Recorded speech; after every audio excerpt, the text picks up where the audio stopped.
também fala tupi.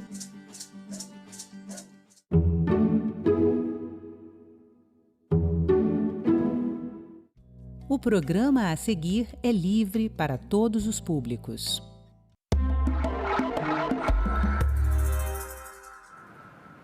Neste Cidadania, nós vamos aprender mais sobre o letramento racial. Você já conhecia essa expressão? Quem vai explicar para a gente o que significa e a importância do letramento racial é Zara Figueiredo, secretária de Diversidade do Ministério da Educação. Zara, muito obrigado por participar do Cidadania. A expressão, para mim, é nova, mas o conceito em si não é novo. Mas começa explicando para a gente o que é, de fato, o letramento racial. Então, bom, eu agradeço pelo convite. Então, o letramento racial, como fundamento, você pode pensar uma mesma estrutura conceitual, mas, obviamente, você precisa adequá-lo a depender em que espaço, em que estrutura você está lidando. Mas, basicamente, o letramento racial é uma formação para que as pessoas, para que grupos compreendam não só as origens das desigualdades que envolvem as questões raciais, mas que elas alcem a consciência que um conjunto de desigualdades que está posta na sociedade, elas não são naturais. Elas decorrem, obviamente, de questões sociais, de questões econômicas.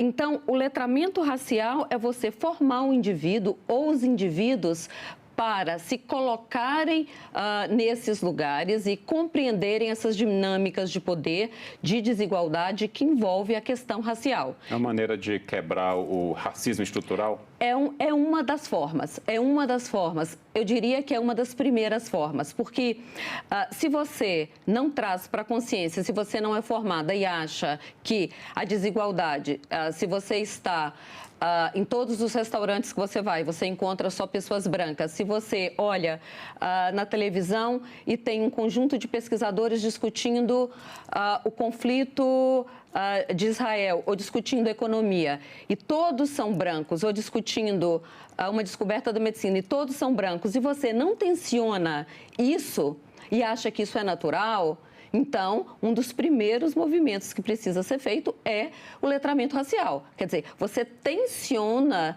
esse status quo, você tensiona esses lugares em que você está, os grupos que você vê, a repetição desses grupos e começa a pensar e levantar questões sobre as razões que levam a isso. Então, basicamente... Vamos pensar na prática. O conceito eu estou adorando, mas vamos pensar na prática.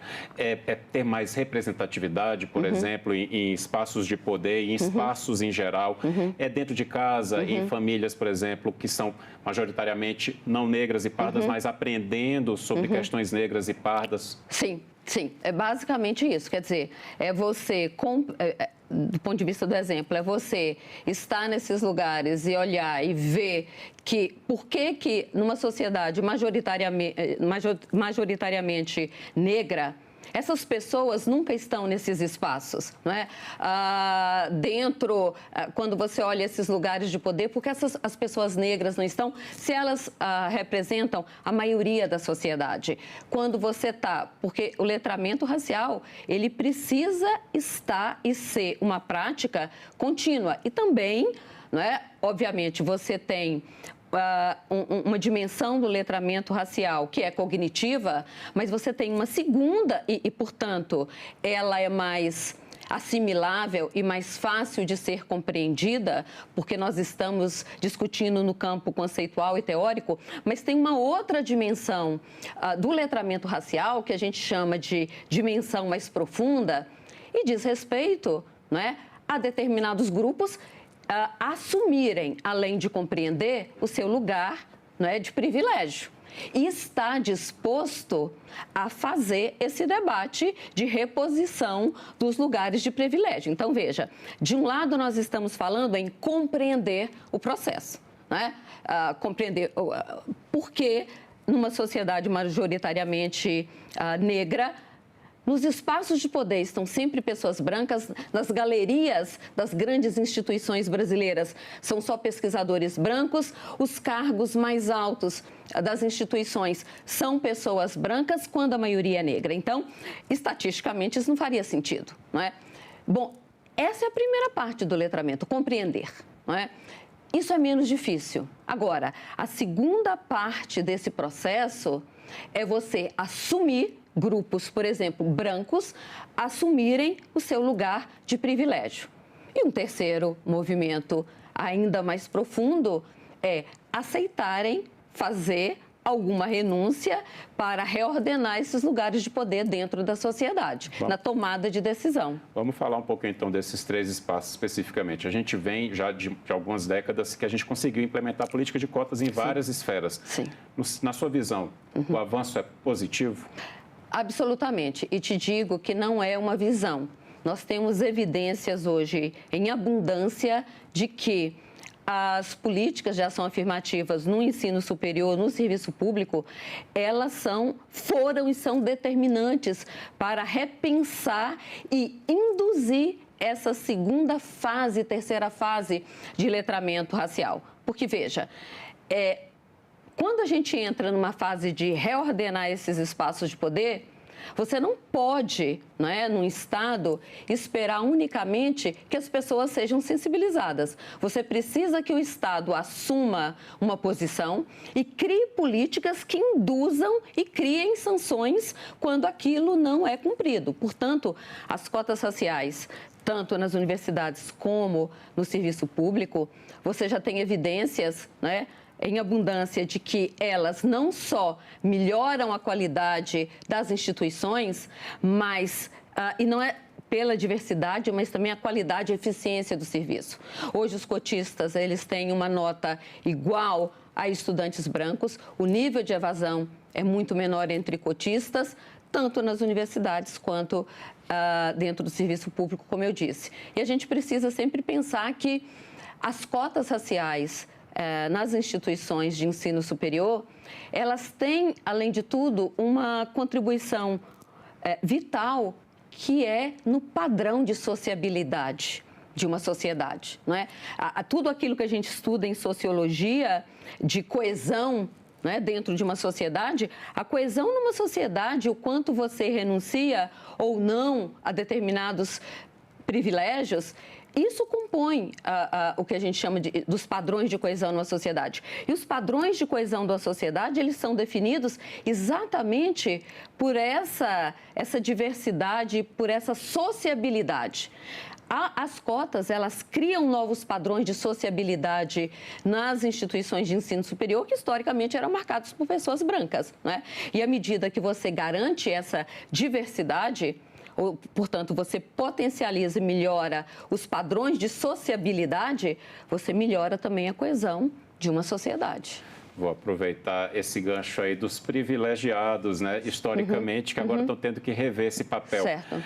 O movimento, ele está sendo mais de acolhimento, de perceber que é importante mesmo dar esse espaço, esse protagonismo também para a maioria da população negra e parda que passou séculos alijada desses espaços? Olha, existem grupos até hoje que negam evidência, mas evidência, a ciência está aí, não é? E você não pode usar as evidências ao seu prazer. Bom, hoje a maioria da sociedade, ela entende e reafirma que as cotas são necessárias, que as cotas têm um papel absolutamente importante na sociedade e aceitam as cotas. Tanto é que elas foram atualizadas agora. Então, as cotas raciais, eu acho que há nichos muito específicos que ainda querem fazer esse debate sobre a qualidade ou então a finalidade das cotas. Agora, veja, esses grupos que são minoria, mas minoria mesmo, o argumento geralmente é as cotas, em teoria, reduzem a qualidade do serviço público. Isso é de um elitismo tacanho. Isso é uma estupidez que não resiste a menor evidência, nem teórica, nem empírica. Porque, veja, por exemplo, eu dou um exemplo, um jovem X que entra, sei lá, num curso considerado imperial, como medicina, né? A gente chama dos cursos imperiais a medicina, o direito, a engenharia. Mas que entra num curso como medicina, que tem um número de candidatos muito alto, que precisa de uma média muito alta no Enem, esse candidato, esse estudante que entra na medicina, via de regra, ele nasceu já numa família de classe média alta, que teve um conjunto de experiências culturais, sociais significativas, nasceu de uma família letrada, sabe uma língua inglesa, se não duas, aprendeu inglês em intercâmbio, viajando com a família, e ele passou em medicina. Em muitos casos, inclusive, é possível que o pai ou a mãe venha da medicina também.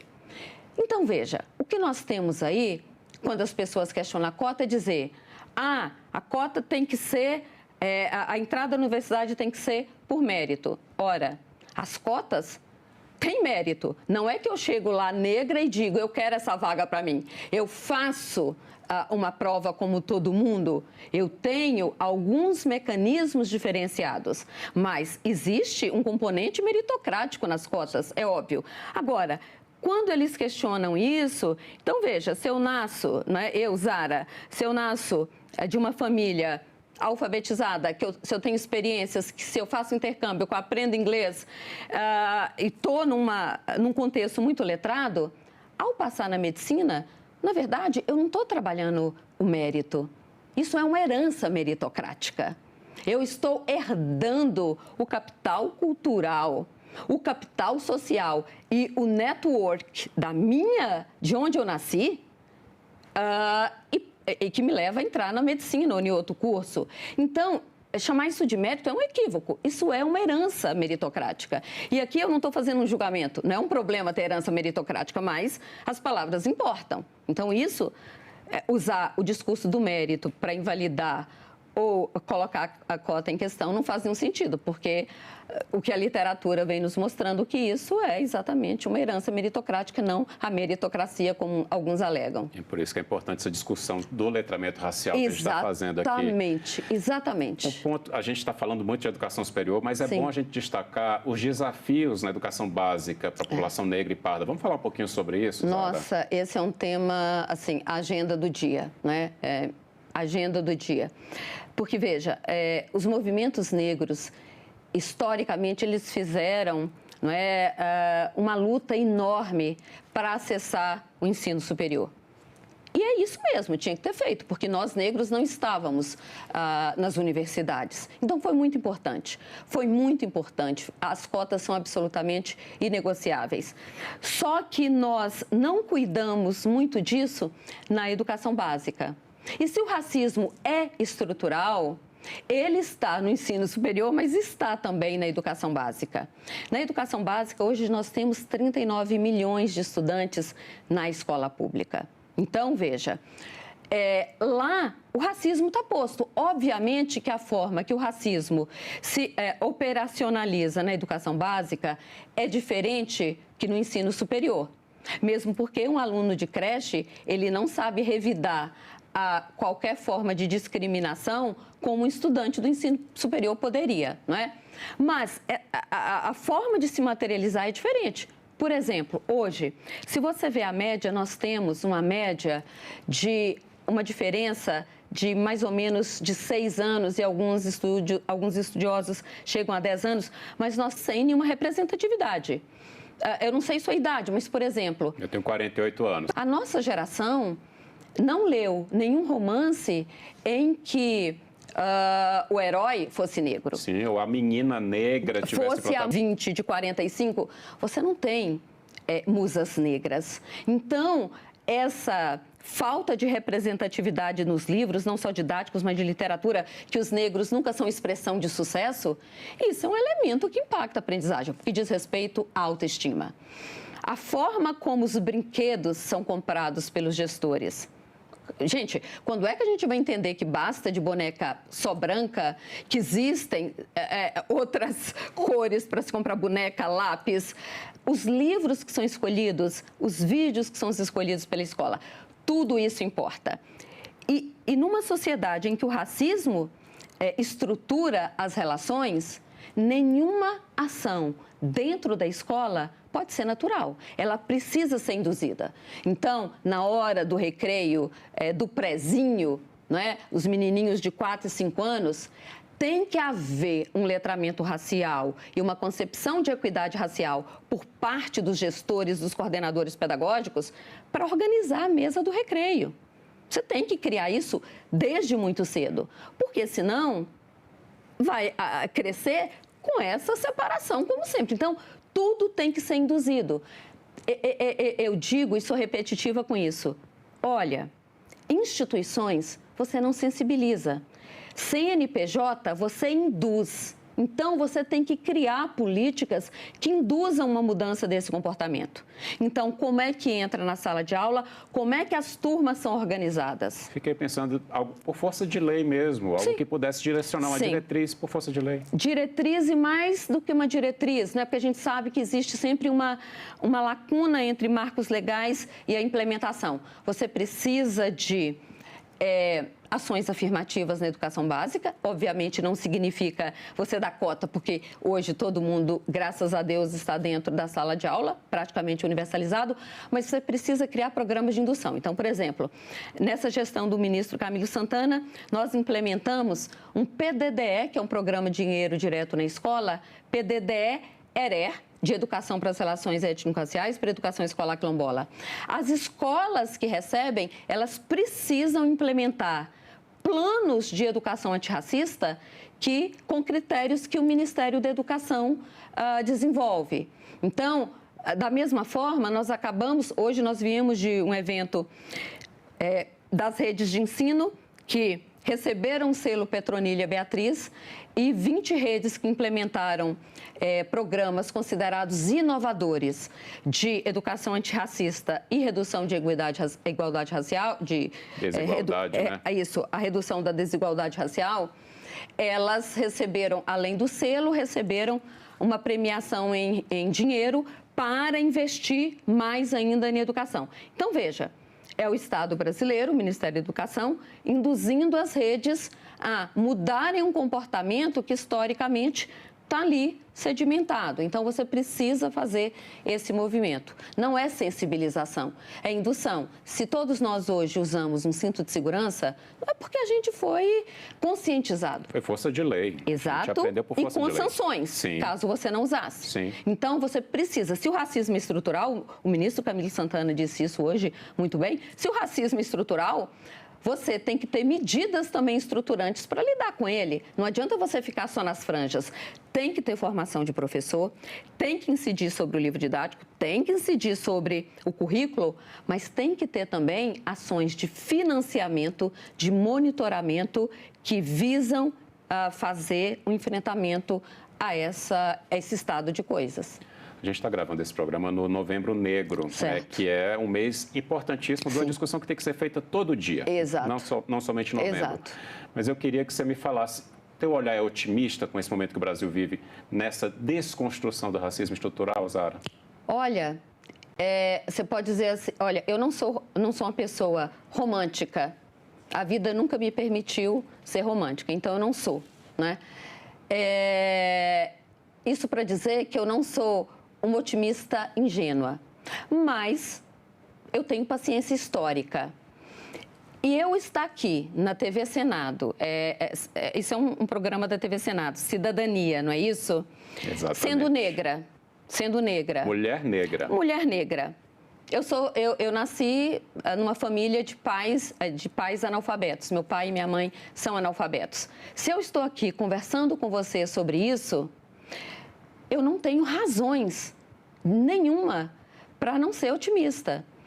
E me parece que a coisa... Me parece não, eu tenho certeza que a coisa está andando muito na urgência que nós precisamos que ela ande. Nós estamos falando aqui agora de ação afirmativa na educação básica. Estamos falando de ação que mude isso. Então, eu não sou uma otimista ingênua. A experiência não é transferível, mas eu estar aqui conversando com você nesse momento, como secretária de um ministério importante como o Ministério da Educação, sendo uma mulher negra do Jequitinhonha, vindo de uma família de pais analfabetos, me mostra porque eu não tenho razão nenhuma para não ser otimista. E não é uma otimista ingênua. Imagina o tanto de Zaras que você está inspirando agora. E assim, hoje, pode ser que eu esteja inspirando, sim, está. Mas eu acho que mais importante é que eu estou tendo a oportunidade nesse governo de pensar ações e programas e fortalecer o Estado para que ele enfrente isso, né? E você está dizendo, bem, a gente está no Novembro Negro. E estar no Novembro Negro exige de nós um movimento necessário, que é, simbolicamente, é muito importante usar o mês para reafirmar todos esses compromissos que uma sociedade tem que ter com a pauta antirracista. Agora, por outro lado, a gente precisa ter sempre o cuidado de não fazer do Novembro Negro uma pedagogia de evento. Sabe como? Aí vamos fazer o desfile, não sei de quê, não sei lá das quantas. Não é isso. Ele é importante para a gente simbolicamente reafirmar esse lugar, mas a gente só enfrenta o racismo se isso for algo estruturante, portanto, do ano todo das escolas, das universidades, do Senado, da Câmara, das instituições. De todos nós. De todos nós. Sara Figueiredo, muito obrigado pela entrevista. Eu que agradeço, foi um prazer. Todo meu. Eu também agradeço a você que nos acompanhou até aqui. Este programa está no site senado.leg.br/TV e também no canal da TV Senado no YouTube. Aproveite e se inscreva no canal para garantir seu acesso à informação de qualidade. A gente se vê no próximo Cidadania.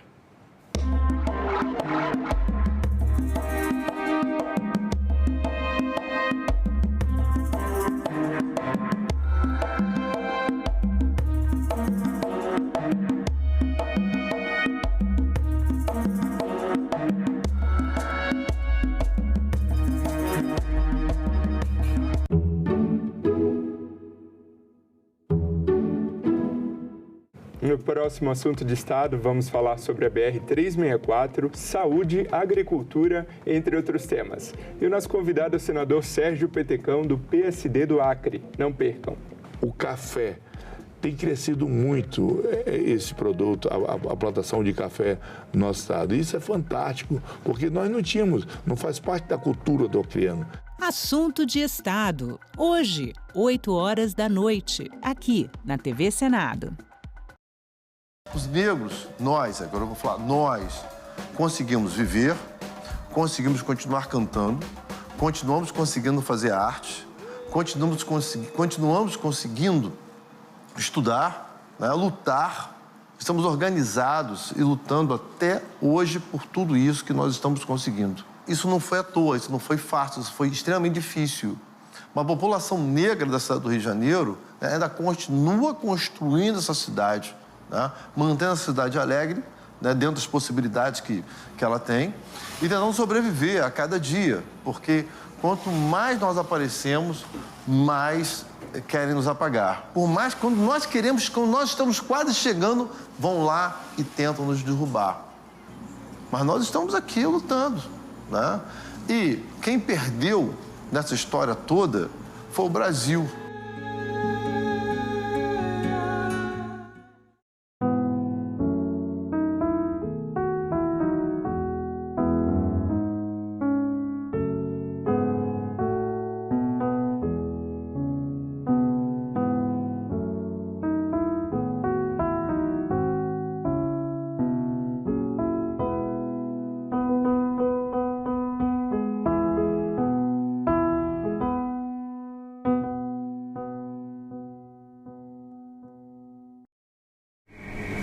Quando e por que taparam o Rio Carioca?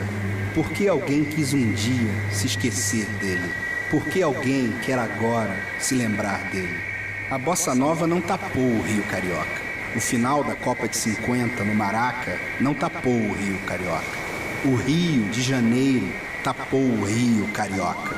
Senadoc, neste sábado, 20h, aqui na TV Senado. Tem muitas mulheres que acham que a violência é só um soco, um puxão de cabelo, não. ela se mostra de várias formas.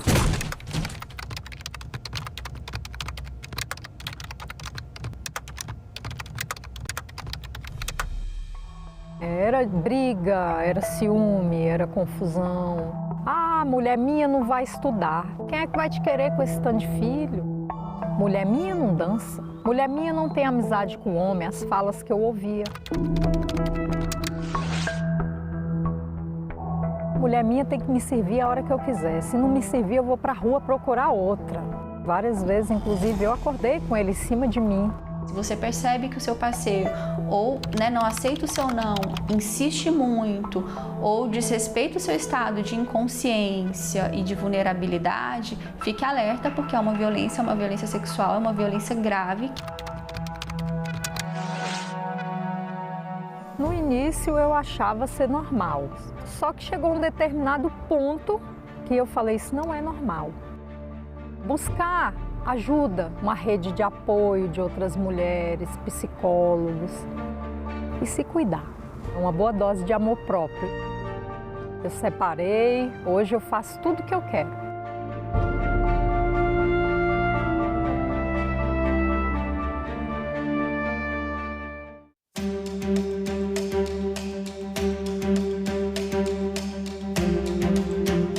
Comissão de Assuntos Econômicos, nesta terça, 10 horas da manhã, aqui na TV Senado.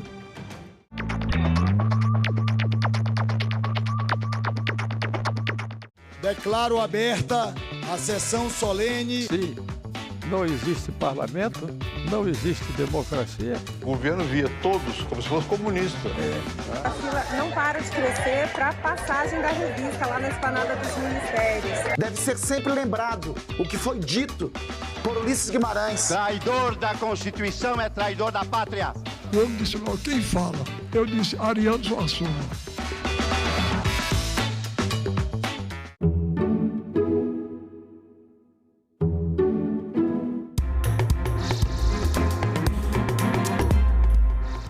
Olá, bom dia. Segunda-feira, 24 de novembro, o Senado Notícias está no ar. A regulamentação da aposentadoria especial para os agentes comunitários de saúde e os agentes de combate às endemias deve ser votada amanhã pelo plenário do Senado. O texto é de autoria do senador veneziano Vital do Rego, do MDB da Paraíba. O presidente do Senado e do Congresso Nacional, Davi Alcolumbre, anunciou a votação por meio de uma nota à imprensa. A proposta representa um marco para milhares de profissionais que dedicam suas vidas ao cuidado direto da população brasileira, escreve Davi na nota. Para ele, a regulamentação vai corrigir uma injustiça histórica. A aposentadoria especial garante que esses profissionais possam se aposentar com uma idade menor do que a prevista para outros trabalhadores. Se o projeto for aprovado, os agentes comunitários de saúde e combate a endemias poderão se aposentar com 52 anos de idade e 20 anos de contribuição, se homens, e 50 anos de idade e 20 anos de exercício, se mulher.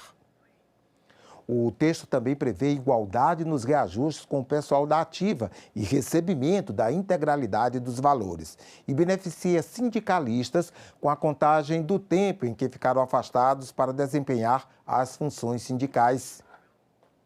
No Senado, o texto já foi aprovado na Comissão de Assuntos Econômicos e na Comissão de Assuntos Sociais. O relator foi o senador Wellington Fagundes.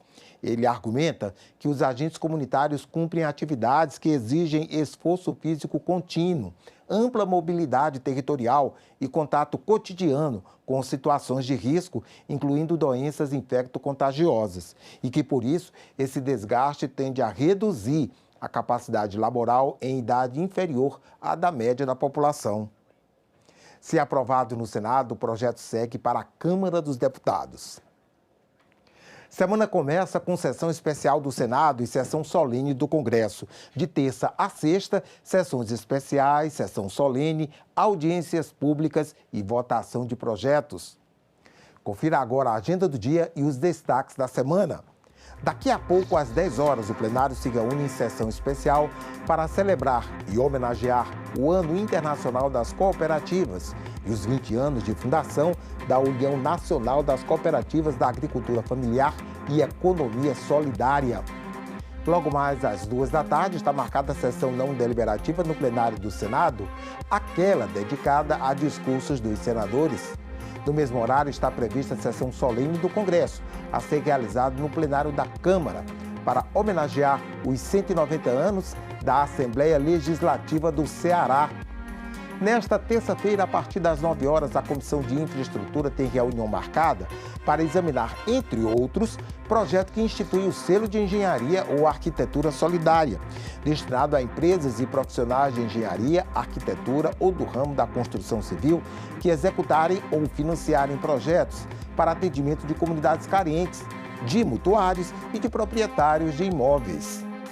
Às 10h desta terça, o presidente do Banco Central, Gabriel Galípolo, e o presidente do Conselho de Controle de Atividades Financeiras, COAF, Ricardo Andrade Saad, são aguardados para, em audiência pública, prestar esclarecimentos sobre o termo de compromisso firmado entre o Banco Central e ex-presidente daquela instituição, bem como sobre as chamadas contas ônibus, utilizadas por fintechs junto a instituições bancárias.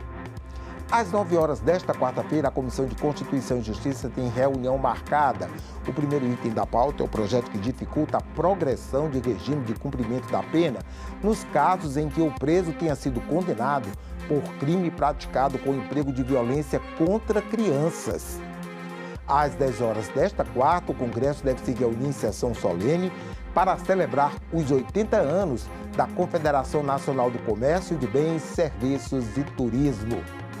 Às 10h de quinta-feira, a Comissão de Assuntos Sociais tem reunião marcada, uma audiência pública para debater projeto que institui, em âmbito nacional, o Julho Neon como mês da saúde bucal.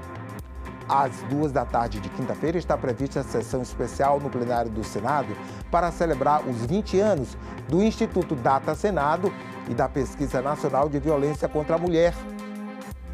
E a semana deve se encerrar com uma sessão especial às 14h de sexta-feira, para lembrar os 6 meses da morte do Papa Francisco e refletir sobre o Pacto Educativo Global proposto pelo Pontífice. Nesta terça-feira, a CPI do crime organizado vai ouvir o diretor de inteligência da Polícia Federal, Leandro Almada da Costa. Na semana passada, prestou depoimento o diretor-geral da Polícia Federal, Andrei Rodrigues. Ele disse que é um erro classificar facções criminosas como terroristas. Falou também que as fraudes no banco Vorcaro chegam a 12 bilhões de reais. Na CPI do crime organizado, o diretor-geral da PF falou sobre a operação que prendeu o banqueiro Daniel Vorcaro, do Banco Master. Um crime contra o sistema financeiro e que leva aí a monta, enfim, isso está sendo apurado, mas fala-se de cerca de 12 bilhões de reais que envolvem esse crime que está sob investigação hoje com várias prisões. O diretor-geral da Polícia Federal disse aos senadores que é um erro equiparar facções criminosas a organizações terroristas, como estava numa das versões do projeto antifacção em análise na Câmara. Afastar um outro mito de que nós precisaríamos de uma mudança legislativa na linha da tipificação como terrorista das organizações criminosas violentas, para que tivéssemos cooperação internacional. Isso não procede, evidentemente, mas eu faço questão que o senhor verbalize. Existe já cooperação suficiente na seara operacional de inteligência no combate a organizações criminosas com outros países? Perfeito, senador. Não procede, é um erro técnico, inclusive se falar de equiparação de institutos diferentes, de questões diferentes que são o terrorismo com finalidade, propósito, meios diferentes do crime organizado, que são completamente cenários distintos. Nós entendemos um equívoco para não falar de questões de soberania, de outras interferências que podem advir, inclusive para o sistema econômico, para as empresas brasileiras, dessa equivocada equiparação que alguns tentam fazer. Segundo Andrei Rodrigues, a Polícia Federal tem 2 focos no combate ao crime organizado: asfixia financeira e prisão de lideranças das organizações. Ele ressaltou que muita gente fala da necessidade de integração com as polícias estaduais, mas que, na verdade, essa integração já existe. Vários senadores perguntaram sobre o controle das fronteiras. Nós temos 17 mil quilômetros de fronteira. Só, senador Contarato, a nossa fronteira com a Bolívia tem 3.400 quilômetros. A fronteira, senador Mourão, dos Estados Unidos com o México tem 3.100 quilômetros. Então, assim, Estados Unidos e México têm uma fronteira menor que a nossa fronteira com o Peru e não controla. Então, assim, é uma utopia se achar que a gente vai ter um controle absoluto. O diretor-geral explicou por que ele é contra a criação de uma agência antimáfia, como o governo chegou a cogitar. Eu li na imprensa, e não sei se é verdadeiro ou não, mas que Vossa Senhoria seria contra. A sua opinião a respeito dessa, e não seria interessante ter uma agência, um centro integrado? Não podemos aqui equiparar facções a máfias que tem muita questão, eu diria até cultural da Itália. E eu falo aqui com quem foi adido policial na Espanha e fez um mestrado na Espanha e que desconheço, senador, algum país no mundo que tenha agência antimáfia. Só a Itália tem agência antimáfia. E essa agência antimáfia segue enfrentando os desafios contra a máfia, não resolveu o problema, pelo contrário, a máfia parece se espalhar para outras regiões. Questionado, ele negou qualquer interferência política nas investigações da PF. A diretoria de inteligência traz severas limitações daquilo que se pode esclarecer, o que se pode opinar, de maneira que eu penso que a minha presença como representante da instituição... Eu só quero deixar claro mais uma vez que a comissão vai insistir na oitiva do diretor de inteligência, tudo bem? Será marcada a data, o horário para ele comparecer nessa comissão. A CPI do crime organizado também ouviu o diretor de inteligência da Secretaria de Políticas Penais, Antônio Glauter de Azevedo Moraes. A população carcerária hoje no Brasil é de cerca de 700 mil pessoas, muito mais do que as cerca de 500 mil vagas que existem nos presídios.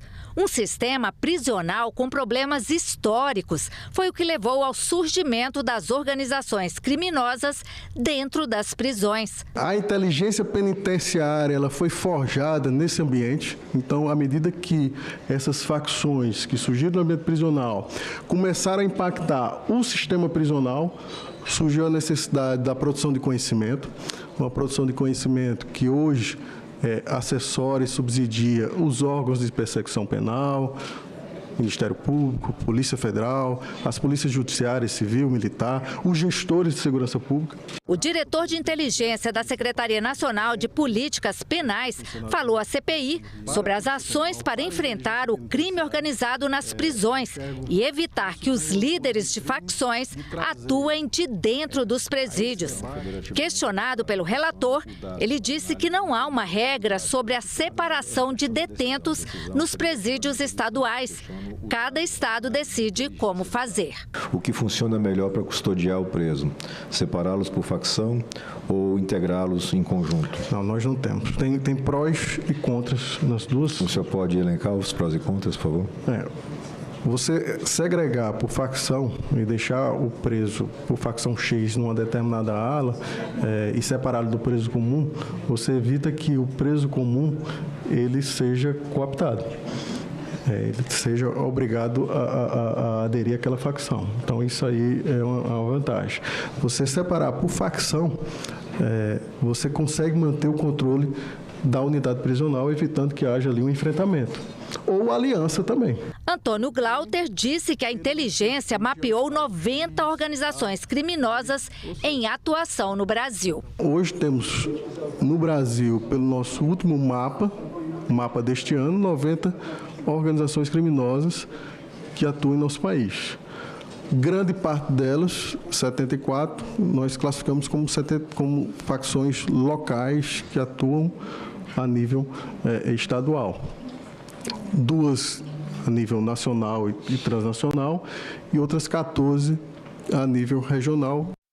O Senado deve receber em breve o projeto de lei antifacção, já aprovado na Câmara dos Deputados. O relator vai ser o senador Alessandro Vieira, que é também o relator da CPI do crime organizado. O projeto estabelece um novo marco legal para enfrentar as organizações criminosas. O texto prevê penas de 20 a 40 anos para crimes cometidos por facções ultraviolentas e cria novos tipos penais, como domínio territorial e o ataque à infraestrutura. Amplia os mecanismos de investigação, estabelece regras para que líderes de facções cumpram pena em presídios de segurança máxima e cria mecanismos mais rígidos para atacar o patrimônio das facções. O texto, que provocou muita polêmica na Câmara, chega sem consenso também no Senado. Temos alguns problemas que esperamos conseguir resolver aqui no Senado, que é a imprecisão da tipificação penal. A Câmara deu margem para facilitar a vida dos bandidos quando não definiu claramente o que é um crime ultraviolento. Não existe esse tipo penal claro, portanto, vai dar margem e vai beneficiar os criminosos. A relatoria vir para o Senado e cair ao Alessandro Vieira, sou contra, porque ele já está na comissão da CPMI como relator. Eu acho que não é pelo fato somente dele ser delegado, até porque na segunda reunião que nós tivemos ontem, há perguntas que não foram feitas e que um delegado deveria fazer. Então, acho que a função está mais do que sendo simbólica do que na prática. Para mim, seria um bom relator no Senado o próprio Sérgio Moro, o senador Sérgio Moro, que lidou com o crime organizado, é perseguido por crime organizado. A direção é correta, endurecimento da legislação em relação ao crime organizado. Tem questões pontuais a serem discutidas, tem parte técnica também, porque o projeto correu muito rapidamente. Então, nós vamos ter o tempo aqui do Senado também para tentar aprimorar o projeto.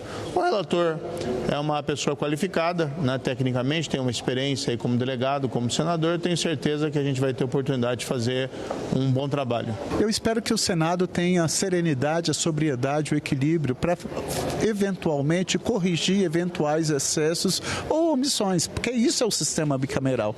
Mas eu sou totalmente favorável à forma de você endurecer o apenamento e tratar de forma mais próxima da realidade, de acordo com a gravidade dessas organizações criminosas, milícias ou, enfim, facções.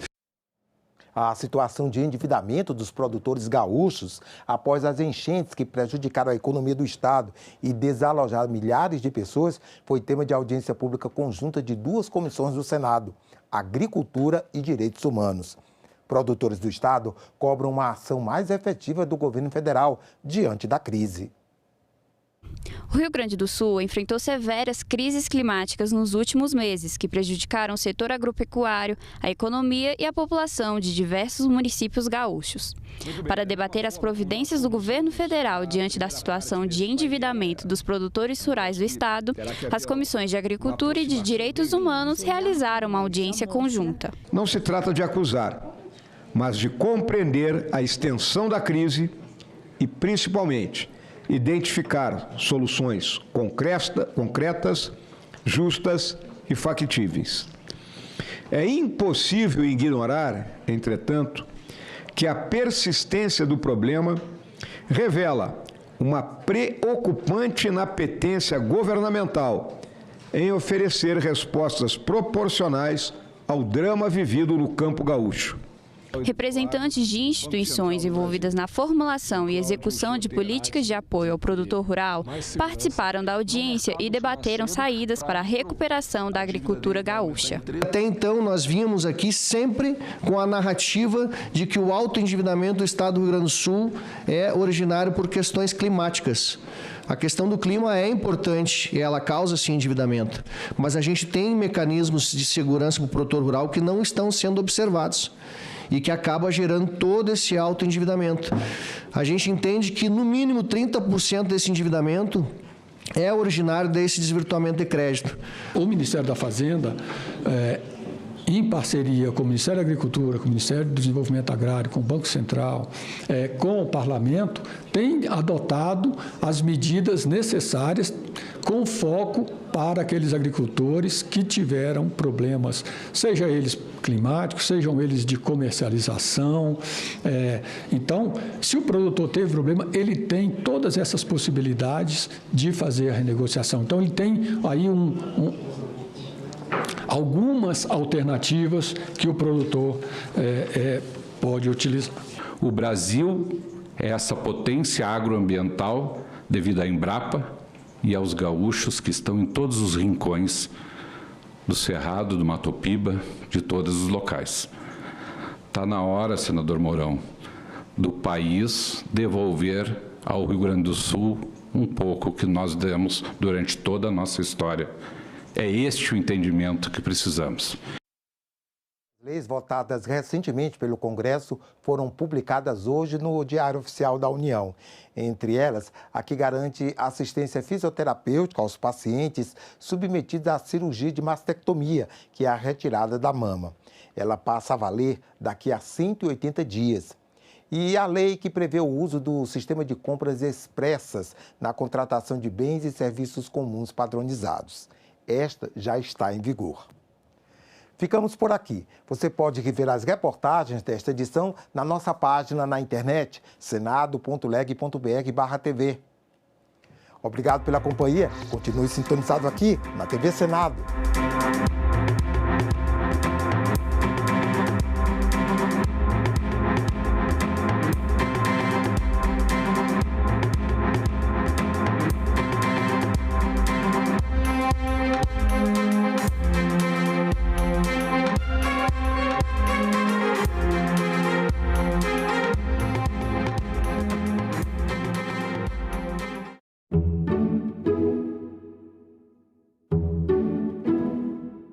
No próximo assunto de Estado, vamos falar sobre a BR-364, saúde, agricultura, entre outros temas. E o nosso convidado é o senador Sérgio Petecão, do PSD do Acre. Não percam.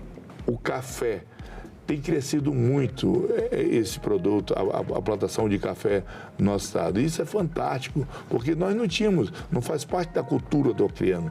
Assunto de Estado. Hoje, 20h, aqui na TV Senado. Eu sou Josimar Pereira, nasci em 1985, vim lá do interior de Minas Gerais, a cidade, né? Mas não me adaptei. Aí entrei no movimentos sociais e fiz a luta pela terra. Hoje estou trabalhando com a agricultura familiar. O acesso à terra é um direito de todos. A intenção é que a pessoa consiga seu pedaço de terra, consiga ser contemplado, que hoje é através do chamamento público, e que tira o sustento dali da família. Por isso que a gente se diz agricultor familiar. Eu cheguei aqui sozinho, barraco 4x4, não tinha irrigação, não tinha água, e de lá para cá eu tive que trabalhar e conseguir tudo, né? O mais importante da democracia é a gente ser livre para ir em busca do sonho e lutar e tocar adiante. Sou muito feliz vivendo da terra, a gente plantar, ter o próprio alimento e ainda tirar o sustento, isso é muito gratificante para a gente. Meu nome é Josimar e eu nasci com a democracia.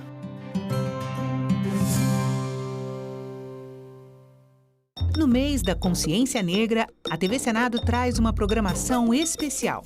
Documentários que relembram a história e a conquista de direitos, exaltam a cultura afro-brasileira. Todas as características do Brasil são dadas por quem, na realidade, construiu esse país, que foi a comunidade preta. E discutem o futuro da comunidade negra. Senadoc Especial, toda sexta, a partir das 20h, aqui na TV Senado.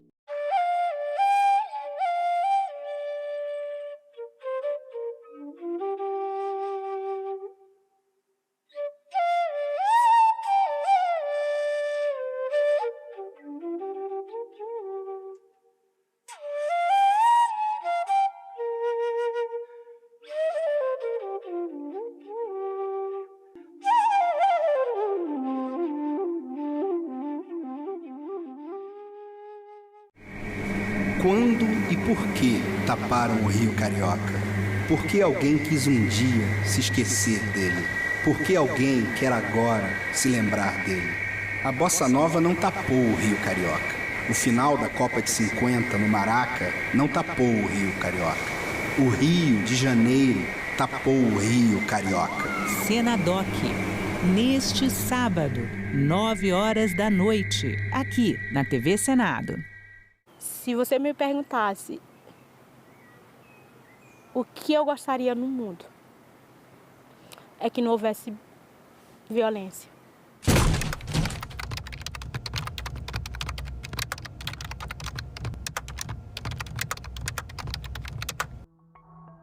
Eu fui educada assim, que a mulher tinha que sempre obedecer ao marido. Ela tinha que ser submissa ao marido. As primeiras agressões começou com insultos. De prisão dessa presidência.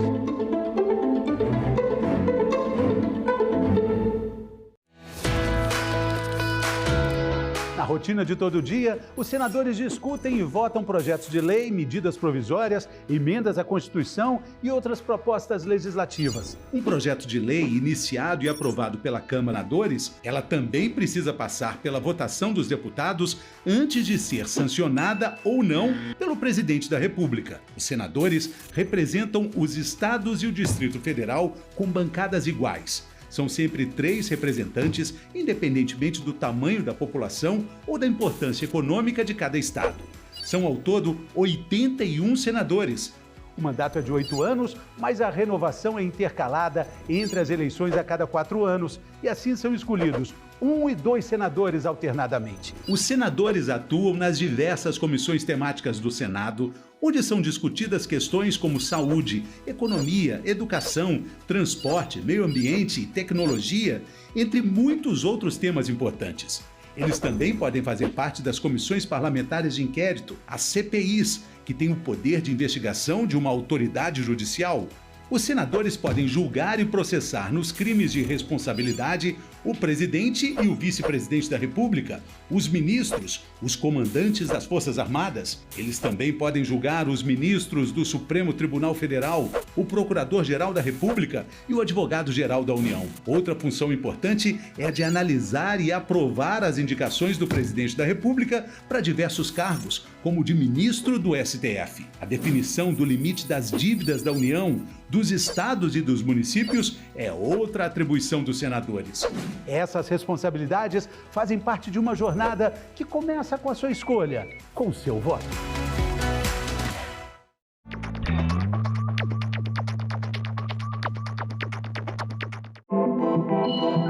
O site do Senado agora mostra projetos de lei em linguagem simplificada.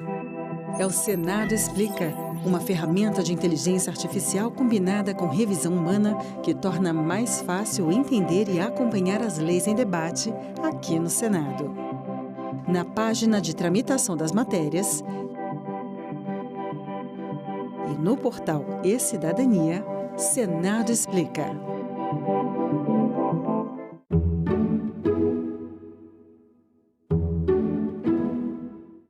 O programa a seguir é livre para todos os públicos.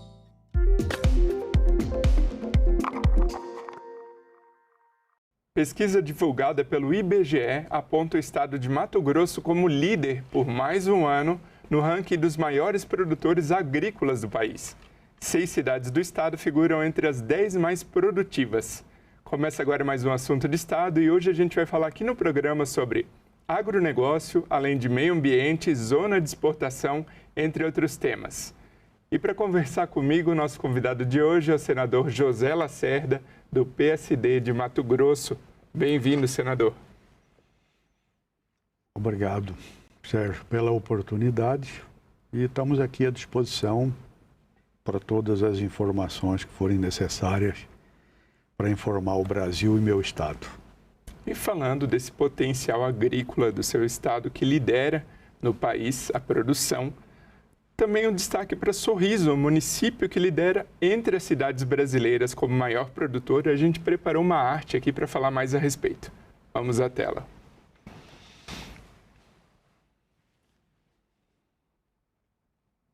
Então, destaque para Sorriso, capital do agro brasileiro, segundo o IBGE, Maior PIB agrícola do Brasil, mais de 7 bilhões. A soja tem o destaque com mais de 3 bilhões movimentados de produção, mais de 2 mil toneladas. E o milho em segundo lugar, com mais de 2 bilhões de reais. Em Sorriso, 6 municípios de Mato Grosso, seu estado, figuram entre as 10 maiores produtores do país. E Mato Grosso manteve a liderança, agora encurtou um pouquinho o percentual para São Paulo, mas ainda segue líder com 15,4%. Como garantir, senador, que esse destaque na agricultura do seu estado também tenha políticas que beneficiem a agricultura familiar? O estado, com a divisão com a Lei Complementar 31 de 77, o estado ficou com 38 municípios e um PIB de 0,40. 50 anos apenas após a divisão do estado, nós saímos de uma população de 480 mil habitantes para 3 milhões e 800. E de um PIB de 0,4 para 5,8. Então nós demos um salto de qualidade extraordinário. Mato Grosso hoje, individualmente, seria o 5º maior produtor de alimentos do mundo, de forma individual, o estado do Mato Grosso. Nós temos uma base territorial representativa. Isso, eu fui secretário de Estado de Meio Ambiente lá no estado, isso conservando 60,8% do território estadual ainda está intacto. Então nós temos como fazer um crescimento extraordinário. Se nós pegarmos a produção do estado do Mato Grosso e industrializar essa produção, então nós vamos ter um estado extremamente enriquecido, porque hoje nós somos um grande produtor. Nós vendemos tudo bruto. Nós precisamos industrializar o estado. O ponto central hoje do estado é a última fase de transformação e de evolução do estado. É a nossa transformação industrial, né? Para ter um crescimento científico, tecnológico, né? Aproveitando este momento que nós estamos na era digital, né? Inteligência artificial. Então, o Mato Grosso precisa se desenvolver nessa área da transformação industrial, porque aí vai gerar emprego, renda. Mas esse crescimento que o estado teve ainda mantém uma população pobre. Não se socializou a distribuição da renda. Nós sabemos que miséria não se divide. Miséria, o máximo que pode acontecer é você compartilhar, né? Riqueza se divide. Então, nós precisamos que os ricos fiquem ricos, mas que os mais humildes, os mais pobres, também fiquem com uma qualidade de vida melhor, como está na Constituição Federal, né? Quem tem qualidade de vida é quem tem dinheiro, quem tem dignidade de vida é quem come, quem tem residência, quem tem direito ao lazer e tem direito à educação, à segurança pública, né? E à saúde. Então, eu acho que esse é um ponto que nós precisamos transformar as políticas públicas, não só do Estado, como dos 142 municípios, como da União, em relação não só a Mato Grosso, a todos os estados da federação. Que nós precisamos respeitar o Pacto Federativo, né? E está uma divergência muito grande ainda em relação ao Pacto Federativo. Eu acho que a União, os estados e os municípios precisam ter uma harmonia. Nós vivemos um país que hoje está numa crise política, e a crise institucional do Brasil, a prova é mais clara que a luz do dia. É a dívida pública nacional. A nossa dívida pública prova que o modelo de gestão do Brasil está em crise. Nós precisamos melhorar. O modelo político do Brasil está em crise. As instituições brasileiras, tanto o Poder Legislativo, o Judiciário como o Executivo, estão perdendo a credibilidade. E se as instituições macros do país, que são os 3 poderes da República, que devem trabalhar com independência, mas com harmonia, esse é um tema que o Brasil precisa retomar, sob pena do país ficar numa situação política muito ruim, muito difícil. Porque eu vim para cá com a experiência que já tenho como militante partidário, como militante político, como profissional, como advogado e como produtor rural, eu não vim para cá para discutir pessoas. Eu não vim aqui para discutir no campo das pessoas, eu vim para discutir no campo das ideias. E eu acho que está no Brasil, está no momento certo de voltar para a discussão nacional no campo das ideias. E discutir macro a questão do Estado e não a questão da governança. No início da sua resposta, o senhor mencionou geração de renda, geração de oportunidades, né, de trabalho para o povo, principalmente do seu estado, né, de Mato Grosso. Pesquisadores da Universidade Federal de Mato Grosso descobriram um grande potencial em terras raras, minerais que são essenciais hoje em tecnologias avançadas. O senhor mesmo comentou que hoje estamos avançando em inteligência artificial e outras questões. As terras raras são importantíssimas para, por exemplo, motores de carros elétricos, turbinas eólicas. Como que o senhor avalia hoje a capacidade de mineração de Mato Grosso? Mato Grosso é um estado muito rico, a base mineral de Mato Grosso é muito rica. Eu sou advogado especializado em mineração, na área de mineração. Sou especializado em direito agrário, ambiental e mineração. São as áreas que eu atuo na minha profissão como advogado há 43 anos. Tá? Então, a base mineral do estado é uma potência extraordinária, não só de Mato Grosso, o Brasil todo. Não é só terras raras. Eu digo sempre que lá em Mato Grosso, as terras que não prestam, que todo mundo diz que não presta, é puro ouro. Então, é uma riqueza extraordinária. O subsolo brasileiro, ninguém é capaz de quantificar, nem colocar zeros para saber quanto vale. Eu tenho convicção de que a base mineral de Mato Grosso representa 2 vezes, no mínimo, o agronegócio. Por quê? Porque é um potencial que cada dia se descobre uma jazida. E hoje você tem um percentual, lá vamos supor, de 5% identificado em exploração. Imaginou se a gente conseguir uma política pública, porque o grande problema, nós precisamos mexer na legislação mineral, nós precisamos mexer na legislação ambiental. Não é possível que a insegurança jurídica que se tem hoje continue. Assim, a insegurança jurídica é muito grande. O Código Florestal diz uma coisa, o Código Mineral diz outra coisa, a Constituição diz outra coisa. Então, existe um choque muito grande nessa questão para dar segurança jurídica para o desenvolvimento nacional, como é previsto pelo artigo 170 da Constituição do Brasil, né? Então, eu acho que, inclusive, foi colocado na Constituição o apoio às cooperativas de mineração. A atividade garimpeira até hoje não é regulamentada, é a primeira atividade do Brasil. Junto com o pau-brasil, era o minério. E até hoje essa atividade do garimpeiro, do ser humano garimpeiro, é um homem que não é visto pelo Estado, não é visto pela sociedade. Como era até há pouco tempo as domésticas, né? Que se fosse uma lei do deputado Carlos Bezerra, que aprovou e que regulamentou a atividade. Eu acho que está na hora do Brasil enxergar. A elite brasileira precisa enxergar a sociedade mais humilde, que hoje não está sendo vista. Eu falo isso porque, como eu sou homem da fronteira, eu nasci na fronteira do Brasil com a Bolívia, na cidade de Cáceres. É uma cidade onde eu andei todas as ruas, todos os bairros, todas as praças. E nasci lá há 73 anos e era analfabeto quando nasci. Os meus professores daquela época e a minha família me ensinaram a ser o que hoje eu sou e a chegar aonde hoje eu estou.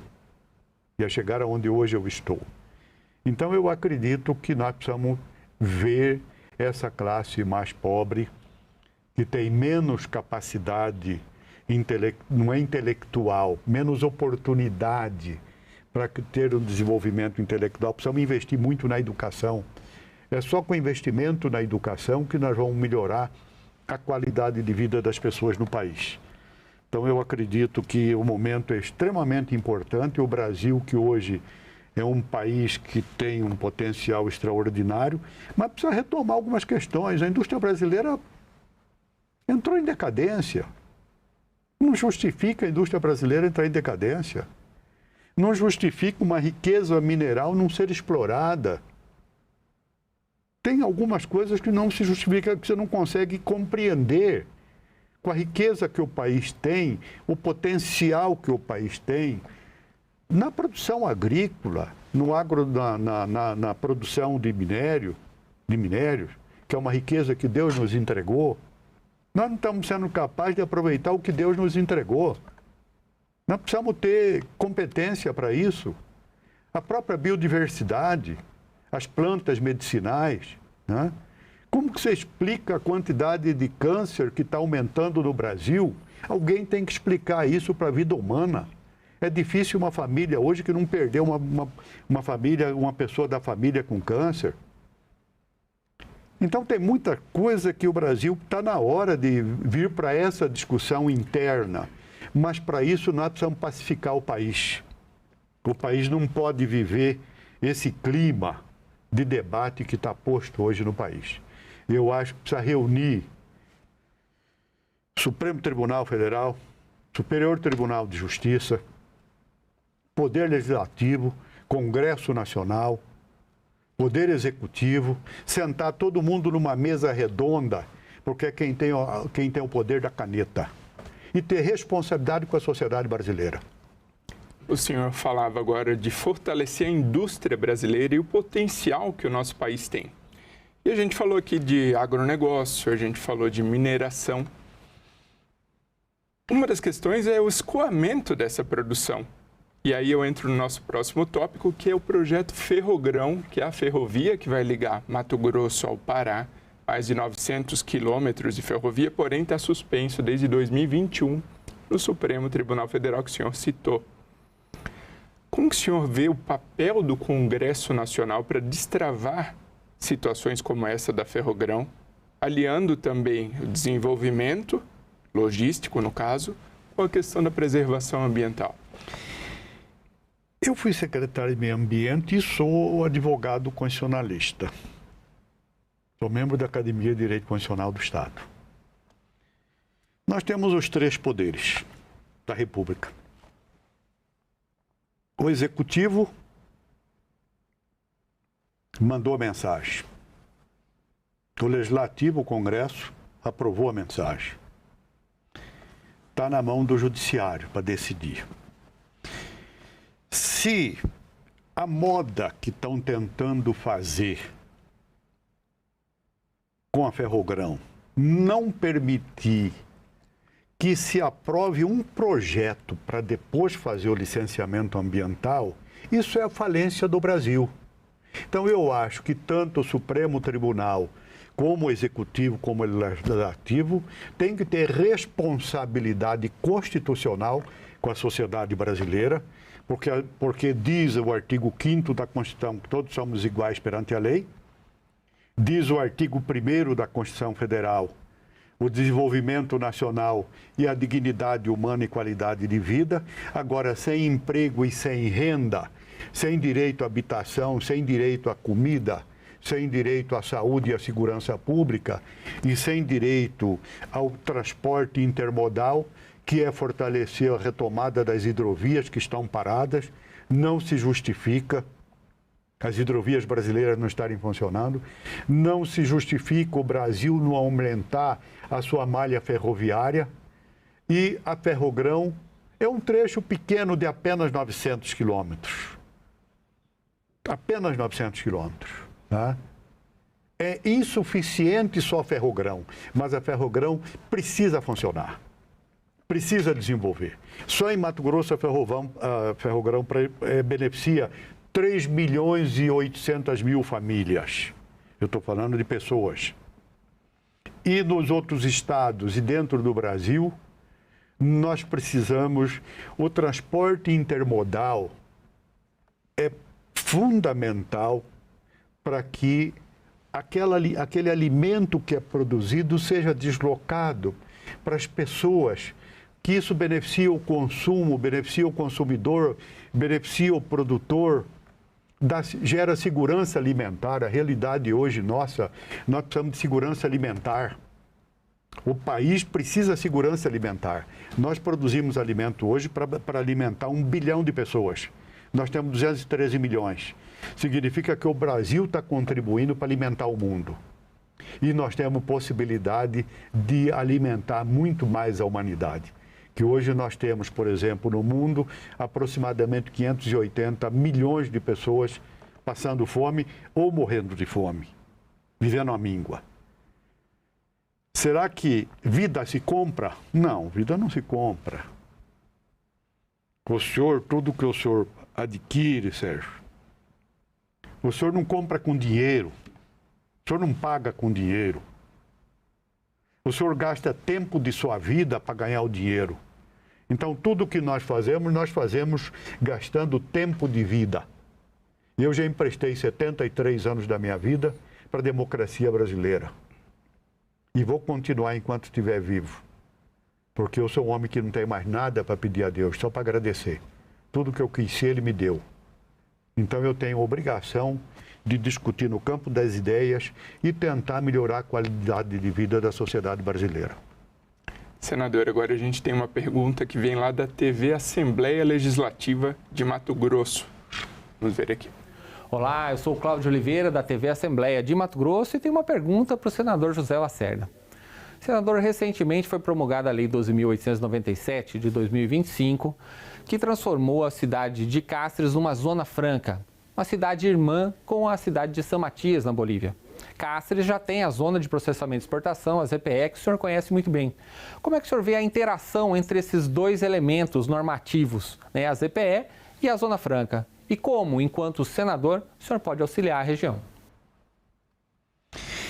Cláudio, obrigado pela pergunta, meu amigo Cláudio de Oliveira. Conheço antes de você nascer. Conheço a sua família toda. Mato Grosso, eu desenvolvo um trabalho na fronteira há 55 anos.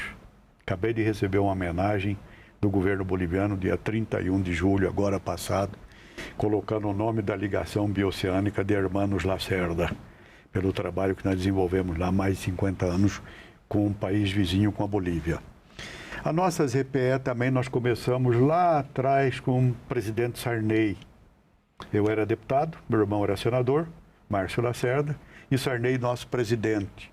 Tivemos, inclusive, várias missões naqueles países vizinhos lá. Inclusive, o Acordo do Gás foi em agosto de 88 com o presidente Sarney, lá na Bolívia, com o presidente Vítor Paz Tensor, que era presidente na Bolívia à época, né? Essas cidades gêmeas que nós acabamos de ser aprovado em Cáceres e a zona de processamento de exportação, inclusive eu tive a oportunidade de apresentar mais uma emenda à lei que define sobre a zona de processamento de exportação, que é a questão da venda para o mercado interno. Porque nós precisamos vender para o mercado externo e a que for para o mercado interno tem que ser tributado para não concorrer com a indústria nacional, né? Mas para o mercado externo é isento. E nós precisamos agora criar a área de livre comércio, que tinha sido aprovada lá atrás, na década de 90 também, e que o Marco Maciel vetou, quando o presidente da República em exercício, né? Então nós precisamos aprovar e criar a Zona Franca na cidade de San Matias, na divisa da Bolívia. O grande problema, Sérgio, é que o Brasil, infelizmente, os países sul-latinos, consideram área de fronteira como área de risco. E eu, que sou homem da fronteira, sei quanto sofri com isso desde a minha infância. Eu vou aqui fazer até uma brincadeira, mas é a realidade. Sabe como é que nós éramos vistos há 70 anos atrás pelo Estado Nacional do Brasil e da Bolívia? Nós éramos sempre vistos quando um burocrata, um diplomata saía daqui de Brasília de avião para ir para La Paz e nos viam lá de cima. Fronteira não pode ser área de risco. Fronteira tem que ser área de integração. Não é uma linha territorial que vai dividir o irmão do irmão. Uma mera linha territorial que vai dividir o irmão do irmão. Então, Cláudio, eu parabenizo você pela pergunta, pela oportunidade de eu esclarecer a nação e ao meu Estado, ao meu querido Estado, onde eu devo a minha vida e ao que eu sou, né? Então, e a população de lá e as pessoas que me conduziram até aqui. Nós não temos nenhuma dúvida que nos próximos 5 anos o salto de qualidade em relação à política externa mais local, mais doméstica, entre o departamento, o estado do Mato Grosso e o departamento de Santa Cruz, vai ser uma transformação extraordinária. Eu não tenho nenhuma dúvida disso. Que vai gerar imposto, vai gerar renda, vai gerar qualidade de vida e vai ajudar a combater o narcotráfico. Porque o maior crime ambiental e humano é a pobreza. Nós precisamos combater a pobreza. Não é possível. E a fronteira Brasil-Bolívia é uma fronteira pobre.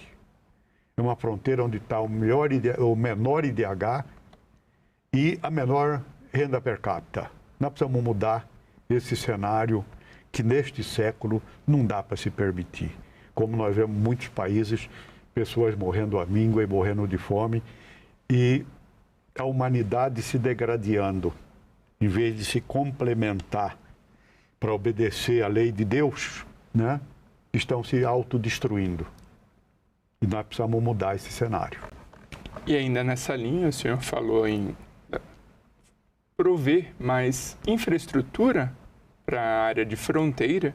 Em poucos dias aqui como senador na casa, o senhor apresentou um projeto com relação às EPS, Zonas de Processamento de Exportação, justamente para viabilizar a venda desses produtos industrializados a um preço acessível, sem juros e multa, né, senador? Eu gostaria que o senhor explicasse mais essa questão. Eu vou até fazer questão, porque é um trecho bem simples, né? O que acontece? A legislação brasileira penalizava o empresário que entrasse dentro das EPE para montar uma indústria, para vender para o mercado, para exportação, e para o mercado interno. Então, ele era penalizado antes de comercializar. Ele tinha que pagar o imposto e multa, juro e correção monetária sem que ele tivesse vendido o produto. Quer dizer, ninguém vai entrar para uma zona de processamento de exportação para ser criminalizado antes de vender. Já pagando multa, juros, penalizados. Então, isso vai abrir, e eu coloquei isso só na faixa de fronteira. Porque a fronteira maior, qual que é a finalidade de uma zona de processamento de exportação? É desenvolver as regiões menos produtoras, desenvolver as regiões onde tem o maior índice de pobreza. E a fronteira, ela sempre teve esse índice. Por quê? Porque o conceito do Estado Nacional é que fronteira é área de risco, é área de segurança nacional.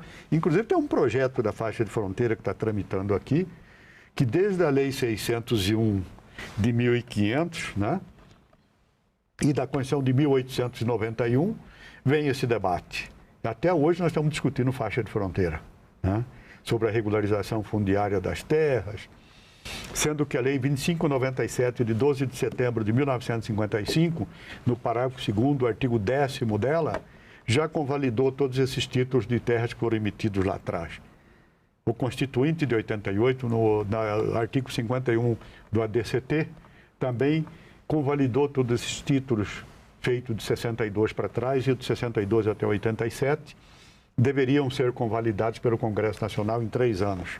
Já passaram 37 anos e isso não aconteceu. Então, o produtor rural, o proprietário rural da fronteira, não pode ser criminalizado pela omissão do Estado Nacional. Muito obrigado, senador José Lacerda, pela participação aqui no Assunto de Estado. Muito obrigado, Sérgio. E obrigado também a você que nos prestigia com a sua audiência. Essa entrevista já está disponível para você rever ou compartilhar no nosso site senado.leg.br/TV, também no nosso canal no YouTube. Aproveita e se inscreve lá. Até o próximo. Obrigado.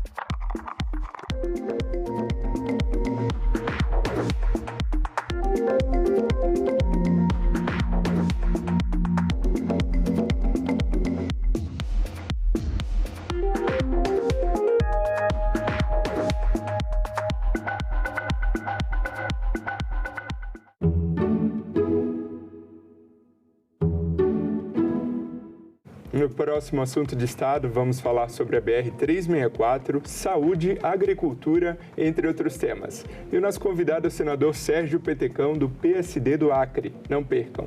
O café. Tem crescido muito esse produto, a plantação de café no nosso estado. E isso é fantástico, porque nós não tínhamos, não faz parte da cultura do acreano. Assunto de Estado. Hoje, 20h, aqui na TV Senado. Agora é lei. A reforma tributária busca simplificar os impostos no Brasil. 5 tributos serão substituídos por 2, CBS e IBS. A transição será gradual e entre as mudanças está o imposto seletivo, que vai taxar produtos prejudiciais à saúde e ao meio ambiente. Já alimentos que compõem a cesta básica terão isenção dos impostos, assim como medicamentos, que serão isentos ou terão redução na alíquota. O Senado votou, agora é lei.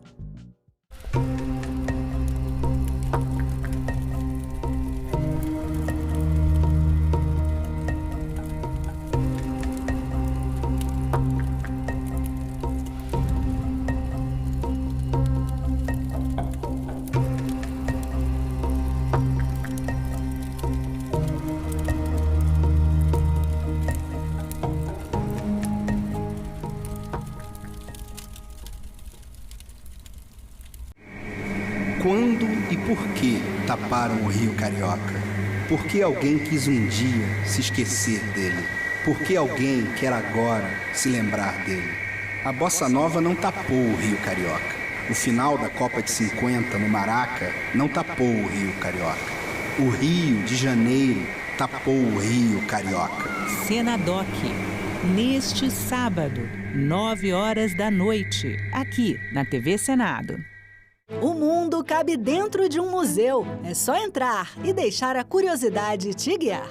Pinturas, esculturas, traços e cores que atravessam séculos e que contam histórias. Cada obra é uma janela aberta para outras épocas, outros olhares e outras culturas. A arte não tem tempo, ela vive e está exposta. Museus, onde o passado encontra o presente e inspira o futuro. Visite, descubra, valorize. No mês da Consciência Negra, a TV Senado traz uma programação especial. Documentários que relembram a história e a conquista de direitos, exaltam a cultura afro-brasileira. Todas as características do Brasil são dadas por quem, na realidade, construiu esse país, que foi a comunidade preta. E discutem o futuro da comunidade negra. Senadoc Especial, toda sexta, a partir das 20h, aqui na TV Senado.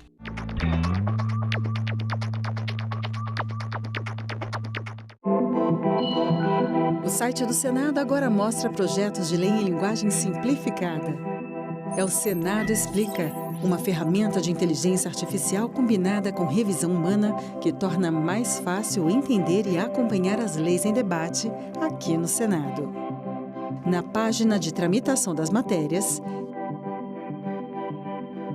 e no portal E-Cidadania, Senado Explica.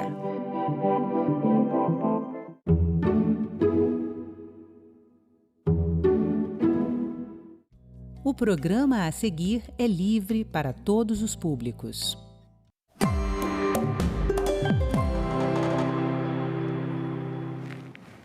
Oi, pessoal. O tema deste Agenda Econômica é defesa dos direitos dos consumidores. Em outubro, senadores e deputados aprovaram projetos impedindo a cobrança pela mala de cabine nos aviões e voltando à obrigatoriedade da mala de porão com 23 quilos, incluída no preço da passagem. A venda de bilhetes pelas companhias aéreas sem a mala de porão foi autorizada em 2017 pela Agência Nacional de Aviação Civil. O argumento era oferecer passagens mais baratas, mas em lugar de preços baixos, os viajantes receberam tarifas maiores. Algumas das empresas aéreas planejavam, inclusive, cobrar também pela mala levada a bordo. Por isso, veio a reação do Legislativo. Neste Agenda Econômica, eu converso com o coordenador geral de Estudos e Monitoramento de Mercado da Secretaria Nacional do Consumidor, Daniel Carnaúba. Daniel, muito obrigada pela sua presença aqui na Agenda Econômica. Eu que agradeço o convite, Antônia. Nós vamos conversar com a questão das companhias aéreas e das passagens, mas tem muita coisa de defesa do direito do consumidor para a gente falar aqui. Maravilha, esse é um tema que eu gosto. Então, como é que o Ministério da Justiça, a Secretaria Nacional do Consumidor, na qual você trabalha, está lidando com esta questão das malas nas malas incluídas ou não nos preços das passagens? Como é que vocês lidaram até agora? Olha, Antônia, eu acho que essa notícia das duas empresas que decidiram cobrar pela mala de mão pegou muita gente de surpresa, né? A gente tinha uma prática no mercado brasileiro de que o passageiro podia transportar duas malas de mão gratuitamente. Uma mala de maior porte, aí de porte pequeno, uma mala normalmente de rodinhas, além de poder levar uma mochila, uma bolsa, um item pessoal. Então seria a mala de 10 quilos, que a gente conhece como formal, e levar uma bolsa maior onde tem as suas coisas. O passageiro brasileiro sempre teve acostumado, isso já é uma prática no mercado, de transportar esses dois itens a bordo. Mas, de fato, o que ocorre é que a resolução da ANAC de número 400, ela admite que a companhia aérea, que ela limite a quantidade de volumes que o passageiro pode levar a bordo. Essa resolução, que é a resolução 400, ela estabelece que o passageiro tem direito a transportar 10 quilos de bagagem. E diz que, no contrato, a companhia aérea pode fixar em quantos os volumes e qual que é a medida de cada volume. O que ocorreu? Nesse ano, duas companhias aéreas decidiram que, para algumas rotas de voos internacionais, elas iam oferecer uma nova modalidade de tarifa. E nessa modalidade de tarifa, o passageiro só teria direito a levar a mochila e a bolsa. Ele não poderia mais levar justamente aquela mala de volume. Então, ele poderia levar só a mochila e a bolsa, aquela acomodada aí debaixo do assento que ele está localizado, né? Ele mochila? A mochila e a bolsa. Ele não poderia utilizar aquele bagageiro interno que fica acima das poltronas. Então, só para a gente esclarecer, as duas mochilas, a mochila e bolsa, pessoal, as duas teriam que ficar no chão embaixo da cadeira? Não, seria só uma. Daí não são duas. Você levou a mochila ou a bolsa e você é obrigado a acomodá-lo debaixo do assento. Você não pode mais utilizar aquela cabine superior e não pode transportar mais aquela mala de maior volume que a gente poderia utilizar aí como item de mão. Certo. E o que ocorre? De fato, é inegável que a regra da ANAC, a resolução 400, permite esse tipo de cobrança, permite esse tipo de limitação. Mas uma coisa que é importante o consumidor brasileiro saber é que o tema das passagens aéreas não é só regulado pela resolução da ANAC. Existem uma série de outras normas que também regulam, que também incidem sobre esse contrato de transporte. E a principal delas, sem dúvida, é o Código de Defesa do Consumidor. Então, a perspectiva da Senacom é o seguinte: ainda que a prática das companhias aéreas esteja cobertada pela resolução da ANAC, é preciso verificar se, na prática, não estão sendo violados outros direitos e outros dispositivos que estão no Código de Defesa do Consumidor. E vou citar para você aqui 3 exemplos, 3 direitos que a gente tem que tomar muito cuidado para que essa nova política não acabe violando. O primeiro deles é o direito à informação. O passageiro agora, que já estava acostumado a poder transportar 2 itens, só vai poder transportar 1. E é preciso que no momento da compra ele entenda e que ele seja informado de maneira muito clara e adequada de que a passagem que ele está comprando é uma passagem diferente da que ele comprava anteriormente. Deixa eu só fazer um parênteses aí, porque agora só vai poder levar 1. Essa decisão da ANAC, a resolução da ANAC ainda está em vigor e as propostas de lei aprovadas aqui no Senado e na Câmara ainda não chegaram ao seu trâmite completo. Perfeito. Né? Então, está valendo essa resolução em novembro de 2025, ainda vale essa resolução da ANAC? Vale, sim. A resolução da ANAC ela não foi derrogada. Esses 2 projetos de lei, de certa forma, por serem aí hierarquicamente superiores a essa norma da ANAC, eles se sobreporiam e derrogariam, de alguma maneira, essa resolução da ANAC. Mas, em princípio, sim. Essa resolução da ANAC está em vigor e as companhias aéreas podem cobrar desde que não violem outros direitos dos passageiros. Você falou e aí um aviso muito claro, então se elas começarem a avisar, você só poderá levar uma bagagem e essa bagagem que é na mochila, ela pode pesar até 10 quilos? Ela pode pesar até 10 quilos. Mas não vai lá para cima. Não vai lá para cima, tem que ser acostumado. E esse é um segundo problema. Será que é mesmo possível acomodar 10 quilos numa bagagem pequenininha? Porque, veja, essa resolução da ANAC, ela permite que o passageiro transporte 10 quilos em bagagem de mão. Ele permite que a companhia limite o número de volumes e permite que a companhia também estabeleça qual que é o tamanho. Certo. E como que fica aqueles bagageiros lá em cima? Ficam destinados para quê? Para quem pagar outra tarifa. A tarifa mais cara vai dar acesso também, além da mochila e da bolsa, vai dar acesso também, permitir que o passageiro leve uma bagagem de maior porte que vai ser acomodada nesse bagageiro sobre os assentos. Essa relação consumidor em companhias aéreas é uma relação tumultuada desde sempre praticamente, né? Eu vou pedir ao Paulo, nosso diretor, para colocar aqui na tela um levantamento que nós fizemos. Na verdade, está lá, né, no site do Ministério da Justiça, no Proconsumidor, as reclamações contra as companhias aéreas, o levantamento que vocês fizeram de 2023 a julho deste ano de 2025. E aí, são muitas e são em grandes quantidades, né? Demora de reembolso quando você, por alguma razão, não vai usar a passagem, retenção de valores, serviço não fornecido, venda enganosa. O que é uma venda enganosa? E o que é um serviço não fornecido por uma companhia aérea? Extravio e avaria de bagagens, isso é uma vergonha, né? Tem algumas empresas internacionais que voam para o Brasil, não tem um voo que você chegue e alguém não reclame de mala perdida, de mala quebrada, de mala estragada. Como é que é essa relação? Como é que o consumidor pode tentar realmente se defender nessa relação com as companhias aéreas? Olha, é preciso lembrar que as companhias são responsáveis por qualquer avaria provocada sobre a bagagem do passageiro. Isso de novo, é um direito do consumidor previsto no Código de Defesa do Consumidor. E havendo, de fato, bagagem perdida, havendo itens avariados, o consumidor tem direito de ser integralmente ressarcido pela perda que sofreu. Então, o que se recomenda é, inicialmente, que o consumidor procure a própria companhia aérea e tente solucionar a questão amigavelmente. Mas, eventualmente, se a resposta não for adequada, se os seus interesses não forem satisfeitos, se ele não receber a reparação integral pelas perdas que sofreu, ele pode procurar outros caminhos, pode procurar os PROCONs locais, eles são toda a rede de proteção dos consumidores. Acho que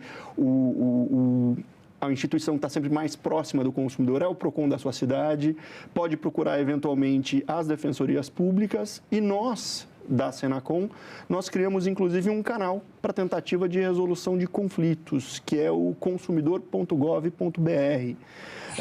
É um canal justamente que permite aí que o consumidor entre em contato com o fornecedor, no caso, com a companhia aérea, que comunique o problema e as empresas que fazem parte desses sistemas, que aderiram a esse sistema, e muitas companhias aéreas fazem parte, elas têm 10 dias para resolver, para comunicar ao consumidor qual que é a resolução para a demanda dele. Quando entra nesse site consumidor.gov.br, o consumidor que queira fazer uma reclamação, ele tem que fazer algum cadastro lá dentro? Sim, tem um cadastro. O site ele é muito explicativo. Nós temos tutoriais, gravamos vídeos tutoriais, tem textos, então acho que é um site bastante acessível. Convido aí os espectadores a entrar no site consumidor.gov.br, que é uma maneira muito eficaz e da qual a gente tem muito orgulho. É uma iniciativa que nós da Senacom temos muito orgulho. Agora, você falou de uma questão que é a questão da informação, né? Que as companhias elas precisam informar melhor as pessoas a partir desse momento. Agora, aconteceu um caso em setembro, em São Paulo, em voos internacionais, em que o governo americano determinou, junto ao governo de São Paulo, que os voos embarcados no aeroporto de Guarulhos, voos internacionais que fossem para os Estados Unidos, deveriam estar os objetos de uso pessoal em saquinhos de plástico transparente. Não podia ser bolsinho, não podia estar separado. Como é que está essa questão e por que essa obrigatoriedade agora? E muita gente, na época, isso foi notícia, teve que jogar seus cosméticos fora. Como é que é essa questão? Olha, aí tem uma questão de medida de segurança adotada pelo país de destino, né? De fato, o país tem o direito de estabelecer regras para voos destinados aos seus aeroportos, mas, mais uma vez, trazendo de novo a questão para o Código de Defesa do Consumidor, a grande questão é que o consumidor tem que ser informado. Por mais que essas regras sejam importantes, visem, em algum sentido, a segurança do próprio consumidor, do próprio passageiro, é importante que ele seja informado da forma como deve acomodar, que tipo de bagagem ele vai poder utilizar e que tipo de produto ele vai poder transportar na mala de mão. E esse é um problema, né? Fazer com que essa informação chegue de forma fácil e adequada ao consumidor. Eu acho que esse é o grande X da questão aqui. A gente está aí próximo de fim de ano, novembro inteiro de Black Friday, às vezes dezembro também. As compras aumentam muito. Eu gostaria de falar um pouquinho de áreas com mais reclamações. Claro. Né? E a gente também pegou a partir dos dados de vocês e transformou aqui no infográfico sobre as áreas que têm mais reclamações de uma forma geral e são grandes áreas e áreas poderosas. Eu vou pedir para o Paulo colocar aqui na tela novamente. E aí a gente tem aqui a área financeira, bancos são alvo de reclamação, cartão de crédito, as diversas instituições financeiras, né? Serviços privados, produtos, serviços essenciais, telecomunicações, saúde, habitação, alimentos. Agora, eu queria que você falasse um pouquinho dessa questão das financeiras e que serviços privados são esses que têm muita reclamação, como é que o consumidor deve se comportar, o que ele pode fazer até para se prevenir, para não ser pego numa armadilha, por exemplo, de uma financeira, de um banco, de um produto vendido de forma inadequada. O que a gente pode fazer preventivamente? Olha, esse rol aí de principais reclamações, de principais áreas com mais reclamação, ele é bastante heterogêneo. Eu diria que com relação a produtos, principalmente agora, que a gente está chegando no período da Black Friday, e com a grande difusão das compras pela internet, é importante que o consumidor adquira produtos apenas em sites confiáveis, apenas em sites que ele tem já uma experiência prévia, que sejam sites com grande reputação, grandes marcas do mercado, ou sites com quem ele compra frequentemente e já tem uma relação de confiança. Porque é nesse período justamente que surgem esses sites que, na verdade, são grandes fraudes, grandes embustes que se cria nesse período de grandes promoções para enganar o consumidor, né? Que são empresas fantasmas, empresas de fachada que não vão entregar o produto. Eu acho que esse é o principal problema durante a Black Friday. Então, o meu primeiro conselho para o consumidor é não compre em qualquer site, não caia no canto da sereia que eu achei esse site que o produto está metade do preço. Desconfie. Se o produto de fato está sendo vendido a um valor muito inferior aos sites concorrentes, há uma grande chance que aquilo lá seja uma fraude, que seja um golpe. Então, acho que esse é o primeiro conselho que a gente tem que dar para todos os consumidores. Com relação o que a gente tem aqui? Serviços financeiros. A gente tem um grande problema aqui dos serviços financeiros, que é, enfim, uma das questões que torna o serviço financeiro tão frequente, tão alvo de tantas reclamações, também a gente tem que lembrar que é um serviço que está muito no dia a dia do consumidor, assim como as telefônicas. Então, é um serviço que a gente recorre, que a gente utiliza com alguma frequência. Para serviço financeiro, a gente tem que ter muito cuidado com os termos do contrato e ler exatamente aquilo que nos está sendo oferecido, qual que é o serviço de crédito, quais são os juros que estão sendo cobrados, quais as taxas que estão sendo cobradas e sempre tentar guardar os documentos comprobatórios de tudo aquilo que nos foi oferecido. Que muitas vezes a grande dificuldade do consumidor é conseguir provar, falar, olha, o gerente me ofereceu tal tarifa e no fim das contas estão me cobrando um valor que não é o que tinha combinado. Mas como é que ele vai provar que o gerente ofereceu uma tarifa se isso às vezes acontece na conversa? É por isso que é importante ter documentação. De certa forma, o Código de Defesa do Consumidor tem um instrumento importante que é a inversão do ônus da prova.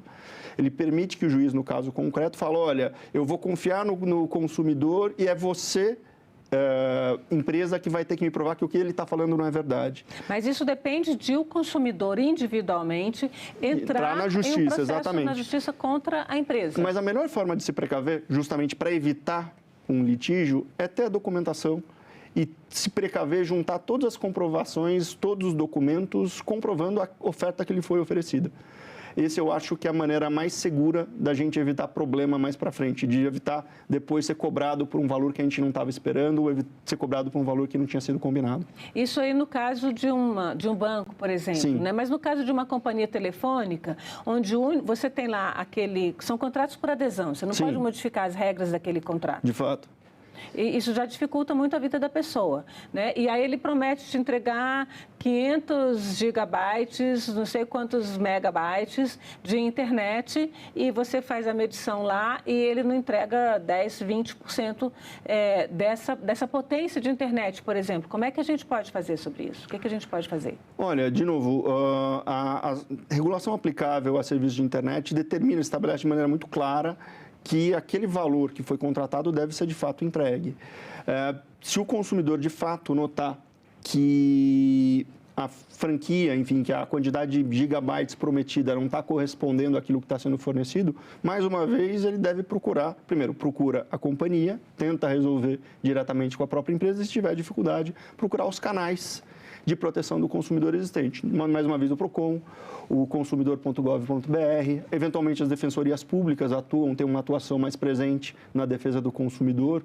Enfim, procurar todos esses canais e até mesmo os juizados especiais cíveis, né? Sempre a judicialização deve ser a última medida, mas algumas vezes é necessária. No caso, por exemplo, das companhias telefônicas, a Anatel tem uma ouvidoria. Ligar para as ouvidorias das agências é um bom mecanismo? Olha, de fato, as várias agências regulatórias cada uma oferece aí, muitas vezes, formas de atender e de proteger o usuário daquele serviço. E, sem dúvida, a ANS, por exemplo, tem um sistema para atender os usuários de serviços e planos de saúde, a Anatel também tem. E, claro, utilizar as linhas oficiais de proteção do consumidor é sempre uma medida adequada para fazer valer seus direitos. Eu quero vou pedir aqui o Paulo para colocar uma outra arte, que são as empresas, um outro gráfico, que são as empresas onde a gente tem o maior número de reclamação, são dados oficiais do Ministério da Justiça, né, da Senacom, aí o Sindec, que é um sistema, Vivo, Telefônica, GVT,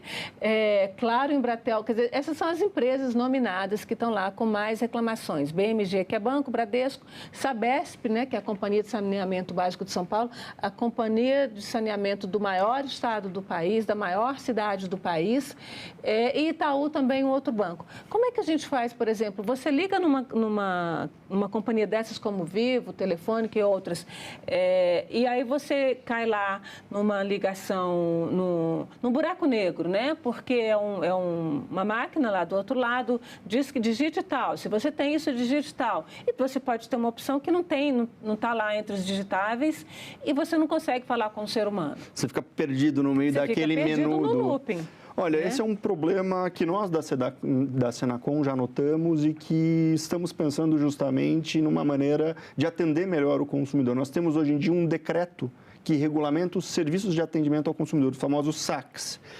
E o que a gente acredita é que esse decreto ele envelheceu mal, que ele precisa, talvez, de regras que tornem a comunicação com o consumidor um pouco mais humana, um pouco mais direta. E nós, da Senacom, e juntamente com o governo federal, estamos pensando justamente em criar mecanismos para que o consumidor tenha um acesso mais direto, mais humano, para acabar com essa dificuldade que muitas vezes a gente tem de ficar perdido ali. Sim, porque a gente sabe que as empresas usaram essas possibilidades do serviço automático para reduzir seus custos drasticamente, né? Agora, o consumidor, por sua vez, está meio que à mercê, está meio desprotegido, embora tenha o Código do Consumidor, porque é difícil, né? E as agências reguladoras parece que não estão se preocupando muito com o consumidor. Olha, eu não sei se eu diria que as agências não estão preocupando. A gente vê, justamente, várias das agências criaram canais de proteção, criaram ouvidorias, criaram métodos de atendimento ao consumidor. Mas o fato é que, muitas vezes, a gente precisa desenvolver formas de conseguir organizar todos esses instrumentos de proteção do consumidor de forma um pouco mais organizada, de forma um pouco mais eficaz. Mas eu acredito, no certo sentido, que a solução para esse problema específico virá de uma nova regulação do SAC. Eu acho que é a maneira mais fácil e mais evidente para tratar desse problema. E isso é feito direto por um decreto do Poder Executivo ou depende de lei? É um decreto do Poder Executivo. Atualmente, a gente tem um decreto que foi editado, se não me falha a memória, em 2021. mas é um decreto que deixou aí algumas pontas soltas que permitiu justamente essa desregulamentação e esse atendimento ao consumidor que muitas vezes não é satisfatório. Esse comentário que eu fiz sobre as agências de regulação, voltando à nossa questão inicial, que eram as passagens aéreas, a ANAC, que regula, né, o setor aéreo, as empresas disseram que iam baixar as passagens, tirando a mala de 23 quilos do porão. As passagens aumentaram. E a gente não viu aí o governo, em suas várias instâncias, fazendo nenhum tipo de gestão em proteção, de uma forma coletiva, em proteção do consumidor. Porque se a passagem está alta, mas eu preciso viajar para aquele lugar, eu não tenho muita opção. Tenho, no máximo, uma outra companhia, ou então ir de ônibus, ou ir de carro, ou não ir. Né? São situações de oligopólio, isso é um mercado oligopolizado. Né? A gente tem no país 2 ou 3 companhias aéreas e mais umas poucas internacionais que atuam aqui. Como é que realmente o governo pode fazer alguma coisa para defender um pouco mais o consumidor em mercados oligopolizados, como de companhias aéreas, como de telefônicas?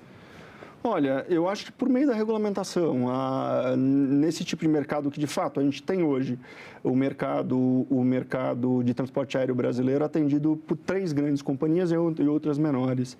Eu acho que aqui o papel da ANAC de regulamentação é um papel muito importante. E ela tem feito isso com bastante esmero.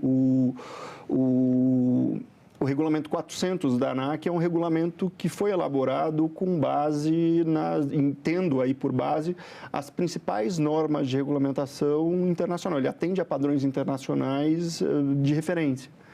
Então, eu acredito que justamente em mercados oligopolizados, em mercados que o sistema de concorrência não consegue agir de forma tão adequada, a gente precisa entrar com uma regulação um pouco mais forte para garantir aí a proteção dos interesses do consumidor. Voltando aí da questão aérea, os espaços entre as cadeiras foram reduzidos. Isso é permitido pela regulamentação, vai a regulamentação internacional, uma questão de concorrência com as empresas de baixo custo, estrangeiras, mas que ainda não entraram aqui no Brasil.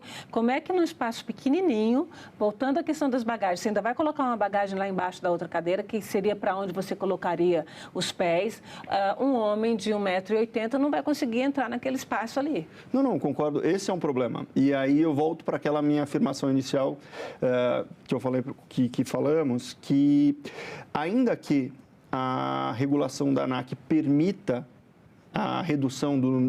Mas o preço das passagens básicas cairia e os preços não caíram. Sim. O governo não poderia, essas agências, a ANAC, por exemplo, não poderia ter feito um período de observação e, olha, a passagem não caiu, então vamos colocar de volta aí a bagagem de porão?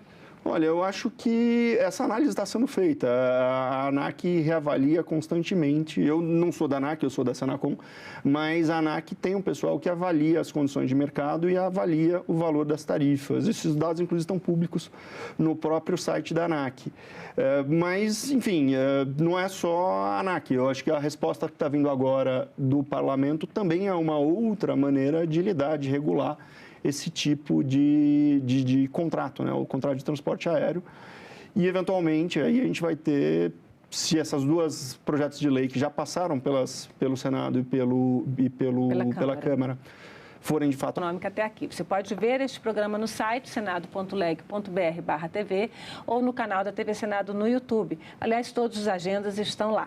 Curta o programa e aproveite para se inscrever no canal da TV Senado. Até o próximo programa.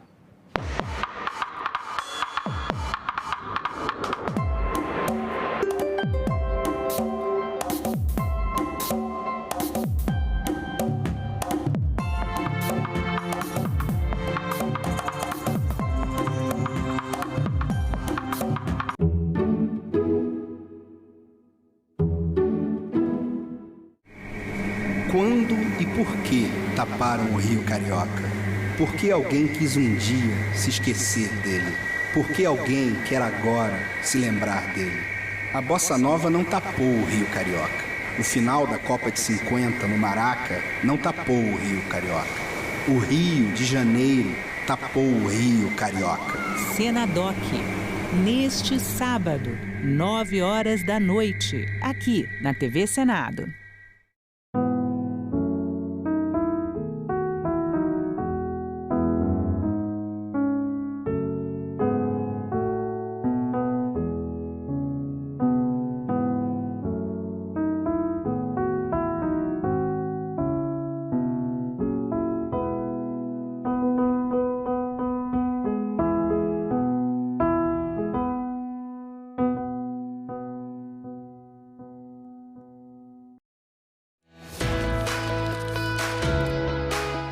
acordo com a Constituição brasileira, as funções administrativas do nosso país são exercidas por 3 poderes distintos e independentes: o poder executivo, o judiciário e o legislativo. Eles precisam funcionar em harmonia e se complementar, porque dessa forma um equilibra o outro. O poder executivo é representado por aqueles que têm funções governamentais e administrativas. Já o poder judiciário é responsável pela interpretação e execução das leis. O poder legislativo atua representando a população, formulando as leis e fiscalizando o poder executivo. No Brasil, ele é dividido em 3 níveis. O nível federal, representado por senadores e deputados federais. O nível estadual, representado por deputados estaduais e distritais. E o nível municipal, representado por vereadores. No nível federal, quem exerce o poder legislativo é o Congresso Nacional, composto pela Câmara dos Deputados e o Senado Federal. O Senado é composto por 81 senadores, 3 para cada um dos 26 estados e para o Distrito Federal, em uma divisão igualitária. Já na Câmara, composta por 513 deputados, o critério para a divisão do número de cadeiras é o da proporcionalidade. Quanto mais habitantes a unidade federativa tiver, maior será o número de representantes. Quando um projeto de lei é debatido e votado pelos deputados, os senadores fazem a revisão. Quando o projeto tem origem no Senado, a revisão é feita pelos deputados. Essa necessidade de revisão de um projeto de lei, passando necessariamente pelo Senado e pela Câmara, é o que chamamos de sistema bicameral. Toda a estrutura do nosso poder legislativo é garantida pela Constituição e também por algo muito importante, que é o seu voto. A gente também fala tupi. O nome do estado do Maranhão vem do tupi e é formado por 2 termos: mar mais inhã. Mar é uma variação de embará, bará, que vem de Pará e significa mar ou rio grande. A outra parte da palavra é inhã, que quer dizer correnteza.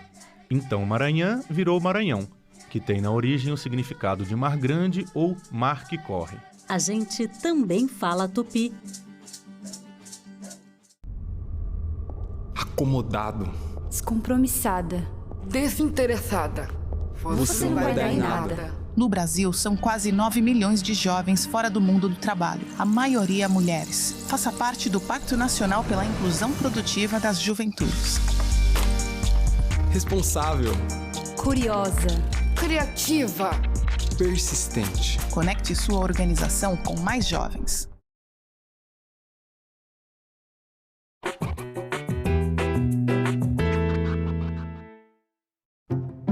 Em 1824, um movimento denominado Confederação do Equador marcou profundamente a história do nosso país.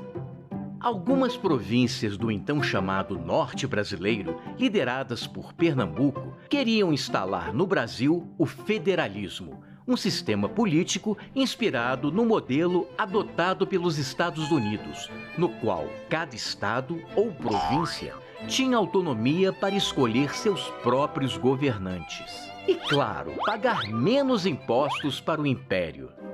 A iluminação pública do Rio de Janeiro, por exemplo, era paga por Pernambuco, enquanto a cidade de Recife vivia às escuras. A Confederação era também uma revolta contra o absolutismo de Dom Pedro I, que fechou a Assembleia Constituinte e impôs uma nova Constituição bastante centralizadora.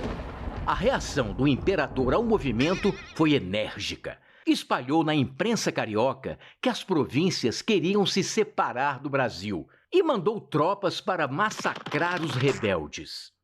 No Ceará, os principais líderes foram o Padre Mororó e Tristão Gonçalves de Alencar, que acabaram mortos. Já a resistência em Pernambuco foi liderada por Frei Caneca, o grande pensador do movimento, que publicava suas ideias em defesa da democracia em seu próprio jornal, o Tifes Pernambucano. Cercado pelos soldados imperiais, fugiu para o interior do Ceará ao lado de rebeldes paraibanos, mas acabou preso e fuzilado em praça pública. 65 anos depois, a história lhe faria justiça e o Brasil adotaria o sistema defendido pelo Frei, a República.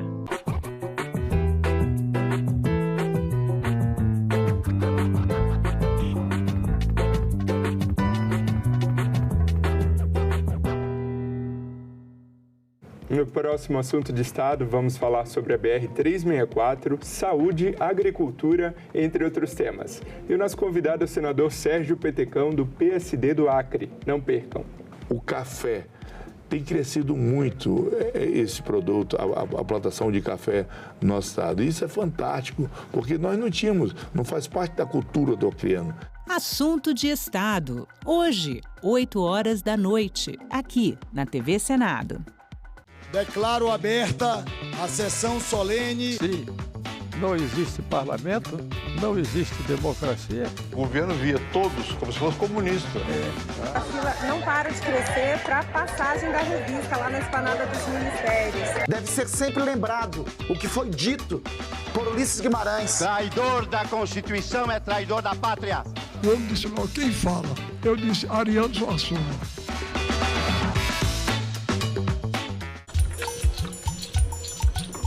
Eu sei quase nada. O que eu sei é isso, que ele foi aqui, foi tirado as vestes, tiraram o couro da mão dele, né?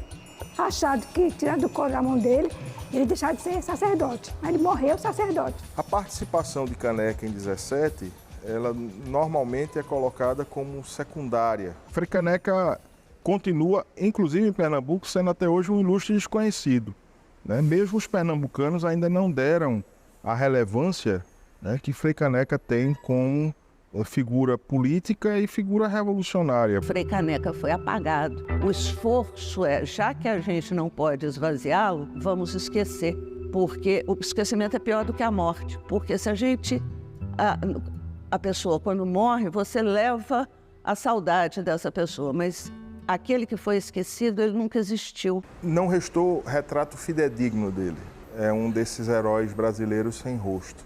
A gente também fala tupi. O nome do estado do Piauí vem do tupi e significa Rio dos Piaus ou Rio das Piabas. A palavra é formada a partir de piau, que designa várias espécies de piaus e piabas, peixes de água doce. O termo quer dizer pele manchada, isso porque esses peixes têm listras e marcas escuras nas laterais do corpo. Piau mais I, que significa rio, Piauí. A gente também fala tupi. No mês da Consciência Negra, a TV Senado traz uma programação especial. Documentários que relembram a história e a conquista de direitos, exaltam a cultura afro-brasileira. Todas as características do Brasil são dadas por quem, na realidade, construiu esse país, que foi a comunidade preta. E discutem o futuro da comunidade negra. Senadoc Especial, toda sexta, a partir das 9h, aqui na TV Senado.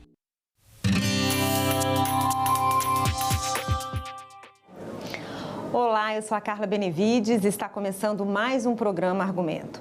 A Comissão de Assuntos Sociais aprovou o projeto que cria o programa Cuidando de Quem Cuida, uma iniciativa voltada ao esforço de mães, pais e responsáveis que cuidam de crianças, de filhos ou dependentes que tenham deficiência, algum transtorno de aprendizagem ou doenças raras. Aqui comigo no estúdio está a senadora doutora Eudócia, que foi a relatora dessa proposta e vai explicar melhor esse assunto para a gente. Senadora, obrigada pela sua presença aqui conosco. Boa tarde a você, Carla, e boa tarde a todos aqui da TV Senado. Senadora, eu queria que a senhora explicasse para a gente por que esses pais responsáveis passam, quais são as principais dificuldades que eles enfrentam no dia a dia, por que esse projeto é tão importante? Esse projeto é de suma importância, Carla, e todos que estão nos acompanhando nesse momento. Eu quero aqui parabenizar o nosso querido senador Romário pela iniciativa de fazer um projeto de lei, de ser autor desse projeto de lei de suma importância. Por quê? E o termo que ele colocou foi muito feliz, foi muito importante, cuidar de quem cuida. Porque existem nas famílias, em várias famílias, e cada vez mais esse número vem aumentando.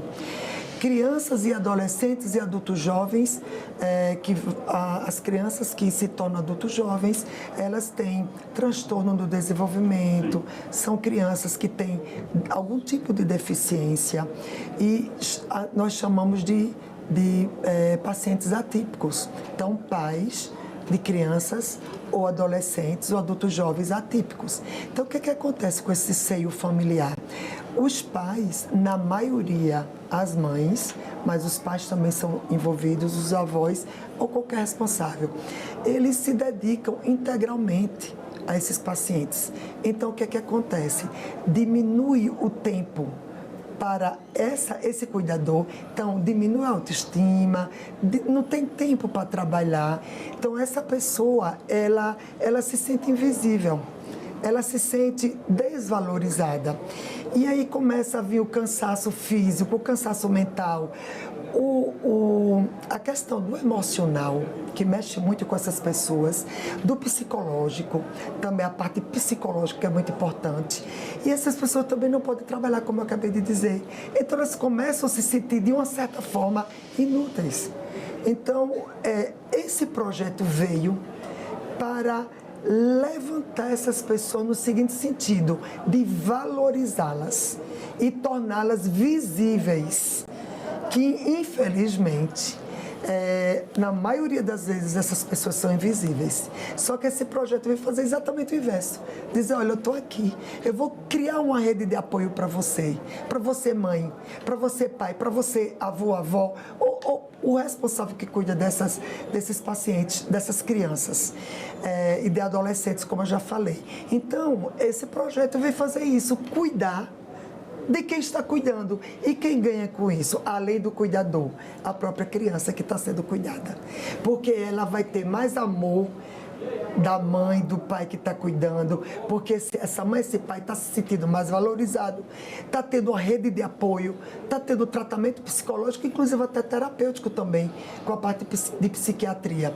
Senadora, exatamente de que forma essa rede de apoio atuaria? O que está previsto no projeto? Que ações? O que está previsto no projeto é nós já aproveitarmos o que nós já temos no sistema SUS e ampliar. De que forma?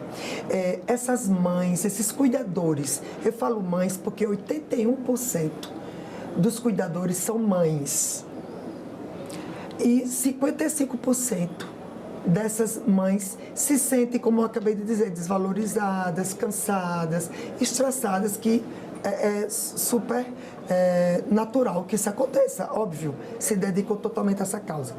E aí os pais também agora estão tendo essa iniciativa de também cuidar. Então, voltando à sua pergunta, a maioria são mães, mulheres, mas aí eu vou generalizar mães, pais e cuidadores como um todo. Então, aproveitar o que já tem no SUS, mas o que é que esse projeto traz? Uma abertura maior, uma facilidade maior para esses cuidadores. Por exemplo, a equipe de psicólogos, de psiquiatras, de clínicos e também de terapias ocupacionais, gerar a oportunidade também de lazer. E isso tudo está incluído, além do SUS, de uma rede de apoio. E essa rede de apoio nós encontramos também sensibilizando e conscientizando várias ONGs, vários institutos que estão ali dando cobertura nesses projetos sociais. Então, objetivamente, seria os profissionais de saúde, através do SUS e também tratamento psiquiátricos e medicamentoso, porque alguns pacientes precisam sim de medicamentos, e em paralelo a questão do social.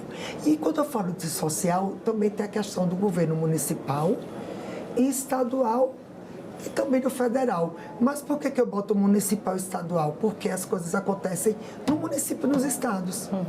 Então, tem que ser algo assim de todos, porque, olha, na verdade, cuidar de quem cuida é muito mais, vai muito mais além do que governo federal, do que o estado, do que o município.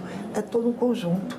tem que todos estarem de mãos dadas, imbuídos no seu sentimento de ajudar essas pessoas. Então, os prefeitos, os governadores e a presidência da República, através dos seus ministérios, trabalhar de mãos dadas para fornecer essa rede de apoio junto com as ONGs, com os institutos. Então, é disso que nós estamos falando. Senadora, uma vez eu entrevistei uma mãe que tem um filho com uma doença rara e que depende completamente dela. Ela deixou o emprego e uma das coisas que ela falou assim, eu luto muito pela saúde dele e, ao mesmo tempo, eu torço para que ele morra antes de mim. Porque se eu morrer primeiro, não tem quem cuide dele. E aí entra a questão da saúde mental, porque ela falava assim, como que é lidar com isso tudo? Sim. É um dilema comum nas mães que têm filhos com É um dilema comum e é muito fácil de entender, porque essas mães, primeiro, que elas se anulam para cuidar do seu filho. E aí, elas têm medo de que alguém não faça o que ela faz. E realmente, amor de mãe é um amor único. Então, é por isso que vem a estrutura de psiquiatra, de psicólogo e também a questão do social, de gerar para essas mães motivos de lazer, de terapia ocupacional, de capacitação, de orientá-las, de fazê-las entender todo o contexto da sua criança e também trabalhar essa mãe ou esse pai, ou avó, ou qualquer um responsável, para que eles entendam o momento que eles estão vivendo e eles poderem ser treinados, porque nesse projeto fala sobre capacitação do cuidador ou da cuidadora, para que eles possam estar preparados para cuidar. E aí, a partir desse momento, eles já vão tirando aquele peso da responsabilidade, porque eles vão entendendo, bom, se eu estou sendo preparada para cuidar do meu filho ou de um ente querido, eu também posso chamar minha mãe, posso chamar minha irmã, meu irmão, meu tio, para junto comigo fazer esse curso de capacitação. Porque um desfecho, né, da mãe ou pai primeiro, enfim, ter alguém que possa dar esse subsídio e ela se sentir segura. Porque ela não vai se sentir só. Porque o que acontece, Carla?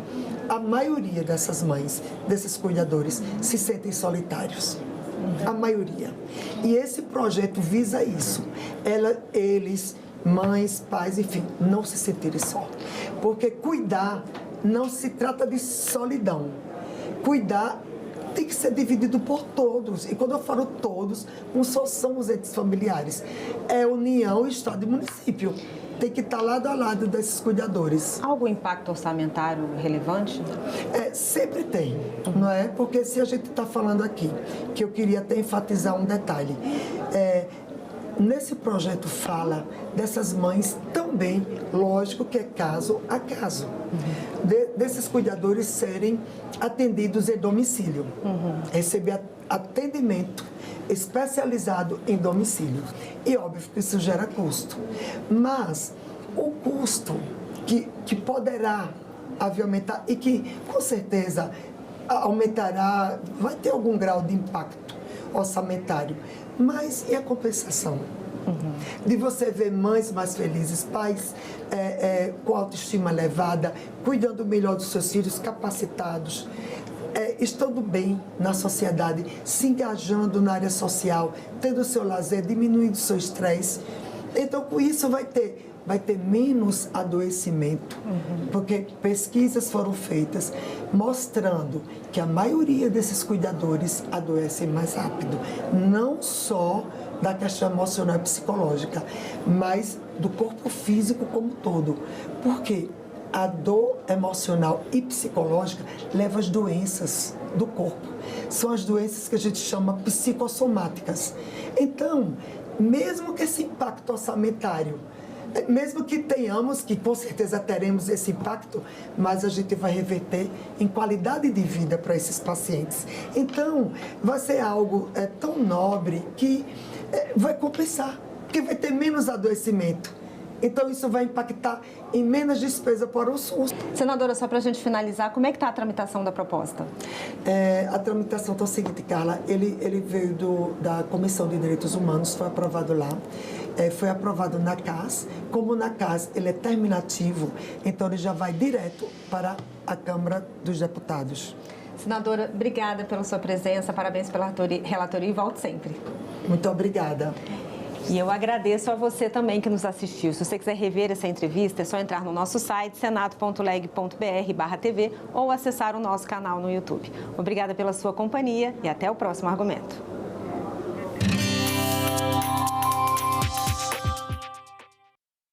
No próximo assunto de Estado, vamos falar sobre a BR-364, saúde, agricultura, entre outros temas. E o nosso convidado é o senador Sérgio Petecão, do PSD do Acre. Não percam. O café tem crescido muito, esse produto, a plantação de café no nosso estado. E isso é fantástico, porque nós não tínhamos, não faz parte da cultura do acreano. Assunto de Estado. Hoje, 20h, aqui na TV Senado.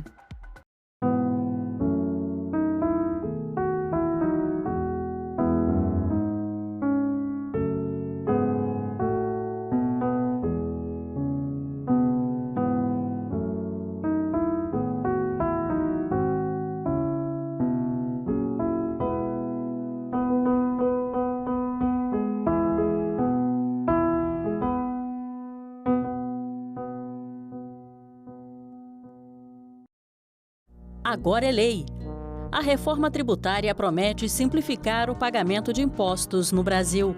A nova lei detalha reduções e isenções de tributos, além de regras para a devolução de impostos para famílias de baixa renda.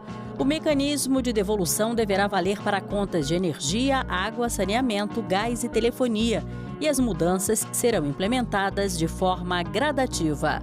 O Senado votou, agora é lei.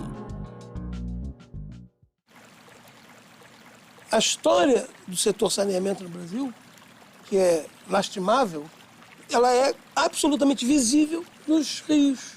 Não é o Rio Carioca especial, não. Qualquer um é igualzinho. Porque ele conta a mesma história que qualquer outro rio. Pega o Rio Iguaçu, mesma coisa. Abasteceu a cidade.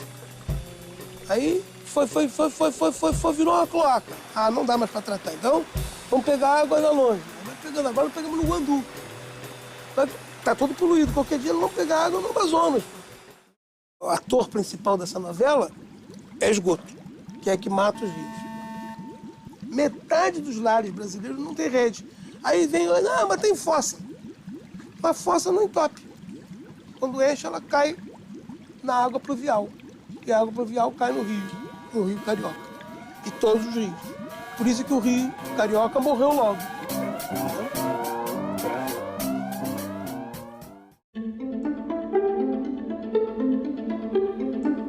Mais de 40 mil mortos tiveram seu cadastro como tentativa de inclusão e desconto associativo. Em 2023, o senhor era presidente da CBPA? Como eu não tenho conhecimento dessa informação, me permaneço calado. Sim, 23 era, sim, senhor. Pronto. Em 2024, o senhor era presidente da CBPA? Sim, senhor.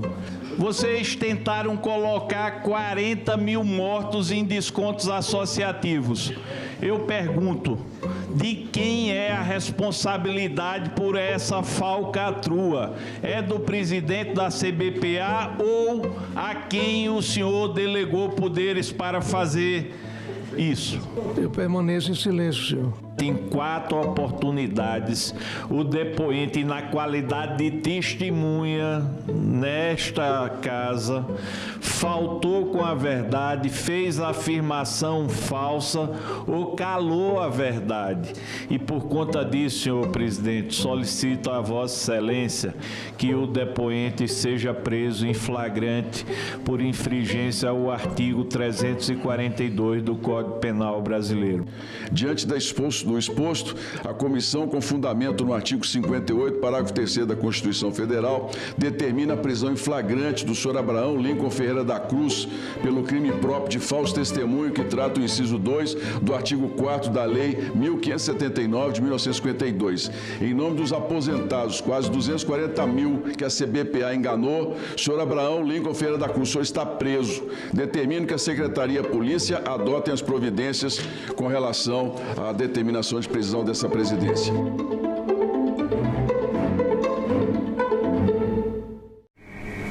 Quando e por que taparam o Rio Carioca? Por que alguém quis um dia se esquecer dele? Por que alguém quer agora se lembrar dele? A Bossa Nova não tapou o Rio Carioca. O final da Copa de 50 no Maraca não tapou o Rio Carioca. O Rio de Janeiro tapou o Rio Carioca. Senadoc, neste sábado, 9h da noite, aqui na TV Senado. Eu sou Josimar Pereira, nasci em 1985, vim lá do interior de Minas Gerais para a cidade, né? Mas não me adaptei. Aí entrei no movimentos sociais e fiz a luta pela terra. Hoje estou trabalhando com a agricultura familiar. O acesso à terra é um direito de todos. A intenção é que a pessoa consiga seu pedaço de terra, consiga ser contemplado, que hoje é através do chamamento público, que tira o sustento dali, da família. Por isso que a gente se diz agricultor familiar. Eu cheguei aqui sozinho, barraco 4x4, não tinha irrigação, não tinha água, e de lá para cá eu tive que trabalhar e conseguir tudo, né? O mais importante da democracia é a gente ser livre para ir em busca do sonho e lutar e tocar adiante. Sou muito feliz vivendo da terra, a gente plantar, ter o próprio alimento e ainda tirar o sustento, isso é muito gratificante para a gente. Meu nome é Josimar e eu nasci com a democracia.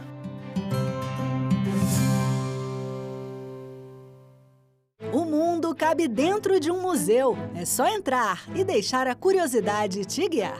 Tradições, saberes e costumes que mantêm viva a essência de um povo. O museu é esse espaço que celebra as raízes, valoriza as diferenças e fortalece o que nos conecta como humanidade. Conhecer nossa história é descobrir o que nos torna únicos. Museus, onde o passado encontra o presente e inspira o futuro. Visite, descubra, valorize. Vai votar? Passou no concurso público? Vai tirar o passaporte? Então você precisa ter o título de eleitor. Ainda não tem o seu? Calma, vem comigo no passo a passo. Você vai acessar o site do TSE. Depois vai clicar na aba Autoatendimento Eleitoral. Na sequência, em Título Eleitoral. E no final, tire seu título eleitoral. Nessa próxima etapa, muita atenção. Você vai preencher com seus dados, enviar os documentos pedidos, escolher o local de votação e informar endereço e telefone para contato. Prontinho. Depois, você recebe o número de protocolo para acompanhar a solicitação. E para isso, é só acessar o site, ir em Autoatendimento Eleitoral e depois clicar na aba Acompanhe uma solicitação. Importante, antes de receber a primeira via do título, você tem 30 dias para ir ao cartório eleitoral cadastrar a biometria. Consulte o TRE do seu estado para ver como funciona o agendamento. Lembrando que dá para tirar o título de eleitor com 15 anos, desde que você complete 16 antes das eleições. E militares em serviço obrigatório não podem emitir o documento. Então já sabe, né? Corre para tirar o título de eleitor.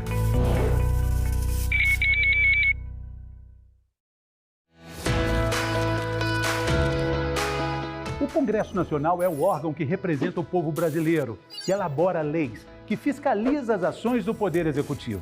O nosso sistema é o bicameral, ou seja, ele é composto por 2 câmaras ou 2 casas legislativas, a Câmara dos Deputados e o Senado Federal.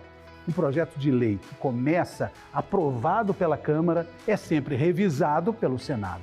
Da mesma forma, uma proposta apresentada pelo Senado também precisa passar pela votação dos deputados antes de ser sancionada ou não pelo presidente da República. A Câmara dos Deputados é composta por 513 deputados, que são eleitos a cada 4 anos pelo sistema proporcional. Cada estado brasileiro e o Distrito Federal elegem seus deputados de acordo com o tamanho de suas populações. Já o Senado Federal é composto pelos representantes dos estados e do Distrito Federal. Mas os senadores são eleitos pelo sistema majoritário. Vence o que tiver o maior número de votos. Cada unidade elege 3 senadores, independentemente do tamanho de sua população.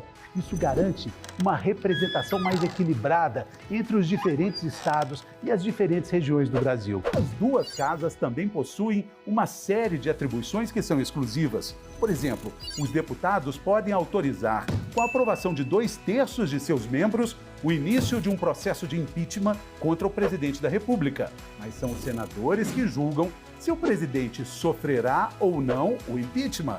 Além disso, são apenas os senadores que analisam e aprovam as indicações do presidente da República para diversos cargos muito importantes, como os ministros do STF e o Procurador-Geral da República. O Congresso é o nível mais alto do nosso poder legislativo.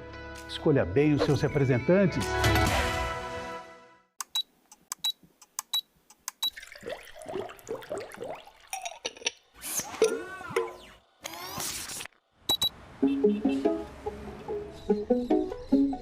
É o que eu sempre falo para os meus alunos, assim, que a ciência a gente faz por etapas, né? Na verdade, hoje em dia, eu não tenho essa preocupação de fazer a descoberta que vai revolucionar, porque a gente pavimenta o futuro. Eu não uso o DNA e as informações genéticas, porque lá atrás, né, começaram lá atrás a descobrir a estrutura do DNA, o RNA, etc. Então, eu estou usando o que fomentaram lá atrás. Então, eu espero que as minhas descobertas e o que eu for descobrindo agora pavimente o futuro de quem vem depois.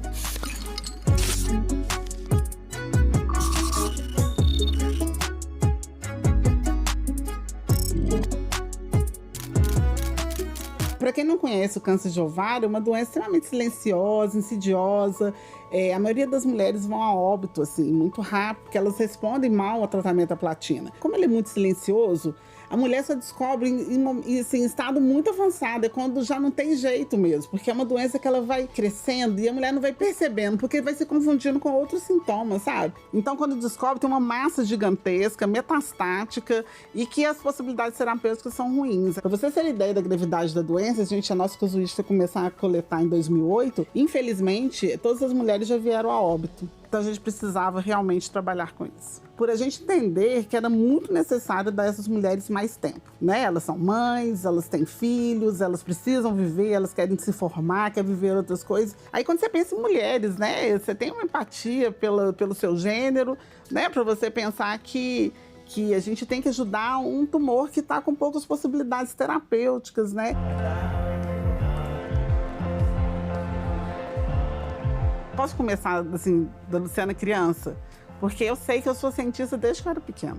Eu queria microscópio, eu queria kit de química, e meus pais ficavam doidos, assim. Por que essa menina quer coisas tão diversas, né? Então eu fui gostando desse universo, lendo muito. E quando eu estava na escola, eu tive um professor que ele começou a estudar a célula e contar pra gente. Ele chegou com tanto apetite matemático, e cada aula ele fazia membrana plasmática, citoplasma, organelas, núcleo. Eu fui ficando tomada por aquela unidade. Eu fui ficando tomada. Eu falei, gente, é tudo que eu quero. Eu quero entender o que é isso. E eu, a partir desse momento, eu quis perseguir o estudo das células. Então, quando eu cheguei na faculdade, né, por exemplo, como minha família me achava muito inteligente, porque eu era muito estudiosa e tal, eles falavam, vai ser a primeira menina negra que vai ser médica. Eu falei, mas eu não quero medicina, porque eu não queria ser assistencial. Eu queria desvendar o que estava no meu entorno, na célula. Aí, quando eu resolvi fazer biologia, foi que eu me encontrei. Eu sou bióloga por vocação, não foi por falta de opção. Eu sou bióloga mesmo, na acepção da palavra. O câncer entrou no radar porque, assim, para quem gosta muito da célula, você entender que uma unidade tão perfeita, como é que ela se torna imperfeita? Por que ela começa a desorganizar e causar um dano às pessoas e morte, né? O tumor é uma célula que está situado, imagina um ambiente tecidual, né, no corpo da pessoa, uma célula ela começa a sofrer danos. E esses danos acabam se acumulando e ela consegue dividir uma célula com dano também. Esse dano não é reparado. E dessa segunda célula vira a terceira célula, que vira outra célula, que atrai as células do entorno para se sustentar, porque o tumor é um grande parasita, na verdade, né? Então eu fiquei muito curiosa para saber qual que era a desordem causada, que a célula causava. E o câncer de ovário, ele entrou na minha vida porque já trabalhando com câncer, uma vez um médico, né, que é o professor Guinaldo da Faculdade de Medicina aqui, ele chegou para mim e falou assim, eu preciso resolver a questão da oncologia no câncer de ovário. Porque na mama, né, para câncer de mama, a gente já incorporou a sobrevida, tratamentos mais eficazes e tem melhorado a sobrevida das pacientes com câncer de mama. Mas no ovário, não. O nosso exame é prognóstico, então ele define o perfil molecular da paciente. Então, por exemplo, como o médico ele está completamente cego, assim, do ponto de vista molecular, sobre como aquela paciente vai evoluir, o nosso exame ele permite dar a ele uma análise de como ela pode evoluir com aquela doença, se ela vai evoluir mal, se ela vai responder a quimioterapia que vai dar para ela. Entende? Ou se ela tem uma tendência a metastasizar mais rápido. Por exemplo, se você pensar que se a gente está contando que a paciente ela tende a não responder a platina, né? Por que eu vou dar tratamento para ela base de platina? Eu tenho que buscar outros tipos de tratamento para permitir que ela tenha uma chance melhor de sobrevida, né? Porque senão ela vai a óbito em 6 meses. Eu sempre falo que a gente tem que pensar no câncer igual trato hipertensão. Eu sou hipertensa. Eu não tomo remédio todo dia para controlar minha pressão. Se eu não parar de tomar meu remédio de pressão, eu vou morrer. Eu posso ter um AVC, se eu comer uma coisa mais salgada. Então, o câncer, a gente não tem que falar muito em cura, sabe? Porque assim, muito tempo a gente fica nessa coisa de cura. Nós temos que falar em tratamento, em controle dele. A pessoa não necessariamente ela precisa morrer do tumor, ela pode morrer com ele, mas não dele. A gente recrutou mulheres, né, que estavam com câncer de ovário, e a gente coleta o tecido, né, do paciente. Quando ela vai para cirurgia, retira um fragmento do tecido do tumor deles, da mesma que vai para anatomia patológica. A gente extrai o RNA. Então, a gente extrai esse tipo de moléculas, porque esse RNA é uma molécula mensageira. É ela que manda informações para formar proteínas, né?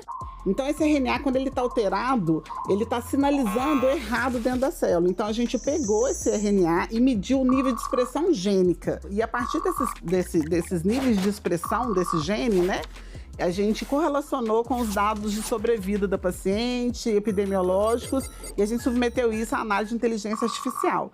E a gente fez um nível de expressão relativa. Então, significa que a gente comparou um alvo no ovário normal, né, de mulheres que tiraram o ovário por outras condições, com o ovário cancerígeno, com o tumor. Então a gente viu que tinha alguns genes da via que a gente trabalhou que estavam alterados 1000 vezes. Então assim, o nível de expressão de tanto a tanto está relacionado à resistência à platina. São as mulheres que mais resistiram ao tratamento quimioterápico. De tanto a tanto são aquelas que tiveram melhor sobrevida. De tanto a tanto foram as que...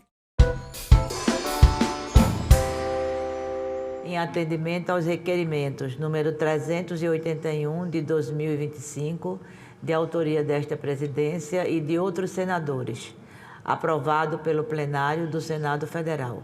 A sessão é destinada a celebrar e homenagear o Ano Internacional das Cooperativas e os 20 anos de fundação da União Nacional das Cooperativas de Agricultura Familiar e Economia Solidária, a Unicafes.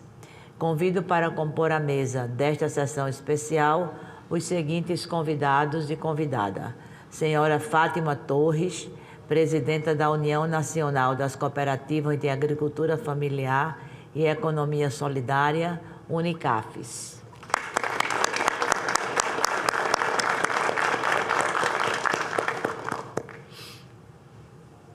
Senhor Daniel Beniamino, diretor do Departamento de Políticas de Gestão Ambiental Rural do Ministério do Meio Ambiente.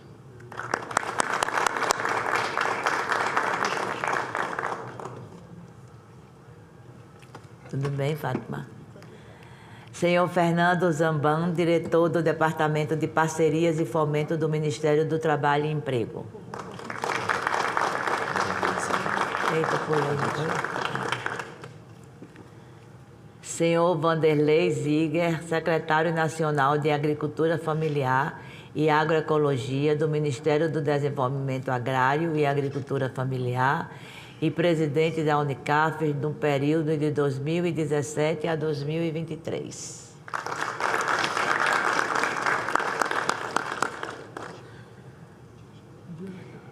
E o senhor Eduardo Pagô, diretor do Departamento de Cooperativismo, Apoio à Inclusão Sanitária, Agroindústria e Certificação da Produção Familiar, do Ministério do Desenvolvimento Agrário e Agricultura Familiar. Tudo bem?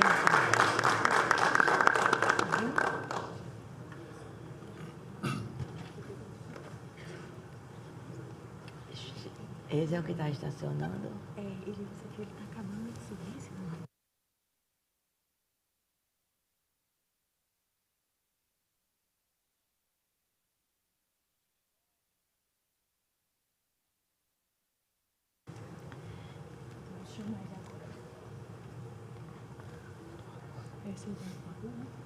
Senhor Eduardo Pagô? Está aqui. Está aqui. Senhor Raimundo Nonato. Chegou. Pode ir.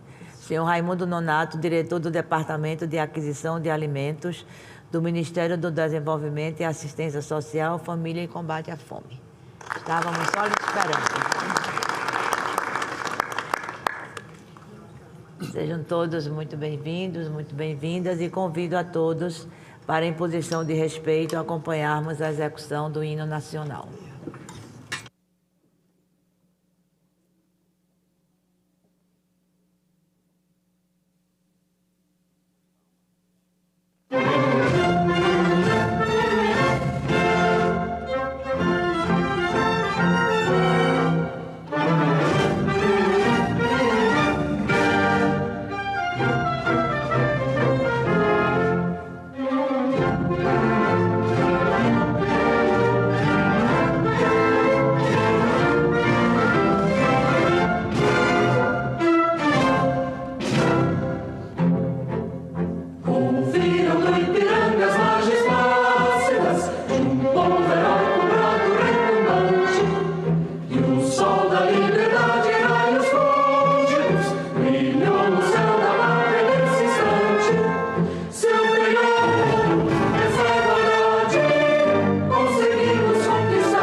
Quero cumprimentar todos os componentes da mesa, cumprimentar todos os presentes a este plenário e, com grande honra, dou início à sessão especial em homenagem ao movimento que é simultaneamente uma tradição e uma vanguarda de desenvolvimento social e econômico, o cooperativismo.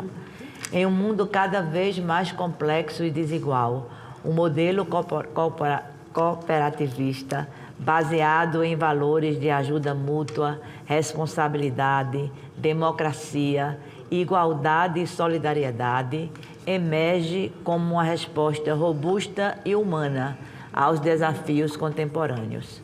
Por essa razão, a ONU declarou 2025 o Ano Internacional das Cooperativas, com o lema Cooperativas constroem um mundo melhor. E hoje estamos aqui, celebrando este evento. Celebrar o Ano do Cooperativismo em nível global e nacional é reconhecer que quando indivíduos se unem para satisfazer suas necessidades e aspirações econômicas, sociais e culturais comuns, o resultado é a criação de negócios sustentáveis que beneficiam a comunidade inteira.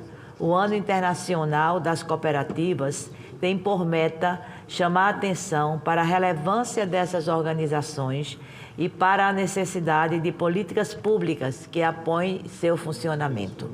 E aqui reside a importância fundamental da União Nacional das Cooperativas da Agricultura Familiar e Economia Solidária, a Unicafes. A Unicafes não é apenas uma entidade representativa, ela é a voz e a estrutura que promove a inclusão. Leva a organização cooperativista a milhares de famílias que estão na base da cadeia produtiva, garantindo-lhes melhores preços, acesso a mercados e tecnologia e fortalece a soberania alimentar. Ao apoiar as cooperativas da agricultura familiar, a Unicafes assegura a produção diversificada de alimentos saudáveis para a mesa dos brasileiros e das brasileiras. A Unicafes tem um papel estratégico na interlocução com o governo e o legislativo, defendendo o aperfeiçoamento de políticas como o Programa Nacional de Fortalecimento da Agricultura Familiar, o PRONAF, e o Programa de Aquisição de Alimentos, o PAA, garantindo que os recursos cheguem de forma justa e organizada. É a prova de que a solidariedade e a união têm o poder de transformar a realidade de milhões de trabalhadores e trabalhadoras, combatendo a pobreza e gerando desenvolvimento sustentável no campo. Essa entidade, cujo 20º aniversário também estamos celebrando hoje, já se encontra estabelecida em 21 unidades da federação e tem buscado o desenvolvimento socioeconômico sustentável, sem discriminação de gênero, idade ou etnia. Ao celebrarmos a Unicafes, é importante lembrar o papel estratégico das cooperativas da agricultura familiar e da economia solidária. Mais de 70% dos alimentos consumidos no Brasil vêm da agricultura familiar. Já a economia solidária está presente em 90% dos municípios com até 20 mil habitantes. A agricultura familiar e a economia solidária encontram no modelo cooperativo um caminho para garantir oportunidades para milhões de trabalhadores e trabalhadoras. Elas representam muito mais do que um modelo econômico. São instrumentos de inclusão social, geração de renda e sustentabilidade. Ao conectar pequenos produtores e comunidades, essas cooperativas fortalecem a produção local, reduzem desigualdades e contribuem para a segurança alimentar no país. Valores que traduzem na prática o ideal de um Brasil mais justo e solidário e que estamos, pouco a pouco, alcançando pelos índices revelados da nossa política pública em relação à economia solidária e à segurança alimentar. Nossos parabéns e agradecimentos à Unicafes e a seus integrantes. São pessoas como vocês que mantêm em marcha o sonho de um mundo com mais justiça social, solidariedade e desenvolvimento. Muito obrigada.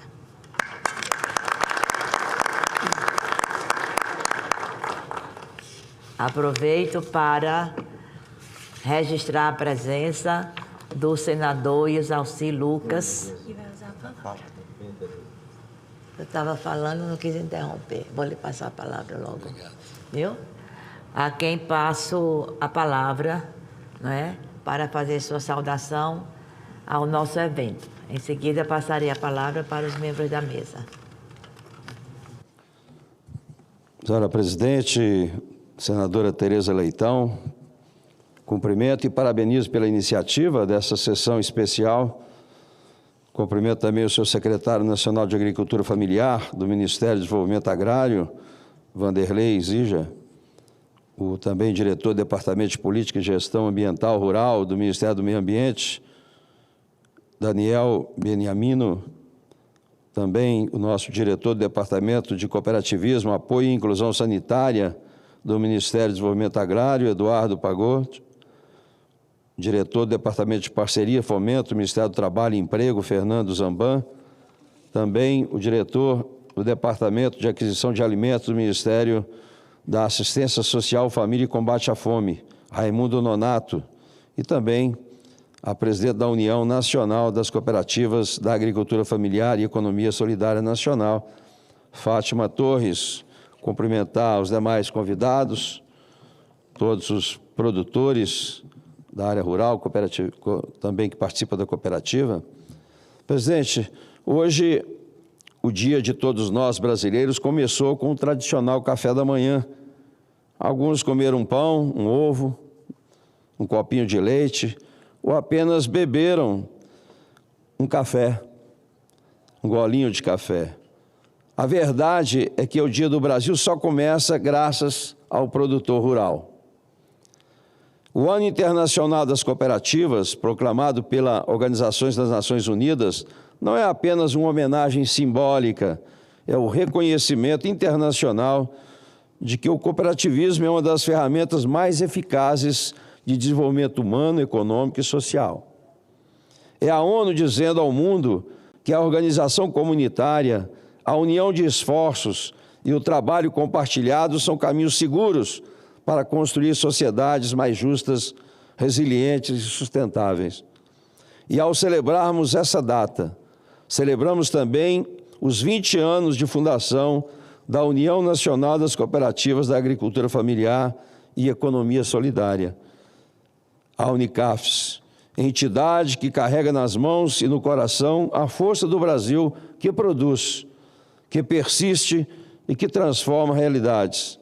A história da Unicafes é a história de milhões de famílias que vivem na terra, que acordam antes do sol, que enfrentam seca, chuva, crise econômica e ainda assim colocam o alimento na mesa de cada brasileiro. É a história de homens e mulheres que não pedem privilégios, pedem oportunidade, respeito e condições dignas para fazer o que fazem tão bem, alimentar o país. E é por isso que essa sessão solene tem importância nacional.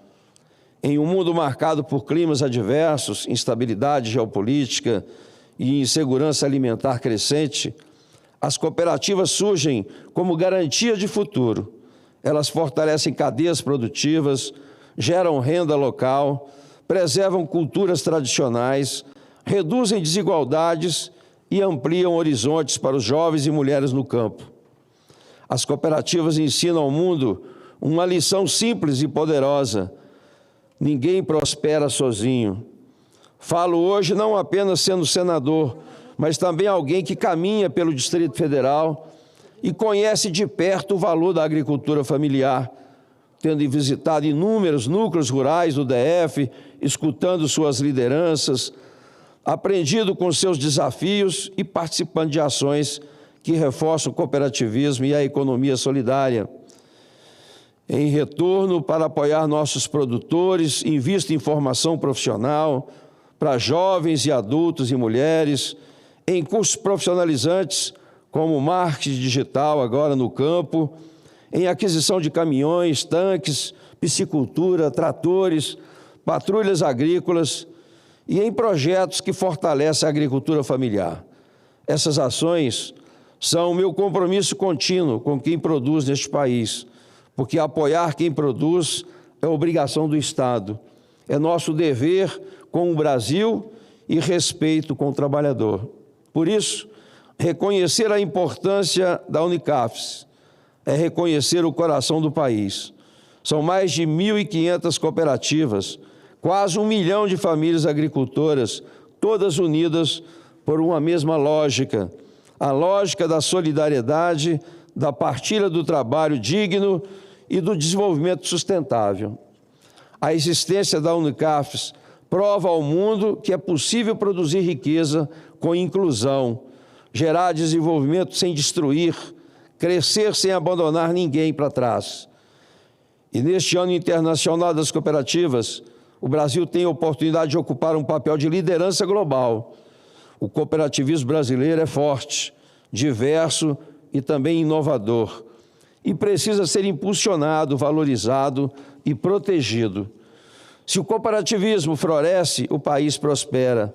Se a agricultura familiar é fortalecida, a segurança alimentar é garantida. Se o produtor rural tem apoio, toda a sociedade tem futuro. Por isso, destaco aqui que a Unicafes não está apenas completando 20 anos de história, está completando 20 anos de serviço ao Brasil, a essa entidade, suas lideranças e cada cooperado neste imenso país. Registro meu respeito, a minha admiração e o compromisso dessa casa com o diálogo e com o fortalecimento institucional e com a construção de políticas públicas que ampliem o impacto positivo do cooperativismo. Que este ano internacional não seja apenas uma data comemorativa, mas o início de uma nova etapa mais sólida, mais integrada, mais reconhecida para todas as cooperativas brasileiras. A Unicafes, meu parabéns pelos 20 anos. Aos agricultores familiares, meu agradecimento pela força com que sustenta o Brasil todos os dias. E às cooperativas de nosso país, meu compromisso de apoiar vocês em seu papel na construção de um futuro melhor. A todos vocês que colocam comida na mesa de todos nós brasileiros, o nosso muito obrigado.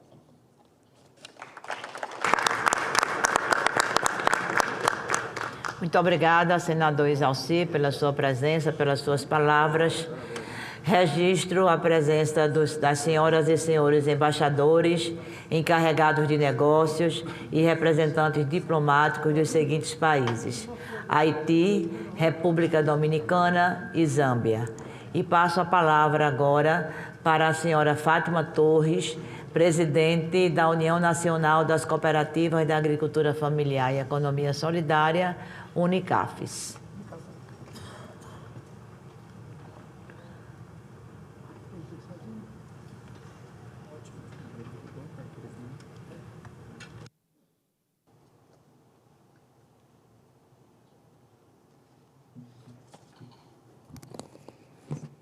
Bom dia a todos e a todas. Gostaria de saudar a senhora presidente e requerente dessa sessão, a senadora Tereza Leitão, a qual agradeço imensamente essa homenagem à nossa entidade.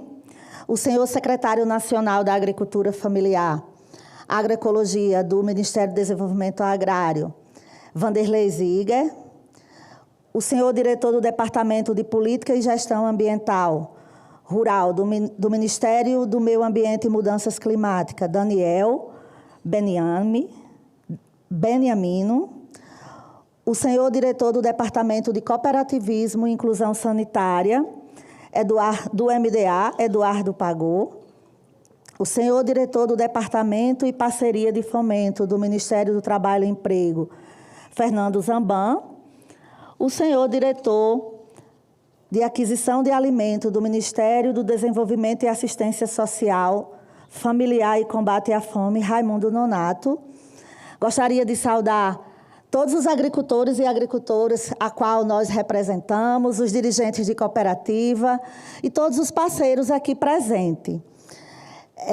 Falar da Unicafes nessa casa muito nos emociona, porque a Unicafes nasceu a partir de um desejo e de uma necessidade de nós, agricultores e agricultoras, de acessar políticas públicas e também acessar os mercados. Então, a Unicafes é uma rede de cooperativa que hoje representa 1.500 cooperativas, tem um trabalho com produção agroecológica, trabalhamos o acesso ao mercado dos nossos produtos através das políticas públicas e também do mercado privado, organizamos feiras, circuitos, trabalhamos também muito fortemente com formação, tanto por nossos agricultores e agricultoras, como também para a nossa juventude. Temos um departamento de formação em cooperativismo, com o objetivo de fortalecer a gestão das nossas cooperativas e também de trabalhar a paridade das mulheres no cooperativismo no Brasil e também a paridade da juventude.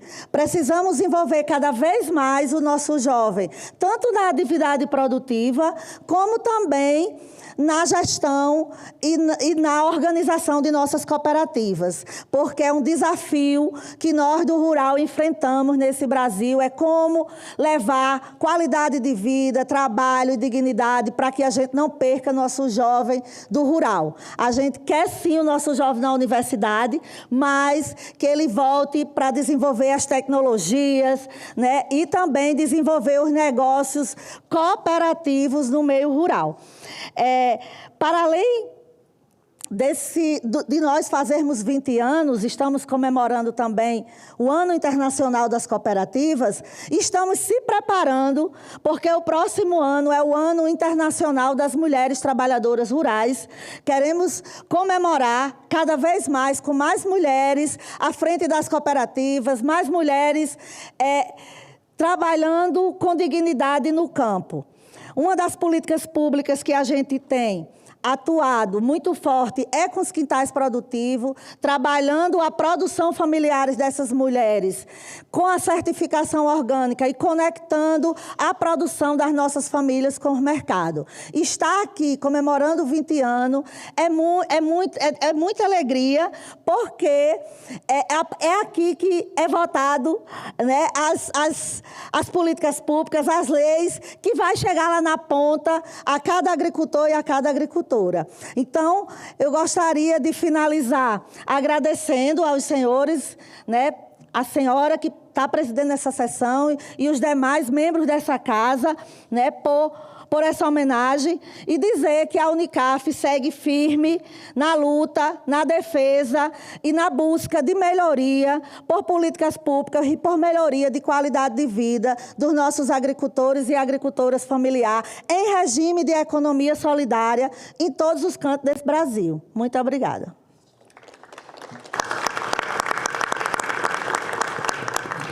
Nós agradecemos, Fátima, as suas palavras.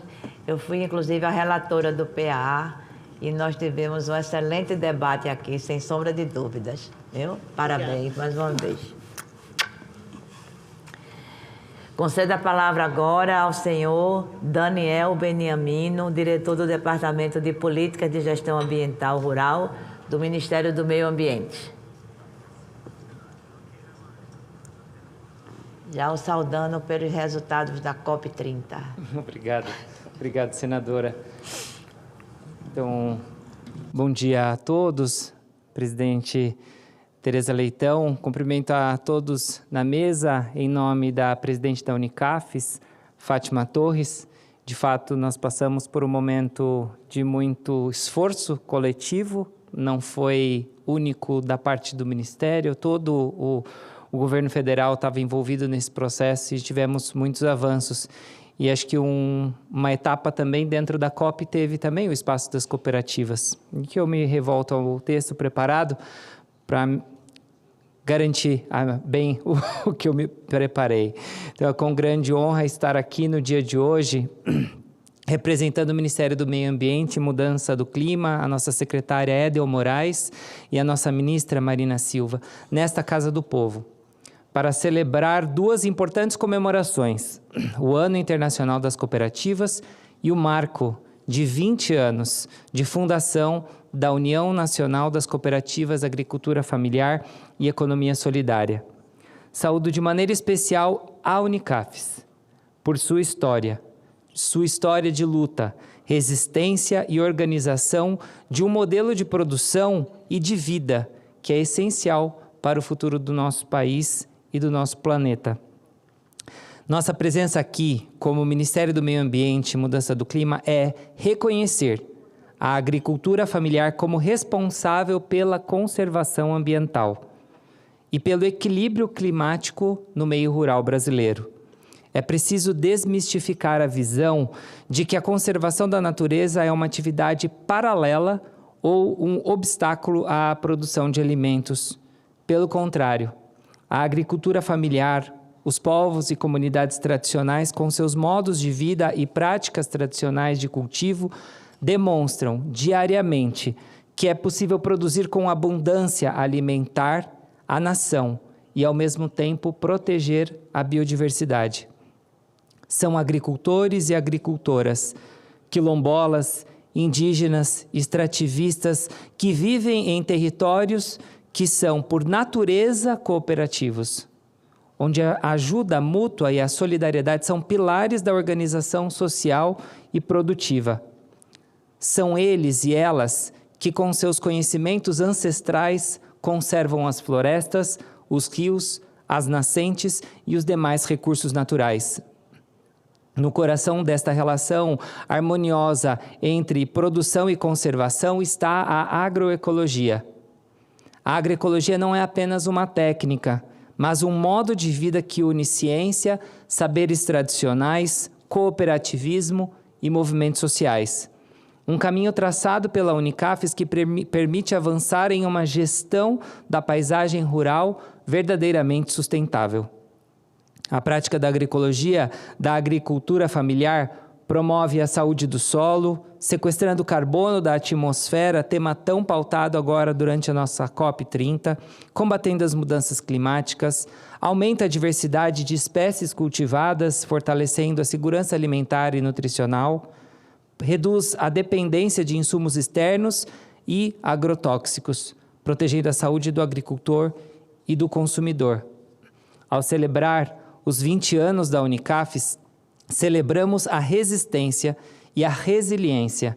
A Unicafes nasceu e cresceu como uma voz de oposição ao modelo hegemônico de mercado, pautado na concentração de terra, na produção de commodities e na exclusão social. A organização em cooperativas e associações, sob a égide da economia solidária, é a forma que a agricultura familiar encontrou para se fortalecer, ter escala de comercialização e, crucialmente, manter seus valores e princípios. O modelo Unicafes é a prova de que é possível construir um mercado justo, uma governança democrática e uma prática sustentável. O modelo cooperativo permite que a distribuição de alimentos seja mais justa e eficiente, conectando diretamente o campo e a cidade, encurtando as cadeias, reduzindo o desperdício e a pegada de carbono. Esse sistema organizado garante o acesso a alimentos livres de agrotóxicos, nutritivos e culturalmente adequados, sendo uma resposta direta e prática aos desafios no combate à pobreza, à fome e à má nutrição no Brasil. Outro ponto crucial é o papel transformador das cooperativas para a mulher e a juventude rural. A organização cooperada oferece caminhos concretos para o empoderamento feminino, garantindo voz, participação na gestão e acesso a linhas de crédito e mercado. As mulheres, muitas vezes guardiãs das sementes crioulas e do saber agroecológico, encontram no cooperativismo o reconhecimento e a valorização de seu trabalho essencial. Da mesma forma, a juventude vê na agroecologia cooperada a oportunidade de permanecer no campo, com dignidade, inovação e renda, garantindo a sucessão familiar e a continuidade da conservação ambiental nos territórios. Fortalecer as cooperativas é, portanto, uma poderosa inclusão social, equidade de gênero e combate ao êxodo rural. A força do cooperativismo, da agricultura familiar, dos povos e comunidades tradicionais é, então, bússola, que aponta para um futuro mais equitativo e sustentável.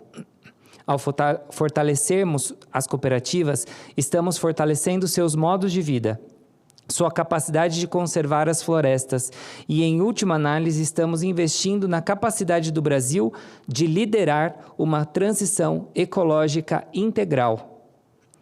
Essa liderança foi crucial e visível na recente COP30, realizada em Belém, no coração da Amazônia.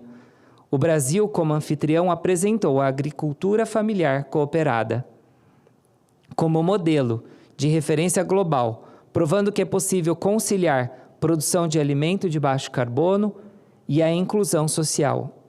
É através da estruturação de projetos cooperativos de agroecologia, recuperação de áreas degradadas e sistemas agroflorestais que o país pode, de fato, alcançar e superar suas contribuições nacionalmente determinadas, as NDCs, no setor de uso da terra e florestas, transformando a meta climática em uma realidade social e econômica. Para concluir, neste ano internacional do cooperativismo, o Ministério do Meio Ambiente e Mudança do Clima reitera seu compromisso com esta causa e com a Unicafes. O cooperativismo, em sua essência, carrega os valores da solidariedade, responsabilidade, democracia e preocupação com a comunidade.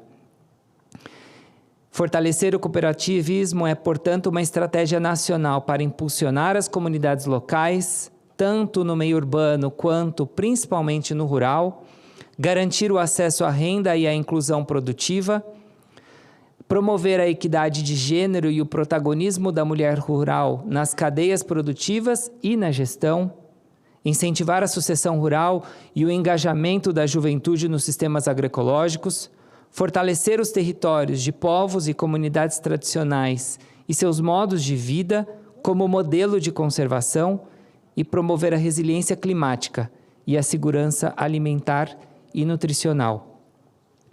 Que o espírito de união e solidariedade da Unicafes e do cooperativismo continuem a inspirar nossas políticas públicas nessa casa e a moldar um Brasil que colhe o que planta, justiça social e ambiental. Como declarou a ONU, as cooperativas constroem um mundo melhor. Muito obrigado.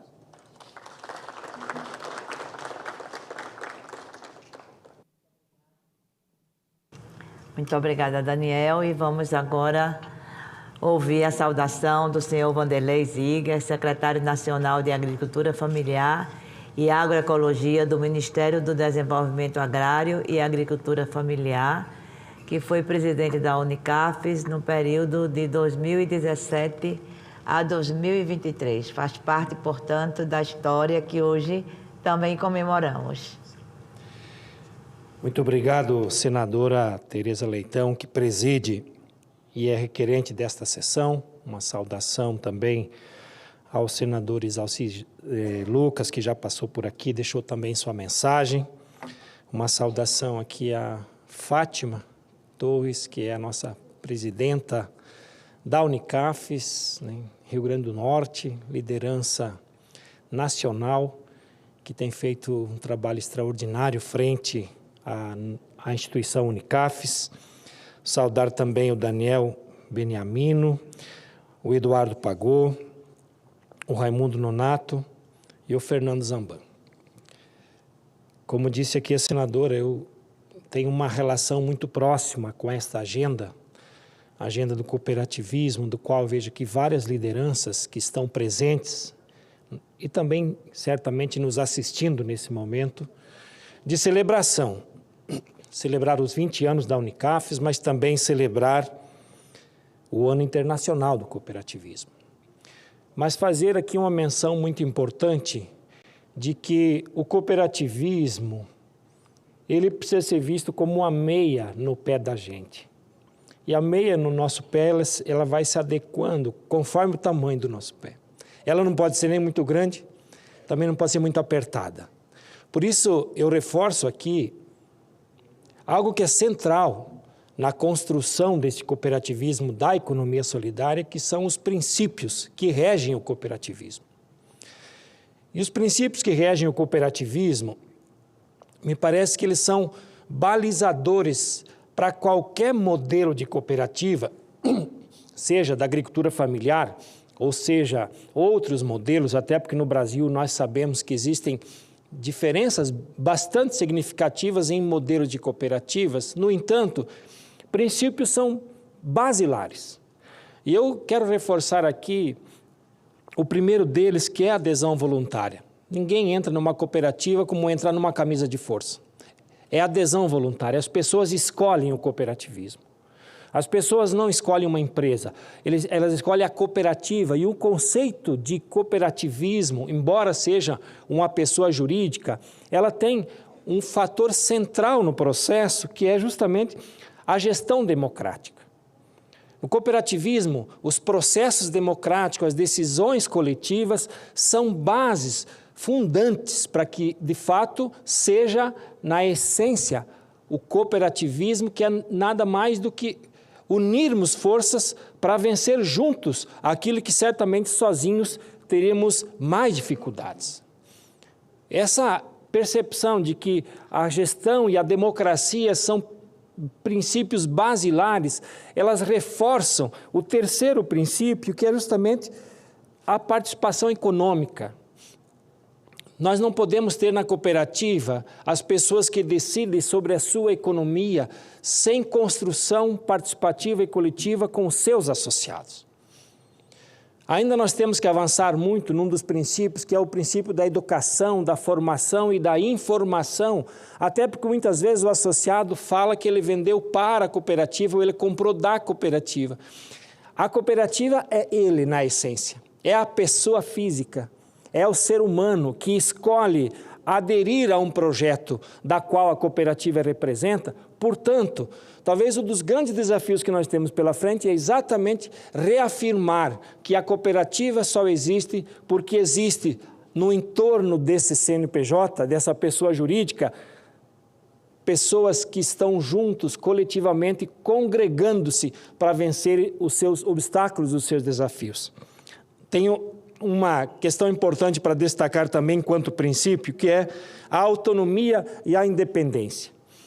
Embora nós tenhamos os sistemas hoje organizados em níveis, né? O primeiro, o segundo e o terceiro nível, que são as cooperativas singulares, federações e confederações, é fundamental reafirmar que a segunda e a terceira casa, ela só existe porque existe a primeira. Então, o pilar principal e o princípio principal desse cooperativismo são as cooperativas singulares, essas que se espraiam, que avançam nos territórios, no território nacional e muitas vezes nos territórios mais distantes, e que lá existe a cooperativa que organiza economicamente as pessoas que estão ou na agricultura familiar ou em outros espaços, mas que o cooperativismo ele continua sendo a grande bandeira para se construir e avançar.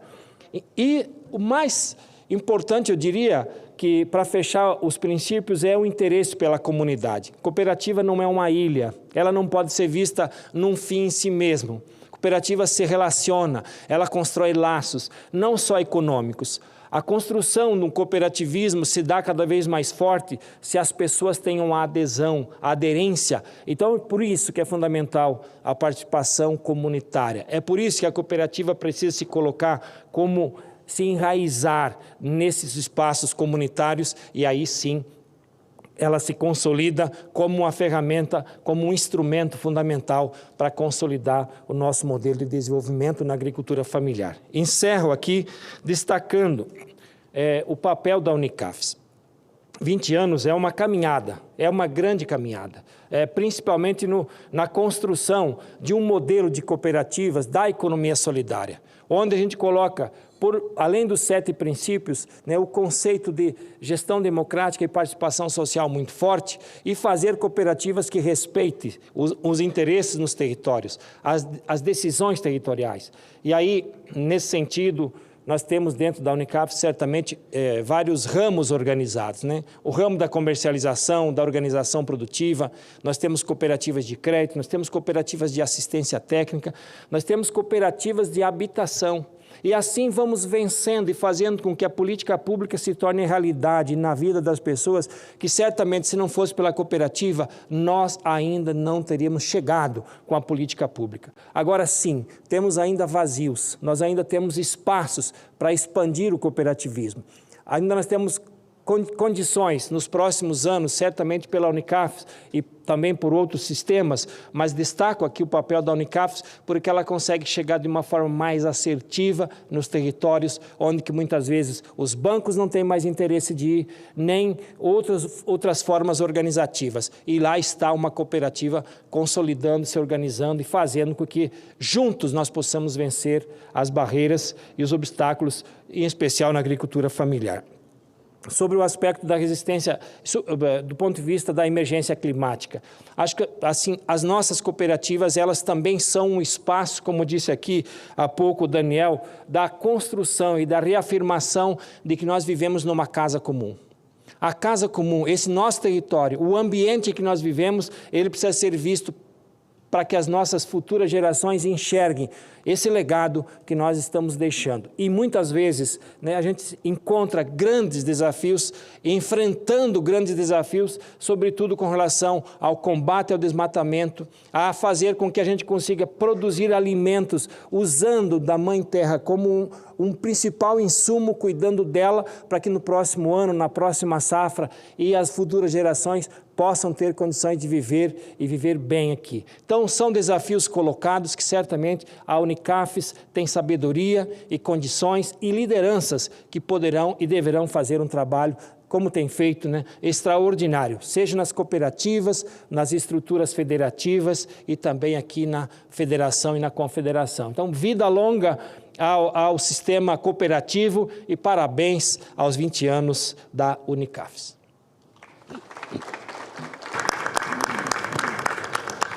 Muito obrigada, Vanderlei. E juntar tudo isso com a perspectiva da economia solidária, eu acho que dá, de fato, uma sustentabilidade, não é? Muito importante e simbólica na proteção e na preservação da nossa casa comum. Eu gosto muito dessa expressão. Então, quero registrar a presença do senador Wellington Fagundes e lhe passar a palavra para fazer uma saudação aos nossos homenageados.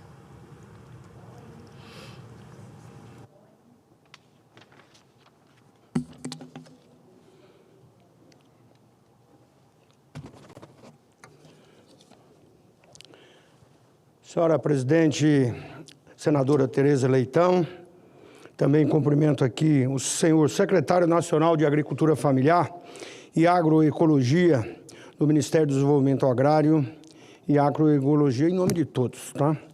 Todos já foram citados, né? E eu quero dizer aqui, senhora senadora Tereza Leitão, as minhas senhoras e senhores senadores, quero iniciar cumprimentando Vossa Excelência pela iniciativa e pela condução dessa sessão especial, que celebra o Ano Internacional das Cooperativas e marca os 20 anos da Unicaf. Esta é uma justa homenagem a um movimento que transformou a vida de milhares de famílias brasileiras e que segue ampliando oportunidades, especialmente para a agricultura familiar e também a economia solidária. E faço aqui um registro especial ao nome da presidente da União Nacional das Cooperativas da Agricultura Familiar e Economia Solidária, Fátima Torres. Está conosco à mesa. Também as cooperativas, quero aqui registrar, que representam muito mais do que um modelo de organização produtiva. Elas expressam valores de união, compartilhamento e desenvolvimento regional.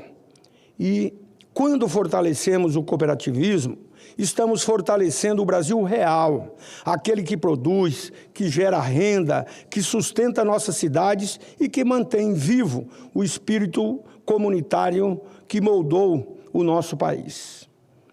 Quero aqui destacar, nesta ocasião, algumas iniciativas que já defendi e tenho defendido justamente com esse propósito.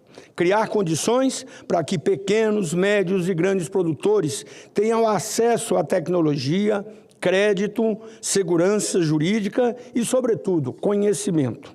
No Senado, apresentei o projeto de lei número 539 de 2021, que prorrogou a validade dos atos de assembleias e reuniões de sociedades, incluindo cooperativas, durante principalmente a pandemia.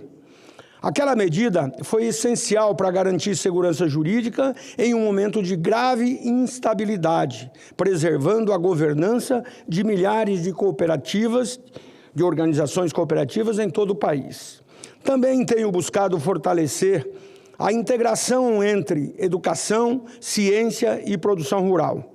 É o caso do apoio que temos dado em parceria com o Instituto Federal de Educação de Mato Grosso, ao projeto Conexões, que aproxima pesquisadores e estudantes das demandas concretas do campo. E aqui eu faço e homenageio também o reitor Júlio César, porque é extremamente competente e tem dirigido aquela instituição de forma de muito avanço no trabalho daquela instituição. E essa articulação transforma desafios reais enfrentados por pequenos, médios e grandes produtores em soluções práticas construídas dentro das nossas instituições de ensino.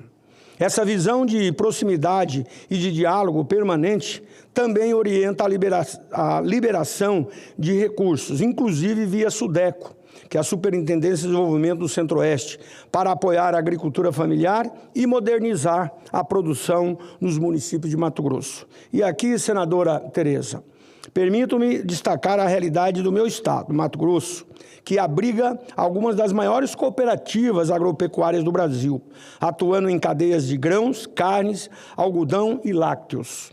São estruturas robustas que movimentam a economia regional e geram milhares de empregos.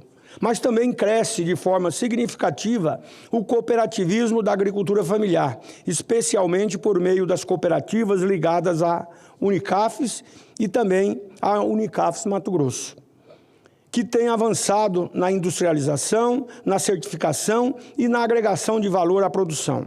Cada vez mais agricultores buscam as cooperativas para comercializar melhor, comprar insumos a preços mais acessíveis, acessar crédito e participar de programas especiais. É esse movimento que faz a diferença no interior do estado, onde muitas cooperativas já se tornaram o principal motor econômico, responsáveis por empregos, renda e estabilidade para centenas de famílias rurais. Mas também é importante registrar desafios que permanecem.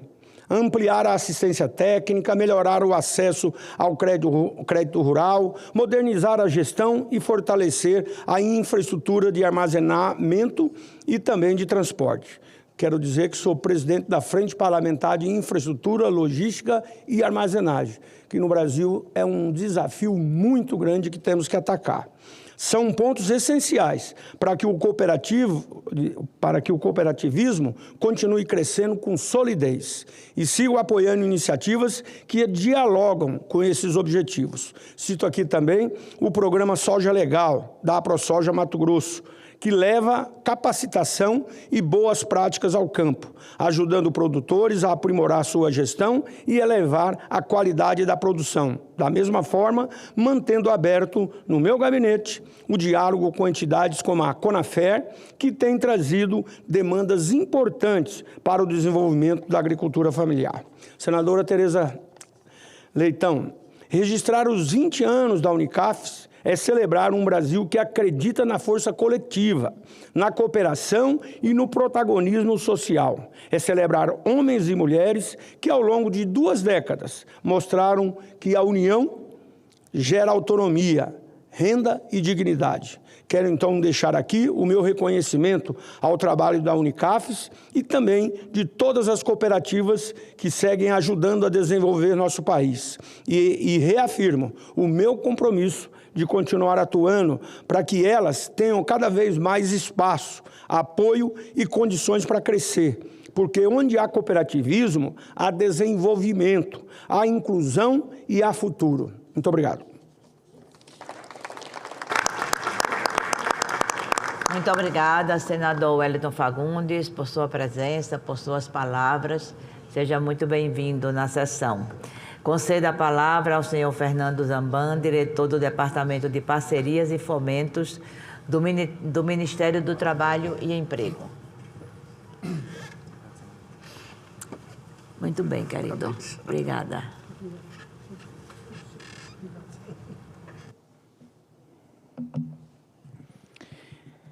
Senhora Presidente, querida senadora Tereza Leitão, receba meu cumprimento respeitoso e meu agradecimento sincero pela iniciativa dessa sessão solene, que celebra o Ano Internacional das Cooperativas e marca os 20 anos da nossa querida Unicafes, União Nacional das Cooperativas da Agricultura Familiar e Economia Solidária.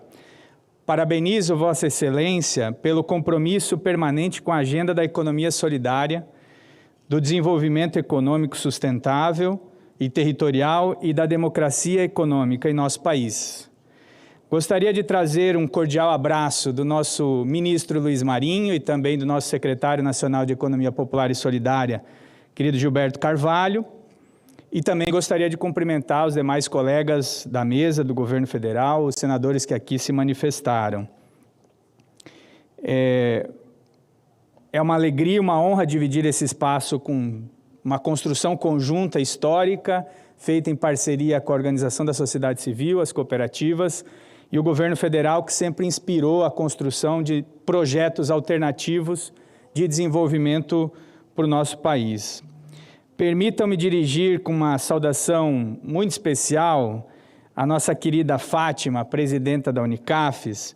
Fátima, sua liderança nos inspira, é sensível, firme ao mesmo tempo e conduz a Unicafes para um novo cenário de desenvolvimento do nosso país nos próximos anos que se avizinham. Tem um compromisso muito sincero e honesto com o desenvolvimento solidário e sustentável no nosso país. Muito valioso. Seu exemplo é muita inspiração, Fátima.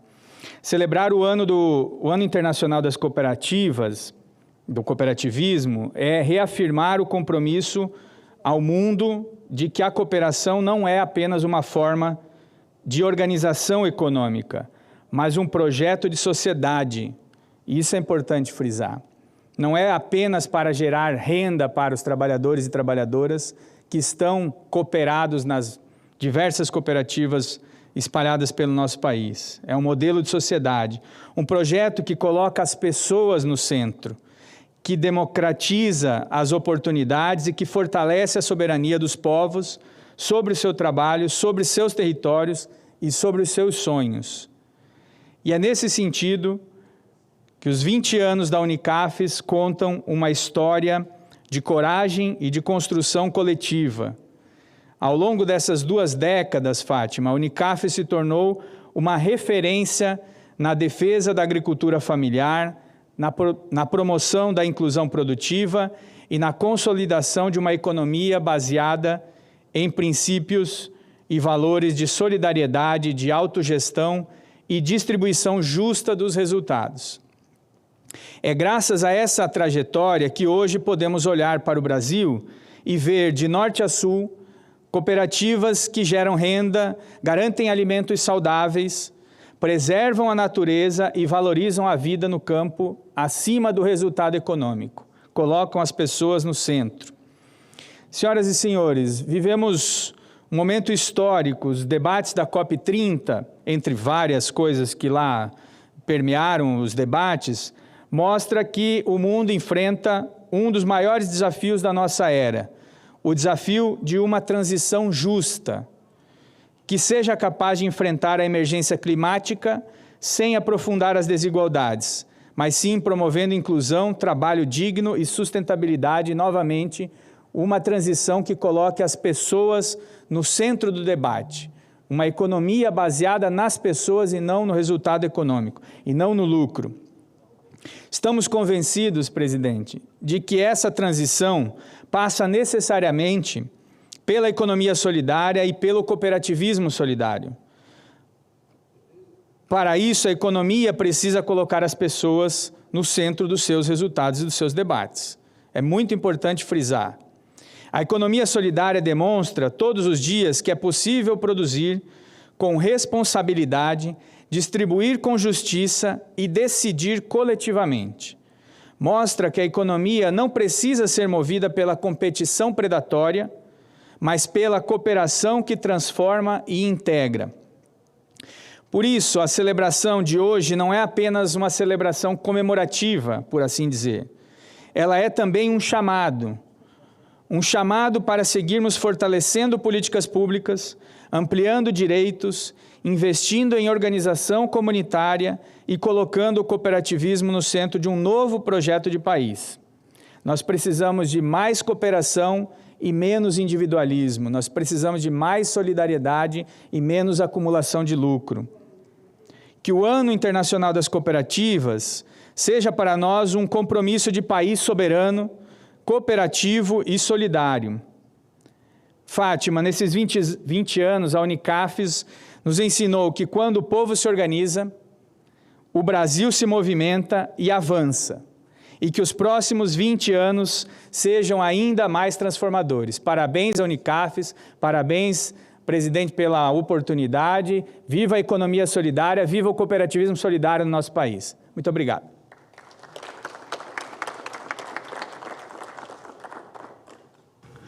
Nós agradecemos as suas palavras e eu concedo agora a palavra ao senhor Eduardo Pagô, diretor do Departamento de Cooperativismo, Apoio à Inclusão Sanitária, Agroindústria e Certificação da Produção Familiar do Ministério do Desenvolvimento Agrário e Agricultura Familiar.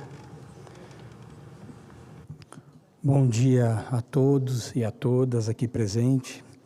Saudando a senhora presidente requerente dessa sessão, senadora Tereza Leitão. Gostaria de parabenizá-la por essa homenagem destinada à Unicafes nos seus 20 anos e celebrando também neste Ano Internacional das Cooperativas instituído pela ONU. Gostaria também de cumprimentar o colega do MDA, o secretário Vanderlei Ziger, uma história muito madura e forte no cooperativismo, como foi colocado aqui. Saudar também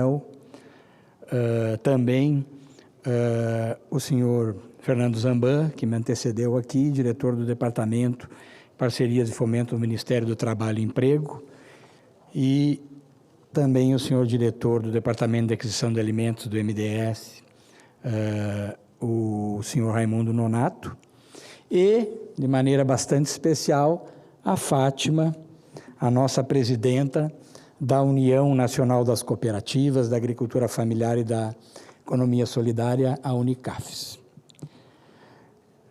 Coincidentemente, estão aqui na mesa os ministérios, nossos grandes parceiros, né, na instituição, na construção do nosso Coopera Mais Brasil, que é o grande programa de construção do cooperativismo, de fortalecimento do cooperativismo e do associativismo da economia solidária,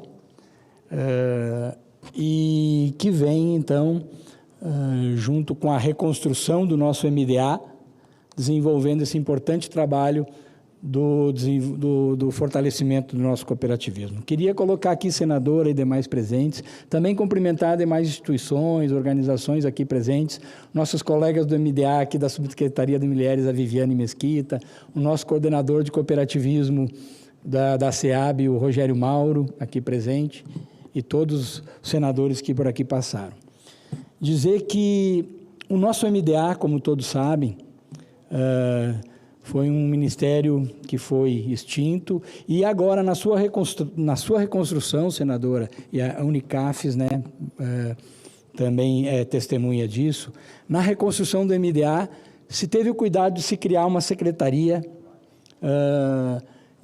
que tivesse no seu nome o cooperativismo, que é a Secretaria de Abastecimento, Cooperativismo e Soberania Alimentar, a qual tenho satisfação de estar lá juntamente com a nossa secretária Ana Terra, e que tem um papel importante na reconstrução das políticas públicas voltadas para o cooperativismo, o associativismo, da economia solidária.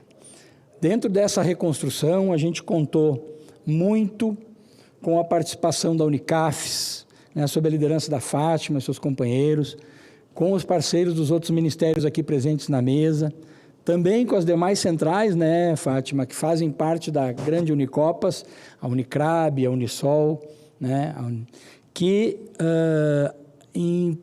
por muitos momentos foram escutados e ajudaram a propor uma nova política de cooperativismo para o nosso governo. A Unicafes tem um papel fundamental e tem muitos exemplos em todo o Brasil nessa questão do desenvolvimento, na construção de redes, na construção de centrais de comercialização, e que é fundamental para o acesso às nossas políticas públicas. A gente sabe que o nosso PAA, o nosso PENAI, as próprias compras institucionais, depende muito da organização das cooperativas para acessarem esses mercados, né? A Unicafes tem um papel importantíssimo nisso, né? Onde tem equipes, tem uma rede de suporte para essas cooperativas. O nosso Coopera Mais Brasil, né? O programa esse que vem sendo gestionado por diversos ministérios que fazem parte do comitê gestor, tem então esse papel importante, né? Ele recentemente lançou um edital que está em avaliação para o fortalecimento dessas redes de cooperativismo, para a criação de base de serviços, né, que consigam chegar até as cooperativas, dando suporte para a qualificação dos projetos, para acesso ao crédito, para melhorias na questão da gestão, assim como também a SEAB, o MDA, tem um programa chamado Mais Gestão, que em parceria com as universidades federais, os institutos federais, vem trabalhando a questão do fortalecimento e da gestão das nossas cooperativas e associações.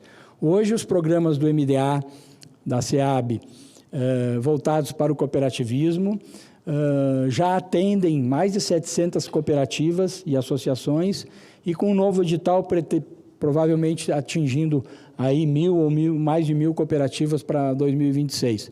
No sentido o quê? De fortalecimento da organização, para que elas acessem aos mercados, seja os mercados institucionais, as políticas públicas, assim como os mercados privados e, quem sabe, até a exportação, como já é, né, Fátima, a Unicafes já tem uma experiência muito interessante, inclusive na organização das suas cooperativas para a exportação de produtos da agricultura familiar. Para encerrar, então, gostaria de novamente parabenizar em nome da Fátima a todos os companheiros da Unicafes, né, a todos aqueles aqui presentes que sabem da importância do cooperativismo na questão do desenvolvimento da agricultura familiar, no desenvolvimento da nossa economia, né, e como disse aqui o Fernando, né, a economia solidária, o cooperativismo, né, ele é uma outra forma que a gente tem que enxergar com mais força dentro da sociedade, né? E isso tudo a Unicafes tem como exemplo nessa questão da organização. Então, desejo aqui a todos, né,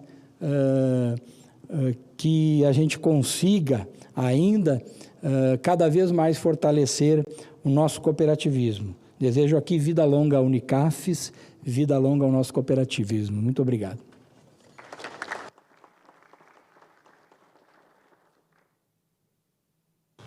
Muito obrigada, senhor Eduardo. Cumprimento os visitantes que estão em visita às dependências do Senado e concedo a palavra ao senhor Raimundo Donato, diretor do Departamento de Aquisição de Alimentos do Ministério do Desenvolvimento e Assistência Social, Família e Combate à Fome.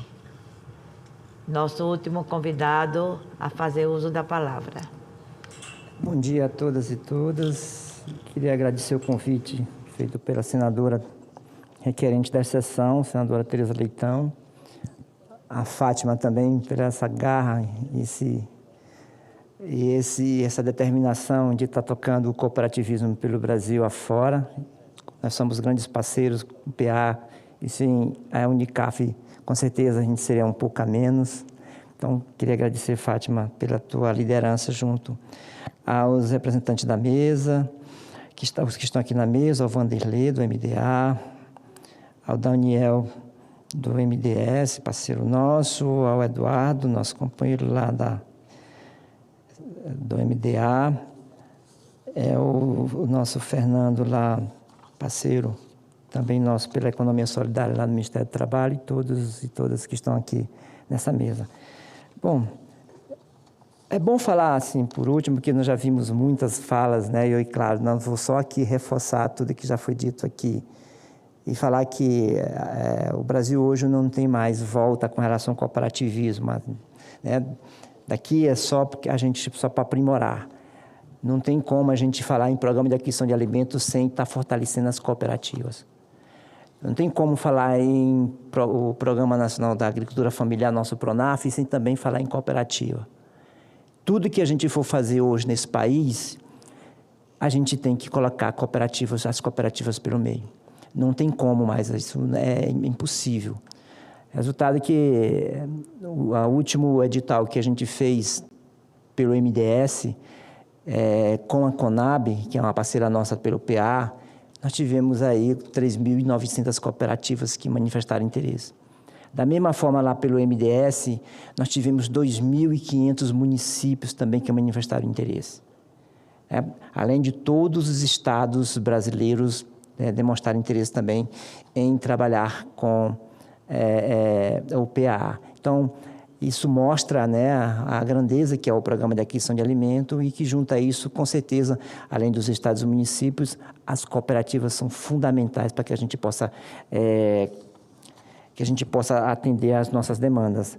E aí, assim, queria me ater à fala aqui do Vanderlei com relação aos princípios do cooperativismo e reforçar que a gestão, a decisão inclui também as pactuações que são feitas em torno de parcerias com outros campos.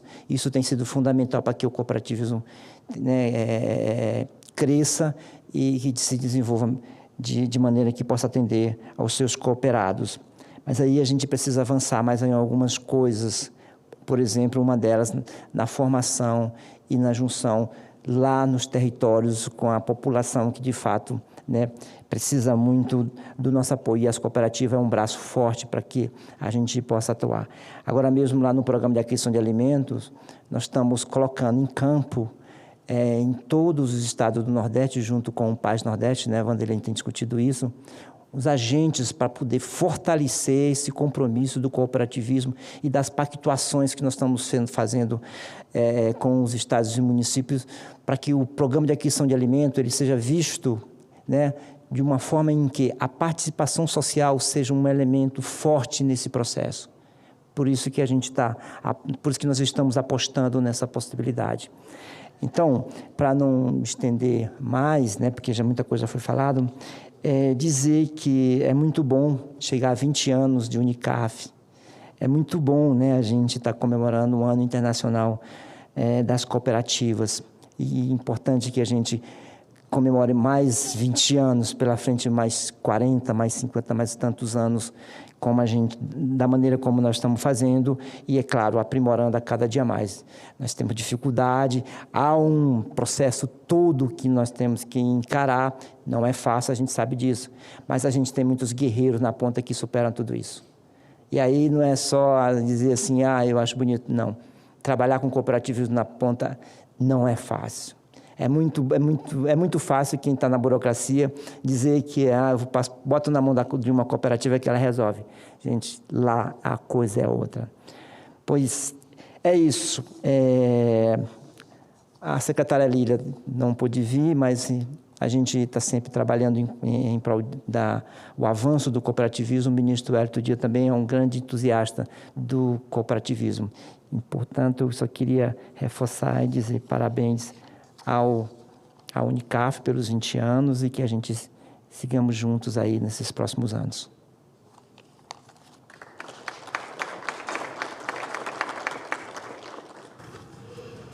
Muito bem, concluídas as intervenções aqui da mesa, eu não posso deixar de fazer um breve comentário dizendo da feliz coincidência de estarmos realizando essa sessão solene pós-COP. Essa é a primeira semana de trabalho do Senado após vários acontecimentos na conjuntura nacional e internacional, e um deles foi o fim, o desfecho positivo da COP30, a homenagem espontânea e merecida recebida pela ministra Marina Silva durante 3 minutos, aplaudida espontaneamente pelos participantes da COP30, de modo que ter aqui nessa sessão representantes de 4 ministérios, o MDA, o Ministério do Meio Ambiente, o Ministério do Trabalho e Emprego, o MDS, dialogando com o Senado e dialogando com a sociedade civil, aqui representada pela Unicafes, é para nós um momento muito importante, mais do que solene, como é a sessão, né? É um momento de renovação de nossos compromissos. Muita coisa do que foi falado aqui foi aprovada nesta casa e outras certamente virão ainda. E os senhores e as senhoras podem saber que contam com o nosso compromisso, com a nossa aliança, para que a gente possa focar naquilo que foi fala presente em todas as intervenções. O desenvolvimento sustentável, com respeito às pessoas, às organizações populares, aos saberes tradicionais e ao meio ambiente. Muito já foi feito e sabemos que muito ainda temos a fazer.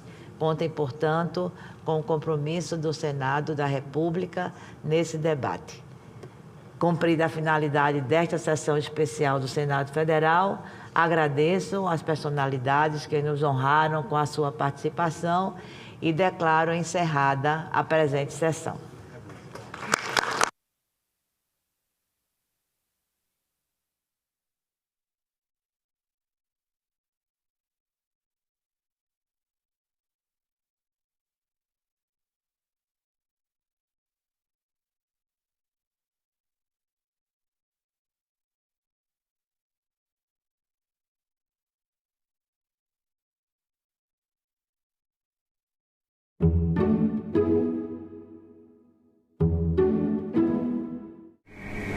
Quando e por que taparam o Rio Carioca? Por que alguém quis um dia se esquecer dele? Por que alguém quer agora se lembrar dele? A Bossa Nova não tapou o Rio Carioca. O final da Copa de 50 no Maraca não tapou o Rio Carioca. O Rio de Janeiro tapou o Rio Carioca. Senadoc, neste sábado, 21h, aqui na TV Senado. Meu nome é Ana Reis, eu nasci em 1985 e sou farmacêutica e cantora. Eu também sempre segui essas duas profissões, né? Completo 20 anos da minha carreira como cantora e também tem 20 anos que eu entrei na UNB para o curso de farmácia. Dos direitos, dos que eu mais prezo, é a liberdade de expressão. Eu posso trazer em todos os âmbitos da minha vida, assim, mas principalmente na minha atividade como cantora. Eu sempre pude escolher, por exemplo, o repertório de um show com as músicas que eu queria cantar. Eu sou mãe do Hugo. O Hugo tem 6 anos hoje. Eu adoro ele pedindo as músicas. Mamãe, põe um Luiz Gonzaga aí pra gente ouvir. Quando ele pede umas músicas assim, eu vejo que eu tô fazendo um bom papel, porque acho que nossa cidadania, ela não é completa se ela não passar pela arte. Eu posso trabalhar com o que eu gosto, eu posso cantar o que eu quero. Democracia é isso, é liberdade. Meu nome é Ana e eu nasci com a democracia. Tem muitas mulheres que acham que a violência é só um soco, um puxão de cabelo, não. Ela se mostra de várias formas.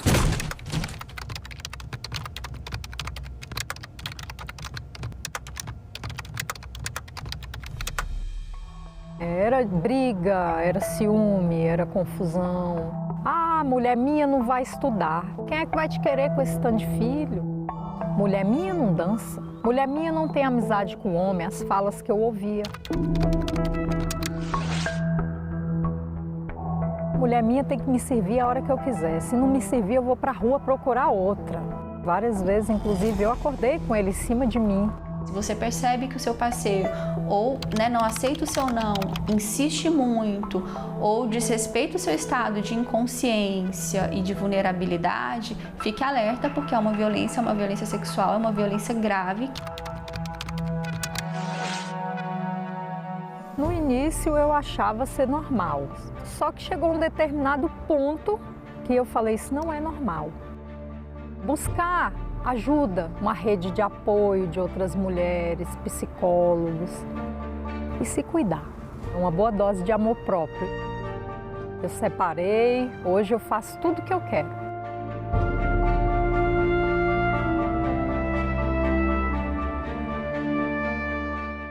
Quer entender tudo sobre as eleições do Brasil? Sabia que você pode consultar um monte de dados sobre eleições passadas? Por exemplo, resultados das eleições desde 1933, o eleitorado de alguma eleição do seu município ou estado, prestação de contas de partidos e candidatos, informações sobre mesárias e mesários, ou até sobre o uso das urnas eletrônicas. Essa transparência existe e tem endereço certo: o portal de dados abertos do TSE. Bora falar sobre isso? Roda a vinheta, diretor.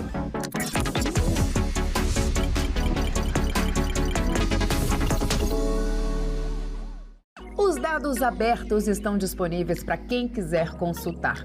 Jornalistas, pesquisadoras e pesquisadores, cientistas políticos, juristas, para o público em geral. É um lugar para estudar, investigar, saber mais. O objetivo da ferramenta é facilitar o acesso a informações oficiais e fortalecer a transparência da justiça eleitoral. E o portal também ajuda a combater a desinformação, especialmente durante as eleições, porque lá tem tudo documentado.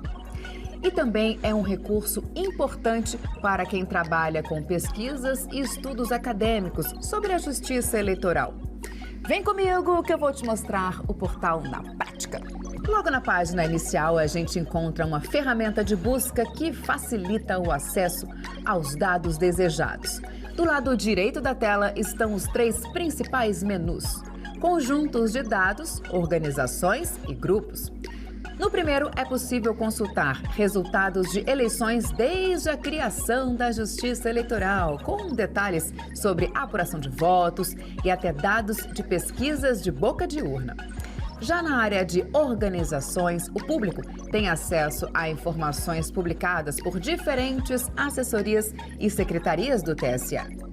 E no menu Grupos, o usuário pode reunir e catalogar dados relacionados a um projeto específico ou tema de interesse, tipo comparecimento e abstenção e pesquisas eleitorais. E tem mais: se alguém sentir falta de algum dado, identificar algum problema ou tiver alguma dúvida, é só acessar o menu Contato no portal de dados abertos. Então é isso, não deixe de seguir a gente nas redes sociais, hein? E lembre-se, quanto mais você souber e pesquisar, melhor e mais consciente vai exercer o seu direito de votar. Tchau! No próximo assunto de Estado, vamos falar sobre a BR-364, saúde, agricultura, entre outros temas. E o nosso convidado é o senador Sérgio Petecão, do PSD do Acre. Não percam. O café tem crescido muito, esse produto, a plantação de café no nosso estado. Isso é fantástico, porque nós não tínhamos, não faz parte da cultura do acreano. Assunto de Estado. Hoje, 20h, aqui na TV Senado. O Senado brasileiro foi criado pela Constituição de 1824, mas havia um problema. Em que lugar os senadores iriam se reunir? Pensando nisso, Dom Pedro I decide comprar o Palácio Conde dos Arcos e reformá-lo para abrigar o poder legislativo. Só 2 anos depois, em 1826, aconteceria a primeira sessão oficial do Senado.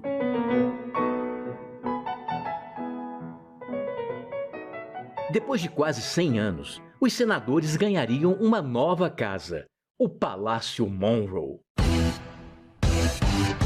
Construído originalmente para a Exposição Universal de 1904 nos Estados Unidos, o prédio, todo feito em estrutura metálica desmontável, foi transferido num navio para o Rio de Janeiro e remontado no local mais nobre da cidade. O Monroe acabou se tornando um cartão postal do Rio e uma referência histórica de um período político bastante conturbado. Em 1960, com a inauguração de Brasília, o Senado passou a ter um novo endereço. A cúpula côncava de Oscar Niemeyer trouxe ousadia e modernidade à tradição democrática, sugerindo ponderação e equilíbrio em suas formas. Mas nem tudo são flores. Se o Palácio Conde dos Arcos hoje é a Faculdade Nacional de Direito, o Palácio Monroe foi quase apagado da nossa memória quando o ex-presidente Ernesto Geisel mandou demolir o prédio para construir um chafariz e um estacionamento subterrâneo. Objetos históricos foram perdidos ou vendidos pela empresa demolidora, mas a memória ainda permanece nos resquícios preservados pelo Senado.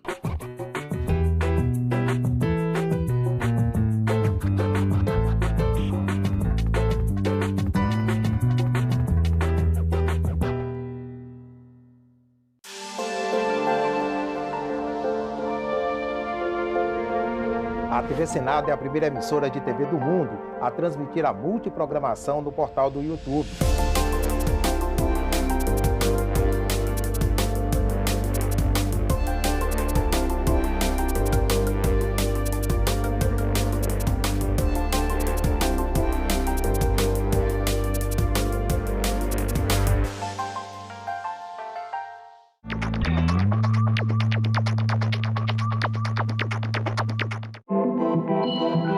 O site do Senado agora mostra projetos de lei em linguagem simplificada. É o Senado Explica, uma ferramenta de inteligência artificial combinada com revisão humana que torna mais fácil entender e acompanhar as leis em debate aqui no Senado. Na página de tramitação das matérias e no portal E-Cidadania, Senado Explica.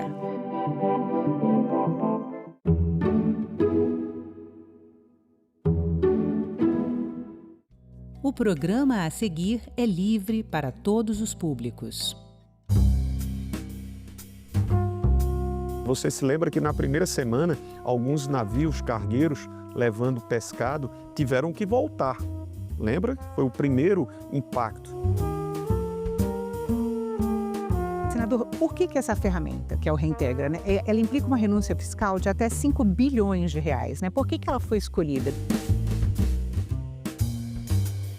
Ela é excepcional, Renata. Ela tá se referindo ao ano de 2025 e 2026. Depois ela não vai continuar.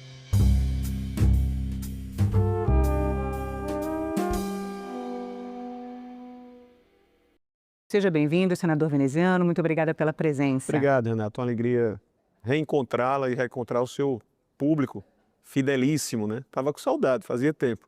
Obrigado. Mas não é por falta de convite realmente que vocês já tinham me feito. É as atribulações próprias do dia a dia aqui do nosso mandato, mas estou muito feliz. Senador, o senhor é relator de um projeto que viabiliza o socorro aos exportadores afetados pelo aumento de tarifas para produtos brasileiros nos Estados Unidos. Sim. Depois do encontro entre os presidentes Lula e Donald Trump na Assembleia Geral da ONU em setembro, houve a expectativa de uma solução diplomática que viesse muito rapidamente, o que ainda não aconteceu.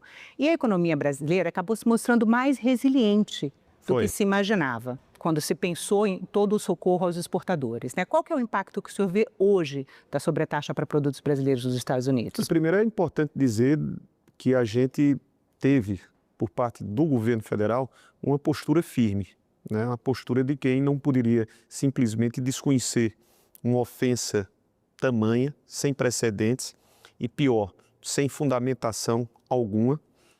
Pior ainda, a fundamentação apresentada foi a de cunho político, em razão dos interesses do ex-presidente. Ou seja, se prejudica uma nação, se prejudica a economia de milhões em face aos interesses individuais de uma pessoa que estava sob julgamento.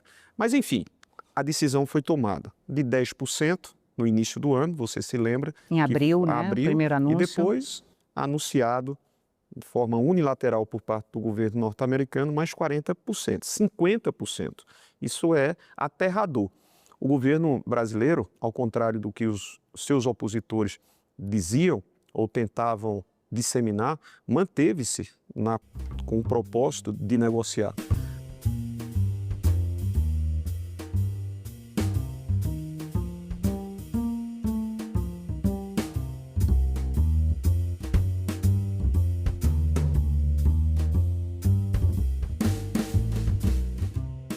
Manteve-se com o desejo diplomático de se sentar à mesa. Você vai lembrar, Renata, que houve inclusive uma data marcada entre o secretário norte-americano e o ministro Fernando Haddad, e o próprio ministro fez menções de que na antevéspera esse encontro foi cancelado. Ou seja, a disposição realmente de querer imaginar que o Brasil ainda permaneceria sob o jugo de uma superpotência como se fôssemos a colônia do império. Não. Os dias se passaram, nós nos mantivemos, quando eu digo nós, o governo brasileiro se manteve em negociação, inclusive estando à frente o vice-presidente ministro Geraldo Alckmin. Alguns pontos foram abordados. Houve o primeiro encontro ao qual você mencionou do presidente norte-americano e o presidente brasileiro.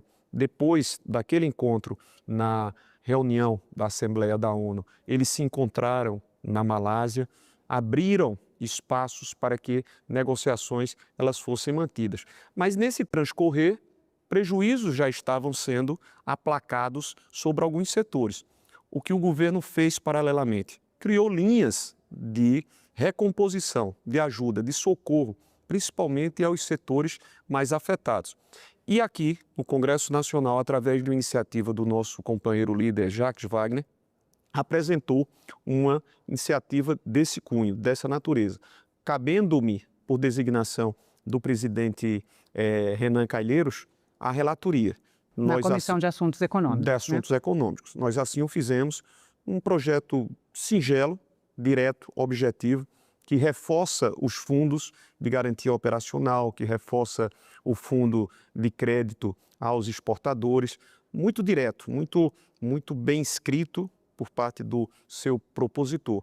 Foi aprovado à unanimidade na comissão, levamos ao plenário, o texto base também recebeu a acolhida por parte dos senhores e senhoras. E também foi aprovado por unanimidade em plenário. Em plenário, né? Só que está ainda submetida à apreciação de um destaque. Nosso desejo é de que, pós-COP, na próxima semana nós haveremos de ter esforço concentrado em relação a discutirmos indicações de autoridades, quem sabe até na próxima semana nós votemos o destaque. E com isso, definitivamente, tenhamos essa tomada de decisão aprovada. Senador, o ponto central do projeto que o senhor está relatando é retirar os gastos com socorro aos exportadores do arcabouço fiscal. Ou seja, esses valores, né, esses 5 bilhões, enfim, eles não estariam computados, né, no arcabouço fiscal. Até porque, Renata, você há de convir, quando a oposição e alguns companheiros dizem, olha, nós vamos tirar novamente, nós vamos abrir mais uma exceção em relação às despesas do resultado primário, em relação ao arcabouço, o marco fiscal. Ora, nós estamos tratando de uma excepcionalidade. Ninguém poderia projetar que uma decisão adotada de forma unilateral por um governo se desse. Em sã consciência, nós iríamos manter aquilo que é fundamental para a existência ou a coexistência entre as nações, que é o multilateralismo. Então, por força de ser Uma medida excepcional é que nós estamos defendendo que não sejam incluídos no marco fiscal, ou seja, nem do resultado primário, nem na meta fiscal com a qual nós trabalhamos. É mais do que razoável. A oposição chama de maquiagem fiscal, senador. Como é que o senhor avalia essa crítica? A oposição, às vezes, eu não quero dizer de uma forma direta, mas parece que, além de ter tido entre os seus integrantes, porque foi um deputado federal, filho do ex-presidente, que ao invés de estar cumprindo com as suas obrigações, que são as obrigações de um parlamentar federal, representando um Estado, vai para os Estados Unidos, incita, estimula raivosas decisões de um governo contra o seu próprio país, ou seja, um membro da oposição, a oposição deveria estar chamando a atenção dele próprio e deveria estar se reunindo ou unindo esforços para o socorro aos empregos que foram perdidos, que continuam a ser perdidos por força de setores estarem sendo prejudicados.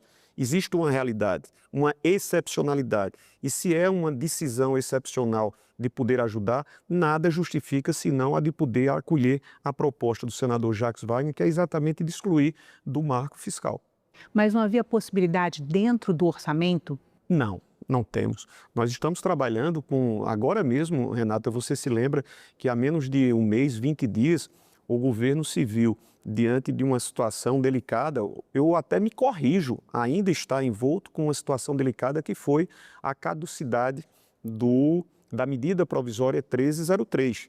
A Câmara, para prejudicar ao governo, e o prejuízo não é só sobre o governo, é sobre todos nós, quando nós estávamos tratando da identificação do IOF, identificação das fontes, né? Mais do que justas, porque afinal de contas nós começamos a fazer um processo rediscutindo através da reforma tributária e mais recentemente estamos ainda sob o calor de uma grande vitória que foi a aprovação da isenção do imposto de renda para aqueles que ganham até R$5.000. Então a medida provisória ela caducou. Ou seja, os senhores e senhoras deputados, eu não estou adentrando naquilo que é de direito legítimo deles. Eu posso até discordar, mas eles fizeram o que achavam ser pertinente, o que eu penso o contrário. Pois bem, então abriu-se aí uma dificuldade, ou seja, há um déficit a ser compensado na identificação dessas fontes. Não haveria como você propor, senão essa excepcionalidade, excluindo da previsão do arcabouço. Senador, outro pilar importante do socorro é o Reintegra. Para quem nos assiste, o senhor pode explicar o que é esse regime especial de reintegração de valores tributários? E por que ele é tão importante para a competitividade dos produtos? Porque esses produtos que são exportados, e aí o Reintegra ele foi proposto como um programa para aqueles produtos industrializados, né, que tem um encadeamento e que durante esse encadeamento eles terminam pagando impostos a mais. Na identificação disto, se propôs a Constituição... Cada etapa paga um imposto. Então, se propôs um programa onde houvesse uma restituição, uma recomposição, né, residual. Então, esse é o Reintegra. E é exatamente por meio do Reintegra que o governo propõe, através do projeto ao qual eu estou a me referir aqui, o 168, de autoria do senador Jacques Wagner, esse socorro, através do Reintegra. É claro, dentro e de acordo com algumas especificidades. Alguns companheiros, justas razões, propuseram, através de emendas, socorros para alguns setores que não têm essa característica. Como o agro, por exemplo. Pronto, exatamente, não tem, porque você não tem esse encadeamento industrial. O Reintegra foi especificamente voltado, focado para aqueles produtos que residualmente terminam tendo perdas, no sentido de pagarem mais impostos. Mas a base dele é a isenção. Sim, exatamente, ou seja, quando você fala e quando você se refere a essa ajuda. Sim. Exatamente, você vai passar para os setores nessa forma. Senador, por que essa ferramenta, que é o Reintegra, né, ela implica uma renúncia fiscal de até 5 bilhões de reais, né? Por que ela foi escolhida? Depois de um debate tão extenso sobre a reforma tributária que a gente teve no Senado, técnicos da Receita criticando. Mas ela é excepcional, Renata. Ela tá se referindo ao ano de 2025 e 2026. Depois ela não vai continuar, ou seja, nós não vamos continuar. O governo não está propondo. O projeto ele é muito ele é muito enfático, ele é muito preciso, ele é muito cirúrgico, ele faz as menções ao período de 2025 e 2026. Depois não existirá. Então você não tem sustentação o discurso oposicionista, primeiro, de que está fazendo uma chincana ao retirar do marco fiscal, não. É uma medida extraordinária, excepcional e que requer, portanto, essa nossa compreensão. E ela é temporária. Nós estamos falando sobre um período de início, sabendo também o período final, em 2026. Senador, o Plano Brasil Soberano, que parte dele vai ser viabilizado por conta desse projeto, ele já está rodando. Já. Né? E um balanço recente mostrou que 4 bilhões foram liberados no primeiro mês. Já é possível avaliar se essa proposta está atingindo os objetivos, na opinião do senhor? Sim, não tenho dúvidas. E se não fosse esse socorro imediato através da edição de uma medida provisória, aí é onde mostra quando um governo tem atitude. O governo não cruzou os braços, o governo, ao contrário daqueles que pretenderiam que a nossa nação perdesse a nossa soberania, desconhecêssemos que somos um Brasil soberano, o Brasil continuou a discutir, continuou à mesa, continuou a procurar, continuou a demonstrar o interesse para que diplomaticamente fossem superadas essas dificuldades e essas tomadas de decisões, repito o termo, porque não há outro, unilateral, por parte do governo norte-americano, mas o socorro precisava chegar. Não dava simplesmente para você tomar uma atitude por um lado, esquecendo. Você se lembra que na primeira semana, alguns navios cargueiros levando pescado tiveram que voltar. Lembra? Foi o primeiro impacto. Me recordo bem, isso ficou muito marcado. Ou seja, isso significou prejuízos tremendos para tantos e tantos pais de família, que não tinham nada a ver com o fato de alguém ter ido para os Estados Unidos incitar, ou seja, insidiosamente levar um governo contra o seu próprio governo, contra a sua própria pátria. Então a gente precisava ter tido, como o governo do presidente Lula teve essa edição da medida provisória, que foi batizada de Brasil Soberano, que tem ajudado nesse socorro. Tomara que a abertura desse contato pessoal que se apresentou até muito mais amistoso do que nós poderíamos imaginar, se dê de forma efetiva e prática em relação ao governo norte-americano para conosco. Senador, um levantamento sobre a destinação dos recursos do Brasil Soberano mostrou que 85% do crédito foi para a indústria de transformação. Sim. Que é especialmente beneficiada pelo Reintegra, né? O agronegócio, que foi um dos setores mais afetados, e o setor de serviços também, somados não receberam nem 10% do setor. Como é que o senhor vê essa questão? Eu entendo, Precisa de algum ajuste, é isso mesmo? Olha, há 2 semanas, eu fui instado pelo setor sucro-alcooleiro. E eu tive a oportunidade, pela generosa atenção do presidente Geraldo Alckmin, que é um dos negociadores, de poder, em audiência, levar o assunto ao seu conhecimento. É um dos setores afetados. O que o governo tem feito? Sentar-se com cada um dos mesmos, ouvir e, na medida das suas possibilidades, colaborar, como o projeto do senador Jacques Wagner assim se propõe a fazê-lo.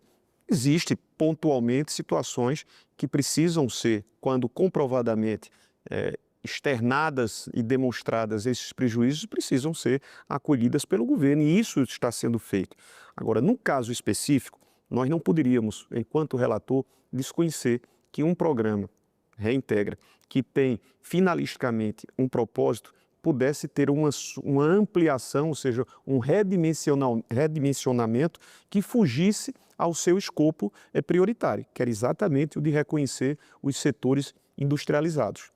No seu relatório, o senhor rejeitou as emendas que queriam ampliar o Reintegra para os setores do agro, como sucos de laranja, café.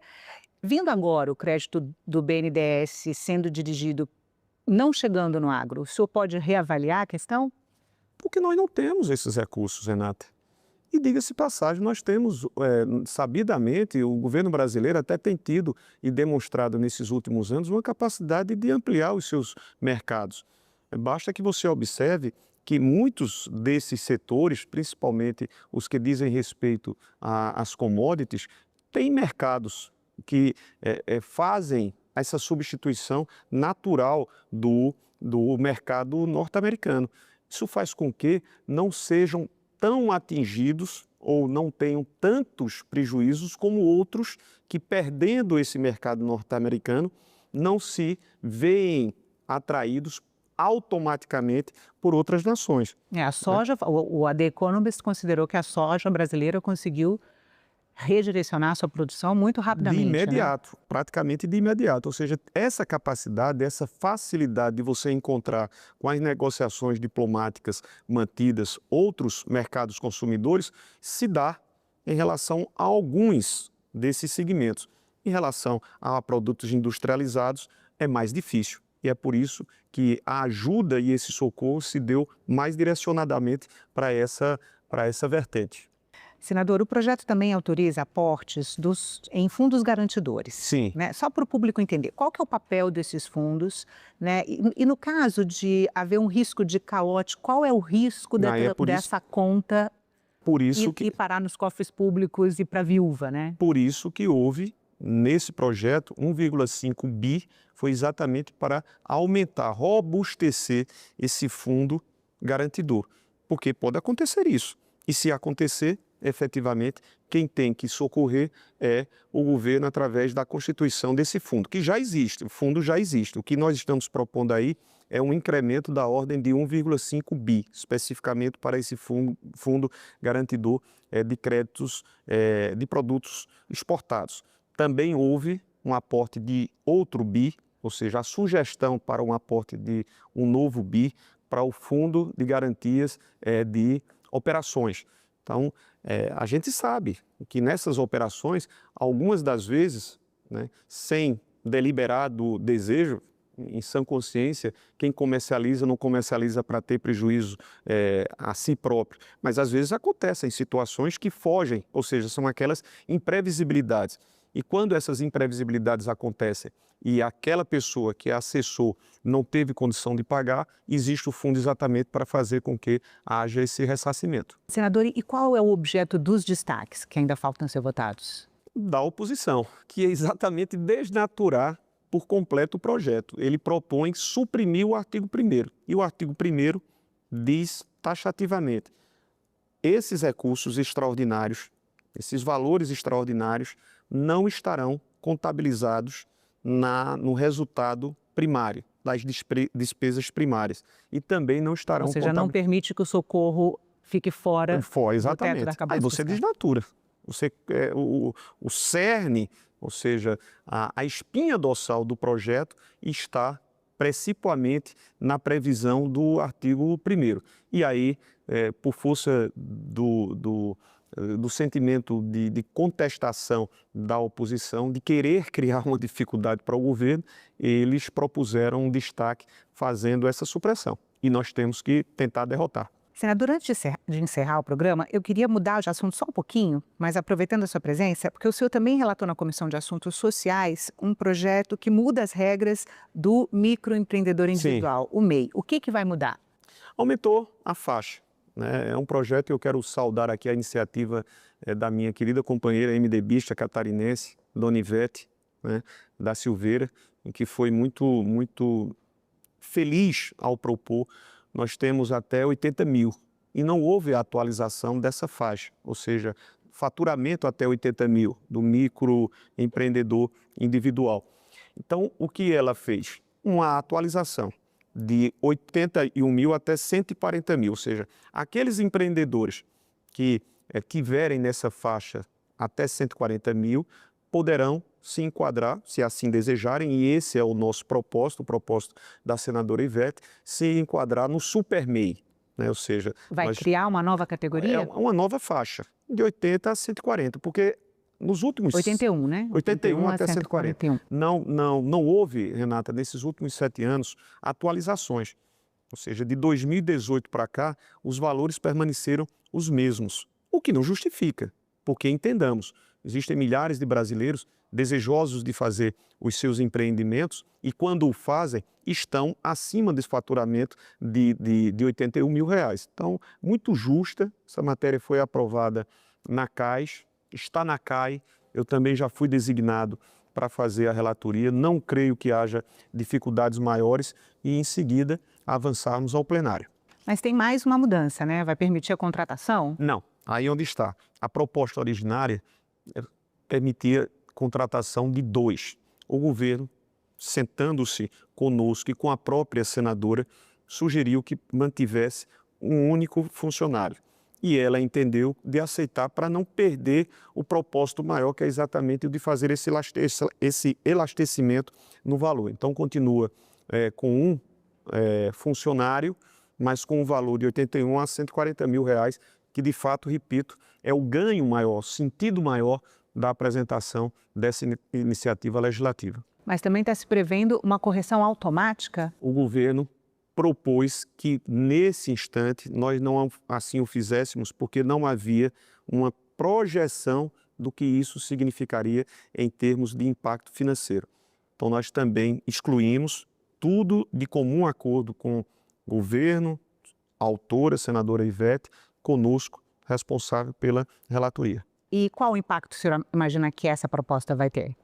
Fantástica. Primeiro você vai atrair a formalização de muitos brasileiros, senhores e senhoras, que desejosos, aquele sentimento e aquele estímulo de empreender, o farão e enquadrar-se-ão nas vantagens oferecidas pelo MEI.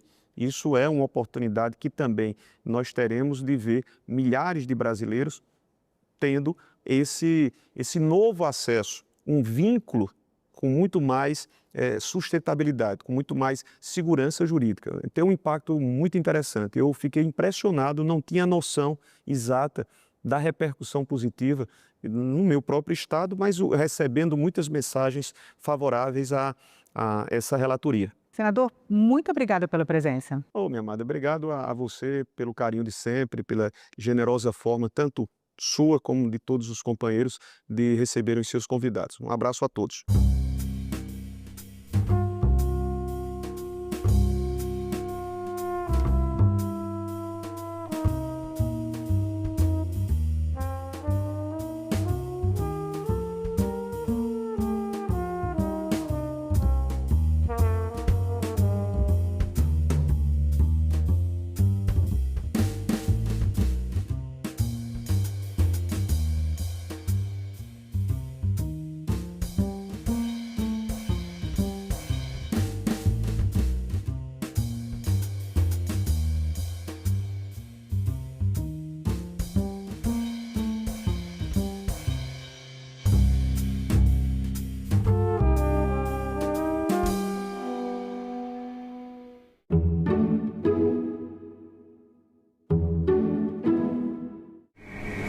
Quando e por que taparam o Rio Carioca?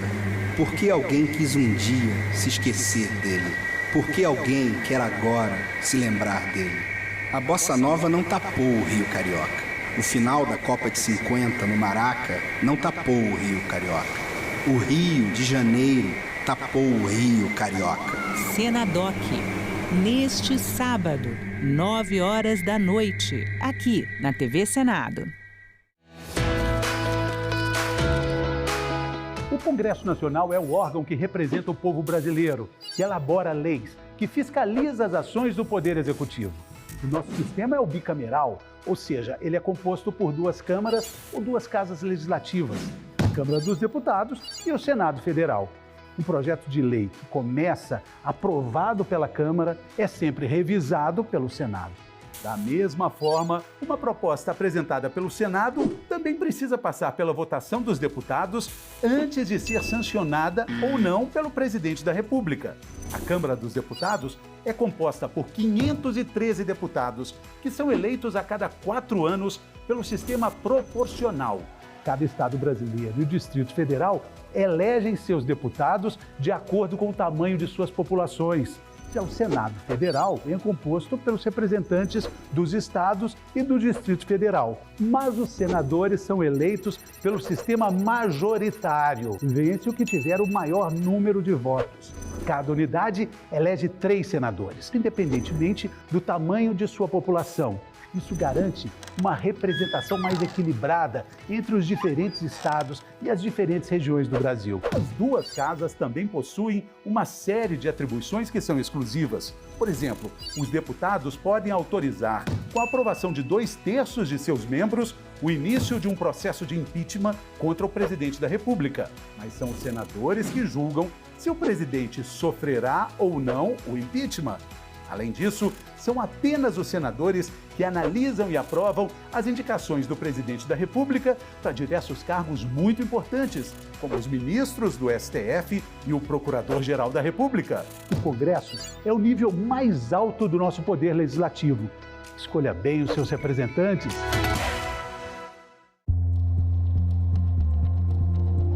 Somos produtores de inovação, de soluções e de soberania para o futuro sustentável. Transformar positivamente o papel do Brasil no cenário global da sustentabilidade marinha. Incentivar políticas e práticas que conciliem a preservação ambiental com o desenvolvimento econômico, priorizando tecnologias sustentáveis e a valorização dos modos de vida das populações que dependem do bioma. Fortalecer a infraestrutura do Brasil, especialmente em projetos que unam desenvolvimento e sustentabilidade. Seguiremos firmes na construção de um Estado sustentável, inclusivo e equilibrado, onde o campo e a floresta caminham juntos. TV Senado. Democracia todo dia.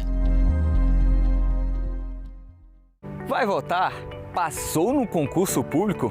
Vai tirar o passaporte? Então você precisa ter o título de eleitor. Ainda não tem o seu? Calma, vem comigo no passo a passo. Você vai acessar o site do TSE. Depois vai clicar na aba Autoatendimento Eleitoral. Na sequência, em Título Eleitoral. E no final, tire seu título eleitoral. Nessa próxima etapa, muita atenção. Você vai preencher com seus dados, enviar os documentos pedidos, escolher o local de votação e informar endereço e telefone para contato. Prontinho. Depois, você recebe o número de protocolo para acompanhar a solicitação. E para isso, é só acessar o site, ir em Autoatendimento Eleitoral e depois clicar na aba Acompanhe uma solicitação. Importante, antes de receber a primeira via do título, você tem 30 dias para ir ao cartório eleitoral cadastrar a biometria. Consulte o TRE do seu estado para ver como funciona o agendamento. Lembrando que dá para tirar o título de eleitor com 15 anos, desde que você complete 16 antes das eleições. E militares em serviço obrigatório não podem emitir o documento. Então já sabe, né? Corre para tirar o título de eleitor.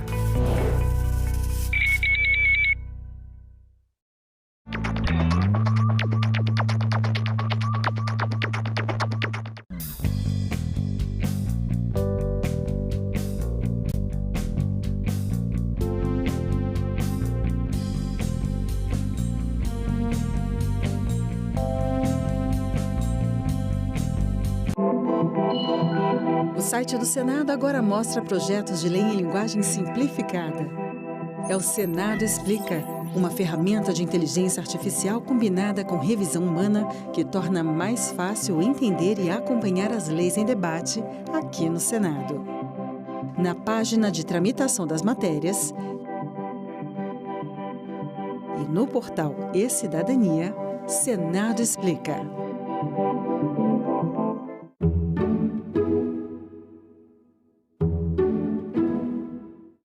O programa a seguir é livre para todos os públicos.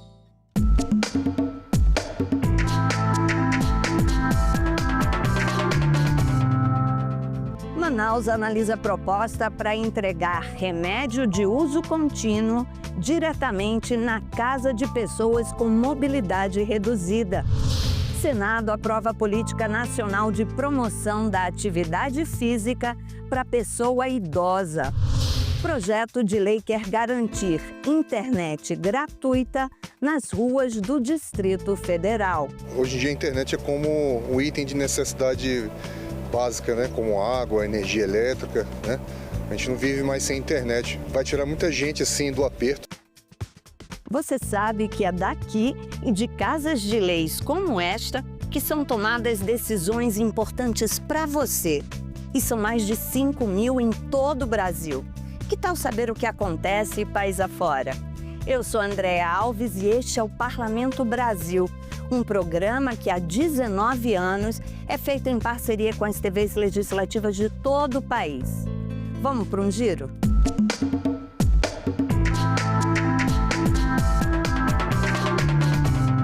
Só quem convive com alguém que tem dificuldade para andar sabe como é difícil sair de casa, seja para ir ao médico, à farmácia. Pois bem, para facilitar a vida dessas pessoas, um projeto de lei que está em análise na Câmara de Vereadores de Manaus quer entregar remédios de uso contínuo diretamente na casa delas. Em Manaus, milhares de pessoas dependem do Sistema Único de Saúde para receber seus medicamentos de uso contínuo. Mas, para muitos pacientes, especialmente os acamados, idosos e pessoas com mobilidade reduzida, o simples ato de ir até uma unidade básica pode se tornar um verdadeiro desafio. Foi pensando nessa realidade que surgiu um projeto de lei que pode mudar a forma como a saúde pública chega até quem mais precisa. O projeto de lei número 418 de 2024, de autoria do vereador Gilmar Nascimento, propõe a criação do programa de distribuição domiciliar de medicamentos no município de Manaus. A proposta já recebeu o parecer favorável da 2ª Comissão da Casa e segue agora para a Comissão de Finanças, Economia e Orçamento. O objetivo é simples, mas de grande impacto: garantir que pacientes acamados, obesos mórbidos, idosos e pessoas com transtorno do espectro autista recebam seus medicamentos diretamente em casa. Hoje nós temos agentes comunitários de saúde, de endemias, que visitam, nós temos as casinhas da saúde, as UBSs, que de repente nós temos uma equipe da prefeitura que faz a visita na casa das pessoas. Então, essas pessoas acamadas, com prescrição, devidamente registrado, cadastrado junto à secretaria, a gente sabe que eles têm dificuldade de locomoção. Às vezes, um idoso, que também o projeto contempla, muitas vezes ele é abandonado, os filhos não podem estar com os seus pais e, de repente, o idoso fica abandonado, às vezes ajudado por um vizinho, e, logicamente, que ele acaba negligenciando a busca desse medicamento, não por uma questão de uma vontade própria, muitas vezes pela própria circunstância. Então, o que nós queremos é que essas pessoas eles sejam contemplados com a entrega domiciliar desses medicamentos através da estrutura que a prefeitura já tem. De acordo com o texto do projeto, o serviço será voltado para pacientes cadastrados nas unidades básicas de saúde, que terão prioridade conforme a avaliação médica e necessidade clínica.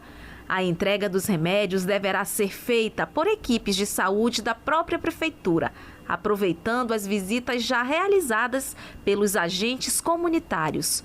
O vereador explica que o programa não cria novas despesas, apenas organiza o que já existe, transformando o cuidado em ação efetiva. Se aprovado em todas as comissões e no plenário, o projeto pode representar um avanço significativo para o sistema público de saúde em Manaus. Mais do que garantir o remédio, é uma iniciativa que leva dignidade e atenção a quem muitas vezes não tem condições de sair de casa. Imagina grupos de K-pop no Carnaval de Salvador. Será que dá axé? Pois esse foi um dos assuntos conversados no encontro entre o embaixador da Coreia do Sul no Brasil e a presidente da Assembleia Legislativa da Bahia. O encontro marca o fortalecimento das relações institucionais. A presidente da ALBA, a deputada Ivana Bastos, e o embaixador da República da Coreia no Brasil, Yohan Che, discutiram sobre parcerias nas áreas da economia, energia renovável e cultura.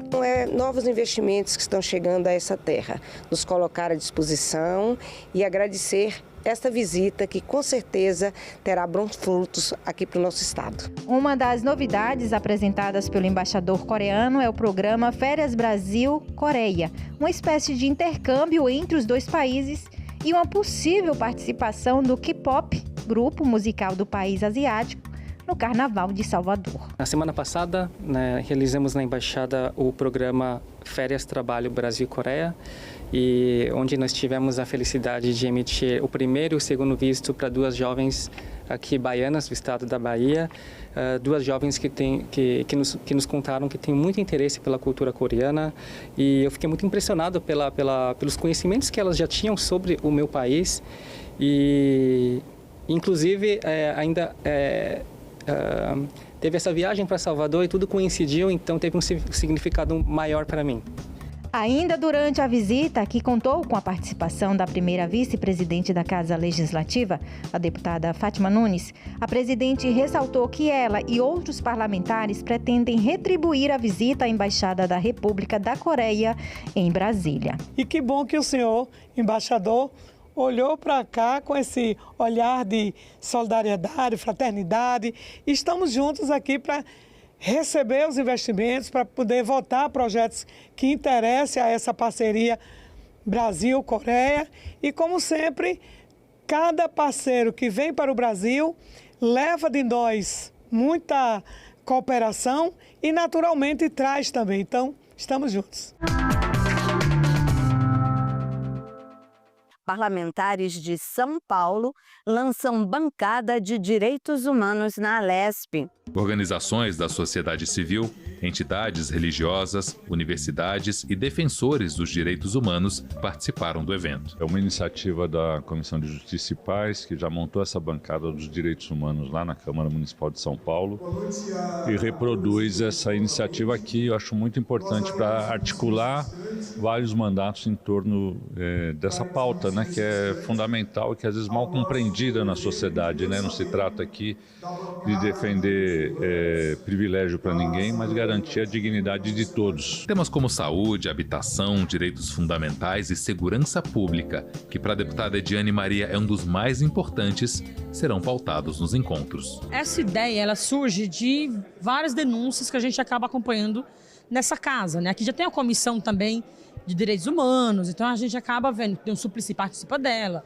Não só, né? Nós parlamentares que ocupamos, como eu, a Comissão de Segurança Pública, e que a gente vê um distanciamento real da Assembleia e das políticas públicas e da própria segurança pública, que é um orçamento nosso, do povo de São Paulo, que é usado muitas vezes para matar preto e pobre na periferia, né? Então, quando a gente olha, é o caso do Marcelo, que foi jogado pela ponte, né? E aí todo mundo se assustou, nossa, isso acontece.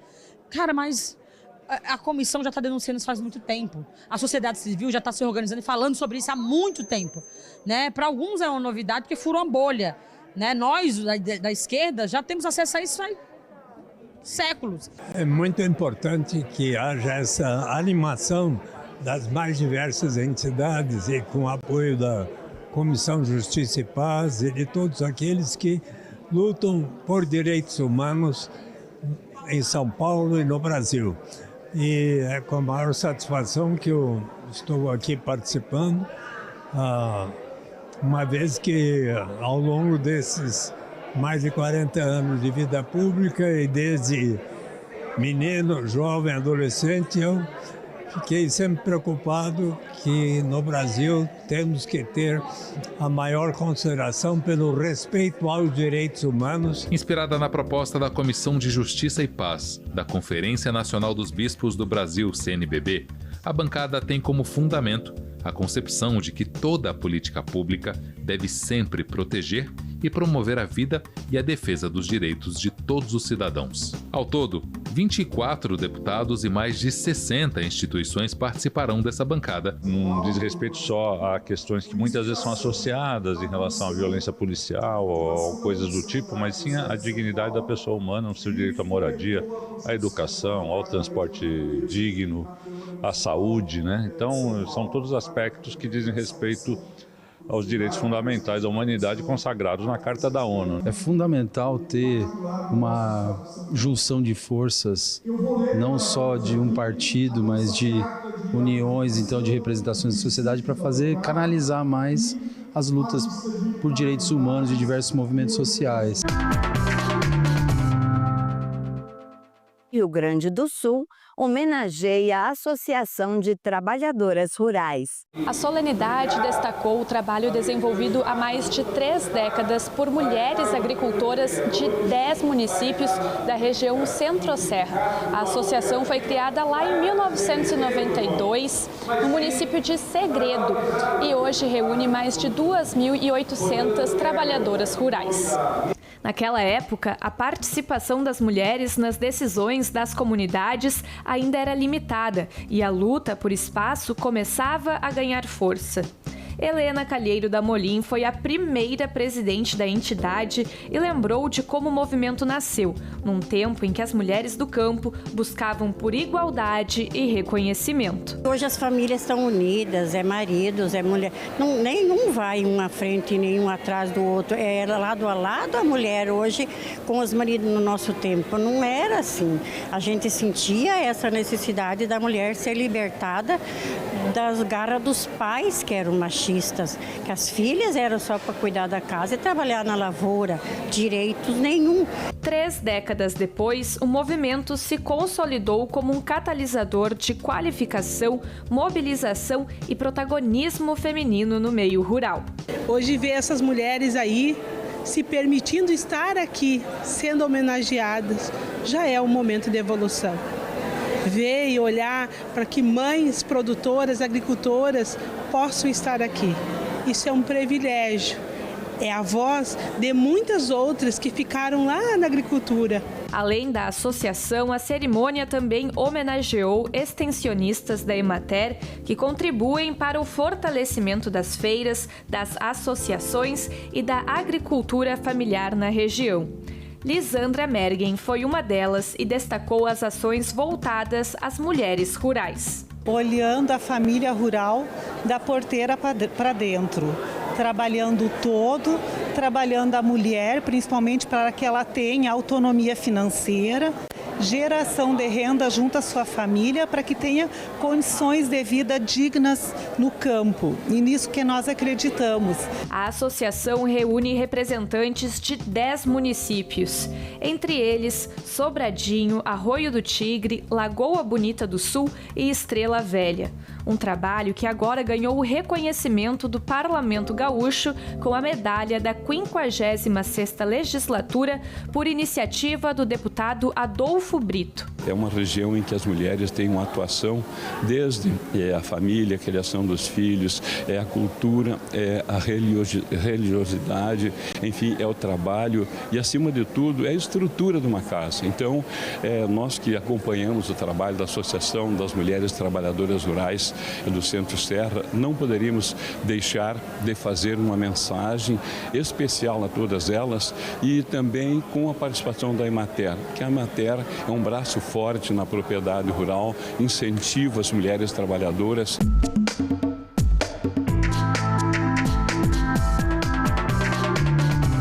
Você sabe o que é economia circular?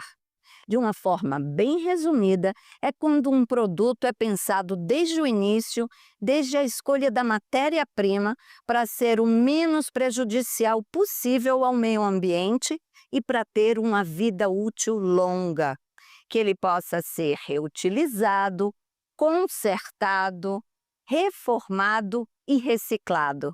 Bem diferente do que vem acontecendo hoje em dia, que até parece que os produtos são programados para quebrar, não é mesmo? E que às vezes nem vale a pena a gente consertar. Pois bem, isso pode mudar no Brasil, viu? A Câmara dos Deputados aprovou um projeto que cria a Política Nacional de Economia Circular. A Câmara aprovou o projeto de lei que institui a Política Nacional de Economia Circular para promover a transição do setor produtivo para um modelo sustentável com redução de resíduos, circulação de produtos e materiais e da regeneração. A iniciativa foi da deputada fluminense Jandira Fegali, do PCdoB. Economia circular é um conceito moderno na história. É um conceito que é diferente, inclusive, do meu projeto de 2012, que encabeça aqui essa votação, porque ali era o chamado consumo sustentável.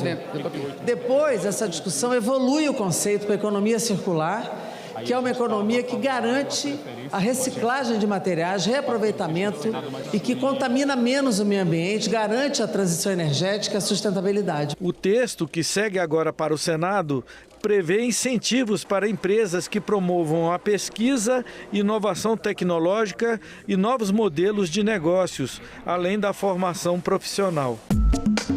Idosos mais saudáveis, com mais autonomia e qualidade de vida. Esse é o objetivo de um projeto que cria a Política Nacional de Promoção da Atividade Física para a Pessoa Idosa. Ele foi aprovado na Comissão de Assuntos Sociais aqui do Senado e seguiu para a Câmara dos Deputados. O projeto apresentado pelo senador Eduardo Gomes e relatado pela senadora Leila Barros prevê a criação de programas para estimular a prática de atividades físicas pelos idosos, que já são quase 33 milhões no Brasil. Entre as medidas para atingir esse objetivo estão a criação e manutenção de espaços públicos para a prática das atividades, a realização de parcerias com órgãos governamentais, escolas e empresas, incentivos fiscais para o estímulo a esses programas e a promoção de campanhas de conscientização. O texto prevê também a inclusão de atividades físicas adaptadas nos programas de atenção à saúde e de assistência social e a capacitação de profissionais dessas áreas para atender às necessidades da pessoa idosa.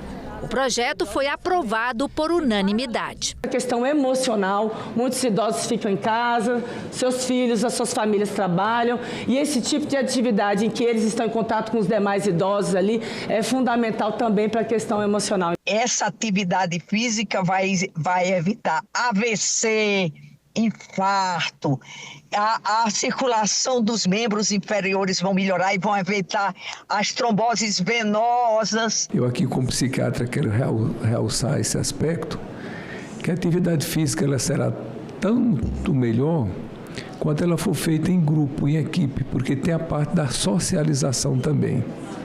Então, por exemplo, eu faço caminhadas, mas eu só aprendi a fazer caminhada de maneira regular, só passei a fazer regularmente quando eu formei um grupo. Então, em Teresina eu tenho um grupo para caminhada, em Brasília eu tenho outro grupo para caminhada. A gente vai conversando, trocando ideias, contando história. Todos mentem, menos a gente, né? E no final da caminhada você fez amizade, fez a sua socialização e você libera as endorfinas, você está com o humor mais elevado.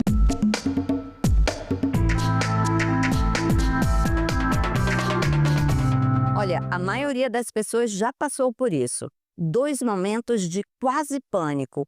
Um, quando acaba a bateria do celular. O outro, quando a gente fica sem internet. Não é isso?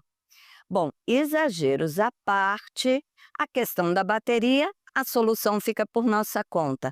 Mas em relação ao acesso à internet, um projeto de lei aqui do Distrito Federal quer dar uma mãozinha ao cidadão. Hoje, praticamente tudo que precisamos resolver no nosso dia a dia fica a apenas um toque na tela que está na palma da nossa mão.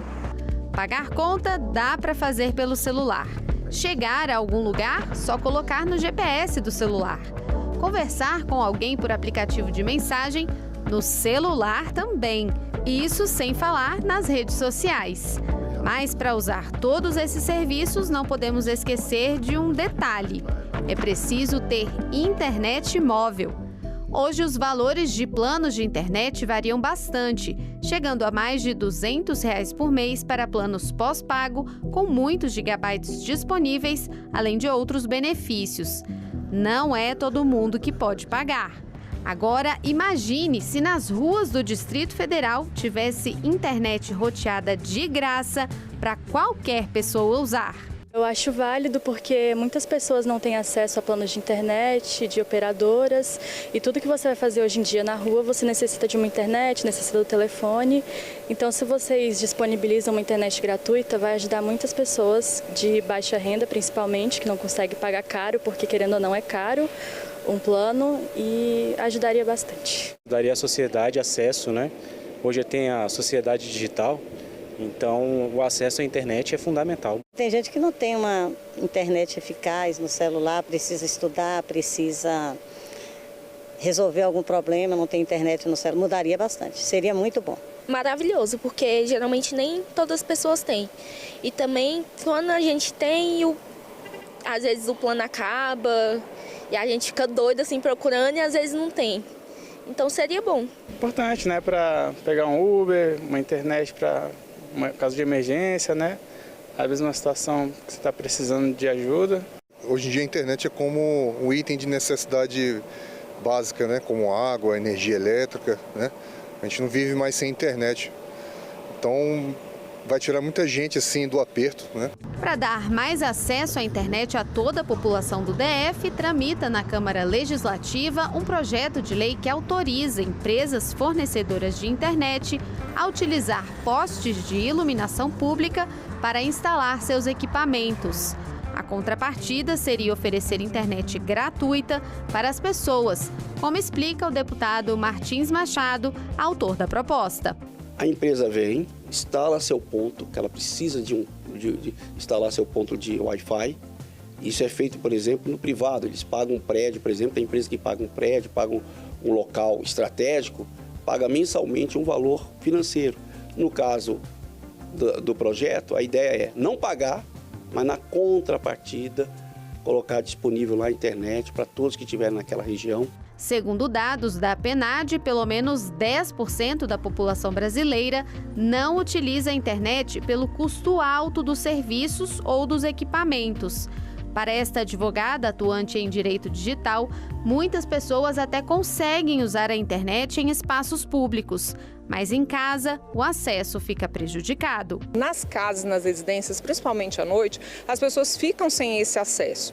A gente tem que pensar, por exemplo, num familiar que cuida de uma pessoa que tem necessidades especiais e fica preso dentro de casa, só vai ter acesso a algum tipo de informação quando vai a um posto de saúde ou a um hospital. Então essas pessoas precisam de acesso. Então é muito relevante e muito importante você ter um Wi-Fi social gratuito para toda a população. Mas ela ressalta, além do acesso, é preciso que haja a alfabetização digital. Você dá uma Ferrari para uma pessoa que não sabe dirigir, não resolve. Ter Wi-Fi não é suficiente, a gente precisa capacitar essas pessoas para elas entenderem e poderem utilizar a internet. A internet, eu brinco que ela veio para o bem e para o mal.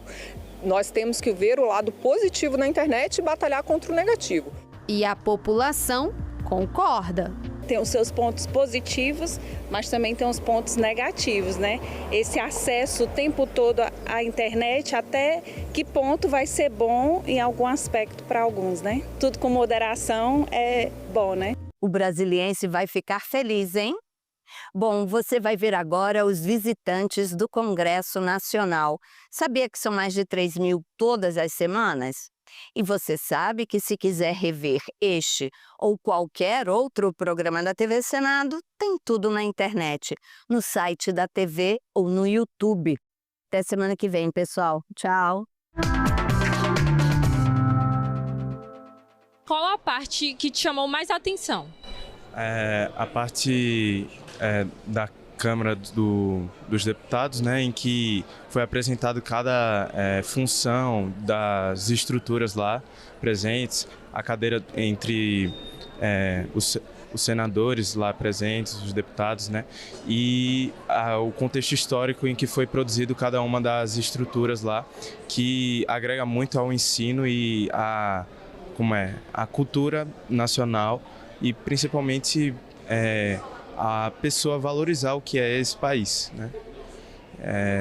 É algo que todo mundo deveria saber. Então, a gente está aqui a passeio, minha filha veio numa competição e aí a gente aproveitou para trazer ela para estar conhecendo, para a história, né? E para quando ela crescer, ela ter esse momento de história do Brasil, né? Eu gostei muito do rapaz que explicou cada detalhe, muito interessante. A gente foi no Senado, foi muito interessante. Ela gostou bastante, assim, momentos para ela levar para a vida, né? E por que você acha importante conhecer o Congresso Nacional? Para saber o que as pessoas do nosso país faz dentro dele. Eu achei interessante por conta disso.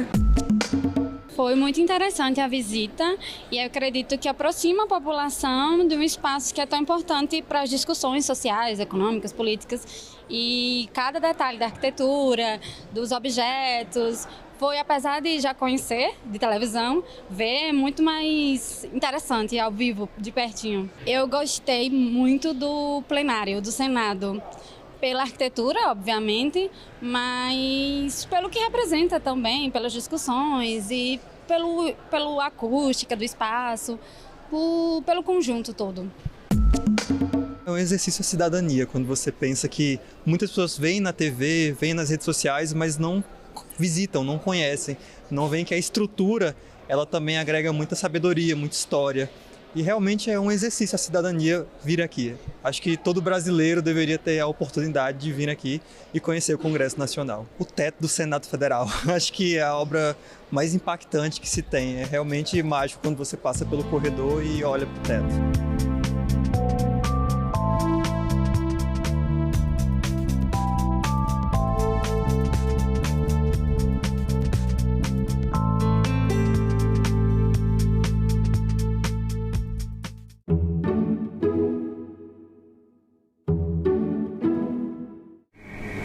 Quando e por que taparam o Rio Carioca? Por que alguém quis um dia se esquecer dele? Por que alguém quer agora se lembrar dele? A Bossa Nova não tapou o Rio Carioca. O final da Copa de 50 no Maraca não tapou o Rio Carioca. O Rio de Janeiro tapou o Rio Carioca. Senadoc, neste sábado, 21h, aqui na TV Senado. Hoje você vai saber como são eleitas e eleitos as senadoras e os senadores do nosso país. Roda a vinheta, diretor.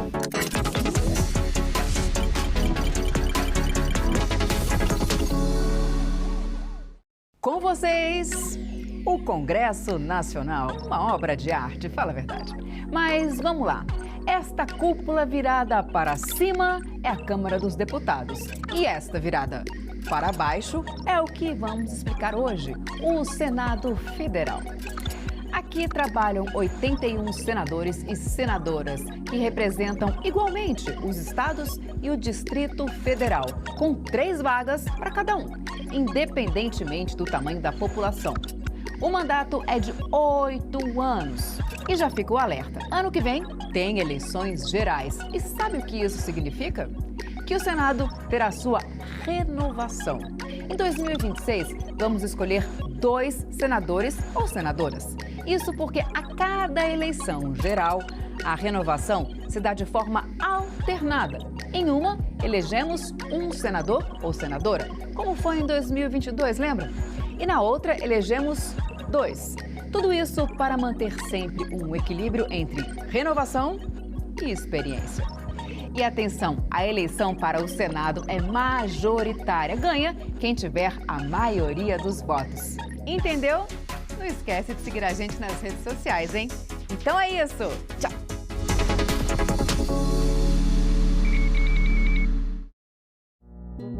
Agora é lei. A cerimônia do Quarupi, realizada no Parque Indígena do Xingu, no Mato Grosso, foi reconhecida como manifestação da cultura nacional. O Quarupi ocorre entre agosto e setembro, reunindo diversas etnias indígenas do Alto Xingu. Os temas do ritual são a morte e o luto, ao mesmo tempo em que se homenageia a memória de entes queridos. O Senado votou, agora é lei. No próximo assunto de Estado, vamos falar sobre a BR-364, saúde, agricultura, entre outros temas. E o nosso convidado é o senador Sérgio Petecão, do PSD do Acre. Não percam. O café tem crescido muito, esse produto, a plantação de café no nosso estado. Isso é fantástico, porque nós não tínhamos, não faz parte da cultura do acreano. Assunto de Estado, hoje, 20h, aqui na TV Senado.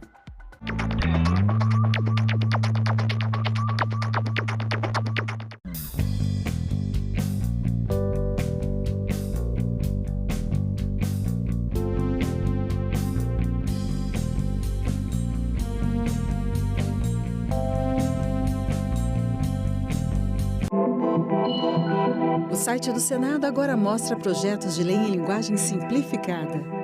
É o Senado Explica, uma ferramenta de inteligência artificial combinada com revisão humana que torna mais fácil entender e acompanhar as leis em debate aqui no Senado. Na página de tramitação das matérias e no portal E-Cidadania, Senado Explica.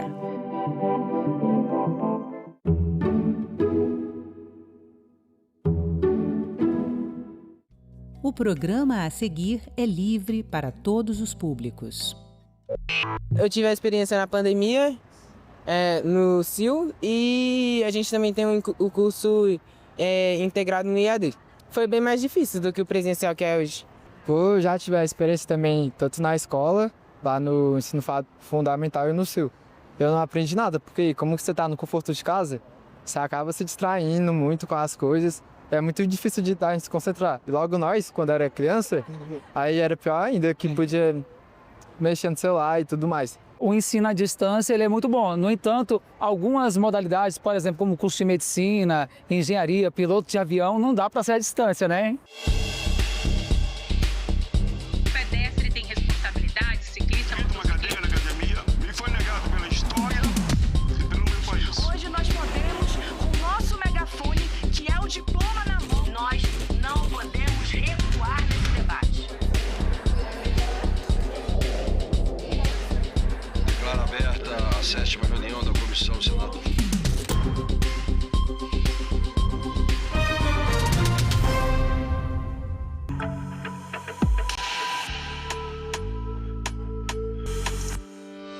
O país ganhou um marco regulatório da educação à distância.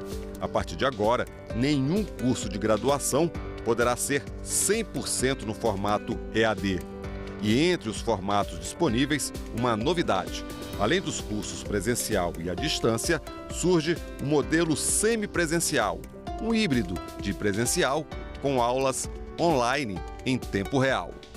Que mudanças nós tivemos com esse decreto em relação a essas graduações? Não havia nenhuma regra escrita sobre quais cursos poderiam ser feitos à distância e quais não poderiam. Então, eu vou pegar o exemplo da medicina. Medicina nunca foi ofertada à distância, nem há demandas para oferta de medicina à distância no Ministério. Mas nunca esteve escrito em lugar nenhum que não podia ser ofertado à distância, apenas nas diretrizes curriculares nacionais. Mas não havia um documento do Ministério dizendo quais cursos poderiam e não poderiam ser ofertados em cada um dos formatos. Só muito recentemente iniciou-se a oferta da enfermagem à distância.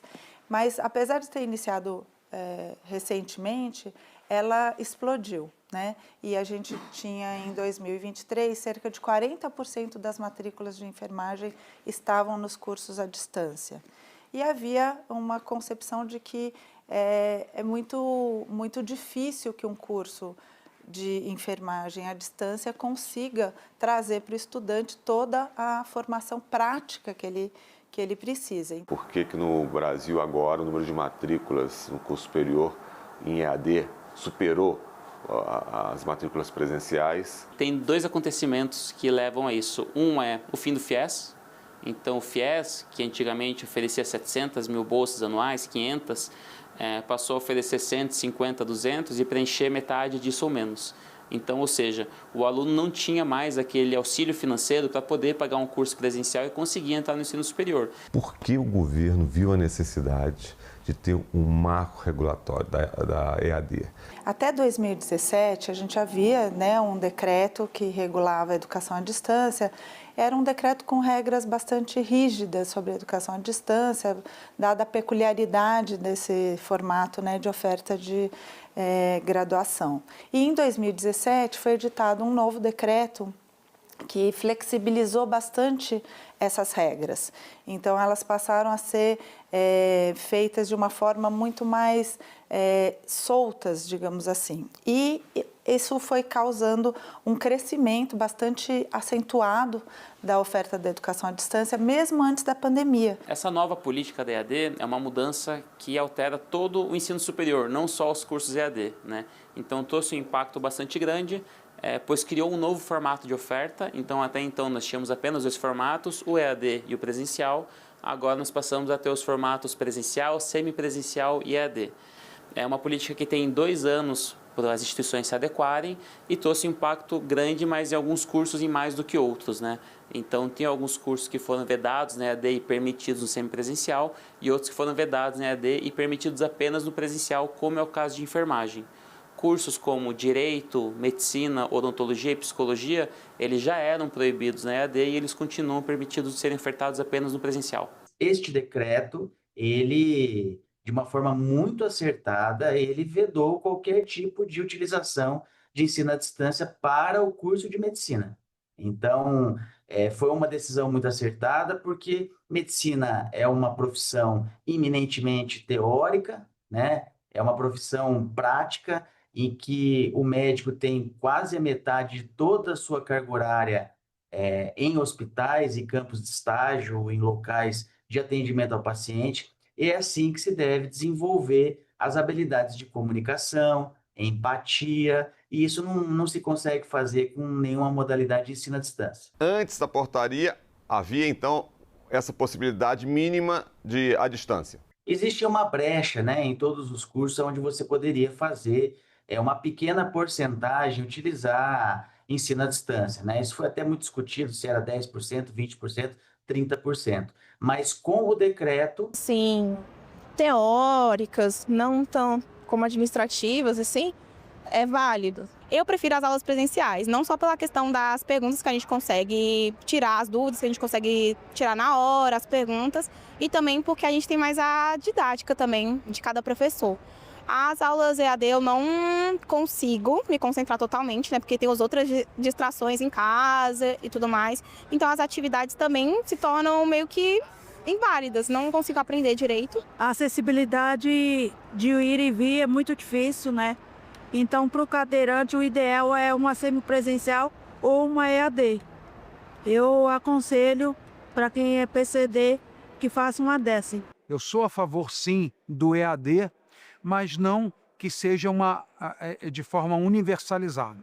Eu creio que nada substitui a presença, nada substitui o olho no olho, nada substitui o convívio social que a escola, a universidade promove. Então, sim, sou a favor em casos específicos. E, na minha visão, ao longo prazo, e nós veremos isso no futuro, com certeza, um profissional que se qualifica através de sala de aula, com professores, com colegas, tirando dúvida, com seminários, com workshop, com discussões, com certeza, na minha opinião, ele estará muito mais preparado para os desafios que uma pessoa que fez esse estudo de forma solitária e autônoma. O perfil do aluno EAD é aquele perfil de aluno que precisa trabalhar CLT, né, durante ali de 7 às 6, às 7 da noite, e ele só tem aquele período para estudar à noite. Então, o padrão desse aluno é um aluno que muitas vezes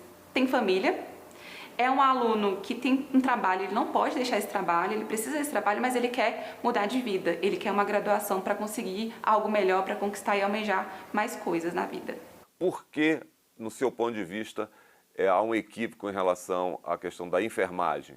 O que significa o semipresencial? Eu reconheço que há necessidade de atividades práticas em ambientes profissionais, nos polos de apoio presencial, mas eu também reconheço que algumas disciplinas mais teóricas podem ser oferecidas à distância. Então, há mais ou menos um equilíbrio entre a atividade presencial e a distância, né?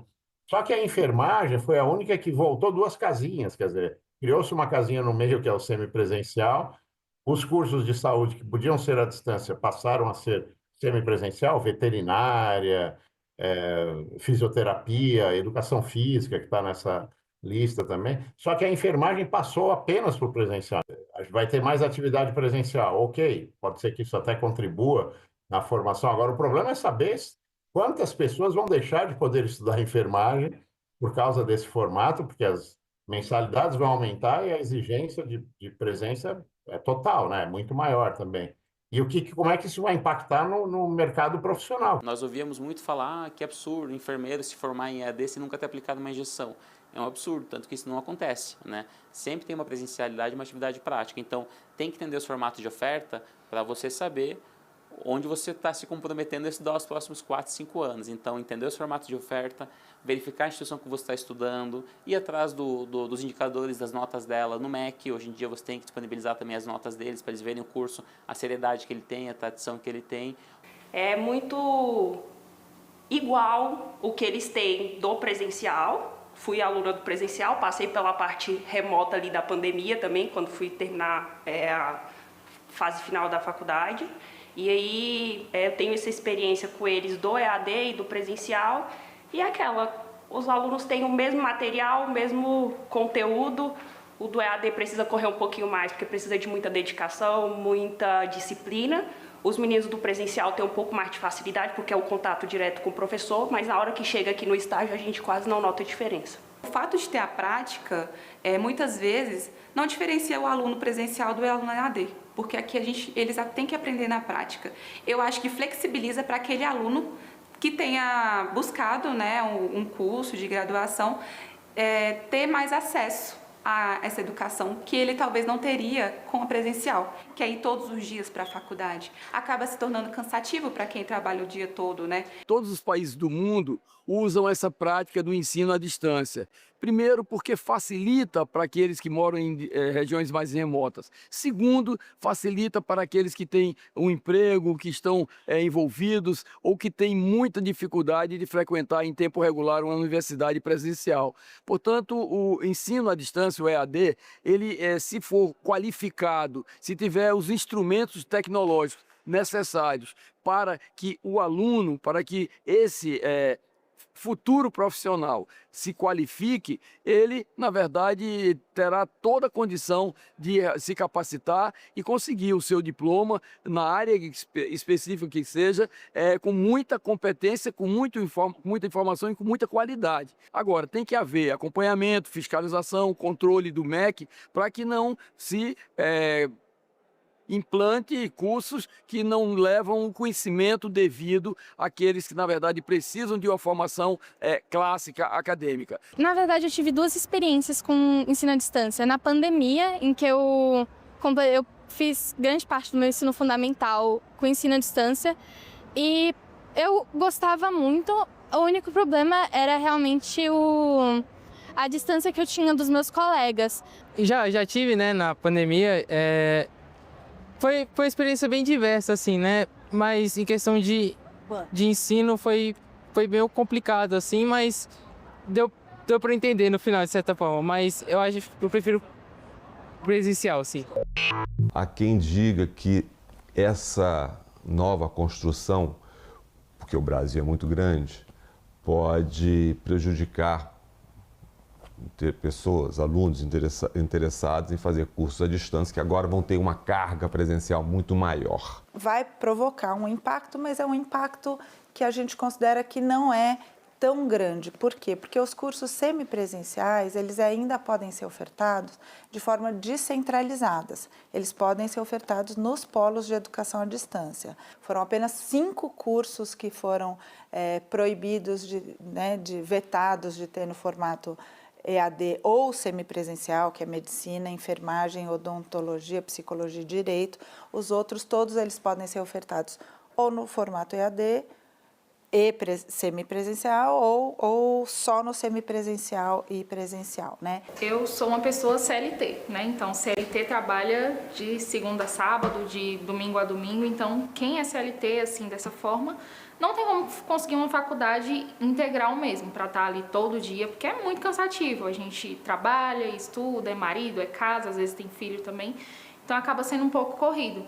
E a questão do ensino à distância, no caso o EAD, no meu caso da enfermagem aqui na Anhanguera, o semipresencial, me deu essa possibilidade de estar me formando agora, no próximo semestre, porque a questão das aulas teóricas era mais em casa. Então, tem as aulas gravadas, tem acesso aos livros para a gente ter acesso também para poder conseguir estudar. E aqui no polo a gente vinha para as aulas práticas mesmo. O semipresencial não tem nem se compara o valor do semipresencial para uma faculdade integral. O valor de uma faculdade integral é 1.400 e pouco de enfermagem hoje. E eu no semipresencial, com bolsa de estudo, porque eu consegui com bolsa de estudo também, eu pago uma faixa de 350.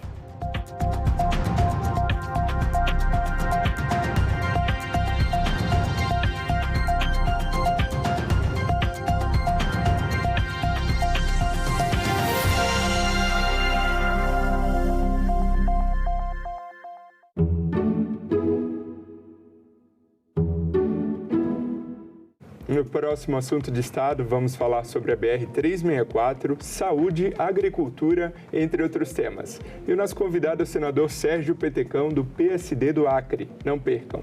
O café tem crescido muito, esse produto, a plantação de café no nosso estado. Isso é fantástico, porque nós não faz parte da cultura do acreano. Assunto de Estado. Hoje, 20h, aqui na TV Senado.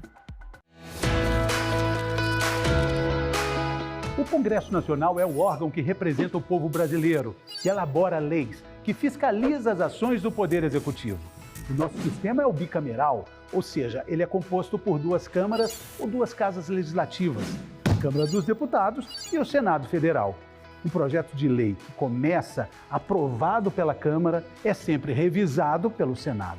Da mesma forma, uma proposta apresentada pelo Senado também precisa passar pela votação dos deputados antes de ser sancionada ou não pelo presidente da República. A Câmara dos Deputados é composta por 513 deputados, que são eleitos a cada 4 anos pelo sistema proporcional. Cada estado brasileiro e o Distrito Federal elegem seus deputados de acordo com o tamanho de suas populações. Já o Senado Federal é composto pelos representantes dos estados e do Distrito Federal. Mas os senadores são eleitos pelo sistema majoritário. Vence o que tiver o maior número de votos. Cada unidade elege 3 senadores, independentemente do tamanho de sua população. Isso garante uma representação mais equilibrada entre os diferentes estados e as diferentes regiões do Brasil. As 2 casas também possuem uma série de atribuições que são exclusivas. Por exemplo, os deputados podem autorizar, com a aprovação de 2/3 de seus membros, o início de um processo de impeachment contra o presidente da República. Mas são os senadores que julgam se o presidente sofrerá ou não o impeachment. Além disso, são apenas os senadores que analisam e aprovam as indicações do presidente da República para diversos cargos muito importantes, como os ministros do STF e o Procurador-Geral da República. O Congresso é o nível mais alto do nosso poder legislativo. Escolha bem os seus representantes. O mundo cabe dentro de um museu. É só entrar e deixar a curiosidade te guiar. O museu é um espaço para todos, crianças, jovens, adultos e idosos. Acessível, educativo e divertido. Um lugar acolhedor e cheio de descobertas. Cada visitante faz parte da história que continua sendo contada. Museus, onde o passado encontra o presente e inspira o futuro. Visite, descubra, valorize.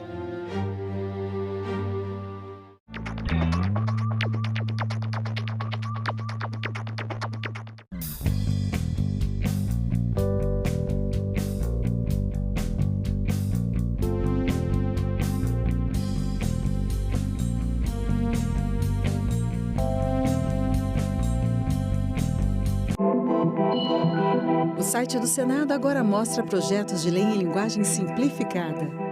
É o Senado Explica, uma ferramenta de inteligência artificial combinada com revisão humana que torna mais fácil entender e acompanhar as leis em debate aqui no Senado. Na página de tramitação das matérias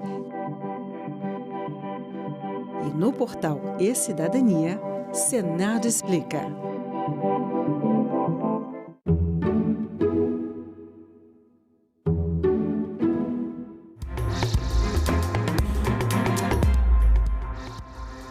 Olá, boa tarde. Hoje é segunda-feira, semana começando e o Senado Notícias também.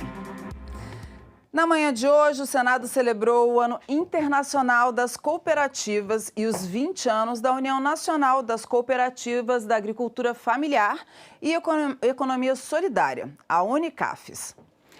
A sessão especial reuniu parlamentares, representantes do governo e lideranças do cooperativismo para destacar a importância do setor para o desenvolvimento sustentável do país.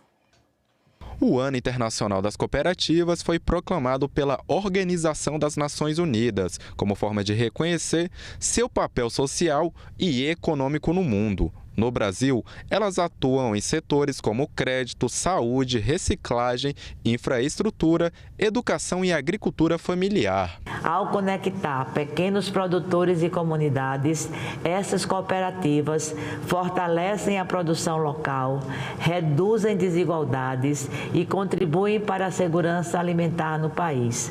Valores que traduzem na prática o ideal de um Brasil mais justo e solidário e que estamos pouco a pouco alcançando pelos índices revelados da nossa política pública em relação à economia solidária e à segurança alimentar. Os parlamentares destacaram o cooperativismo como um caminho para reduzir desigualdades, promover desenvolvimento e fortalecer a economia em comunidades de todo o país, além da ampliação de políticas públicas para o setor.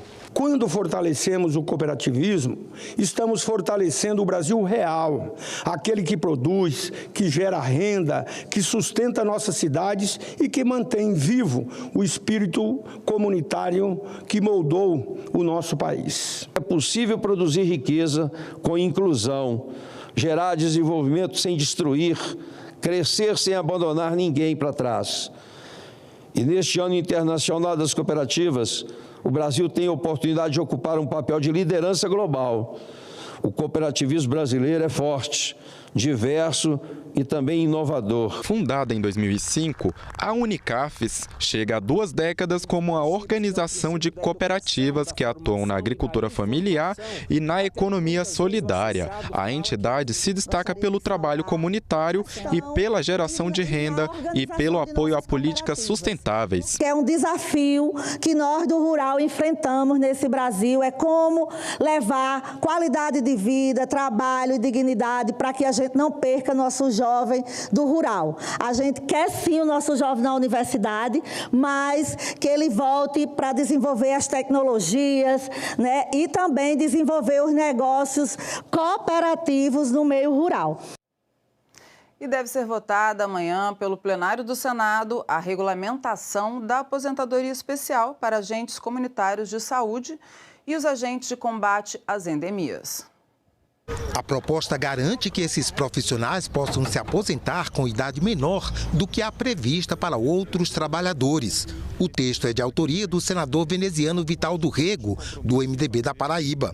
O presidente do Senado, Davi Alcolumbre, anunciou a votação por meio de uma nota à imprensa. Segundo ele, a proposta representa um marco para milhares de profissionais que dedicam suas vidas ao cuidado direto da população brasileira. Segundo Davi, a proposta vai corrigir uma injustiça histórica.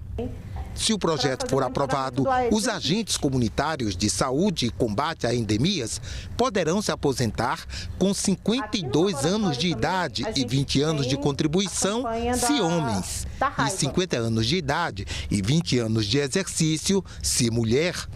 O texto também prevê igualdade nos reajustes com o pessoal da ativa e recebimento da integralidade dos valores e beneficia sindicalistas com a contagem do tempo em que ficaram afastados para desempenhar as funções sindicais.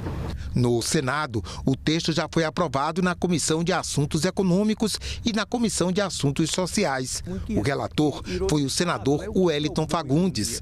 Ele argumenta que os agentes comunitários cumprem atividades que exigem esforço físico contínuo, ampla mobilidade territorial e contato cotidiano com situações de risco, incluindo doenças infecto-contagiosas, e que, por isso, esse desgaste tende a reduzir a capacidade laboral em idade inferior à da média da população.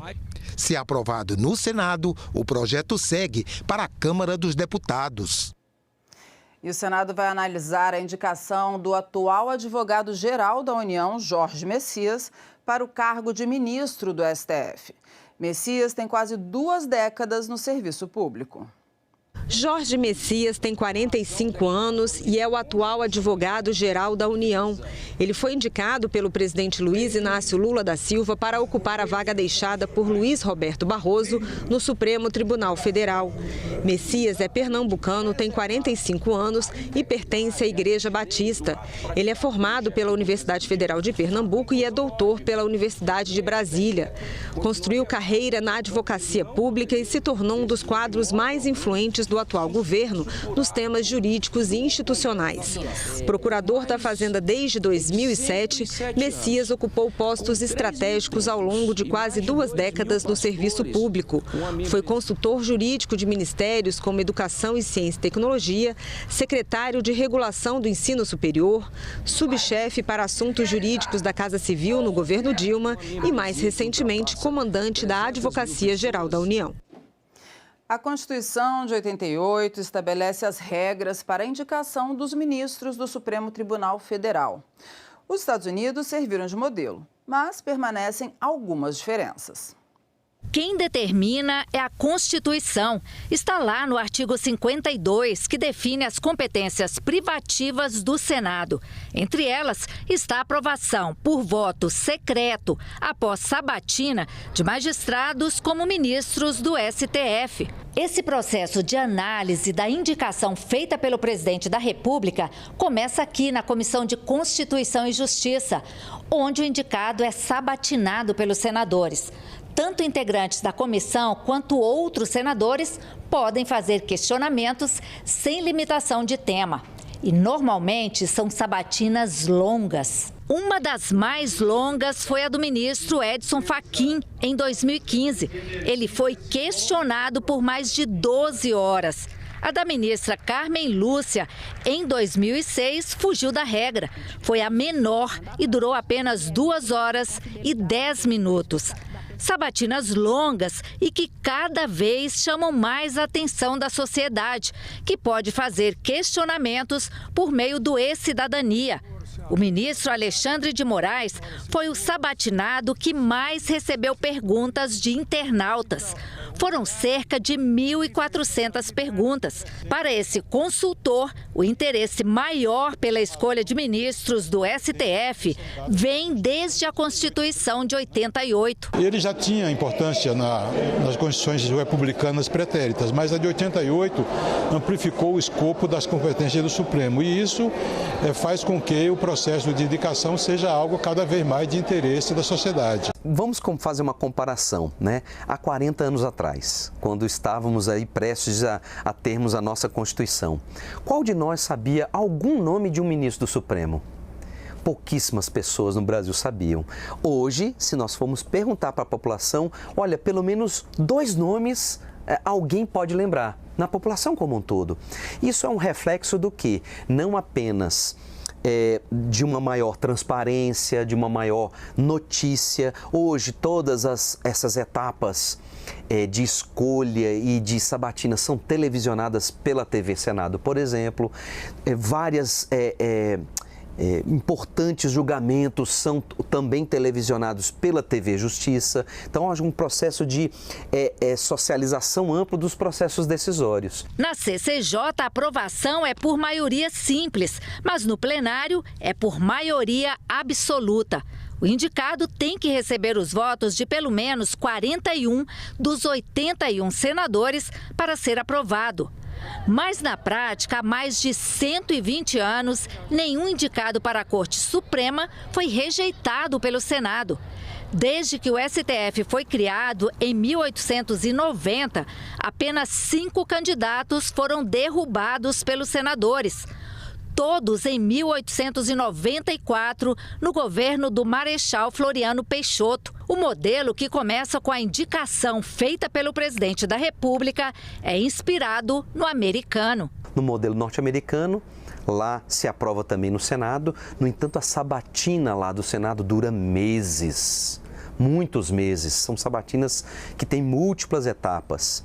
E lá os ministros, eles são vitalícios. Então eles só realmente saem da corte ou se quiserem ou se partirem para outra instância da vida, né? Mas nós também temos outras diferenças com outros países. França e Alemanha, por exemplo, são países em que as indicações são feitas de forma repartida entre presidente da República, Câmara e Senado. No caso da Alemanha, não o presidente da República, mas só o Senado e a Câmara daquele país. E lá, nesses dois países, nós temos mandatos.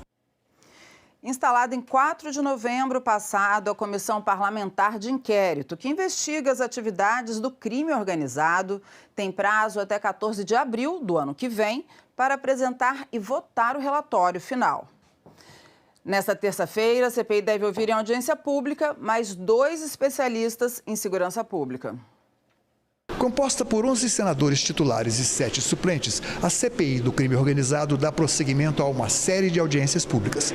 Nesta terça-feira, 25 de novembro, às 9 da manhã, os parlamentares devem ouvir o diretor de inteligência da Polícia Federal, Leandro Almada da Costa, e o procurador de Justiça do Estado de São Paulo, Lincoln Gaquia. Você acompanha ao vivo às 9 da manhã, aqui na TV Senado, senado.leg.br/TV e youtube.com/TV Senado.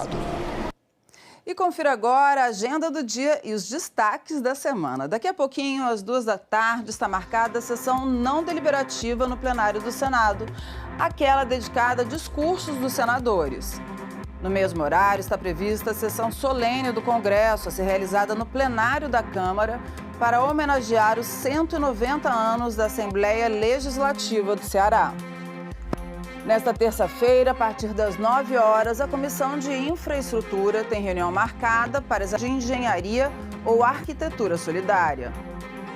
Às 10 horas desta terça, o presidente do Banco Central, Gabriel Galípolo, e o presidente do Conselho de Controle de Atividades Financeiras do COAF, Ricardo André Saad, prestam esclarecimentos sobre o termo de compromisso firmado entre o Banco Central e o ex-presidente daquela instituição, bem como sobre as chamadas contas ônibus, utilizadas por fintechs junto às instituições bancárias.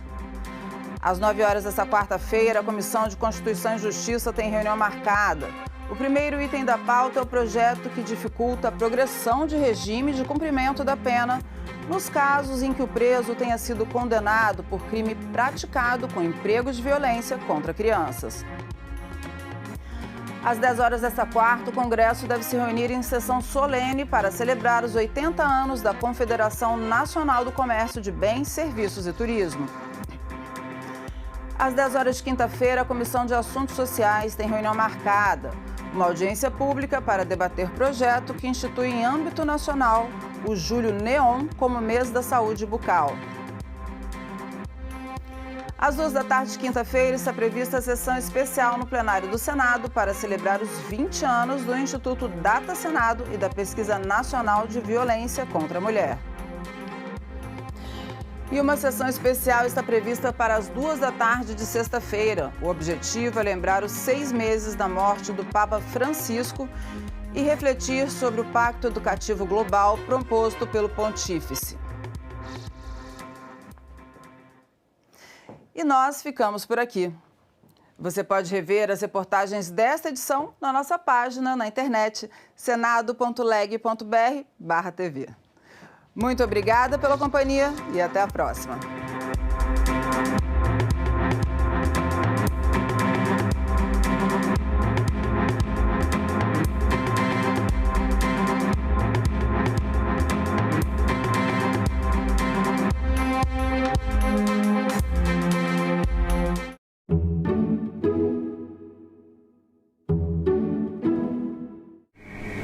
Quando e por que taparam o Rio Carioca?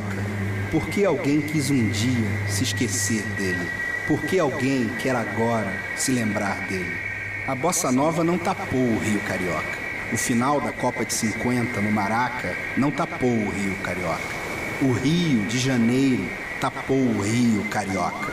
Senadoc, neste sábado, 9 horas da noite, aqui na TV Senado. Eu sei quase nada. O que eu sei é isso, que ele foi tirado as vestes, tiraram o couro da mão dele, né? Achado que, tirando o couro da mão dele, ele deixava de ser sacerdote. Mas ele morreu sacerdote. A participação de Caneca em 17, ela normalmente é colocada como secundária. Frei Caneca continua, inclusive em Pernambuco, sendo até hoje um ilustre desconhecido, né? Mesmo os pernambucanos ainda não deram a relevância, né, que Frei Caneca tem como figura política e figura revolucionária. Frei Caneca foi apagado. O esforço é, já que a gente não pode esvaziá-lo, vamos esquecer, porque o esquecimento é pior do que a morte, porque se a gente, a pessoa quando morre, você leva a saudade dessa pessoa, mas aquele que foi esquecido, ele nunca existiu. Não restou retrato fidedigno dele. É um desses heróis brasileiros sem rosto.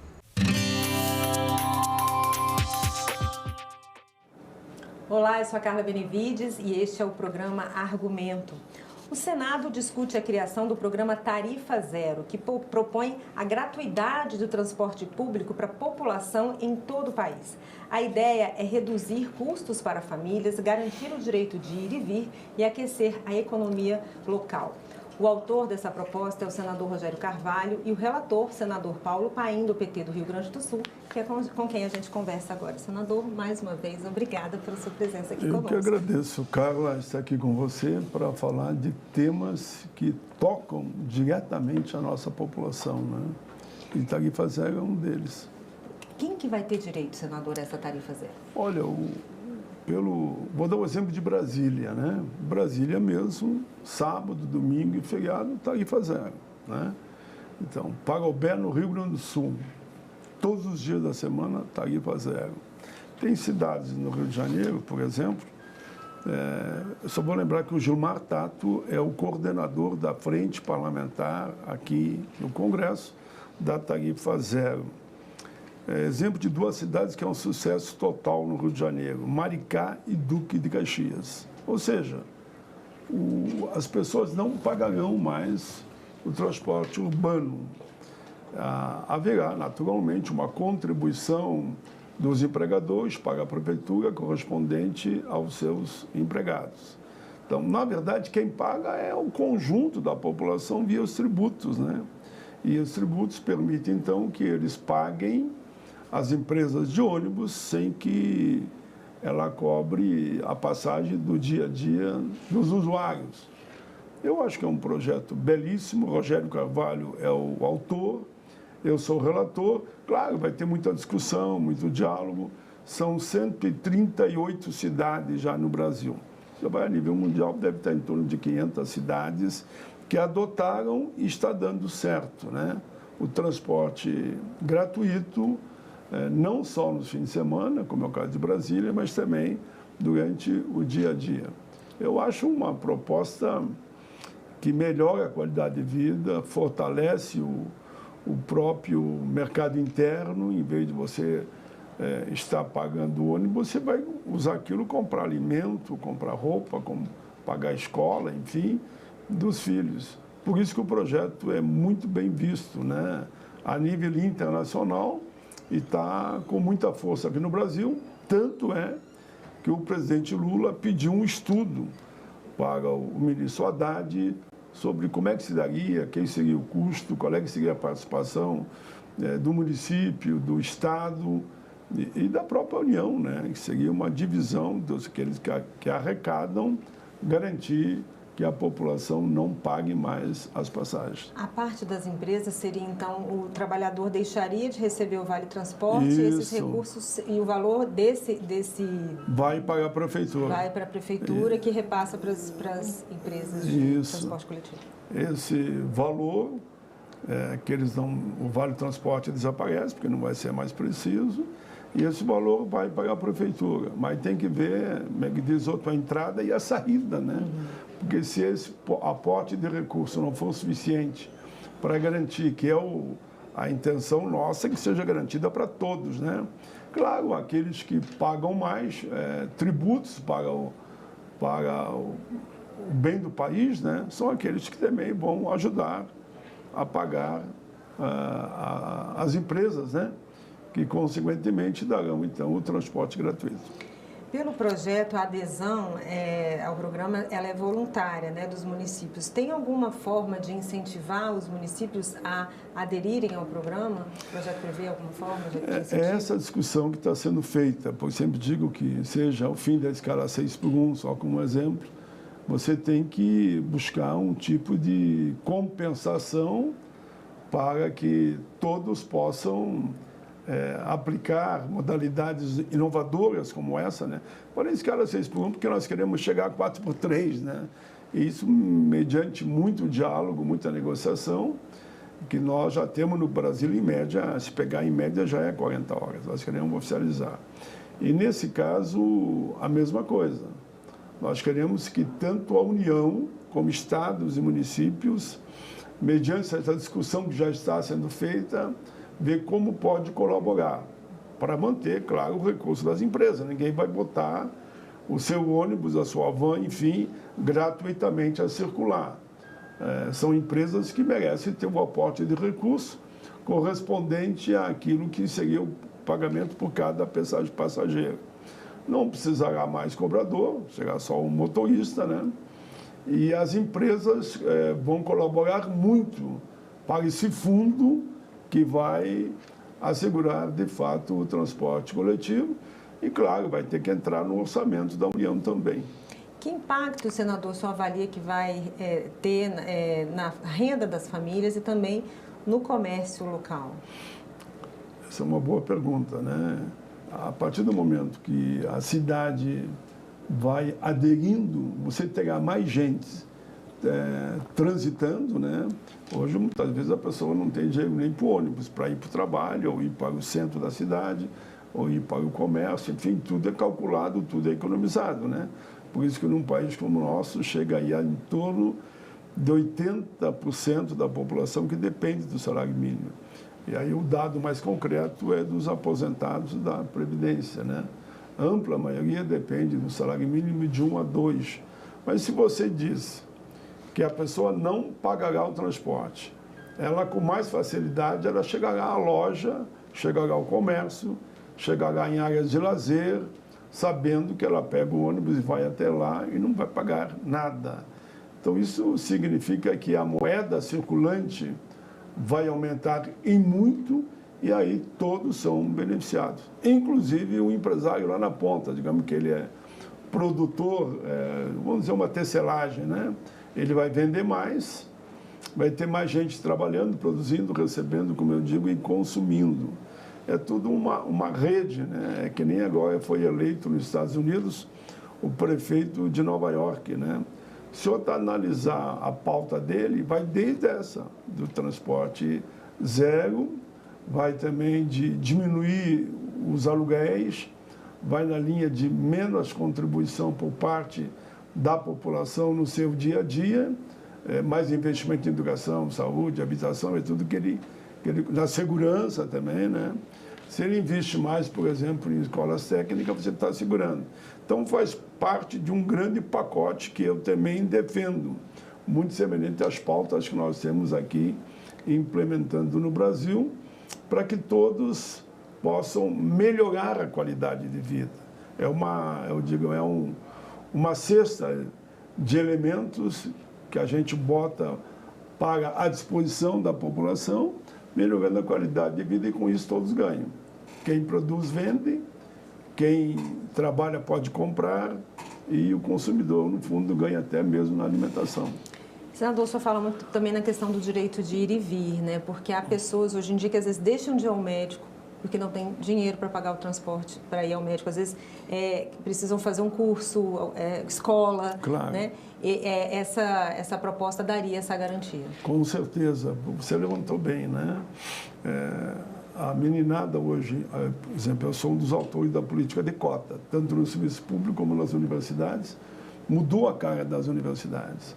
Mas ainda nós sempre defendemos com muita força para as cotas, principalmente nas universidades, um auxílio para estudantes, senão como é que eles vão se manter? com transporte zero já é uma forma de auxiliar. Eles poderão ir para a universidade, voltar da universidade sem se preocupar com o transporte, né? Então, muitos que talvez tinham que pegar o Uber, depende de ter gasolina não, para botar no carrinho, por mais sempre que seja, agora ele não dependerá mais disso. Então, esse deslocamento, estamos falando aqui no caso agora dos estudantes, né?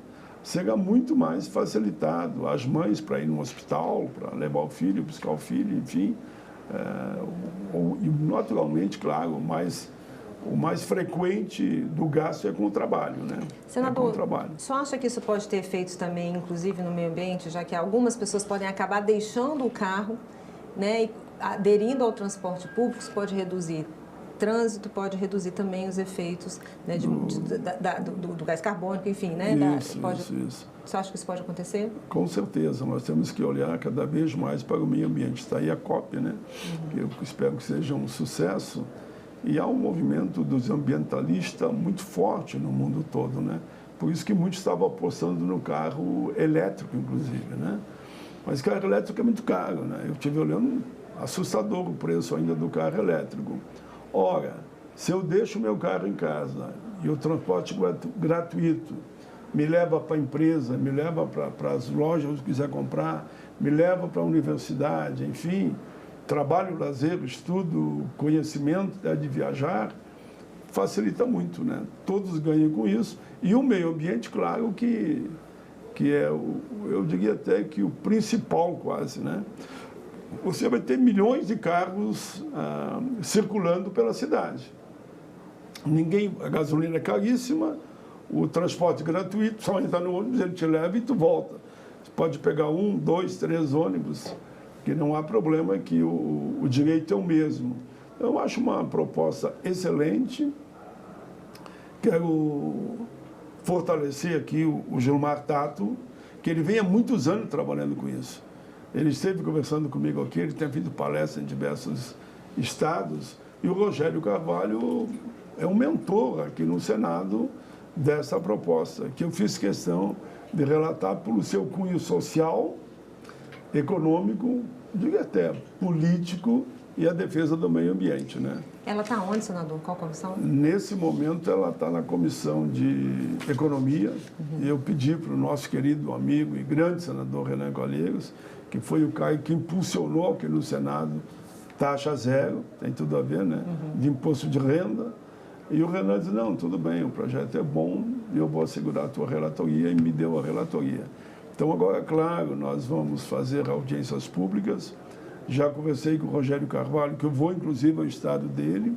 E aí, você falou da dobradinha, né? Sim. Eu, como relator do Tarifa Zero, e ele como relator do meu projeto do fim da escala 1 por 6, que é 6 por 1, que num primeiro momento seria para 40 horas e depois 1 hora por ano até chegar às 36. Por isso que eu falei 6, né? Mas o objetivo é acabar com a 6 por 1. Como disseram alguns especialistas que vieram aí, na CCJ, que nós fizemos audiências públicas, eles disseram, a população não percebe, mas, cara, 6 por 1 mata. Mata, porque ela está te tira a saúde mental, tira a saúde corporal, tira a saúde física. Ela propicia, infelizmente, muitos acidentes no trabalho. O Brasil é um dos países do mundo que mais tem acidente de trabalho. E foi comprovado que nos países que optaram por uma carga horária menor, aumentou a renda do povo, aumentou a produtividade, o empregador ganhou mais e diminuiu os acidentes no trabalho, por exemplo. Senador, vou agradecer muito a sua presença, desejar sucesso na tramitação tanto dessa proposta quanto também essa que o senhor é o autor do fim da escala 6 por 1. E mais uma vez, obrigada por estar aqui conosco. Eu que agradeço, viu? Muito bom estar aqui com vocês. E eu agradeço a você também que nos assistiu. Se você quiser rever essa entrevista, é só acessar o nosso site senado.leg.br/TV ou entrar no nosso canal no YouTube. Obrigada pela sua companhia e até o próximo argumento.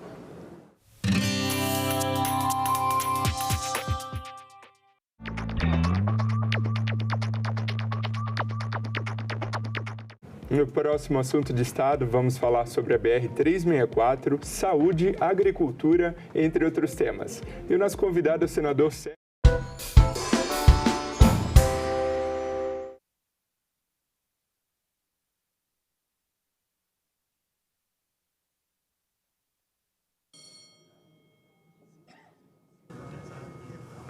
A número regimental, eu declaro aberta a sessão.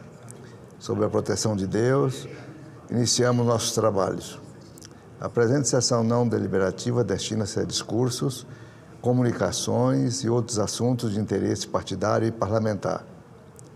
As senadoras e os senadores poderão se inscrever para o uso da palavra por meio de aplicativo Senado Digital, por lista de inscrição que se encontra sobre a mesa, ou por intermédio dos totens disponibilizados na casa. Passamos à lista de oradores.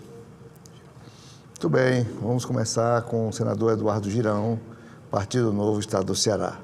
Vossa Excelência tem até 20 minutos para o seu pronunciamento.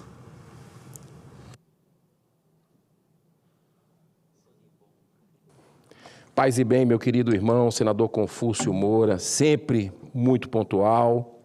Quero cumprimentar a senadora Damares Alves, assessores dessa casa, funcionários.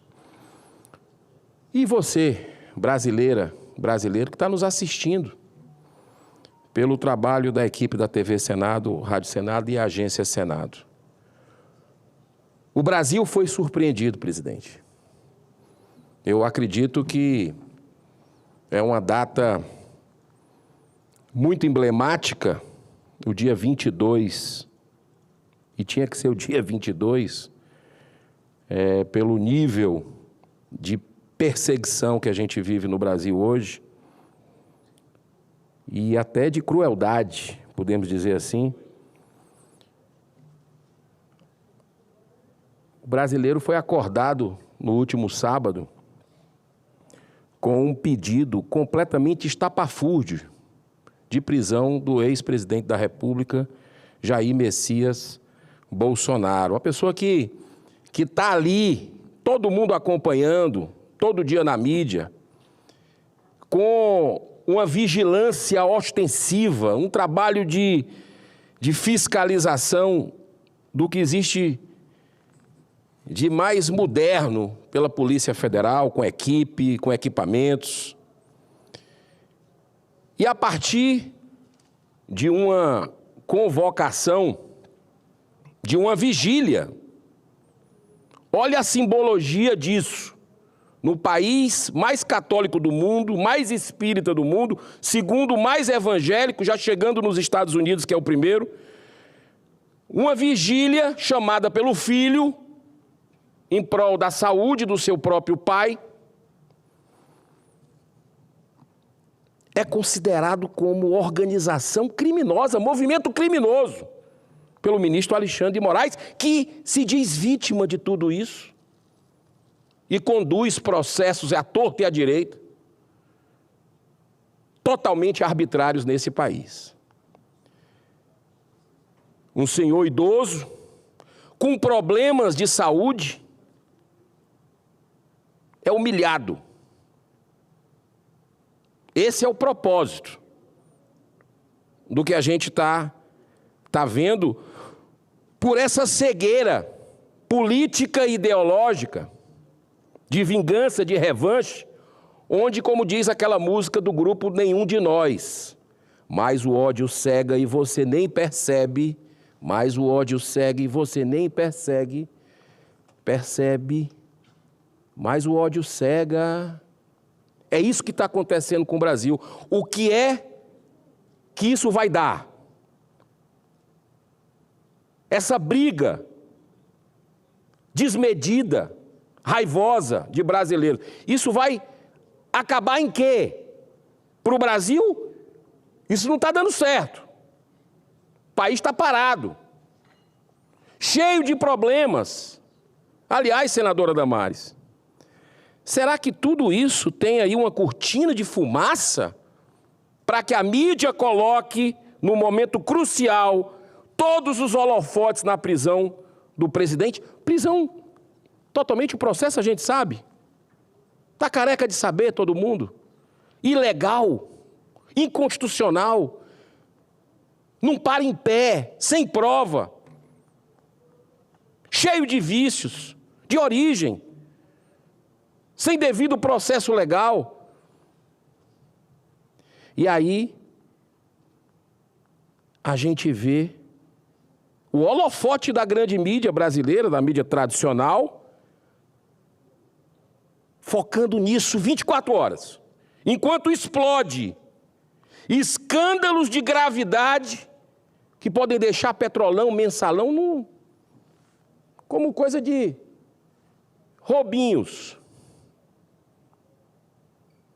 Sim, nós estamos vendo, por exemplo, a CPMI do INSS, uma CPMI independente, que o governo Lula não queria de jeito nenhum, mostrando que o próprio governo Lula já sabia e não tomou providência, esperou o Metrópolis fazer matéria para começar a agir. Quantos bilhões poderiam ter sido poupados?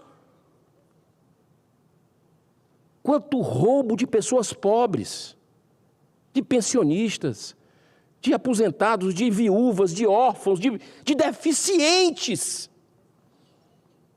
Quantos bilhões dessa gente humilde poderia ter sido poupado se o governo agisse com o mínimo de responsabilidade? No momento que soube os órgãos de controle, inclusive a AGU, que agora o Lula manda para esse Senado Federal o senhor Messias, bem conhecido do brasileiro naquela época do Messias, sendo um instrumento para usar o famigerado foro privilegiado para poupar o Lula de ser preso, senhor presidente. E eu digo assim, eu fiquei estarrecido quando eu vi muita gente comemorando, abrindo champanhe. Sabe, aquilo... Eu te confesso, quando o Lula foi preso, e eu tinha minha posição sobre o Lula, a gente acompanha, procura estudar. Quando o Lula foi preso por corrupção, lavagem de dinheiro, Palocci falando de centenas de milhões de reais, pessoa próxima dizendo da roubalheira, condenado em 3 instâncias, e não foi inocentado, o brasileiro precisa saber, apenas o CEP mudou. Esse cara está na presidência da República. Quando ele foi preso, eu não comemorei não, porque isso é ruim para o Brasil, isso é ruim para a nação, do aspecto de ver uma pessoa que tanta gente acreditou, ver um sonho de muitos brasileiros humildes, brasileiros com fé, com esperança no homem do povo. E essas pessoas, claro que sentiram. A gente já tinha noção, pela história dele, do partido, o que é que era capaz de fazer. Mas isso não é motivo para celebrar, Nós estamos num momento muito preocupante da história da nação. Isso precisa acabar. Essa guerra precisa acabar, e é só com anistia. Não tem outro jeito. Para pacificar o Brasil, unir os brasileiros, para o país ir para frente, independente de que governo seja, é a anistia ampla, geral e restrita.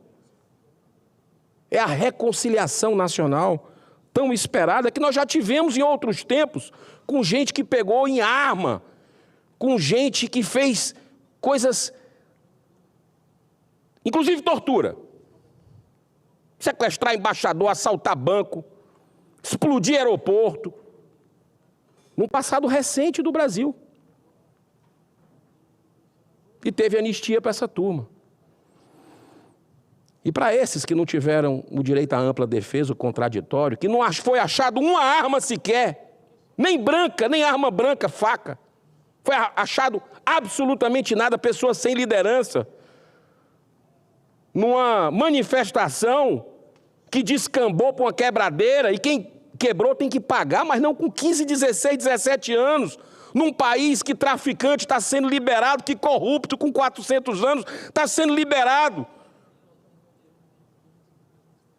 para curtir suas mansões. Tamanha inversão de valores. E olha... Será que é uma cortina de fumaça tudo isso? A CPMI do INSS chegando em gente poderosa. Estão blindando A turma da base do Lula, do PT, está blindando. Vota contra. Está lá no painel, para quem quiser ver. Mas está chegando. O brasileiro está entendendo, porque tem um presidente e um relator independentes, que estão mostrando para a população, mesmo que a gente não consiga aprovar os requerimentos que a gente gostaria, mas sigilos foram quebrados no começo e mostra onde é que o dinheiro foi parar. Então, a podridão está vindo do subsolo e mostrando tudo. Então, é isso? Essa cortina de fumaça é o fracasso da COP, lá em Belém? Completo fracasso, vergonha sob todos os aspectos, até incêndio teve, desmatamento teve, assalto a jornalista teve. Patético o que a gente viu.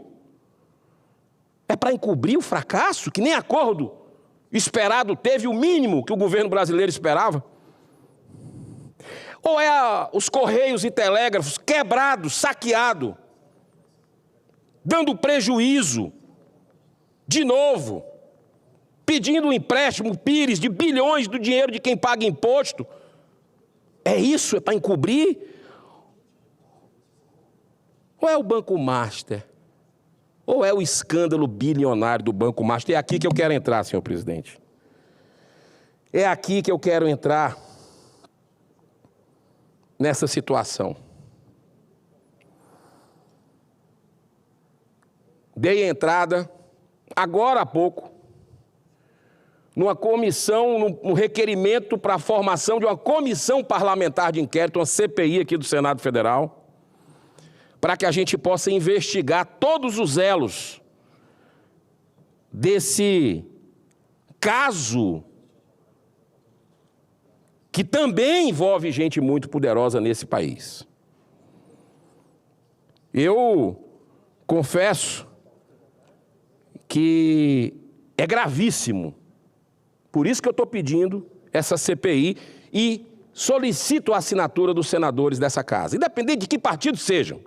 Quem quiser buscar a verdade tem o dever de assinar essa CPI, e eu vou aqui ficar lembrando todos os dias para que a gente possa ter o número necessário,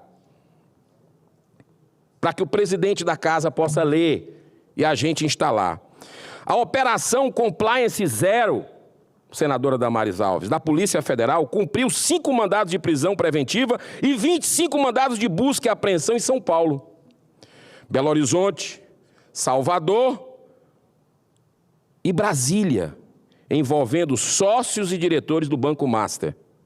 Foram apreendidas joias, produtos importados de alto valor e R$1.600.000 em dinheiro vivo. A Justiça Federal autorizou a operação para apurar os crimes de organização criminosa. Aí sim, não é vigília. Não é oração que é organização criminosa. Respeitem o povo brasileiro. Respeitem a fé, a liberdade religiosa da nossa população. Até isso, vocês querem atingir os poderosos de plantão?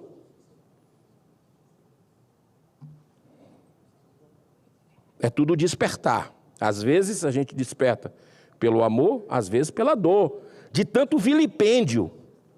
Mas é através da paz, de uma ação pacífica, mais firme, respeitosa, que a gente vai conseguir virar o jogo.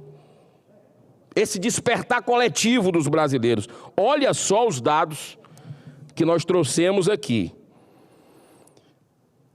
A Justiça Federal autorizou a operação para apurar os crimes de organização criminosa, gestão fraudulenta e gestão temerária que resultaram no rombo de 12 bilhões de reais, B de bola aí de índio, no sistema financeiro do Brasil. Tendo como principal protagonista Daniel Vorcaro, que foi preso no aeroporto de Guarulhos, tentando embarcar num dos seus 3 jatinhos, avaliados aí cerca de 200 milhões de reais, em direção, que ele disse, a outro país. Essa história tem início em 2017, quando Vorcaro, aos 34 anos de idade, adquiriu o Banco Máximo, que vivia grande crise à beira da falência. Em 2019, o negócio é aprovado pelo Banco Central. E a partir de 2021, muda o nome da organização financeira para Banco Master. Em 2024, a revista Piauí publicou uma extensa matéria sobre o estranho fenômeno que permitiu um crescimento meteórico entre 2019 e 2024. O patrimônio líquido do banco saltou de 219 milhões para quase 5 B de bola e de índio, bilhões de reais em apenas 5 anos. Esse crescimento anormal e extremamente rápido se deu principalmente através da emissão de uma enxurrada de CBDs, prometendo aos investidores o pagamento de juros altíssimos, muito acima da média do mercado. Com isso, acabou atraindo 1,6 milhões de credores. Para dar um mínimo de segurança, o sistema financeiro criou o Fundo Garantidor de Créditos, que em caso de crise como essa em que o Banco Central decidiu pela liquidação extrajudicial do banco, o fundo tem a obrigação de garantir a devolução de até R$ 250 mil por cada CPF ou CNPJ. Ou seja, o rombo pode chegar, atenção, senhoras e senhores, esse rombo pode chegar a mais de 40 B de bola e de índio, bilhões de reais. Apesar do fundo ter um saldo positivo de 140 bilhões de reais, existe sempre o risco da crise do Master se alastrar para outras instituições financeiras. Essa não é a primeira vez, a primeira crise do gênero. Vamos lembrar aqui, na década de 90, um grande banco quebrou. Era o Bamerindos, lembra dele? Que depois da intervenção do Banco Central, o controle das operações financeiras foi transferido para o HSBC, num processo que levou 16 anos até a sua conclusão. Outro caso de grande repercussão foi a falência do Banco Santos, em 2005, depois que o seu fundador, Edmar Cid Ferreira, aquele que tinha uma casa de uma quadra com obras de arte do mundo inteiro, lá em São Paulo, desviou 283 milhões de reais. Após a intervenção, se verificou que as dívidas do banco chegaram a 3 B de bola e de índio, 3 bilhões de reais.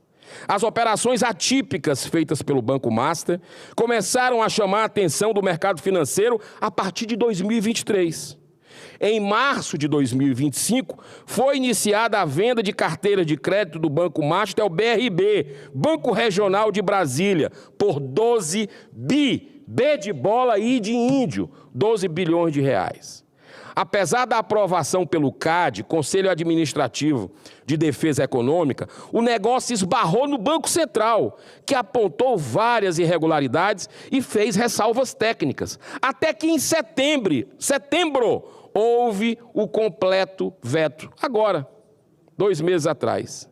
A partir daí, em virtude da situação de insolvência irrecuperável, o Banco Central decidiu pela medida extrema de liquidação extrajudicial. Nesse curto período, atenção, o Banco Master emitiu 50 B de bola e de índio, 50 bilhões de reais em títulos de CBDs, oferecendo juros acima do mercado. Vorcaro circulava muito em Brasília, visando conseguir as autorizações para a expansão dos seus negócios. É os elos políticos. O brasileiro quer saber, tem o direito, é o dinheiro dele. Tem investimento aí de fundos, de prefeituras, de governos. Segundo matéria publicada pela revista Veja, as articulações políticas junto a deputados federais e senadores envolveu também iniciativas legislativas, como, por exemplo, a tentativa de aumentar de 250 mil reais aquela garantia para 1 milhão de reais. Sim, o Fundo Garantidor de Créditos. 4 vezes mais. Outra iniciativa que não avançou foi a proposta legislativa de diminuir a autonomia do Banco Central, que felizmente teve forte repercussão negativa. Além disso, houve articulações para negócios duvidosos com fundos de pensão, que eu falei agora há pouco, como, por exemplo, o Rio Previdência, responsável pela aposentadoria dos funcionários do Estado do Rio de Janeiro, que investiu 970 milhões de reais nos papéis do Master, quase um bi. Mais uma vez, ficou demonstrado o acerto do Congresso Nacional ao aprovar a autonomia do Banco Central em 2021. Outra instituição que já passou da hora de ser autônoma é a Polícia Federal. Tem uma PEC que tramita nessa casa, de minha autoria, nesse sentido. Nessa mesma matéria da revista Veja, senhor presidente, consta que Vorcaro teria também se reunido com o ministro da Casa Civil, Rui Costa.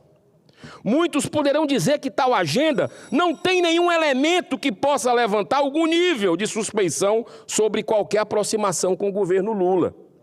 Mas não podemos jamais esquecer que antes de ser ministro da Casa Civil, Rui Costa foi governador da Bahia e, como coordenador do Consórcio Nordeste, protagonizou aquele escândalo, o calote da maconha.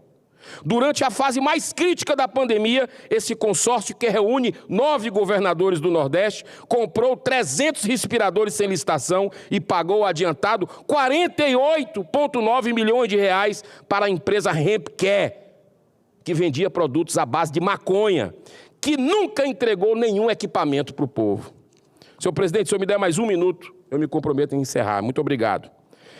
Essas articulações também chegaram ao atual ministro da Justiça e Segurança Pública, Ricardo Lewandowski, que logo depois que se aposentou como ministro do STF, atuou por algum tempo como consultor de quem? Do Banco Master. Outra relação gravíssima foi a contratação do escritório de advocacia Barsi de Moraes, dirigido por nada menos do que Viviane Barsi de Moraes, que simplesmente vencia a esposa de Alexandre de Moraes. Além dela, atuam também nesse escritório 2 filhos do casal. Além disso, senhor presidente, em 2024, Vorcaro foi um dos patrocinadores de um evento em Londres, em que participaram 3 ministros do STF, além do procurador Gonet da República e o advogado-geral da União, Jorge Messias. Senhor presidente, para a frase final, no minuto, muito obrigado. São muitos os fatos determinados que justificam a instalação de uma CPI, que é essa que eu estou pedindo. Hoje, dei entrada. Alguns são tão graves que fica difícil escolher qual o mais relevante. Por essa razão, comecei a coletar as assinaturas necessárias. O Master ainda tem vinculação ao futebol, através do Atlético Mineiro, e existem indícios de alguma conexão, inclusive, com organizações criminosas como o PCC. Por tudo isso, é o nosso dever aprofundar as investigações, pois além do próprio rombo, que pode chegar a 50 bilhões de reais, há claros indícios do envolvimento de autoridades dos 3 poderes da República. Eu encerro com esse profundo pensamento de Joana de Ângeles, mentora do médium baiano Divaldo Pereira Franco, que desencarnou esse ano. Abro aspas. Sempre que algumas vantagens para ti ofereçam danos para outrem, recusa-as, porque ninguém poderá ser feliz erguendo sua alegria sobre o infortúnio do seu próximo. Que Deus abençoe a nossa nação, que tenhamos uma semana produtiva. Muito obrigado, senhor presidente. Muito obrigado, parabéns, senador Girão. Vamos em frente. Passo a palavra para a senadora Damares Alves, Partido Republicano, Brasília.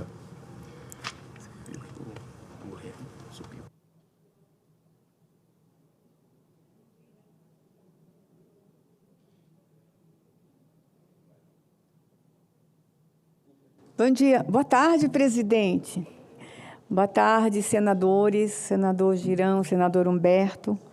E que alegria, de novo, estar na tribuna com o senador Confúcio presidindo. Ô, Rondônia, vou reiterar meu amor e admiração pelo senador Confúcio. Antes de eu entrar no assunto que me traz essa tribuna, quero cumprimentar os visitantes que estão na galeria. Sejam bem-vindos ao Senado Federal. Eu quero lembrar aos colegas que novembro ainda é roxo. Nós estamos no mês de conscientização sobre a prematuridade.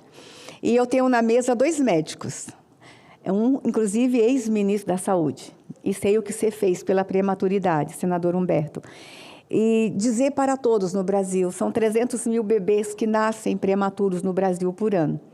Senador Girão, o senhor que é apaixonado pela pauta, semana passada eu conheci um menininho que nasceu com 25 semanas. Essa semana eu vou conhecer uma menininha de Brasília que nasceu com 24 semanas. A fetologia está cada vez mais avançada.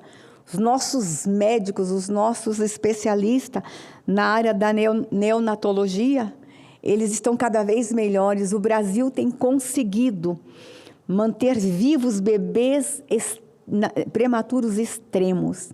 Parabéns a todos envolvidos com essa pauta.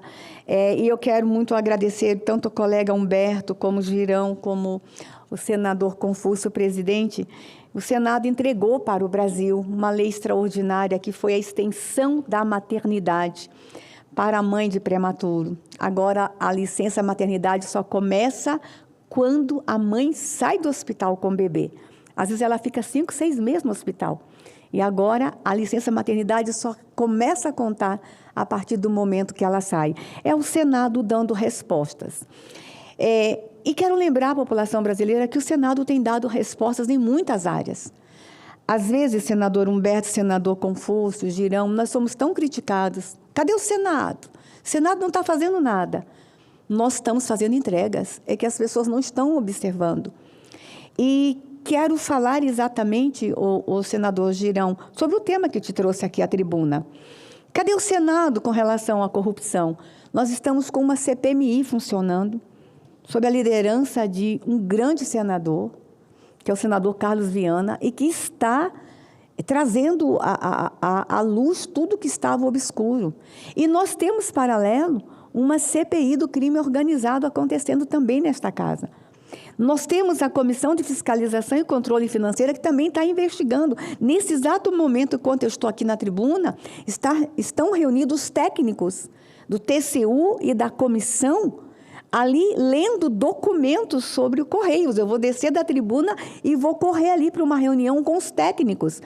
Nós temos uma proposta de fiscalização e controle lá na Comissão de Controle e Transparência, investigando tudo o que está acontecendo com os Correios.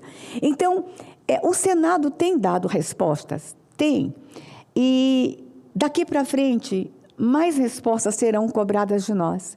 E eu subo essa tribuna hoje triste, muito triste, com o que aconteceu no final de semana com relação ao presidente Bolsonaro. Semana passada eu usei a tribuna, eu fui muito veemente, porque havia uma possibilidade do presidente Bolsonaro ser levado para a Papuda. Alguns acharam que eu fui profetisa do caos, que eu não deveria ter ido à Papuda. Eu fui porque a gente sabia que a chefe de gabinete do ministro Alexandre tinha ido lá fazer a reserva de celas para o presidente Bolsonaro. Se a gente não tivesse feito o nosso relatório para dar subsídio aos advogados de Bolsonaro, que na sexta, já reconhecendo que os recursos não serão aceitos, na sexta-feira pediram a prisão domiciliar de Bolsonaro. Nosso relatório, um relatório técnico, construído a várias mãos aqui no Senado, ajudou a defesa do presidente Bolsonaro a pedir a prisão domiciliar. E eu aguardo que a sentença do presidente seja uma prisão domiciliar, a decisão pela execução, apesar que hoje o Supremo transformou, já deu maioria dos votos pela manutenção da prisão preventiva. Uma prisão preventiva indevida, incabida, a gente sabe disso. O presidente Bolsonaro, houve aquele episódio que ele violou a tornozeleira, mas a tornozeleira foi trocada de madrugada, então não havia nenhum risco de fuga, Um homem doente, está comprovado que está doente no físico e nas emoções. Os remédios provocaram, inclusive, reações inesperadas no presidente. E a gente está entendendo aí que parece que vão mantê-lo numa prisão preventiva até o final do julgamento dos recursos, que a gente já sabe que serão rejeitados. Eu tenho subido essa tribuna inúmeras vezes para me dirigir ao judiciário. E eu tão somente faço o que os partidos de esquerda fizeram num período não muito longe, quando não se conformaram com decisões da Lava Jato, por exemplo. Senadores ocupavam essa tribuna de forma muito veemente, Também faço quando senadores de esquerda também ocupavam essa tribuna, quando este plenário decidiu pelo impeachment da presidente Dilma. As minhas manifestações são legítimas, porque eu não concordo com as decisões desse judiciário hoje em relação ao presidente Bolsonaro, em relação aos presos de 8 de janeiro. E todos, por mais que não gostem do presidente Bolsonaro, já entenderam que nós estamos vivendo uma ditadura, senador Girão. E já entenderam que daqui a pouco, quando a vítima não for mais Bolsonaro, ou não forem mais os presos do 8 de janeiro, outros serão vítimas dessa ditadura, desse judiciário injusto, que infelizmente tem juízes indignos, juízes injustos. E a história vai falar sobre isso. Os próximos acontecimentos vão falar sobre isso. A prisão do presidente Bolsonaro esse final de semana foi uma prisão desnecessária. Numa semana que nós aqui no Senado vamos ter que ter muita serenidade para conduzir outros debates. E eu temo que essa prisão tenha vindo exatamente, senador Girão, para nos desviar do foco de debates muito importantes, e um deles vai ser com relação ao Banco Master. Senadores, vamos nos manter no equilíbrio e com sabedoria. E vamos ter cuidado também nas acusações com relação ao Banco Master. Algumas pessoas estão perguntando, por que vocês estão perdendo tempo se é uma questão privada, um banco privado? Não é. Infelizmente, o Banco Master, esse escândalo arrastou alguns fundos de pensões públicos. E aqui cabe a nós, senadores, entendermos o que aconteceu. Ah, mas o pessoal do Estado se corrompeu. Gente, cuidado, eu quero muito cuidado com isso. O que foi oferecido de vantagem para os fundos. Imagine, senador Girão, um banco que está em tudo que é jornal como sucesso de lucro. Aí imagina um fundo de pensão lá no município, no interior de São Paulo, alguém chegar e dizer, esse banco é bom, descobriu a forma do lucro, venham para cá, eles foram. A gente vai ter uma CPI, acabei de assinar seu pedido de CPI, porque nós queremos entender quem enganou os fundos de pensões no país. Não podemos agora criminalizar os fundos, precisamos entender quem vendeu o conto da sereia para esses fundos, quem levou tanta gente a erro e à corrupção, quem foi o autor das ideias mirabolantes de criar os papéis podres, porque o que está acontecendo nessa questão do Banco Master são papéis podres que foram criados. Quem foi o engenheiro disso? E que vai levar muitos fundos de pensões à falência e quase que a gente aqui no DF teve uma derrota absurda se o BRB tivesse comprado esse banco de títulos podres, esse banco de mentira. Ah, mas só foram os órgãos públicos que foram enganados? Não. Grandes investidores. Gente, eu fico pensando esses bilionários que colocaram seus dinheiros lá, esses bilionários que têm um corpo técnico, que têm consultores econômicos, como é que esses bilionários que investiram nesse banco podre foram enganados? Como? Estava todo mundo com uma venda? O que aconteceu? Eu sou evangélica e às vezes eu falo, enquanto estou pastora, que o diabo cega.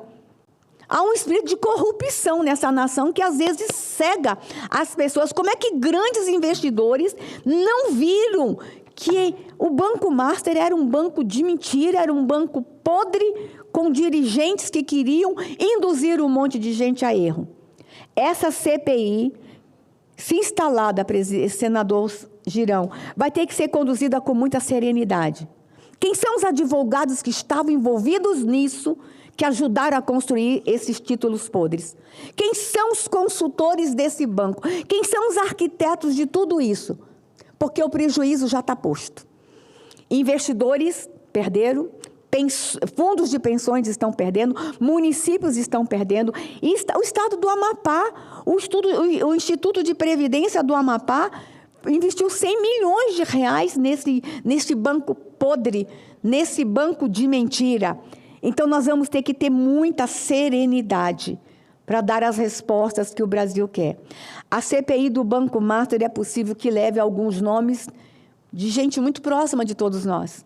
E nós vamos ter que ter a serenidade de separar o joio do trigo, mas de investigar.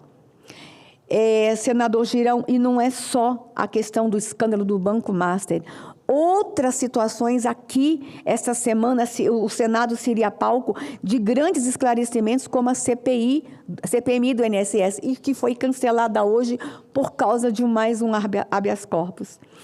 Então, eu acho que o nosso maior desafio agora vai ser entender todos os esquemas de corrupção, que, infelizmente, todas as vezes que a gente fala de corrupção no Brasil, o judiciário está envolvido. Eu espero que o Brasil não esqueça que nós estamos investigando também, está tendo uma investigação no Brasil sobre a venda de sentenças no STJ. E está pegando muita gente. Então, assim, é um judiciário ideológico, um judiciário, infelizmente, com uma tendência muito, muito ideológica, mas também com alguns elementos lá dentro ligados a projetos e processos de corrupção. Nós teremos que ter um foco essa semana, que nós, senadores, apesar das nossas diferenças políticas, estamos todos com muita vontade de subir na tribuna, gritar e berrar essa semana. Mas essa semana nós teremos que ter um foco. O que foi que aconteceu com o Banco Master? A gente tem a prisão de Bolsonaro para continuar acompanhando e, claro, senador Girão, a luta pela anistia. Nós, conservadores, vamos continuar gritando e pedindo anistia. Às vezes eu entendo que o presidente das duas casas estava esperando o melhor momento para a gente pautar a anistia. Este é o melhor momento. Estamos às vésperas do Natal. Nós vamos condenar aquele povo inocente a passar mais um Natal no cárcere. Nós vamos terminar este ano, na véspera de ano eleitoral, sem decidir a questão da anistia. O Congresso Nacional terá que ser muito maduro e esse Senado terá que ser muito maduro. E a pauta da anistia, ela é legítima, oportuna e necessária. Fui ministra de Direitos Humanos. Analisei mais de 13 mil pedidos de anistia. Essa é uma pauta que eu estudo há muitos anos. O nosso pedido é legítimo, atende a todos os requisitos legais para que a anistia seja declarada no país, aos presos políticos de 8 de janeiro e a outros agentes, que tenham um efeito também extensivo a outros agentes. Sabe por quê? Porque 2026 a gente tem que ter uma outra pauta para discutir. Eu quero ir para a campanha de 2026 e falar de projetos para a nação. Eu não queria mais que 2026 os palanques fossem só um único tema, anistia e não anistia, golpe e não golpe. O Brasil vai precisar ouvir em 2026 de nós, candidatos, vocês que serão candidatos, eu não serei, propostas para a nação. O Brasil precisa de propostas. Enquanto tudo isso está acontecendo, senador Confúcio, tantas brigas, parece que o Brasil só se dividiu agora em anistia e não anistia. Nós estamos com tantos problemas, tantas crianças sendo assassinadas. E detalhe que está me apavorando nos últimos dias, pai, mãe matando criança. Pai e mãe enjaulando criança, torturando criança, cimentando crianças, Girão, crianças sendo enterradas, sendo cobertas por cimento no Brasil. Está um horror. Então, o que nós precisamos em 26? Um debate sério de propostas para a nação, para o seu Estado, Girão, que está submerso na violência. Para o seu Estado, senador Confúcio, que tem tantos conflitos em áreas rurais. 26, a gente tem que acabar com essa briga direita e esquerda, anistia, não anistia, e entregarmos para o Brasil projetos, propostas. Porque eu quero ganhar do PT na urna, porque eu quero convencer o Brasil, senador Humberto, que a minha proposta é melhor que a do PT. É essa que tem que ser nossa briga. em projetos, em propostas e não em ataques. Eu tenho subido essa tribuna e tenho sido o máximo possível coerente no meu discurso. Exagero quando as decisões vêm do judiciário, entendo que há um judiciário injusto no meu país e um judiciário responsável por 80% das tensões que estamos vivendo hoje. E um judiciário que alguns, eu posso citar nome, e um deles eu não posso descer da tribuna sem falar, é Alexandre de Moraes. E esse final de semana, eu sei que o Estado é laico, mas a tribuna, eu posso expressar minha fé na tribuna. Essa semana eu fui desafiada a orar por Alexandre de Moraes.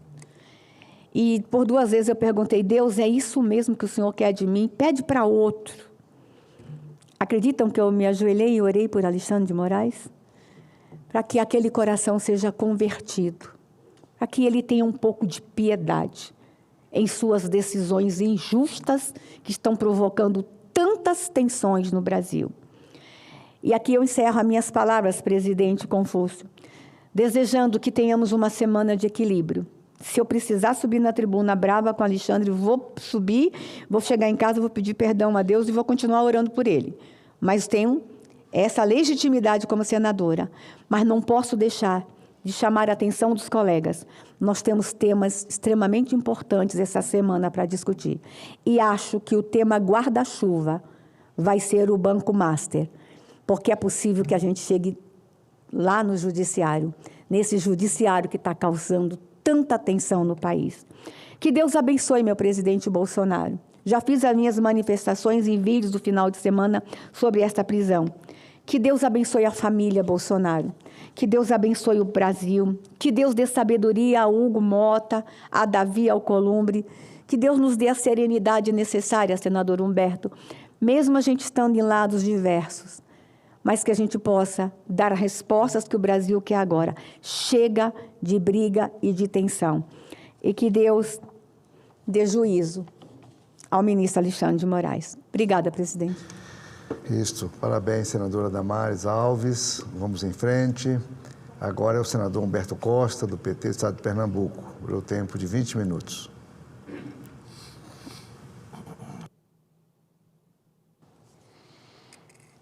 Senhor presidente, senhoras senadoras, senhores senadores, o público que nos acompanha pelos serviços de comunicação do Senado Federal e que nos segue pelas redes sociais.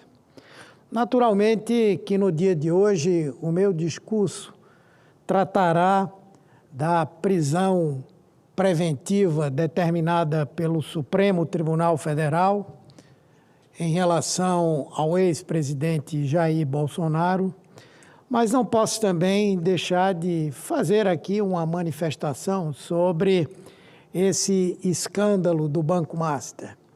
Sem dúvida, é algo que assusta a todo o país, como um aventureiro, num espaço de 5 anos, se torna um bilionário à frente de um banco que ele comprou em situação de absoluta falência e que conseguiu, principalmente pelos meios políticos de que dispõe, as amizades, as relações com muitos políticos no nosso país, chegar a essa condição, inclusive de até o presente momento não, mas até bem recentemente, atuar de forma impune.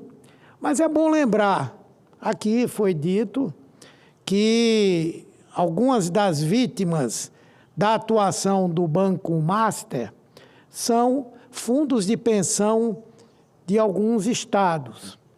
Por exemplo, o estado do Rio de Janeiro, quase R$1 bilhão aplicado no Banco Master. Quem é o governador do estado do Rio de Janeiro? É o senhor Cláudio Castro, um dos ícones da extrema-direita brasileira, sondado até como eventual candidato à presidência da República depois daquela operação realizada no Rio de Janeiro, em áreas da periferia. Depois, o Banco Regional de Brasília. Esse ainda foi pior, porque comprou papéis que não tinham nenhum valor, inteiramente falsificados. E o Banco Regional de Brasília não só foi vítima desse golpe, no valor de 12 bilhões de reais, mas como também tentou, por diversos meios, adquirir esse banco. Chegou a injetar recursos dentro do banco. E quem é o responsável pelo Banco Regional de Brasília? É o governador Ibanez Rocha. Também um ícone da extrema-direita. Dizem que ele não consegue mais dormir. Tem que tomar aqueles remédios que Bolsonaro estava tomando, porque ele não consegue dormir. Porque a denúncia que está feita mostra claramente a conivência, o interesse que tinha o próprio governo de Brasília em adquirir aquela massa podre do Banco Master. Portanto, é importante que se investigue mesmo. É fundamental que se investigue. É fundamental que se investigue os parlamentares que apresentaram projetos de lei para elevar os recursos do Fundo Garantidor de Crédito de 250 mil por pessoa para R$1 milhão. Veja que ousadia! Apresentar um projeto de lei para ampliar a garantia de pessoas lesadas de R$250 mil, que é o que cada um vai poder receber. Muita gente vai perder muito dinheiro. Fundos de pensão vão ter que esperar a liquidação total e a venda dos bens do Banco Master para saber a que é que vão ter direito. E essas leis que foram aprovadas aqui, pela genialidade de alguns, não foram aprovadas, né? Graças a Deus. Estavam no caminho de serem votadas. E a pressão que foi feita para obrigar o Banco Central a aceitar a venda do Banco Master ao BRB. Hoje os jornais falam de pressão incomensurável sobre o Banco Central. Chegaram a resgatar um projeto de lei que estava lá na Câmara para dar ao Congresso Nacional o direito de promover impeachment de membros do Banco Central. Qual era o objetivo disso? Era uma chantagem, era uma ameaça. Ou vocês aprovam essa compra que ia terminar de quebrar o governo de Brasília, ou então nós vamos tirar vocês do Banco Central. Por isso, é fundamental que se faça mesmo essa investigação. Cada um, não interessa de onde, tem que responder por relações que tinha ou por ações que beneficiaram o Banco Master. Mas, senhor presidente, eu quero, como eu disse, falar sobre a decisão do Supremo. Não é mais uma decisão monocrática do ministro Alexandre de Moraes, mas, por unanimidade, o Supremo manteve a prisão preventiva de Jair Bolsonaro. Obviamente que não é do meu feitio, nem eu vou aqui fazer chacota com a desgraça de quem quer que seja. Mas nós passamos por uma situação como essa quando o presidente Lula foi preso. As chacotas, as brincadeiras, aquele boneco, a agressividade e a parcialidade do Poder Judiciário, especialmente do juiz que comandava aquele processo, o senador Sérgio Moro, não é? do Tribunal Regional daquela região e por coisas que ninguém lembra. Ninguém lembra que o presidente Lula foi impedido de acompanhar o funeral do seu irmão no período que estava preso. O presidente Lula quase foi impedido de acompanhar o sepultamento do seu neto. Foi proibido de falar no sepultamento do seu neto. Foi proibido de dar entrevistas. Então, os que hoje vêm defender um processo de que o ex-presidente estaria sendo perseguido, deveriam lembrar disso. O próprio presidente Bolsonaro sempre foi uma pessoa que escarneceu dos direitos humanos para presidiários. Ele dizia o tempo inteiro.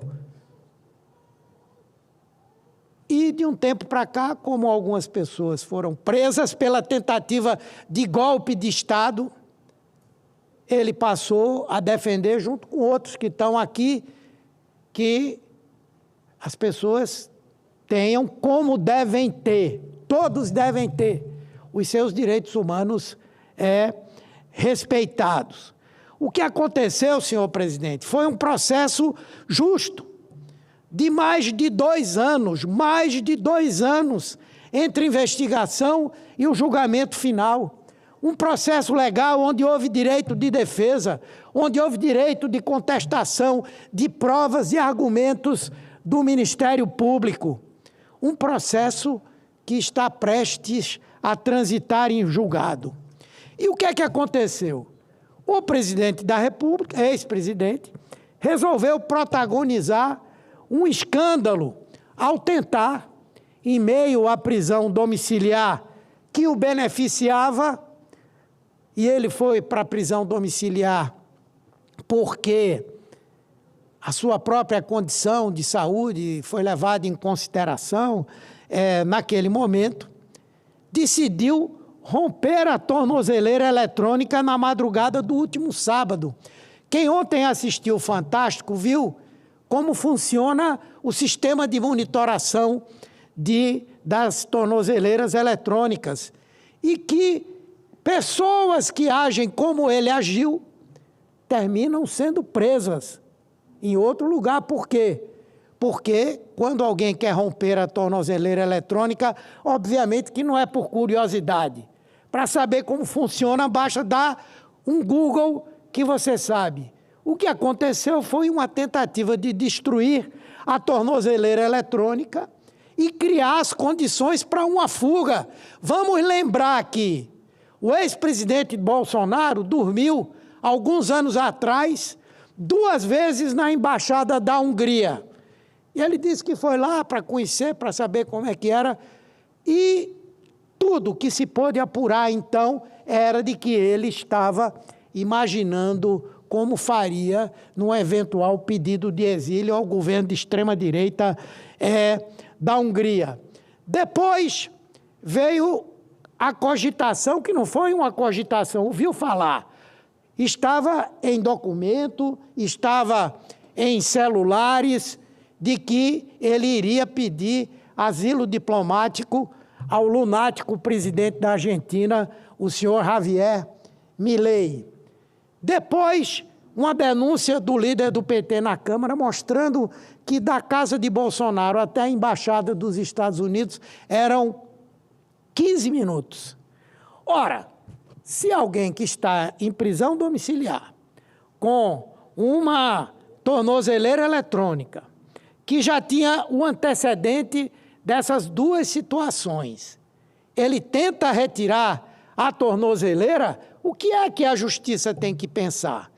Além do mais, ao mesmo tempo, um senador dessa casa, filho do presidente Bolsonaro, resolve convocar uma vigília para frente da casa do presidente, no momento em que ele estava tentando retirar a tornozeleira eletrônica. O que é que qualquer um de nós pensaria como juiz desse caso?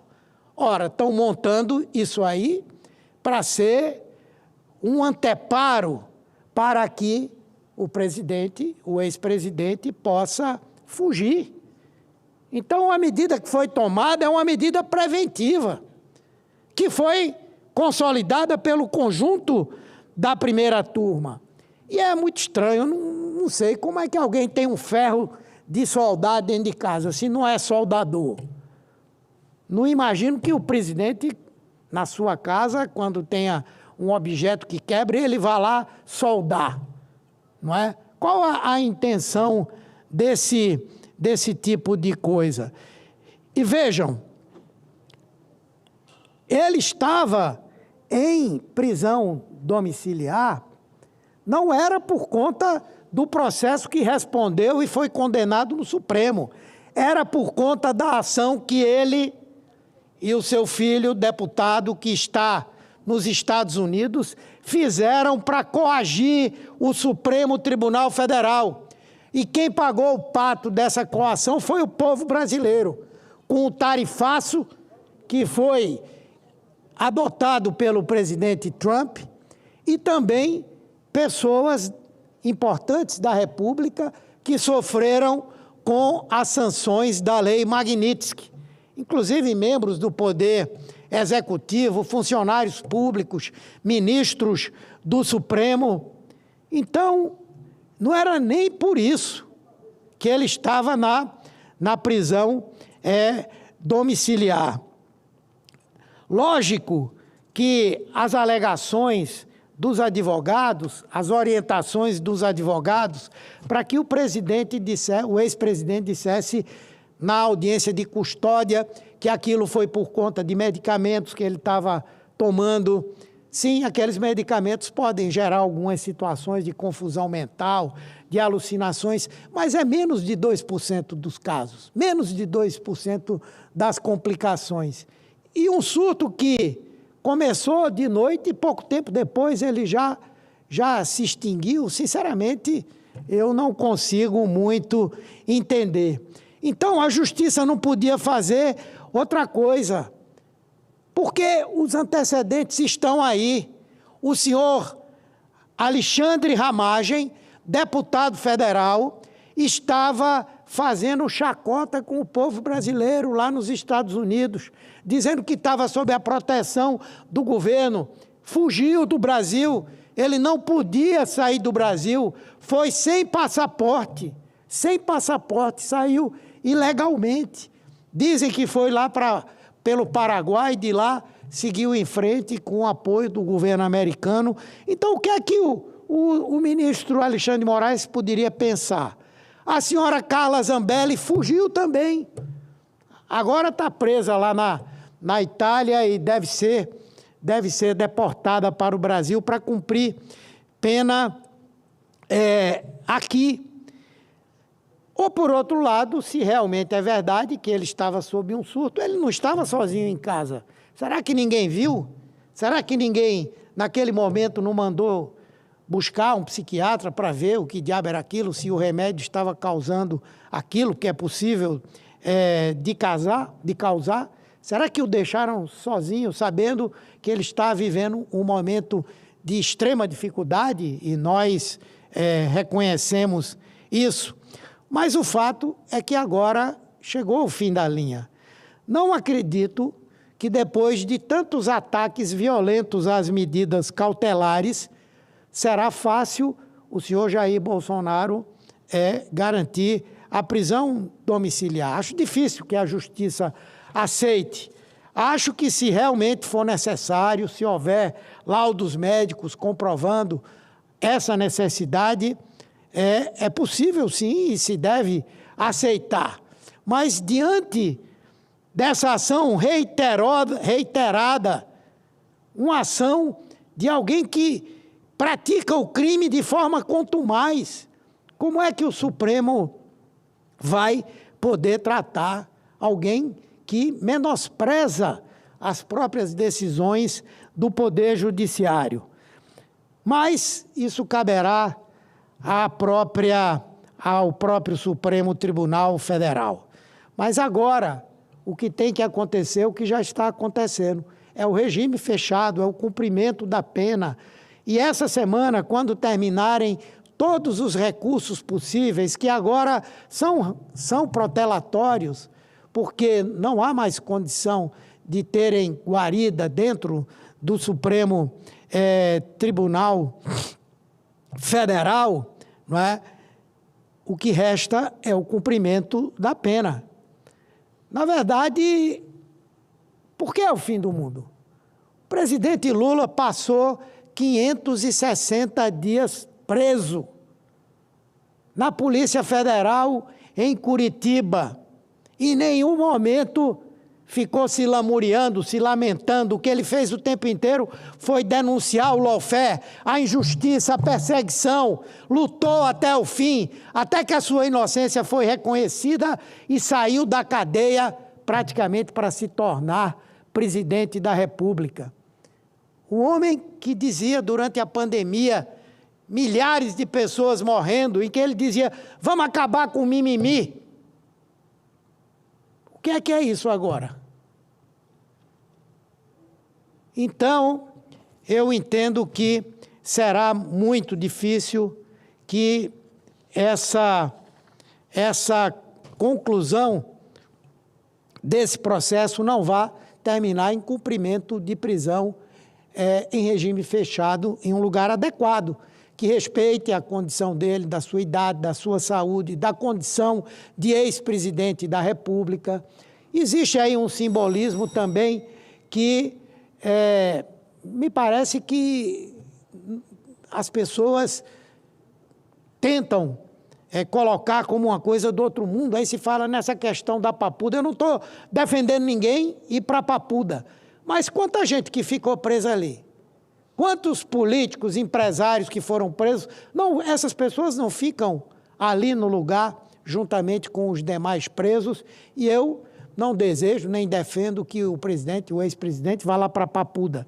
Mas nós entendemos que agora o que falta é realmente um cumprimento da pena. E eu vou mais além, isso vai mais além. O presidente Bolsonaro foi condenado, junto com os seus assessores, a 27 anos de cadeia por uma tentativa de golpe de Estado. Eu imagino que se aquele golpe tivesse dado certo, onde é que estaria o respeito aos direitos humanos? Muitos de nós teríamos sido assassinados, presos, torturados, exilados. Com toda certeza, teríamos os mandatos cassados. E, portanto, o presidente está tendo todas as garantias e o respeito aos seus direitos humanos. E, com certeza, ainda tem uma conta para ser paga. As 700 mil pessoas que morreram na pandemia pelo descaso do governo Bolsonaro, pela demora em comprar as vacinas, pela adoção de medidas que não eram as medidas de isolamento, mas de exposição das pessoas para que elas adquirissem a doença. Então, senhor presidente, eu vou concluir aqui, mas quero repetir. Todos nós defendemos que o presidente da República, o ex-presidente Bolsonaro, tenha direito a tudo que for necessário para a preservação da sua saúde e para o respeito aos direitos que ele tem e que todos os outros seres humanos têm também. Mas tentar desqualificar a decisão do Supremo, quando estava claro que a tentativa de romper aquela tornozeleira eletrônica ia desembocar numa tentativa de fuga, é algo que só as pessoas que não conseguem enxergar um passo à sua frente podem imaginar. Muito obrigado, senhor presidente. Muito bem. Ele fica aqui, será que ele vai? Já foi. Pode deixar, eu falo aqui mesmo. Bem, não havendo outros oradores inscritos, eu vou usar um curto espaço de tempo aqui na presidência para falar de outros assuntos que não foram esses dos três oradores que me precederam, que foi Banco Master e a prisão do ex-presidente Bolsonaro. Hoje eu vou falar de uma visita que eu fiz, fazia 25 anos que eu não visitava a minha cidade natal, aqui no estado de Tocantins. Eu sou goiano, antigamente era um estado maciço, único, e a região que eu nasci hoje pertence ao estado de Tocantins. E fazia 25 anos que eu não visitava a cidade. Logicamente, muitos dos meus parentes já faleceram, os mais antigos, e ainda tinha lá poucos deles, e eu resolvi fazer uma visita e visitar a cidade que eu nasci, aqui no interior do estado de Tocantins. Quando eu saí de lá, era sertão bruto. Era sertão bruto que não tinha transporte, inclusive a minha viagem como aluno com 17 para 18 anos, saí da região, fui na carroceria de um caminhão até chegar em Goiânia. E agora retorno àquela cidade, depois de 60 anos que eu saí de lá, e 25 anos da última visita, achei uma cidade transformada. Achei uma cidade bonita, uma cidade bem administrada, não é?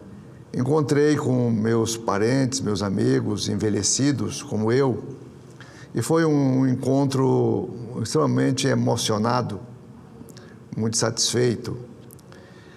A primeira visita que fiz foi ao prefeito da cidade, já tem 4 mandatos, que é meu primo, José Salomão Aires Jacobina, e ele e alguns vereadores na sua própria residência, foi na quinta-feira à tardezinha.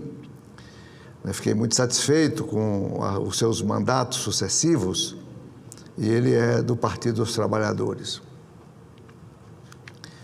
Fomos visitar também um dos homens mais extraordinários do Brasil, hoje com 97 anos de idade, e seu irmão, Wilson Araújo, ele que foi prefeito, chamado Agaúz Araújo, ele foi prefeito da cidade com 25, 26 anos de idade, deputado estadual, quando era Goiás, ele ia para a Assembleia de bicicleta, Agaúz Araújo, e depois foi deputado federal, aqui em Brasília, né, sempre defendendo um modelo alternativo de educação. Hoje ele está com essa idade, muito lúcido, tranquilo, ainda escreve, irreparavelmente correto, né, tudo muito certinho. E é um homem que eu, inclusive, quando eu era deputado federal na década de 90, apresentei na Comissão de Educação uma homenagem a ele como o prêmio Darcy Ribeiro.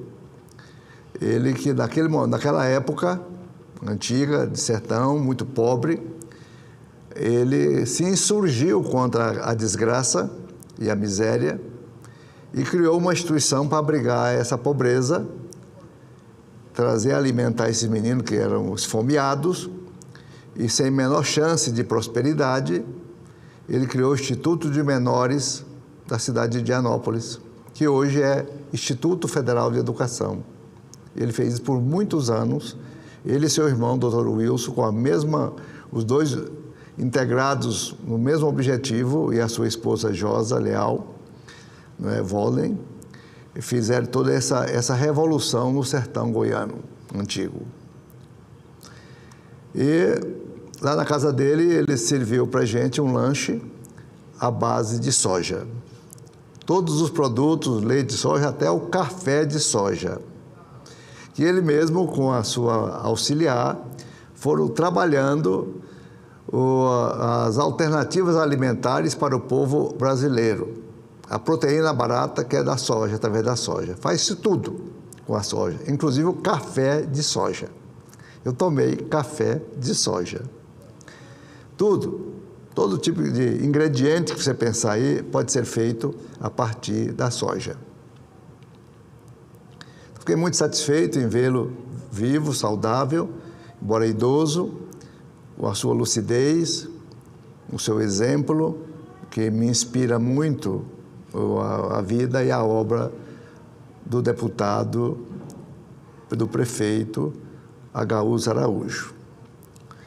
Aí eu continuei essa peregrinação esse final de semana, visitando colegas que eu não via também há 60 anos. Encontrei 2 colegas que eu não via há muitos anos.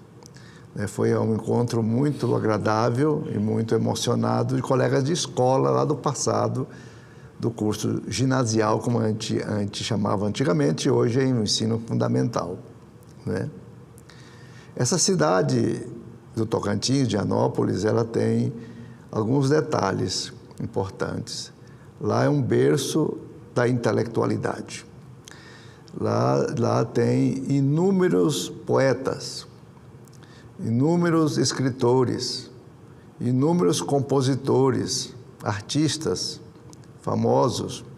E isso tudo a gente deve, primeiro, a Agaúz Araújo e a umas freiras espanholas que nos anos 50, com imenso sacrifício, se instalaram na cidade junto com um padre chamado João Magalhães, para educar aquelas famílias até o 9º ano de hoje, que era a 4ª série ginasial naquele tempo. Isso fez uma diferença imensa.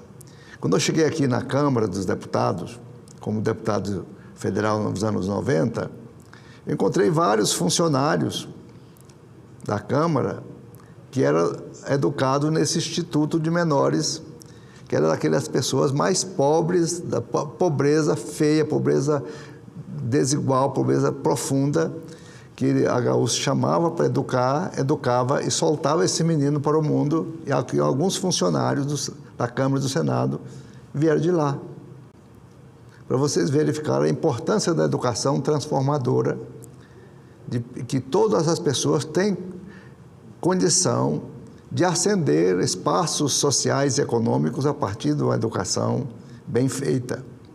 Então, essas freiras fizeram toda essa revolução com o professor Oswaldo, que era um intelectual fantástico, e transformar essa massa de jovens em intelectuais, poetas, escritores e tudo mais.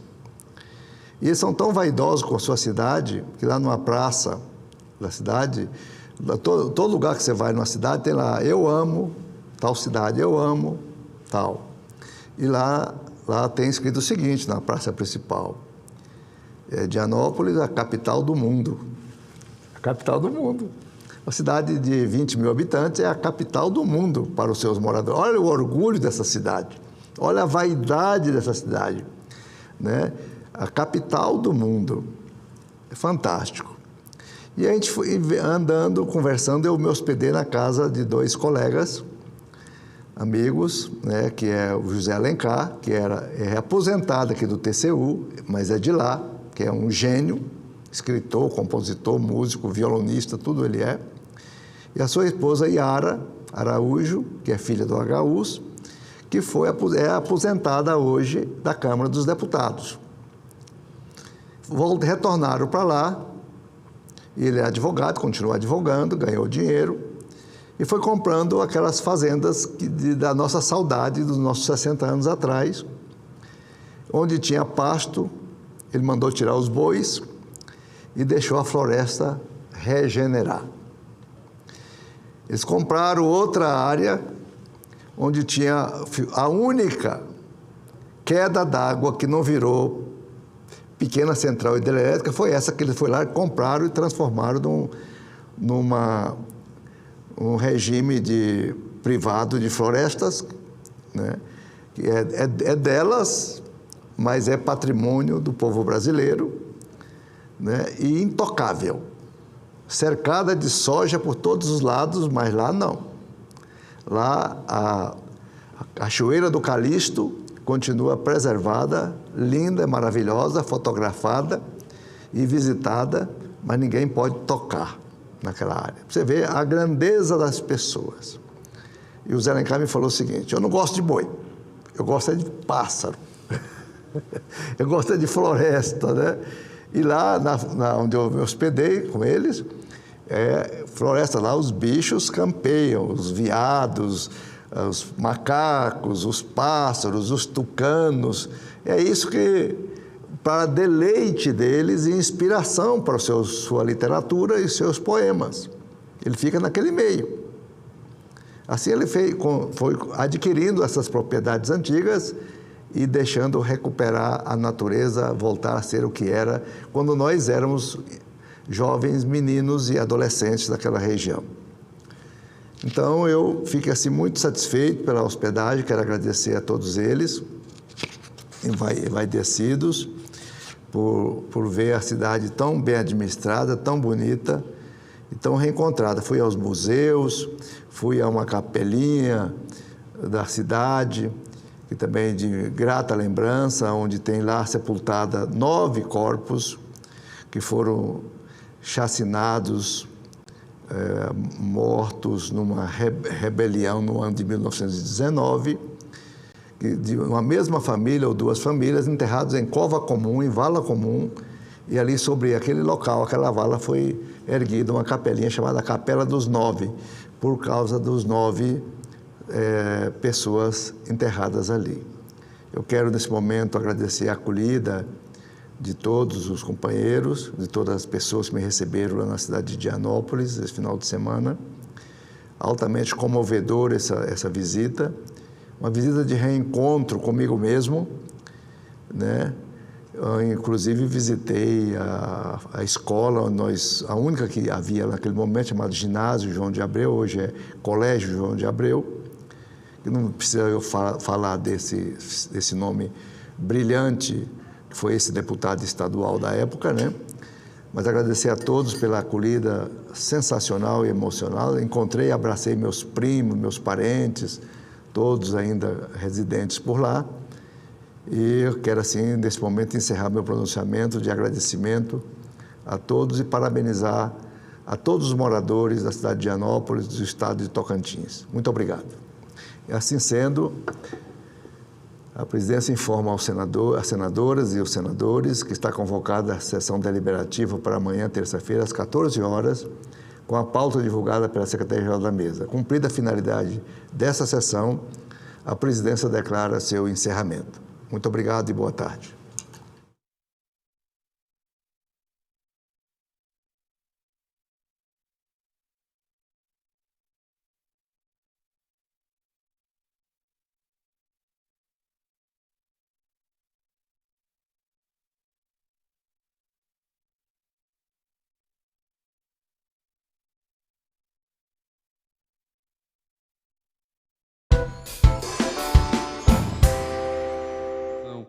Do Estado do Ceará. Portanto, eu queria parabenizar a Assembleia e dizer da experiência, presidente Romeu, que eu tive. Eu sei que eu fui parlamentar, mas exerci pouco tempo, porque fui secretário à época, secretário das cidades do governador Cid, mas a Assembleia é uma casa, é uma escola de muita experiência, de respeito, de diálogo, de diferenças, de bom debate, e tive a minha maior relação com a Assembleia foi o período que fui governador do Estado. E nos momentos mais difíceis que o Ceará atravessou, Romeu, naquele período, e eu cito aqui a pandemia, a Assembleia sempre esteve presente na aprovação das leis importantes de interesse do povo cearense, quando foi convocada para tomar determinadas decisões, também no momento do motim, foi um momento que também deixou um pouco o Ceará preocupado, mas a Assembleia sempre firme na tomada de decisões em relação a proteger ao povo cearense.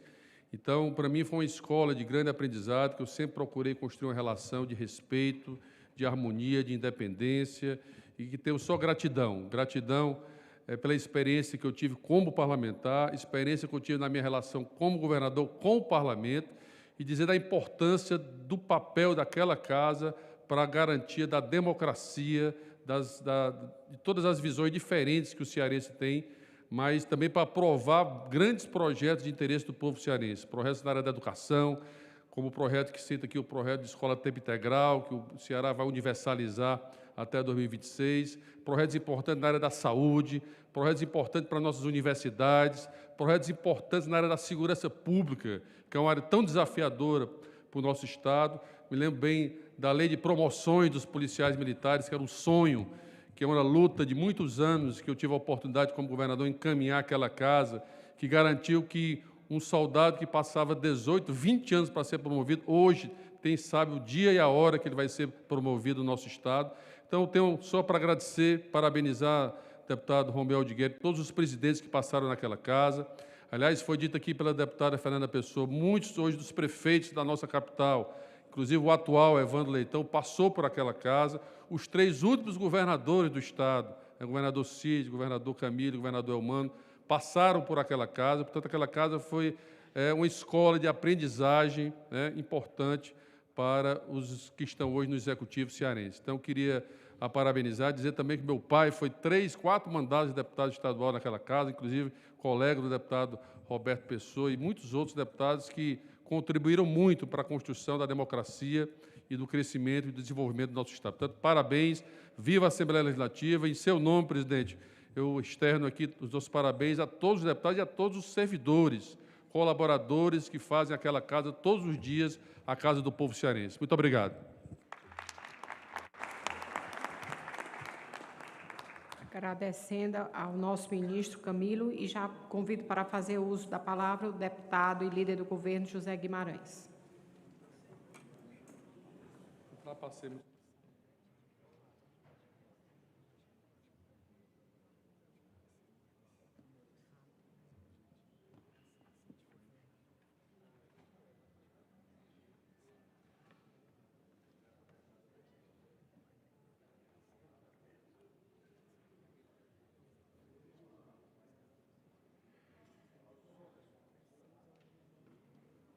Alô.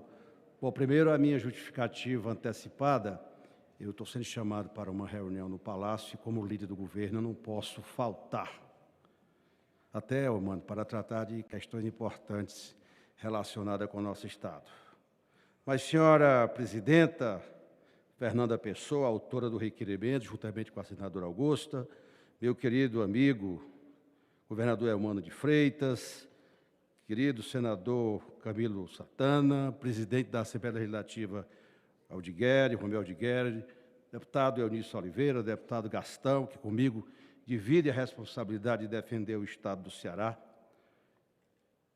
senhores deputados estaduais, normalmente eu uso a tribuna como deputado federal no 5º mandato, sem ler. Eu sou muito melhor não lendo, mas hoje até para homenagear essa bela sessão, eu resolvi fazer um pronunciamento. Porque, deputada Fernanda Pessoa, eu aprendi tudo naquela Assembleia. 6 anos, vivi tudo. E foi dela, da Assembleia do Ceará, que eu adquiri a consistência para exercer na plenitude o mandato de deputado federal por 5 vezes aqui nesta casa, que muito me orgulha ser representante do povo do Ceará e, principalmente, liderar o governo do presidente Lula.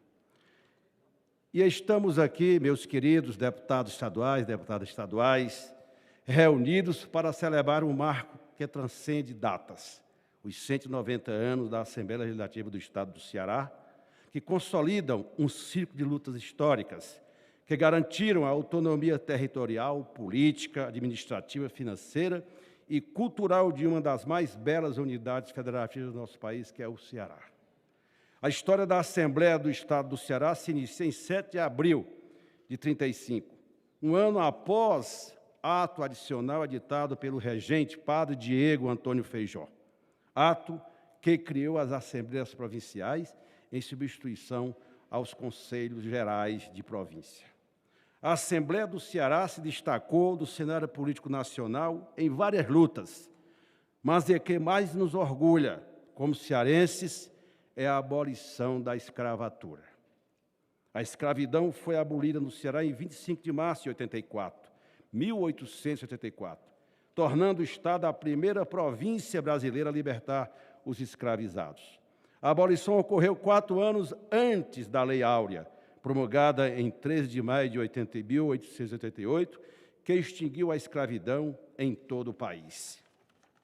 Ao longo de quase 2 séculos, a Assembleia do Ceará foi mais que um prédio, mais que um conjunto de cadeiras ocupadas por representantes. Ela foi e é um pulsar contínuo de democracia, uma vigília permanente sobre os destinos de nosso Estado. Desde a sua instalação em 1835, quando o Brasil ainda aprendia a erguer as suas primeiras estruturas de representação, a Assembleia Cearense foi chamada inúmeras vezes a erguer a voz em tempos de silêncio imposto, a guardar princípios em momentos de incerteza e a iluminar caminhos em dias de sombras. E assim o fez a Assembleia Legislativa do Ceará. Com erros e acertos, mas sempre movida pela convicção de que a vida pública é ofício de responsabilidade e coragem. Ao longo destes 190 anos, atravessamos impérios, repúblicas sonhadas e repúblicas interrompidas. Vivemos o autoritarismo, mas também a força indestrutível da esperança, que jamais se extingue na alma do nosso povo.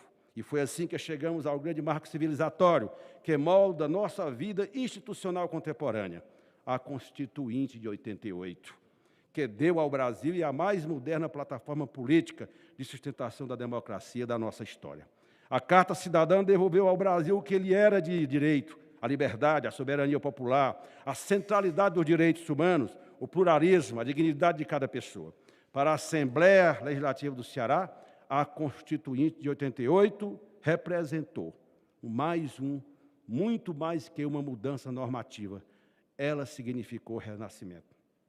E como deputado estadual que fui, de 2000 a 2005, e tem uma coisa que eu quero registrar aqui, que o deputado Arthur Bruno, na época, era deputado, ele tirou uma licença que eu era o primeiro suplente, e ele disse: Guimarães, eu vou tirar essa licença para tu assumir que tu era o primeiro suplente do PT. Ele disse: tu nunca mais vai sair desse parlamento. E assim nós fizemos, porque eu penso que nós todos temos missão. E a minha missão era representar bem o Estado do Ceará no segundo mandato, chegando aqui em Brasília. E a partir desta participação na Assembleia do Ceará, como eu já disse, me fez deputado federal já num 5º mandato aqui no Ceará. A Assembleia Legislativa, portanto, ela tem que, necessariamente, continuar se pautando pelos valores que sustentam a unidade federativa do Brasil, compromisso que ela tem permanente com a democracia, com a nossa soberania e compromisso efetivo com os direitos do povo cearense. E os governadores que por lá passaram, dentre eles o governador Camilo Santana, hoje ministro, e o governador Eumano de Freitas, eles marcaram muito, assim como o Cid Gomes, marcaram muito a Assembleia do Ceará. A Assembleia produziu o que há de melhor na política cearense, quadros políticos qualificados, que honram o Brasil, como nós estamos honrando agora, Camilo Santana, com a tua participação no Ministério do Governo do presidente Lula. E essas coisas não acontecem à toa, porque é um ou outro, não, isso faz parte da história do Ceará. Esse Ceará de guerra, esse Ceará que sabe defender os seus princípios, que norteiam e sustentam a Assembleia Legislativa do Estado do Ceará. Que você, presidente, Vossa Excelência, deputado Romeu Aldigueri, continue defendendo esses valores que, nos passados, nós sempre defendemos. Eu ainda era assessor da Maria Luísa, que lá passei, o Aquiles Mota, presidente, e tantos outros que passaram por lá. São pessoas que honraram muito a história do Ceará, e você continua honrando. E quero, portanto, deputada Fernanda Pessoa, dizer que, ao celebrarmos esses 190 anos, reafirmemos o nosso compromisso maior de servir ao povo cearense com integridade, humanidade e fidelidade aos valores da democracia conquistada e jamais cedida. Viva a democracia, viva a Assembleia Legislativa do Estado do Ceará. Muito obrigado, senhores parlamentares e amigas de todo o Estado do Ceará.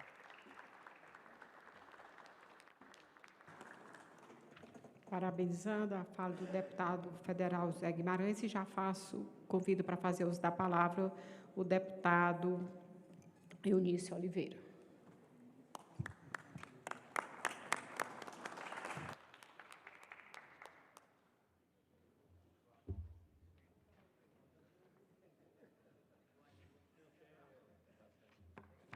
Eu gostaria de chamar para a mesa o deputado Luiz Gastão.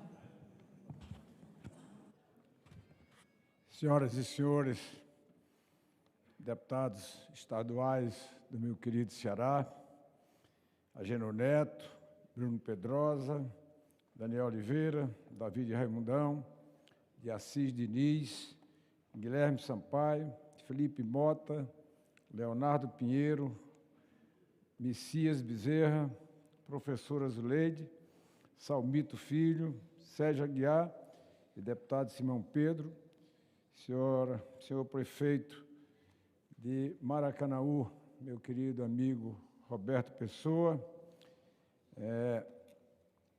senhora vereadora do município de Fortaleza, Adriana Almeida, senhor secretário de Desenvolvimento Econômico de Tabuleiro do Norte, Caí Pessoa, senhora presidente da Confederação Nacional dos Agentes Comunitários de Saúde, minha querida amiga Hilda Angélica, senhoras e senhores que nos veem e nos assistem pela TV Câmara nesse momento. Primeiramente, cumprimento a senadora Augusta Brito e a minha querida deputada federal Fernanda Pessoa e o deputado federal Pedro Lucas Fernandes pela iniciativa dessa importante celebração, onde o Congresso Nacional destaca a história de outra casa, a que representa o povo cearense com os seus 190 anos. Falar de Casa Legislativa é falar sobre a própria existência da democracia e a da presença da representação do povo em instituições que traduzem suas vozes em decisões públicas, coletivas e plurais. Nossa Assembleia Legislativa é o espaço institucional onde as ideias e as necessidades de nossas cidades, de todas as regiões do Estado, são ouvidas e se transformam em políticas que impactam diretamente a qualidade de vida das pessoas. Nela impera uma das maiores conquistas da vida em civilização, que são o debate, a divergência e o consenso, essenciais, muito essenciais, do poder que o povo autoriza aos seus eleitos por meio de voto livre, soberano e democrático. As boas e destacadas assembleias sempre foram aquelas que representam as suas funções institucionais, das vozes do cotidiano e souberam ouvir a pluralidade da sociedade e a transformá-la em políticas públicas. Essa garantia de respeito, parceria e trabalho do povo cearense, historicamente, encontra-se na LESE. Por isso, meu presidente Romeu de Guerra, em seu nome e em nome dos que homenageio nessa história, a dedicação à iniciativa de todos os presidentes da LESE desde 1935. Cada um, em suas circunstâncias, soube ouvir os cearenses e se tornaria impossível destacar o trabalho de cada um e até mesmo destacar iniciativas sobre o risco de cometermos aqui nesse momento injustiça do esquecimento. Data vênia, presidente Aldigueri, e demais deputados e deputadas estaduais do nosso Ceará, eu peço licença para, citando o deputado Daniel Oliveira, meu sobrinho que está aqui presente, e já em seu nome e em 4º mandato, saudar e homenagear a todos os legisladores que já passaram por aquela casa. Desde muito jovem, atuando na política, ele tem feito, com o seu trabalho, valorizar o homem do campo, de combate à segurança, valorização do esporte e inserção de jovens no mercado de trabalho. Muita honra à nossa família e muita honra à nossa família. E comprova a nossa dedicação em trabalho pelos cearenses de vários níveis legislativos. Finalizo reafirmando o meu mandato de deputado federal, colocando à disposição da LESE e do povo cearense, para sempre somarmos esforços em benefício de toda a nossa população. Muito obrigado, senhora presidente. Parabenizando o nosso amigo deputado Eunício Oliveira, e já convido para fazer uso da palavra o deputado Luiz Gastão.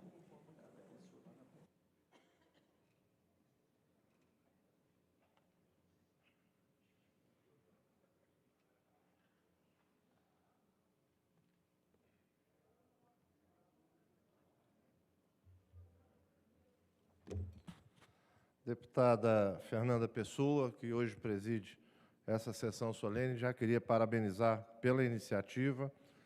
Deputado federal Eunício Oliveira, ministro, senador Camilo Santana, governador Eumano de Freitas, presidente da Assembleia Legislativa Romeu Aldigueri. Em nome dele, queria saudar todos os deputados e deputadas aqui presentes e dizer da satisfação de poder tê-los aqui nessa sessão solene hoje, muito justa por esse aniversário. Queria saudar também a todos os prefeitos aqui presentes, na pessoa do prefeito Roberto Pessoa, de Maracanaú. Hoje celebramos uma instituição que não nasceu pronta, ela nasceu histórica. A Assembleia Legislativa do Estado do Ceará surge em 1835, ainda no Império do Brasil, quando o Ato Adicional de 1834 abriu caminho para que as províncias tivessem voz própria e um parlamento capaz de interpretar os sonhos e desafios de seu povo. E desde esse primeiro passo, a Alesse fez algo extraordinário. Ela atravessou o tempo. Atravessou o fim do Império e permaneceu firme na República Velha, contribuindo para a construção das primeiras estruturas do Estado brasileiro. Sobreviveu às transformações profundas da era Vargas, quando o país se reinventava econômica e socialmente. Encontrou novos caminhos na redemocratização de 1946, enfrentou limitações durante o regime militar, mas não perdeu seu espírito de representação. E, finalmente, se consolidou na nova República, como uma casa moderna, aberta, participativa e profundamente conectada aos cearenses. São quase 2 séculos em que o Brasil mudou, o Ceará mudou, mas, em um princípio, permaneceu inabalável. A Assembleia Legislativa foi e é e continuará sendo a casa do povo cearense. Sua história não é feita apenas de leis, é feita de presença, de debates que moldaram a educação e a infraestrutura, das decisões que ampliaram direitos sociais, de avanços que aproximaram o parlamento da vida real das pessoas. A Alesse cresceu em transparência, se modernizou em tecnologia, abriu portas para a participação da sociedade, viu novas gerações de cearenses ocuparem seus espaços e transformou essa evolução numa marca de compromisso permanente com o Estado. Como deputado federal, reconheço que essa trajetória também é a trajetória do próprio Ceará, de resistência, de renovação e de fé no futuro. Por isso, celebrar 190 anos é muito mais do que celebrar o passado. É reafirmar que em todas as fases da nossa história houve uma casa disposta a ouvir, a debater e a defender o cidadão. E isso permanecerá enquanto houver um cearense que precise ser representado. Parabéns à Assembleia Legislativa do Ceará, parabéns ao Parlamento que atravessou o Império, República e tantos desafios e continua firme, moderna e essencial para o Estado do Ceará. Muito obrigado. Parabéns, deputado Luiz Gastão. Quero também registrar a presença do Léo de Brito, ex-deputado dessa casa. Quero aqui convidar para fazer uso da palavra o nosso presidente da Assembleia Legislativa do Estado do Ceará, Romeu Aldigueri.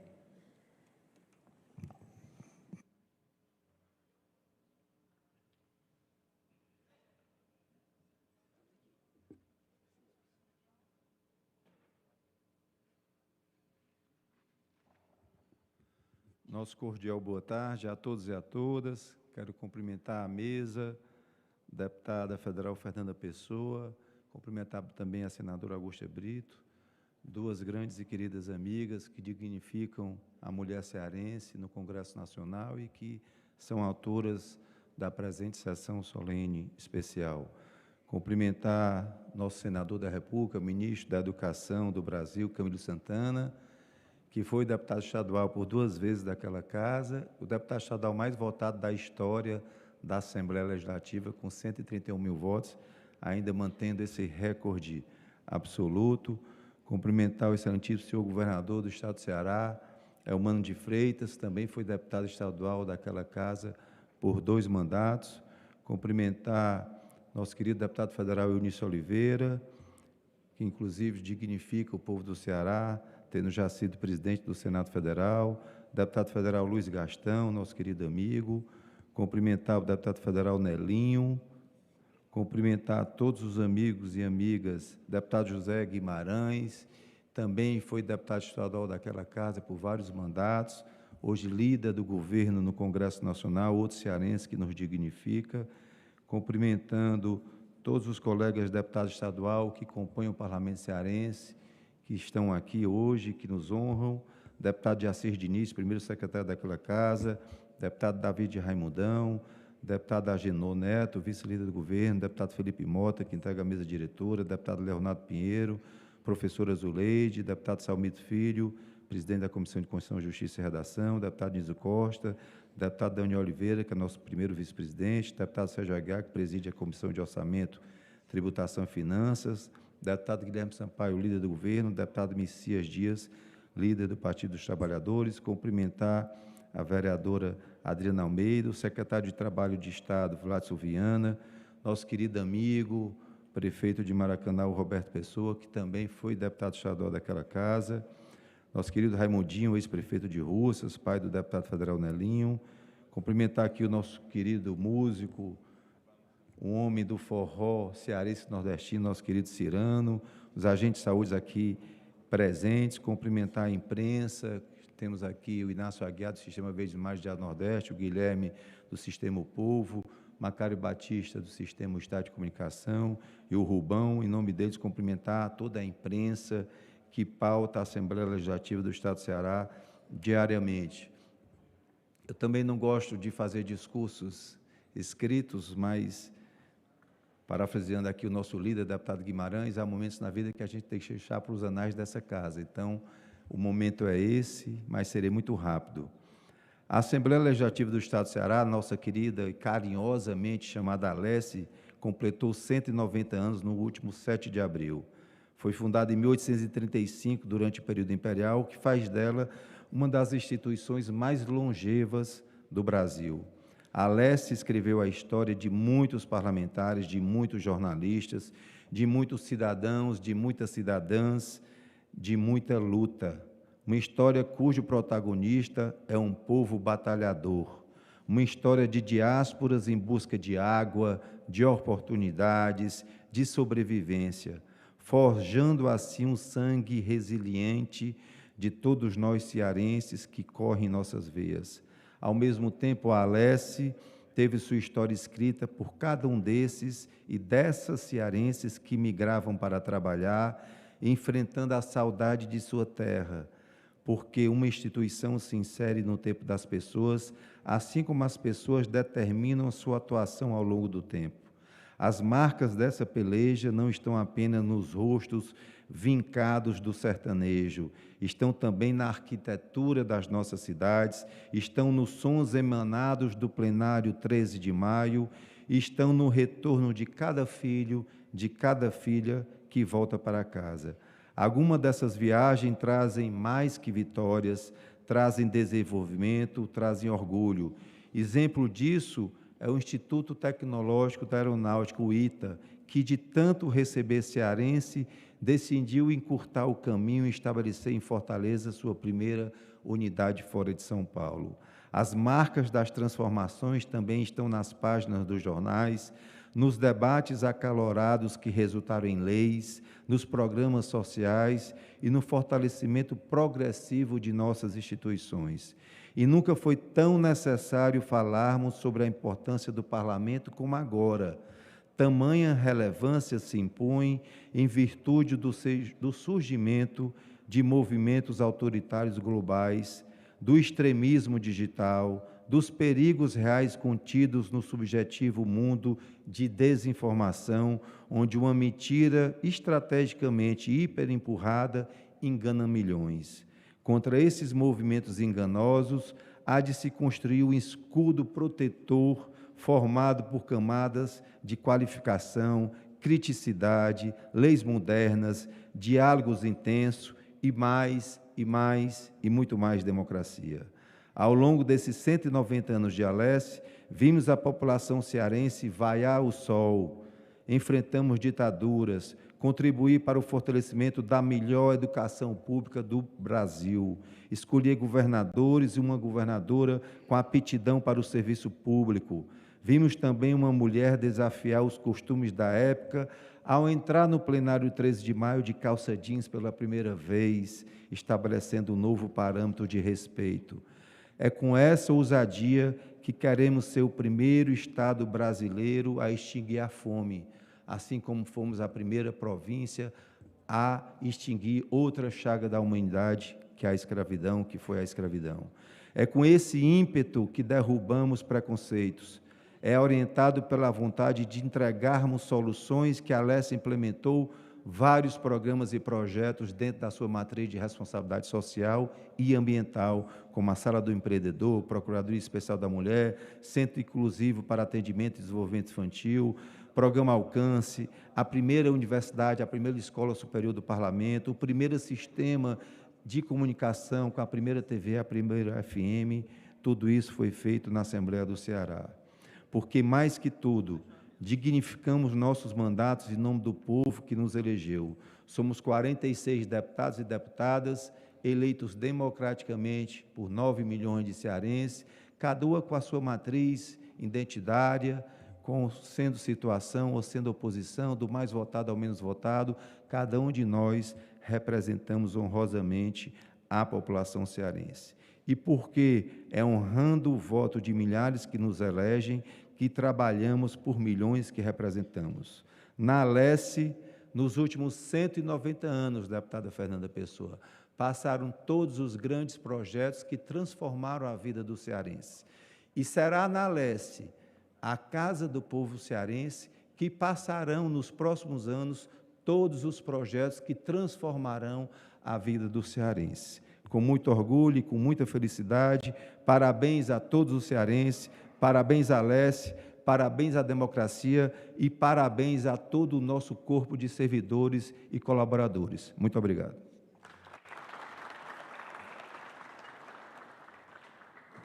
Parabenizando o deputado Romeu Odigueri, presidente da Assembleia Legislativa do Ceará, pelo seu pronunciamento. E gostaria aqui de registrar a presença de toda a imprensa aqui cearense, em nome do Inácio, aqui presente. Quero aqui cumprimentar também um cantor cirano, quero cumprimentar também o Raimundo Cordeiro, empresário do Grupo Anjo da Guarda, e quero cumprimentar também aqui os alunos do ensino fundamental da escola classe 27 de Taguatinga, que está aqui também nos prestigiando nessa sessão solene. E com a palavra, quero aqui cumprimentar, chamar para fazer uso da palavra o governador do estado do Ceará, Eumano de Freitas, o nosso governador.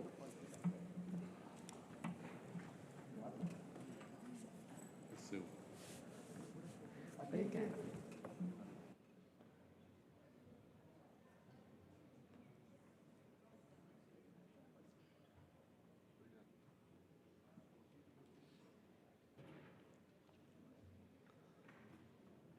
Muito boa tarde a todos e todas.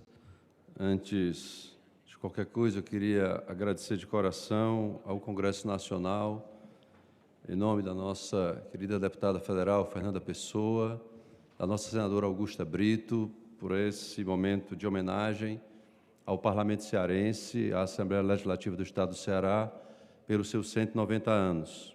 Queria ainda saudar nosso querido ministro da Educação, Camilo Santana, nosso presidente da Assembleia, deputado Romeu Odigueri, saudar o nosso deputado federal Eunício Oliveira, José Guimarães, Luiz Gastão, Nelinho, e saudar nossos deputados estaduais, além do nosso presidente, saudar o deputado Salmito Filho, saudar o deputado Daniel Oliveira, saudar a deputada Zuleide, deputado Ageno Neto, deputado David Raimundão, deputado Guilherme Sampaio, deputado Messias Dias, deputado Niso Costa, deputado de Assis Diniz, deputado Felipe Mota, deputado Nelinho, nosso deputado federal, que foi deputado estadual também comigo, deputado Leonardo Pinheiro, deputado Sérgio Aguiar, saudar aqui a nossa vereadora de Fortaleza, Adriana Almeida, quero saudar o nosso ex-deputado estadual, federal, e nosso querido prefeito de Maracanaú, Roberto Pessoa, Quero saudar aqui a imprensa, em nome do nosso jornalista Macário,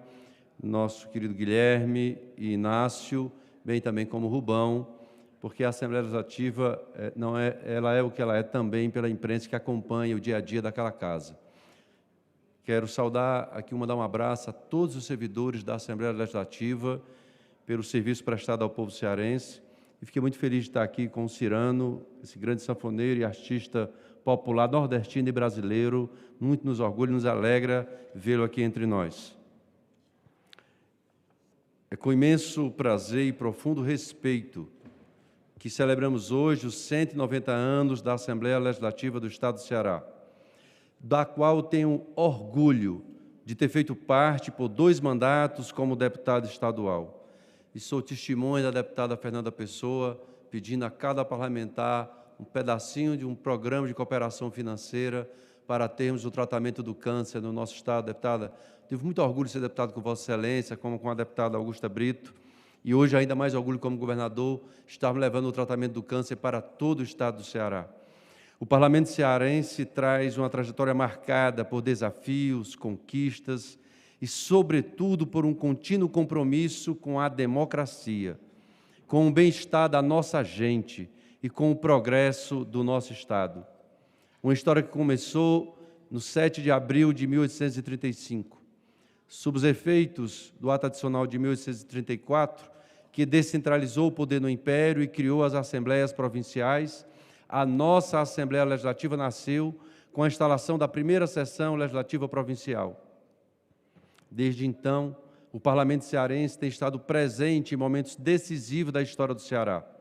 Em 1871, transferiu-se para o Palácio Senador Alencar, na Rua São Paulo, em Fortaleza, prédio que se tornaria um símbolo da institucionalidade e que hoje abriga o Museu do Ceará, e que hoje está passando por uma profunda reforma, e em breve devolveremos ao povo cearense esse importante equipamento do nosso povo. Ao longo de sua trajetória, o Parlamento cearense foi responsável pela elaboração de 9 constituições estaduais, cada uma refletindo as mudanças políticas e sociais do Brasil e do Ceará, sendo um momento marcante a Assembleia Constituinte de 1989, que representa um capítulo renovador, alinhado aos ideais democráticos consagrados na nossa Constituição Federal de 88. A história da Assembleia também é marcada pelo pioneirismo e pela ampliação da representatividade. Ela abrigou figuras como o padre Francisco Xavier Nogueira, que a presidiu em diferentes períodos. Além da primeira mulher eleita deputada estadual, Zélia Mota, marco significativo na luta pela participação feminina na política cearense. E fico feliz de ver uma professora universitária, deputada Zuleide, hoje sentando a cadeira da Assembleia Legislativa. Desde então, o Parlamento cearense tem sido palco de debates sociais relevantes e da construção de políticas que transformam vidas. Durante a ditadura militar em 64, um momento sombrio para os movimentos populares, para os democratas e todos os brasileiros, a Assembleia Legislativa do Ceará foi uma das suas primeiras vítimas. Parlamentares que eram contrários à tomada de poder de maneira armada tiveram seus mandatos cassados, em sessão iniciada à meia-noite de 10 de abril de 1964. Deputado Sérgio Aguiar é memória viva dessa cassação de mandatos legítimos do povo cearense. Celebrar 190 anos da Assembleia Legislativa é reafirmar o compromisso dessa instituição com a memória, com a transparência e com a democracia. O nosso parlamento guarda em sua história a memória viva da política cearense e é dever de todos nós preservar esse patrimônio. Da mesma forma, tem se modernizado continuamente, aproximando-se da sociedade, ampliando a participação cidadã e garantindo que a voz do povo, e a voz do povo é de deputados que apoiam o governo daquela época e deputados de oposição daquela época, vozes que não são uníssonas, são vozes divergentes, porque essas vozes existem no meio do povo cearense e é bom que assim seja, que estão presentes na elaboração das leis que regem nosso Estado. O diálogo permanente entre os poderes executivo, legislativo e judiciário deve ser fortalecido, sempre com o foco comum de construir um Ceará mais justo e mais próspero. É igualmente essencial investir na educação para a cidadania, levando às escolas o conhecimento sobre a importância do parlamento e da participação democrática. Quero, em nome do governo do Ceará, parabenizar cada servidor, presidente Aldigueri, deputado e ex-deputado que ajudou a construir essa história de 190 anos. Parabenizo também o presidente da Assembleia, deputado Romeu, que honra a tradição da presidência daquela casa, de inovar e de ter o profundo compromisso com a democracia. Parabenizo a senadora Augusta e a deputada Fernanda Pessoa, que apresentaram essa justa homenagem aqui no Congresso Nacional, e todas e todos que contribuíram para tornar o Parlamento cearense um símbolo de democracia e desenvolvimento. Ao mesmo tempo, reafirmo o compromisso do governo do Estado de respeitar a autonomia do Poder Legislativo, de trabalhar em parceria e de valorizar a Assembleia como espaço essencial para a construção de políticas públicas que atendam à demanda do povo cearense. Celebramos uma casa que acompanhou o Brasil desde o Império, que atravessou transformações políticas profundas, que promulgou constituições, que ampliou direitos, que deu voz à diversidade e que hoje se mantém como pilar da democracia cearense. Que os próximos anos sejam de inovação, de responsabilidade, de debates construtivos, de leis transformadoras e de diálogo permanente. Parabéns à Assembleia Legislativa do Estado do Ceará pelos seus 190 anos. Que continuemos juntos, construindo um Ceará cada vez melhor para todos e todas. E esse Ceará melhor é um Ceará de democracia. Muito obrigado. Parabenizando o nosso governador Elmano de Freitas, e gostaria de fazer o registro do deputado federal Luiz Carlos Halle, do Podemos do Paraná, registrar também a presença do Daniel Cidrim, secretário de Maracanã.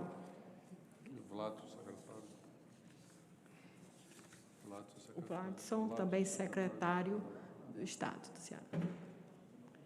Quero aqui, já chegando ao encerramento dessa sessão, agradecer a presença de todos vocês, agradecer também a todos que fazem a Assembleia Legislativa, em nome dos servidores, dos 46 deputados, e aos deputados que vieram hoje prestigiar, e a todos que estão aqui. Então, cumprindo a finalidade dessa sessão solene, agradeço a todas as personalidades que nos honraram com suas presenças e declaro encerrada a presente sessão. Muito obrigada.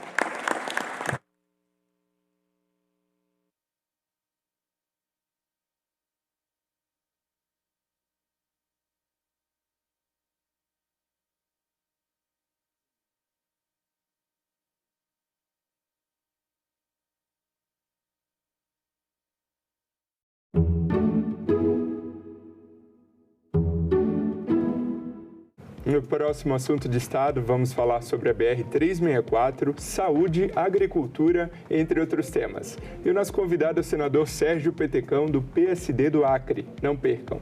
O café tem crescido muito, esse produto, a plantação de café no nosso estado. Isso é fantástico, porque nós não faz parte da cultura do acreano. Assunto de Estado. Hoje, 8h, aqui na TV Senado. Aconteceu um castigo corporal violento. Eles viram a humilhação que o Marcelino passou. Isso não era um momento melhor para juntar as pessoas e começar o processo. Então, dia 22 de novembro de 1910, eles explodem a revolta. Começam a chegar vários marinheiros gritando: "Viva a liberdade, abaixa a chibata!" 4 navios assumiram: São Paulo, Minas Gerais, Deodoro e Bahia. Sendo que o São Paulo e Minas Gerais são os navios mais potentes do mundo. Eles falam abertamente que, Estado da República, tiramos o negro véu que eles usam, que nos esconde frente à sociedade brasileira, para reivindicar nossos direitos. Na carta diz assim: não marinheiro X ou Y, os marinheiros. Quem trouxe o João Cândido, levantou o João Cândido para apresentar como líder, foi a imprensa. Era coletiva a coisa.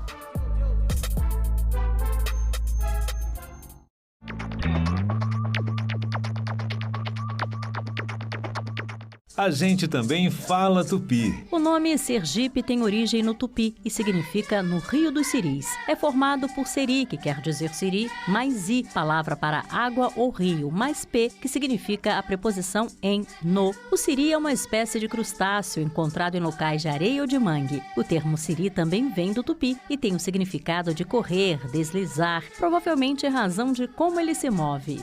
A gente também fala tupi.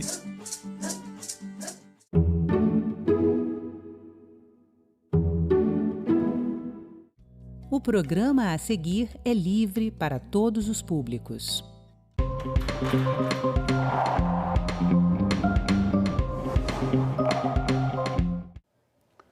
O combate às organizações criminosas colocou a segurança pública no centro dos debates políticos. No dia 28 de outubro de 2025, uma operação policial no Rio de Janeiro chocou o país. Confrontos de guerra ocorreram nos complexos do Alemão e da Penha e deixaram 121 pessoas mortas, 4 delas policiais em serviço.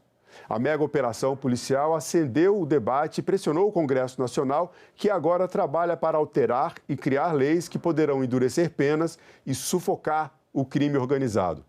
A PEC da Segurança Pública, proposta de emenda à Constituição 18 de 2025, e o projeto de lei antifacções, o PL 5.582 de 2025, serão suficientes para dar à sociedade a resposta que ela espera, ou seja, fazer com que os governos federal, estaduais e municipais sejam capazes de garantir a paz, a ordem e a segurança nas cidades brasileiras?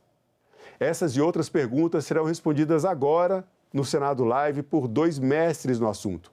Rodolfo Laterza, mestre em Segurança Pública e presidente da ADEPOL, a Associação dos Delegados de Polícia do Brasil, e Marivaldo Pereira, mestre em Direito Processual Civil e secretário nacional de Assuntos Legislativos do Ministério da Justiça e Segurança Pública. A jornalista Cibele Nunes está com vocês nas redes sociais, trazendo para nós a sua participação. Acompanhe o TV Senado Live, façam as suas perguntas e comentários e fiquem bem informados. Bom, vamos começar então a nossa live de hoje. Cibele, já vamos direto com a participação dos internautas, muita gente acompanhando esse assunto, acompanhando o CPI do crime que está acontecendo no Senado, e nós temos perguntas, começando por essa sensação de insegurança que, infelizmente, toma conta de moradores e moradoras, principalmente das nossas capitais. Você tem uma enquete sobre isso, traga para a gente aqui as informações, Cibele. Sim, Marcelo, bom dia para os nossos convidados. E nós perguntamos para as pessoas se elas se sentem seguras nas suas cidades. E a maioria das pessoas respondeu que não, 71%. Apenas 29% das pessoas disseram que se sentem parcialmente seguras, dependendo da localidade. E eu vou emendar com uma pergunta para o secretário, do Isaías, do Pará. Ele quer saber o seguinte, secretário, a PEC da Segurança e o PL Antifacções, como é que eles ajudam no combate ao crime organizado sem ferir direitos individuais? Olha, a PEC... Bom dia a todos. Um prazer imenso estar falando com vocês. A PEC da Segurança Pública propõe uma mudança estrutural na Constituição para constitucionalizar o Sistema Único de Segurança Pública. A proposta tem como objetivo aprofundar os instrumentos de integração, padronização para a atuação conjunta dos órgãos de segurança pública. Então, nesse sentido, ela é essencial para que a gente tenha mais operações pautadas pela inteligência, planejamento, integração e pelo investimento. E essas palavras não existem aleatoriamente. O grande objetivo delas é a proteção da vida. Está aqui o Laterza, grande amigo que acompanha esse tema no Congresso Nacional, ele sabe, uma operação policial tem como pressuposto a proteção da vida, não colocar em risco a vida dos agentes de segurança pública, nem a vida de terceiros, que não tem nenhuma relação com a prática do crime, e usar a força de acordo com a proporcionalidade exigida, ou seja, naquelas situações em colocar em risco a vida do policial. Isso é muito importante colocar para ressaltar que uma operação em que você tem 4 policiais mortos e 7 gravemente feridos é uma tragédia, é uma operação totalmente frustrada, uma operação que prestou um desserviço à população, um desserviço à família desses policiais, sobretudo porque sequer cumpriu os mandados de prisão que tinham sido determinados ali. Isso é muito importante colocar. Quando a gente fala inteligência, integração e investimento, tem como foco a proteção da vida. A vida da população, a vida dos agentes de segurança pública não pode estar em jogo em momento algum e gestor público nenhum tem o direito de colocar essas vidas em risco. Já o PL antifacção é uma resposta importante do governo para aumentar penas, reduzir prazos e permitir o avanço no patrimônio das organizações criminosas. Apesar disso, o que a gente assistiu? O governador Tarcísio mandou seu secretário de Segurança Pública às pressas para Brasília, ele assumiu a relatoria desse projeto, minutos depois apresentou uma proposta que tinha como objetivo central afastar a Polícia Federal da investigação de organizações criminosas. Veja, o relator, o deputado Derrite, que veio para cá a mando do governador Tarcísio, apresentou uma proposta que afastava a polícia mais eficiente, mais equipada, mais preparada que a gente tem, reconhecida por toda a população, uma das grandes responsáveis pela maior operação da história de combate ao crime organizado, que foi a Operação Carbono Oculto. Ele apresentou uma proposta afastando a Polícia Federal dessas investigações, mas condicionando a atuação da Polícia Federal à autorização dos governadores. Ou seja, veio para Brasília com o objetivo de subordinar a PF aos governos estaduais e transformar a PF numa polícia que protege os amigos e persegue os inimigos, e isso nós não vamos permitir em hipótese alguma. Eu gostaria agora de passar esse comentário para o Rodolfo Latesa. O Rodolfo esteve com a gente aqui no Cidadania da TV Senado em agosto, 2 meses antes de gravarmos essa entrevista, e nós falamos justamente sobre essa questão da integração das polícias, uma pesquisa que ele trouxe da ADEPOL, mostrando inclusive a eficiência das polícias brasileiras, reforçando o que diz aqui o nosso secretário. Rodolfo, essa questão da integração, eu me lembro que nós falamos sobre esse ponto também na pesquisa. Há uma diferença muito grande de como cada uma das polícias dos estados tratam os dados, as informações sobre criminosos e, enfim, essa integração parece que realmente é um ponto central para melhorar a qualidade da segurança pública no país. Gostaria que você comentasse isso e terminasse também falando sobre os comentários do secretário Marivaldo a respeito dessas duas propostas legislativas. Bom dia a todos. Satisfação dirigir a todos os espectadores, a todos da TV Senado e ao nobre secretário Marivaldo, dirigindo-me com todo respeito e deferência. Primeiramente, sobre os dados da compilação de resolutividade de inquéritos policiais no Brasil, novamente aqui falando. A metodologia foi aquela aplicada no mundo inteiro. Proporção de procedimentos investigativos instaurados e concluídos com remessa à justiça no ano de referência. Esse é o métrica adotado no todo o hemisfério ocidental e que evidenciou, por exemplo, o índice de elucidação de homicídios no Brasil é acima de 67% de inquéritos. Eu não estou falando boletim de ocorrência. Até porque o secretário Marivaldo sabe que para instaurar um inquérito tem que se verificar a justa causa. É até abuso de autoridade um delegado de polícia instaurar um inquérito sem verificar a procedência das informações. Então, primeiramente, é importante destacar que mesmo subfinanciado, mal aplicado e muitas vezes com terríveis ingerências políticas, polícias civis e também a Polícia Federal, porque abarca ela também no âmbito da pesquisa, que é da Comissão de Segurança Pública e Combate ao Crime Organizado, ela mostra até uma superação por parte das polícias civis diante de tantos problemas.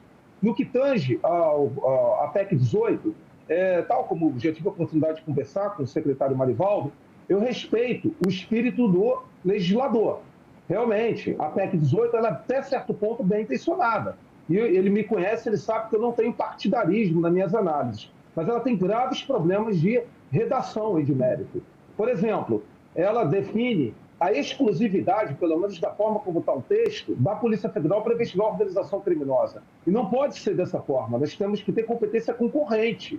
Nós temos que ter manter a Polícia Federal no nível de especialização para a investigação de organizações criminosas que exijam repressão uniforme, repercussão interestadual e federalização de direitos humanos.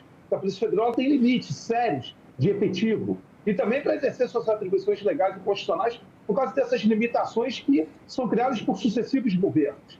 Outro ponto para destacar, a importância de a competência não ser exclusiva da União para editar o Plano Nacional de Segurança Pública. Isso tem que ser uma competência concorrente. Por isso que nós defendemos que a União legisle normas gerais, mantendo a competência suplementar dos Estados para elaborar seus planos de segurança pública. Por isso, nós pedimos vários ajustes ao relator em relação à PEC 18. O que nós criticamos na PEC 18 é que as entidades da segurança pública não foram ouvidas previamente. E isso era uma métrica que se tinha nas diferentes gestões do Ministério da Justiça. Não é uma crítica direta ao secretário Marivaldo, por favor.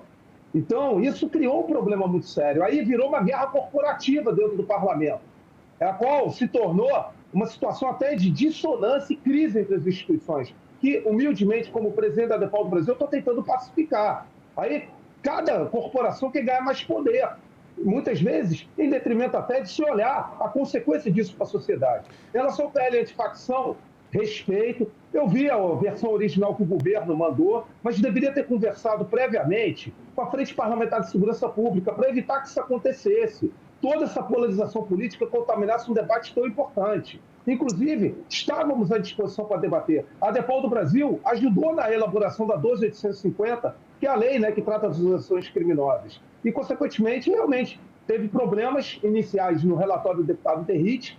Eu queria até falar para o secretário Marivaldo Espectadores que a ADEPAL do Brasil ajudou o relator, o deputado Derrite, também secretário, né, licenciado, a ajustar o texto para preservar o mecanismo de cooperação e integração da Polícia Federal com as polícias civis no enfrentamento às ORCRIs, de modo que não se criasse nenhum sistema ou interpretação de subordinação da Polícia Judiciária da União em relação aos estados. Eu queria só, assim, com data vênia, discordar só do secretário Marivaldo. Não existe polícias melhores, polícias mais eficientes. Cada polícia tem suas atribuições legais e constitucionais. E aqui eu vou falar mesmo em relação às polícias militares. As polícias militares fazem um trabalho de superação no âmbito do Brasil. Presidente Rodolfo, esse vai ser um dos pontos que nós vamos falar aqui, é esclarecer para as pessoas esses diferentes papéis das polícias, para que os espectadores entendam por que Polícia Federal, por que deve ter autorização ou não de governos, como é que isso funciona. Nós vamos chegar nesse ponto, mas já que falamos aqui sobre o projeto de lei antifacções, tem um aspecto, né, uma questão nesse projeto de lei que também está sendo alvo de muitas perguntas, de muitos questionamentos, que é a ideia de equiparação das facções criminosas, do crime organizado, a organizações terroristas. Sibeli, você tem uma enquete sobre isso para a gente apresentar antes de fazer a pergunta, não é? Exatamente. Nós perguntamos para os nossos internautas se eles concordam com a equiparação das facções a grupos terroristas. E a maioria respondeu que sim, 65%. Apenas 35% disseram que não. E aí eu vou trazer mais uma pergunta para o secretário, que é a seguinte: o Jonathan, do Maranhão, ele diz o seguinte: por que com o avanço das facções a gente não tem ainda penalidades mais duras em relação a isso? O que está previsto no projeto? Eu queria só complementar um pouquinho antes do secretário responder. Secretário, no que diz respeito à equiparação de organizações criminosas a grupos terroristas, eu gostaria que o senhor colocasse isso também na resposta, quais seriam as consequências jurídicas, caso isso seja aprovado. Tá, vamos lá. Em termos de persecução penal dessas organizações, ou seja, em termos de endurecimento de pena, endurecimento de processo, a consequência é nula. Nenhuma. Chamar de organização criminosa ou de organização terrorista não tem consequência nenhuma. Agora, para a economia do país, classificar a organização criminosa como organização terrorista é uma verdadeira tragédia. Por quê? Porque vários países têm regras de compliance muito rígidas para relações com países onde você tem atuação de organizações terroristas. E isso pode pode impactar diretamente várias empresas nacionais que têm transações econômicas com empresas de países estrangeiros. Essas empresas estrangeiras podem ficar proibidas de transacionar com empresas brasileiras. Isso pode restringir a concessão de visto. Isso pode trazer uma quantidade de consequências gigantescas para a economia brasileira. Veja, eu acompanhei no Ministério da Justiça, tenho mais de 20 anos de serviço público federal, a maioria no Ministério da Justiça. Eu acompanhei a aprovação da lei de combate ao terrorismo. E a maior preocupação que a gente tinha à época era econômica. A lei foi elaborada com muito cuidado, adotando um conceito de terrorismo definido internacionalmente, para que a gente não banalizasse esse conceito e tivesse impactos econômicos muito grandes. quer aumentar, e aí já respondo a segunda pergunta, quer aumentar a pena para organizações criminosas, muda a lei de organizações criminosas, que o Rodolfo mencionou aqui, e eu também acompanhei de perto a sua aprovação lá no Congresso. A lei de combate às organizações criminosas foi pensada detalhadamente, trouxe técnicas especiais de investigações, aumentou a pena dessas organizações. É necessário aumentar mais a pena? Tanto é que o governo mandou uma proposta para o Congresso Nacional, aumentando a pena dessas organizações, reduzindo o prazo de tramitação e prevendo mecanismos mais eficientes para a expropriação do patrimônio dessas organizações, de forma a atingir o seu coração, que é o bolso. Mas eu precisava, antes de concluir, relatar aqui por que eu afirmo que a Polícia Federal, embora o Rodolfo não concorde, mas eu queria afirmar por que a Polícia Federal é a polícia mais qualificada, mais preparada, mais eficiente que a gente tem. Os números, não sou eu que estou dizendo isso, são os números. A Polícia Federal tem os menores índices de corrupção em seus quadros. A Polícia Federal tem a maior eficiência no combate ao crime organizado, tem o menor número de baixas durante suas operações e os resultados tendem a ser substanciais no impacto a essas organizações. Você não vê a operação da Polícia Federal prender um fuzil. Você vê a operação da Polícia Federal prendendo centenas de fuzis, desmontando fábricas de fuzis, apreendendo milhões, centenas de milhões de patrimônio das organizações, ou, como a Carbono Oculto, apreendendo mais de 1 bilhão e 200 de uma única organização. É por isso que eu digo, e não digo isso para reduzir o papel das demais polícias, digo isso para apontar a importância da integração. Se todo esse acúmulo, essa experiência, esse aprendizado for compartilhado com as demais polícias, certamente todo mundo vai melhorar e a gente vai vencer o crime organizado. Eu quero passar agora para o Rodolfo Laterza. Primeiro, sobre essa questão do endurecimento de penas. O Rodolfo ele tem uma experiência na ponta da segurança pública, ali atuando como delegado de polícia, já atuou inclusive em grupos de operações, como os grupos esses de operações especiais que fizeram a operação no Rio de Janeiro. Primeiro, esse endurecimento de penas para esses criminosos tão perigosos, isso resolve, muda a atuação deles? E aí, no que diz respeito também à equiparação de grupos terroristas, de organizações criminosas a grupos terroristas. O senhor concorda com a opinião do secretário Marivaldo? Primeiramente, em relação ao aumento da dosimetria de pena para indivíduos ligados a organizações criminosas, vou falar só sobre a dosimetria de pena. Aumentar a pena pura e simplesmente sem eficácia da aplicação da lei penal realmente não resolve. O problema do Brasil é a eficácia da aplicação da lei penal e também no âmbito da execução penal. Costuma-se dissociar os problemas do sistema de justiça criminal da questão da segurança pública. É um erro gravíssimo de diagnóstico que no Brasil se faz. Não adianta você ter uma punibilidade com dosimetria de pena de até 40, 45 anos, você ter baixo nível de resolução dos processos de conhecimento das instruções judiciais no Brasil, levando a toda uma impunidade generalizada. Então, nós temos que fazer um debate amplo para que haja eficácia de desmantelamento das ações criminosas, inclusive discutindo os problemas e as mazelas do sistema de justiça criminal. Por isso que defendemos o novo Código de Processo Penal, que está para votação em plenário no âmbito do relatório do deputado João Campos. Bom, esse é o primeiro ponto. A classificação de crimes como terroristas, vou falar doutrinário e tecnicamente, não no âmbito da polarização política que isso está gerando.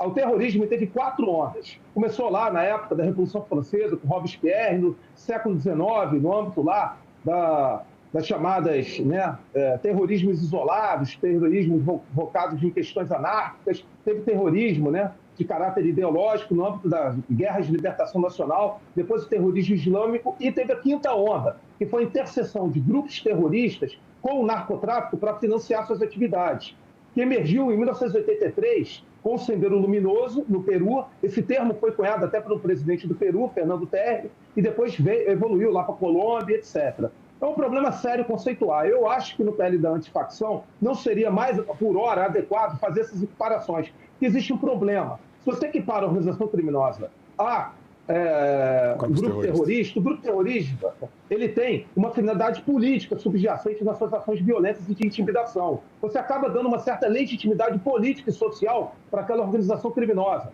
Então, é por isso que, doutrinariamente, se diferencia terrorismo de ação terrorista. Então, eu acho que pode-se criar tipos penais que, por exemplo, já está pronto para votação em Senado, que resolve parte desse problema, como o tipo penal que cria a figura criminosa do domínio de território, domínio de cidades, ou intimidação violenta. Isso até teve consenso na Câmara, a gente podia começar a evoluir para isso.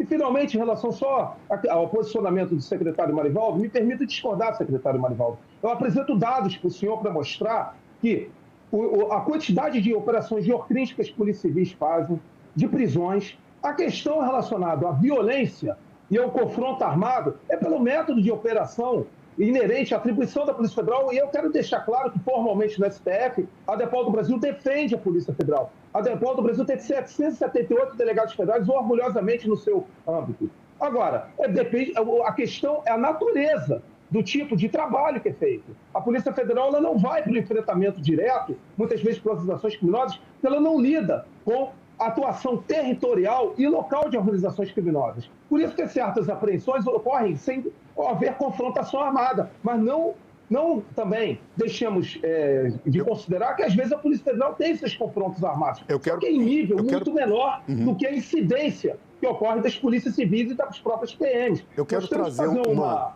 análise concreta, objetiva e honesta sobre isso. Rodolfo, é que você falou dessa questão da legitimidade que isso poderia dar, né, uma legitimação a essas organizações criminosas por meio dessa equiparação a grupos terroristas. Isso me traz uma outra questão que é bastante importante, que hoje o crime organizado ele está se formalizando para se financiar. Então, hoje o crime organizado é financiado, às vezes, por fintechs, como vimos nos casos das operações em São Paulo, venda de combustíveis, serviços de internet. Então, ele deixa de ser financiado somente pelo tráfico de drogas e por ações ilícitas e entra também no mercado formal, dentro da economia formal, financiando esses grupos com muito dinheiro e dificultando a ação do Estado em enfrentá-los. Nesse sentido, eu gostaria de ouvir o comentário de cada um de vocês sobre o papel da CPI do crime organizado que está acontecendo aqui no Senado Federal. Em que sentido a sociedade pode esperar que essa CPI contribua com o combate ao crime organizado, especialmente no que diz respeito a esse financiamento formal que as organizações criminosas estão conseguindo por meio desses serviços? Primeiro o secretário, depois o presidente da ADEPOL, Rodolfo. A gente vai chegando aqui ao final do programa. Um comentário de cada um sobre isso, por favor. Olha, eu acho que a CPI tem uma oportunidade histórica de abrir o debate sobre segurança pública para toda a sociedade. O crime se modificou muito atualmente e tem muita gente estudando esse tema. Você tem agentes de segurança pública que estudam o tema, acompanham o tema e tem muita contribuição. Você tem academia, muita gente estudando esse tema, pesquisadores. Você tem o Ministério Público, você tem a própria Defensoria Pública, juiz. Enfim, é necessário que esse debate seja ampliado para que todos participem. Essa questão do financiamento ficou muito evidenciada agora com a Operação Carbono Oculto. E aí, quando o Rodolfo coloca a diferença de trabalho, quando a Polícia Federal atua de forma integrada por meio das FICOS, a gente não vê essas situações como a gente viu agora no Rio de Janeiro. A gente vê operações onde o número de baixas é muito residual e as apreensões são muito grandes. E operações que contam com a participação da Polícia Civil, contam com a participação da Polícia Militar, da Polícia Rodoviária Federal. Então, assim, é possível promover operações com segurança, inteligência e proteção à vida dos agentes de segurança pública e de terceiros. Acho que é isso a gente tem como ter como pressuposto central. Não dá para você ter uma operação onde você manda o policial para a morte. Isso é inadmissível e é um desrespeito com a família desse policial. O Estado não tem direito de usar a vida do policial para fazer politicagem, usar a vida do policial para ganhar pontos em pesquisa eleitoral, e isso a gente não pode abrir mão enquanto Estado democrático de direito. A CPI tem um momento muito importante para discutir que tipo de controle a gente precisa adotar no sistema financeiro, que tipo de bloqueios a gente pode adotar para essas fintechs, uma vez que elas viraram um caminho para o financiamento de atividades ilícitas, em razão da falta de controle. Veja, a Receita tem lutado muito para aumentar esses controles, para equiparar esses controles aos controles que existem hoje para as instituições financeiras tradicionais, e vem enfrentando muita resistência. Não poderia deixar de mencionar aqui o vídeo do deputado de Minas Gerais, Nicolas Ferreira, que fez um serviço muito favorável à atuação das organizações criminosas ao derrubar a instrução normativa da Receita, que obrigava o envio de informações e que teria permitido já há muito tempo o início desse controle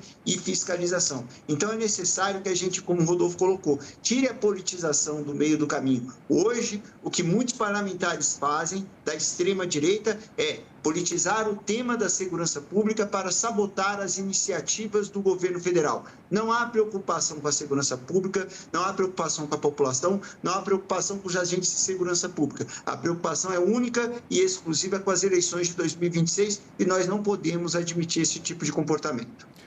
Presidente Rodolfo, presidente da ADEPOL, sobre a CPI, como é que o senhor vê essa iniciativa e em que sentido ela pode contribuir para a pacificação desse país, a redução do crime organizado e dessa sensação de insegurança que comentamos aqui no começo do programa? Primeiramente, sobre a CPI, eu queria que a sociedade desse um voto de confiança, independentemente de polarizações políticas, a qual eu sou extremo crítico, o Marivaldo sabe disso. Ela vai ser presidida pelo senador Fabiano Contarato, delegado de polícia, respeitado, tá, secretário Marivaldo, inclusive pelas polícias civis e pelas polícias militares, foi relator das 2 leis orgânicas, e vai ter como relator o senador Alessandro Vieira. 2 senadores extremamente experientes e qualificados, do mais alto gabarito, e que irão fazer esses trabalhos, e aí a gente já colocou a ADEPOL do Brasil à disposição, como uma forma justamente focada no interesse público, e não para partidarizar e para polarizar. Eu peço à sociedade que dê um voto de confiança. Segundo ponto, olha só, eu valorizo demais os trabalhos da Polícia Federal, e essa que apreendeu, secretário Marivaldo, 1 bilhão em ativos, é pouco até, a Polícia Federal já apreendeu até muito mais. Agora, eu preciso destacar que ano passado a Polícia Civil do Rio, secretário Marivaldo, ela fez uma operação de congelamento de ativos do Comando Vermelho de 6 bilhões. A Polícia Civil de São Paulo, ano passado, fez uma operação de congelamento de ativos e só ali naquela área da região de Mogi, de 8 bilhões do PCC no esquema de combustível. Assim, eu não posso também ficar desconsiderando um trabalho das polícias estaduais, porque elas são de governos deste espectro ideológico, ou deste espectro político, ou porque o governador faz oposição ao governo federal. Eu não posso ir por esse âmbito, porque não seria justo do ponto de vista objetivo e factual. Bom, eu quero agradecer mais uma vez a participação dos senhores, a participação da nossa jornalista Cibele Nunes, presidente da ADEPOL, Rodolfo Laterza, o secretário nacional de Assuntos Legislativos do Ministério da Justiça e Segurança Pública. Quero agradecer também às pessoas que estão acompanhando essa entrevista pelas redes sociais. Só no TikTok são mais de 7 mil pessoas, no YouTube mais outras milhares de pessoas, no Facebook, no X também, acompanhando a programação da TV Senado. Esse é um debate democrático, com convergências e divergências, para tratar de um assunto que interessa a toda a população brasileira, que é a segurança pública. É o direito de ir e vir, é o direito de andar em paz, é o direito de ver as nossas crianças e as nossas famílias usufruindo dos espaços das cidades que são nossos, de maneira segura, de maneira tranquila, e que isso possa trazer também mais benefícios para o país, como benefícios econômicos, turismo, enfim, melhorar a imagem do Brasil. Não queremos que a imagem desse país seja a dos confrontos que aconteceram em outubro com a polícia. E esperamos que as soluções venham do Poder Legislativo, em consonância com o Poder Executivo, com a integração e com o trabalho primoroso das nossas polícias civil, militar e federal. Obrigado pela participação. Não se esqueçam, o TV Senado Live é o espaço para você interagir com a nossa programação. Toda sexta-feira, às 9 horas da manhã, TV Senado Live. Mande a sua sugestão, faça seus comentários, suas perguntas e fiquem bem informadas e bem informados.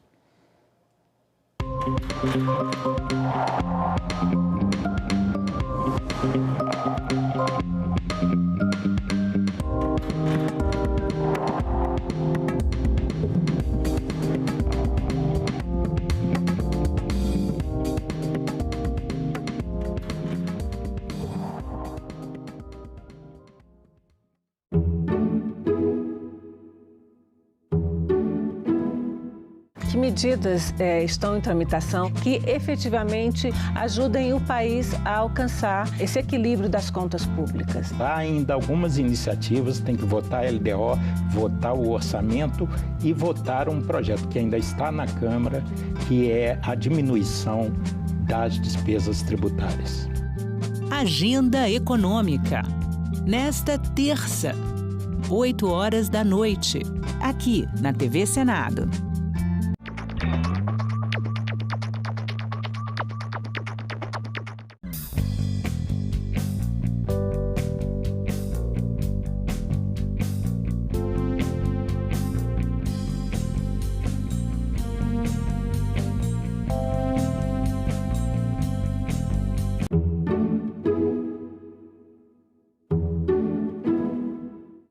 O programa a seguir é livre para todos os públicos.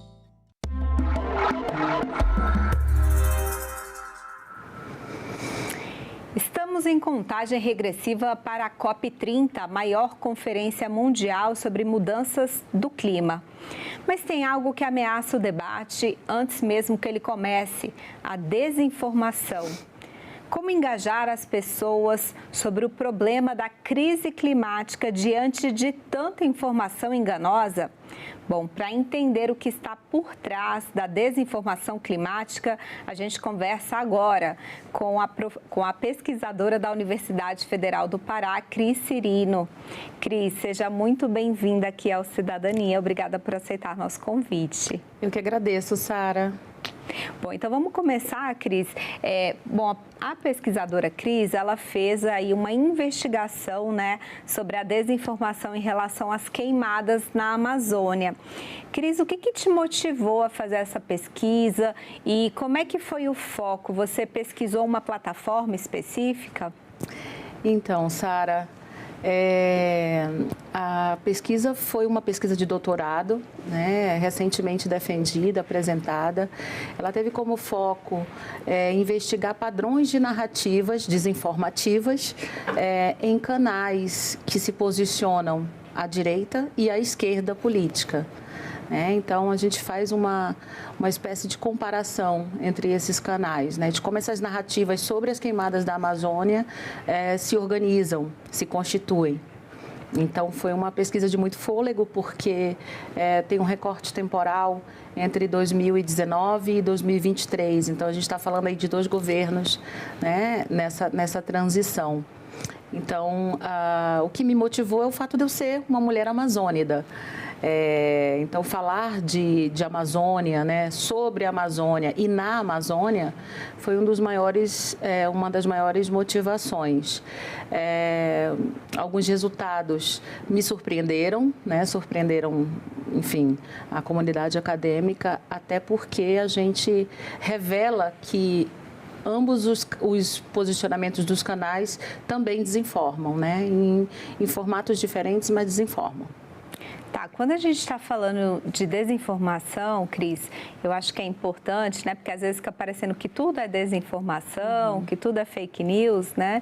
Mas a gente está falando exatamente do quê? A gente está falando de uma informação que é mal apurada, ou a gente está falando de uma desinformação que tem a intencionalidade de enganar, de confundir as pessoas? Na verdade, a desinformação já há um consenso sobre esse termo. Ela envolve diversos tipos de narrativas, né? Tem narrativas que são intencionalmente fabricadas, que têm aí o objetivo muito transparente, muito evidente, né, de atrapalhar, de prejudicar o debate público sobre algum tema ou sobre alguma pessoa. Mas tem aquela desinformação que é memificada, e a gente está falando dos memes, das sátiras, né? A gente também está falando de desinformação no sentido de narrativas descontextualizadas, né? Onde parte é verdade, parte é mentira. Então, tudo isso faz parte desse ecossistema de desinformação. É necessário a gente saber categorizar, classificar, né? Para poder a gente enquadrar corretamente cada tipo.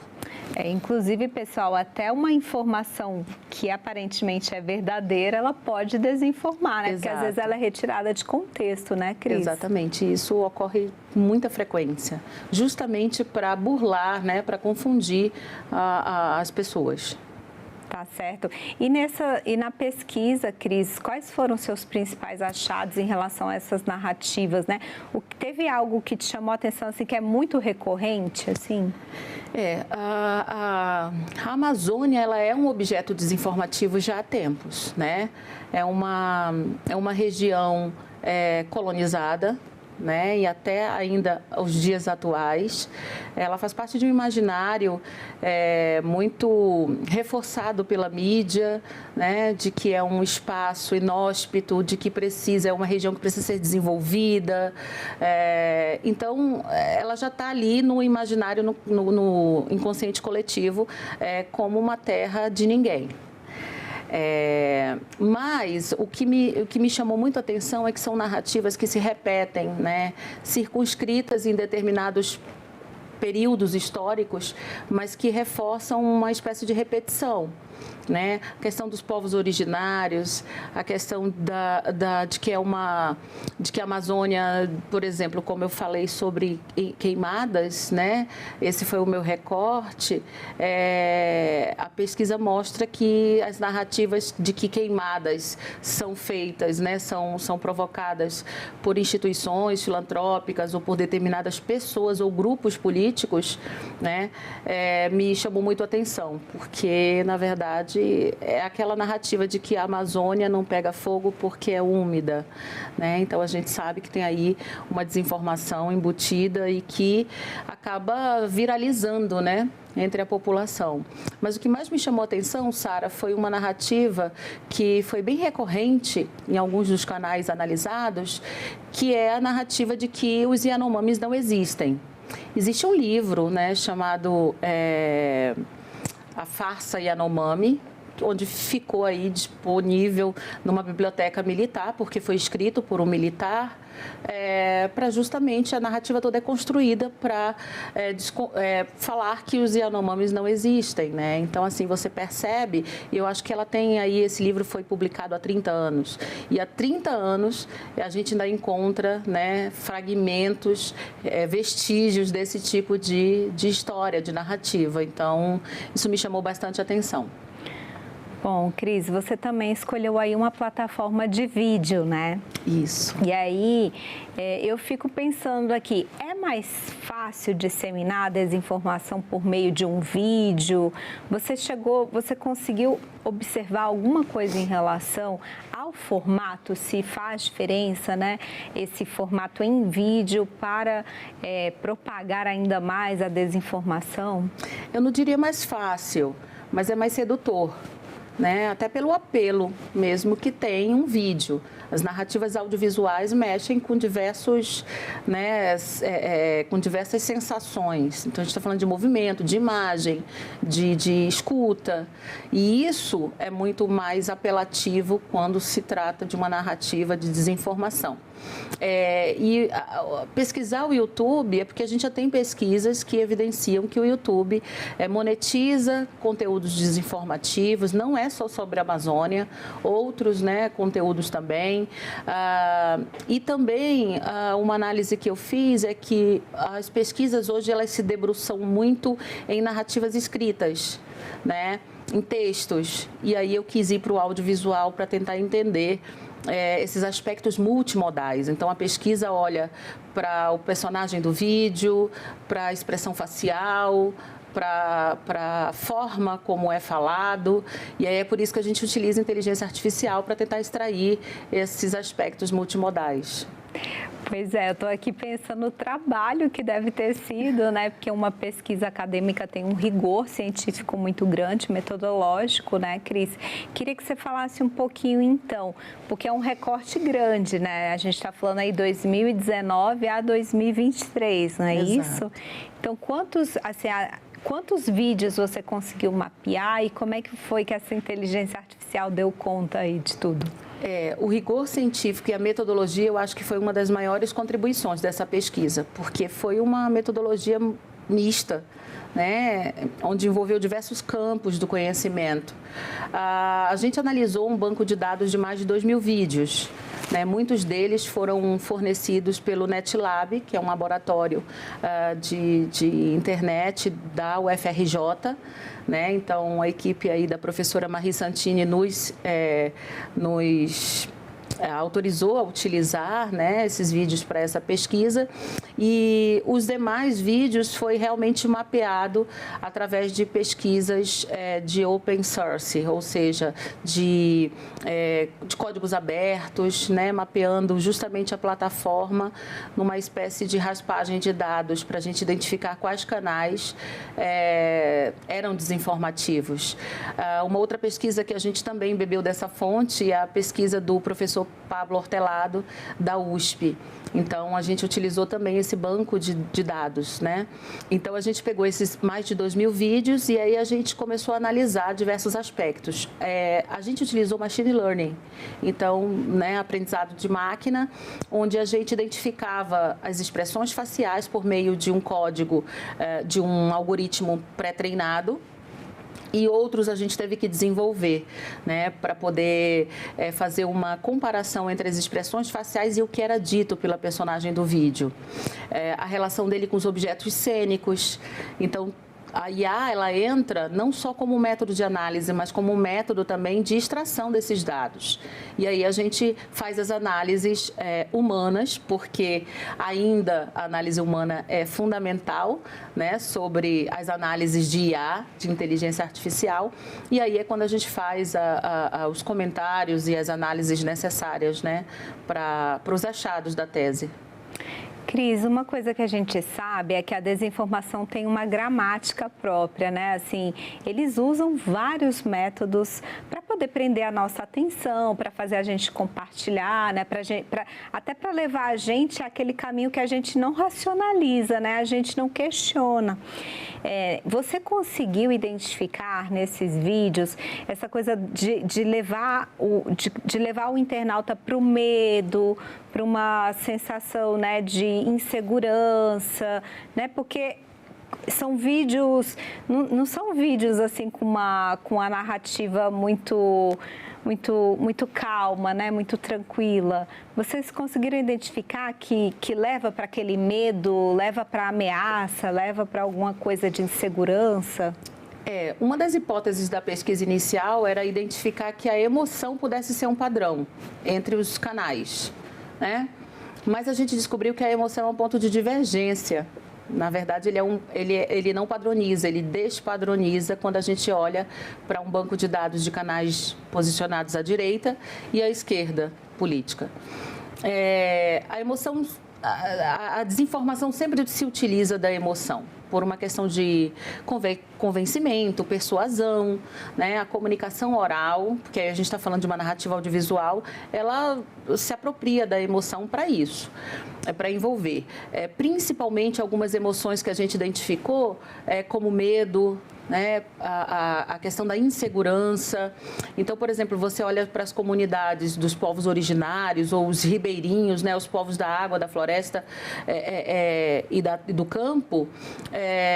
Durante a pandemia, a gente teve uma narrativa que foi muito visualizada, que é o grafeno, a narrativa de que as vacinas, né, da Covid tinham grafeno, tinham metais pesados. Então, veja, como é que ela adere, né? Como é que ela cria liga para essa população? O medo de morrer. Então, assim, se a vacina tem grafeno e metais pesados, então não vou tomar para poder eu me proteger. Nem sempre é algo relacionado à falta de sensibilidade ou a mau caratismo ou a má intenção. É justamente quando a gente se percebe ameaçado, né, ameaçada a nossa integridade física, emocional, é que a gente fica mais vulnerável a aderir a essas narrativas e a acreditar. Tem um aspecto muito forte aí da psicologia, né, social, que a tese não abarcou, mas que eu acho bem interessante aí para futuras pesquisas. E você conseguiu identificar uma diferença de padrão entre esses canais mais posicionados à direita e mais posicionados à esquerda? Ou eles seguem mais ou menos esse caminho da emoção? Uma emoção que me chamou muito a atenção foi a alegria. identificada pelos modelos de IA muito mais nos canais de direita do que de esquerda. E aí a gente, claro, conjectura, né, interpreta o porquê dessa alegria aí. Às vezes também é um modelo que pega a expressão facial, um leve sorriso no canto do rosto, e aí leva para aquele modelo computacional indicar que é a alegria, a emoção mais predominante ali naquele frame do vídeo. Mas, em termos de narrativa, se eu puder resumir uma comparação que eu acho que ficou bem evidente, as narrativas dos canais de esquerda desinformam de uma maneira muito distorcida em percentuais numéricos, né? Enquanto as narrativas de direita, elas são praticamente quase que 100% fabricadas, né? Criadas realmente para, enfim, para prejudicar a opinião pública acerca de um tema tão importante, cujo objetivo é o quê? É desmobilizar as políticas públicas voltadas para essa questão ambiental. Então, por isso, esse campo do meio ambiente é tão atacado, é tão afetado, né, pela desinformação. Pois é, Cris, a gente está aí diante, né, já contagem regressiva para a COP30, e a gente tem visto, né, uma preocupação dos pesquisadores, né, de toda a comunidade que está envolvida no evento, muito preocupado com o impacto da desinformação, né, nos resultados do evento. Como é que é falar de desinformação climática nesse momento, né, em que Belém está sediando a COP30, que é a maior conferência do clima, né, mundial? E para você que é pesquisadora nesse campo, é importante chamar atenção para esse problema. A COP30 tem até painéis, né, que vão ser sobre desinformação. Como é que é isso? Sara, a desinformação ela não é bem só sobre a COP, mas ela é sobre a Amazônia, ela é sobre o Brasil sediar esse evento tão importante mundialmente. Então, quando a gente fala de desinformação sobre a COP, a gente está falando primeiro do Brasil, um país, né, que tenta buscar sua soberania tecnológica, soberania nacional, num sentido do acesso à comunicação, né, igualitária, equânime para todos, para todas as pessoas. Aí a gente está falando também da desinformação, o fato de que a COP está sendo sediada numa região que também é discriminada. Se você for fazer tem várias pesquisas em diversos campos do conhecimento, onde a gente percebe que a região norte é aviltada de alguns processos, né, econômicos, sociais, políticos. E aí, dentro da região norte, a gente ainda tem Belém do Pará, que também é uma cidade que, embora seja uma grande capital, tem desinformações sobre. Então, a gente percebe que, mundialmente, criam-se narrativas para desmerecer e deslegitimar o fato da COP, desse evento, estar sendo debatido e colocado em pauta. Uma das narrativas é dos preços absurdos, né, de hospedagem, de alimentação, e já temos dados de que, se você pegar aí as últimas 10 COPs, né, que ocorreram, sempre há um reajuste abusivo e absurdo em termos de hospedagem, de alimentação. Mas como é que determinados grupos que têm interesse em justamente desprestigiar, né, o Brasil, a região norte, fazem? Pegam isso como algo recortado apenas para o Brasil, como se essa alta dos valores fosse uma questão específica do Brasil, né? Então, essa é uma narrativa que tem veiculado bastante, e outras, né? Por exemplo, de que a COP não tem acordo nenhum, não vai acontecer acordo nenhum entre os países, e sim que é para atender determinados grupos ideológicos e partidários. Tem também essa narrativa circulando por aí. Então, a gente percebe que são diversas narrativas e que, de novo, o objetivo é minar a questão ambiental e a possibilidade de termos políticas públicas mais eficientes, né?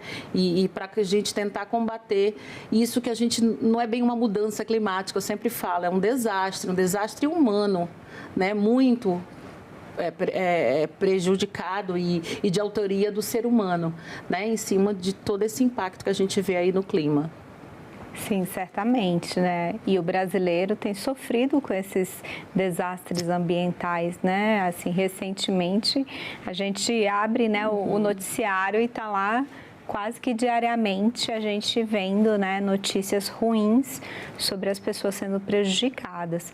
E, Cris, eu fiquei me questionando aqui, porque tem uma coisa importante que você falou. Uma coisa, ok, as pessoas trabalham com a desinformação. Só que será que a gente, enquanto brasileiro, está bem informado sobre a Amazônia? Porque se a gente talvez estivesse bem informado sobre o que é a Amazônia, o que representa esse bioma, a gente não estaria mais bem preparado também para lidar com essas notícias falsas, né? Notícias falsas não, informações falsas. Informações e também notícias, né? Porque nós temos também as notícias, né, de portais que se passam por fontes jornalísticas sérias e que não são. Mas, sim, Sara, na verdade, a questão da Amazônia, como eu te falei, que está nesse inconsciente coletivo, ela vem desde os livros que a gente estuda no ensino fundamental. Né, do que é essa região e da importância dela e como é que ela é retratada. Como é que ela é retratada nos produtos midiáticos, numa novela, num filme, né? E o audiovisual da região tem crescido muito até para justamente desconstruir essa fala, essa impressão de que a Amazônia não tem esse valor todo e que a gente só está falando isso porque tem grupos, tem ONGs que estão interessadas nessa região. Então, sim, respondendo a sua pergunta, a educação midiática seria muito bem-vindo para que a gente interprete criticamente, né, o que está lendo, o que está ouvindo, o que se está vendo. Mas mais do que isso, eu acho que uma reforma realmente conteudística, né, de todo o ensino do Brasil no sentido de inserir a Amazônia onde ela deve realmente estar, né? Evidenciando a sua importância para esse bioma, porque aí você abre espaço, se você não tem isso, você abre espaço, né, e fica vulnerável a qualquer tipo de narrativa desinformativa. Agora, é bem importante falar, Sara, do sul do Brasil, com as enchentes em Porto Alegre, as fumaças, né, e as queimadas, muito delas criminosas, que aconteceu no ano passado, em 2024, aqui no Cerrado, como as secas dos rios da Amazônia. Eu convido você e as pessoas que estão assistindo aqui ao programa, qual foi o equilíbrio em termos de notícias dessas três regiões? Né? Se viu muito as secas da Amazônia ou se viu mais as enchentes do Rio Grande do Sul? E aqui eu não estou querendo fazer uma comparação ou um grau hierárquico de menor ou maior importância, mas como a mídia trata esses dois eventos climáticos em dois extremos do país. Então, esse é talvez um exemplo bem interessante para a gente entender justamente uma cobertura midiática na região norte e uma cobertura na região sul. Né? Então, isso tudo influencia para que a gente realmente não conheça a Amazônia como ela é. Cris, aqui no Senado a gente tem um serviço, né, de combate à desinformação, o Senado Verifica, que aí é um canal para as pessoas que tiverem dúvidas poderem checar, né, sobre o Senado, sobre a atividade legislativa e também tentando aí se prevenir contra esse fenômeno da desinformação.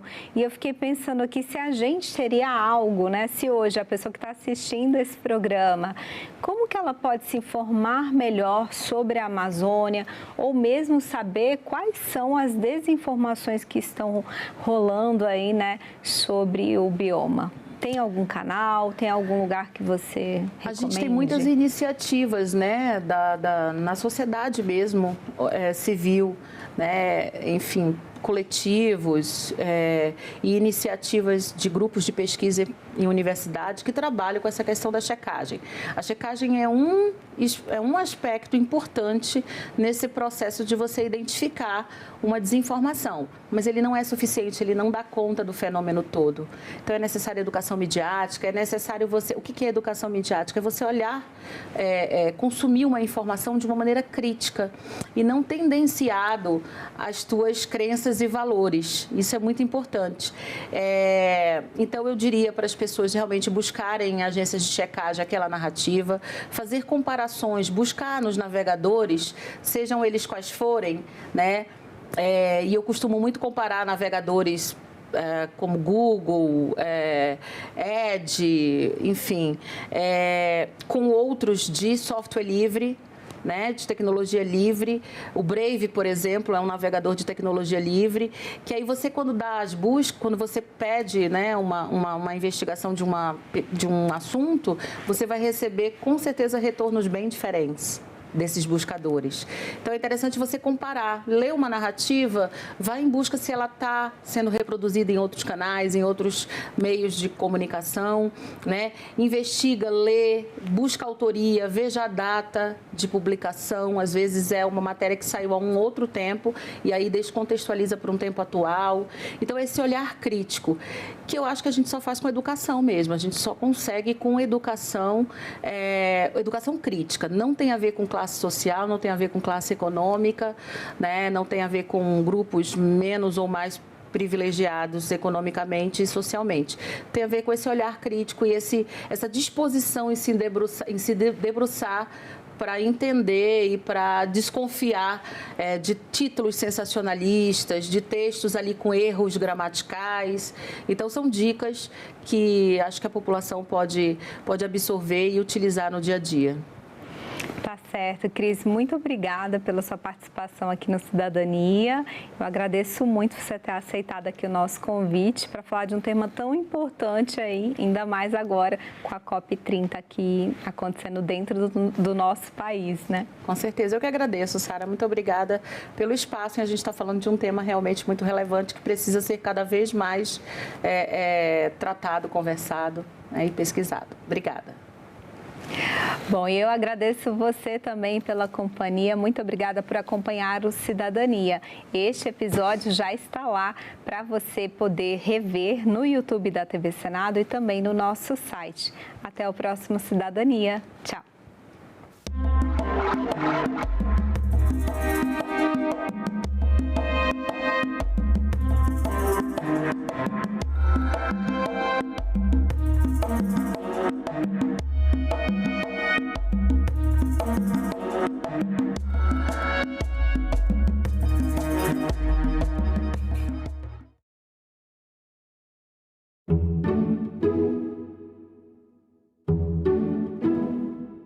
No próximo assunto de Estado, vamos falar sobre a BR-364, saúde, agricultura, entre outros temas. E o nosso convidado é o senador Sérgio Petecão, do PSD do Acre. Não percam. O café tem crescido muito, esse produto, a plantação de café no nosso estado. E isso é fantástico, porque nós não faz parte da cultura do acreano.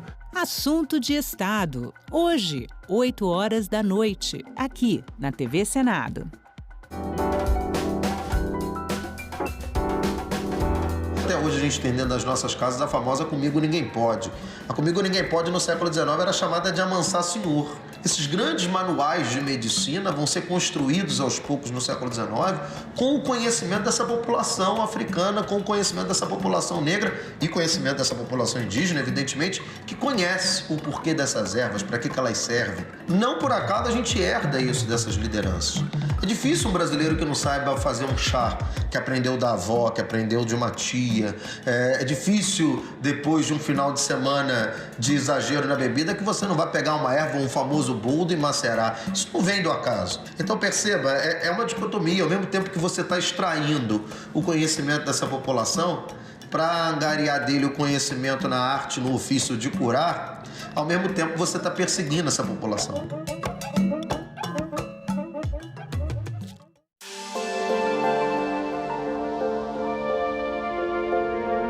A TV Senado é a primeira emissora de TV do mundo a transmitir a multiprogramação no portal do YouTube.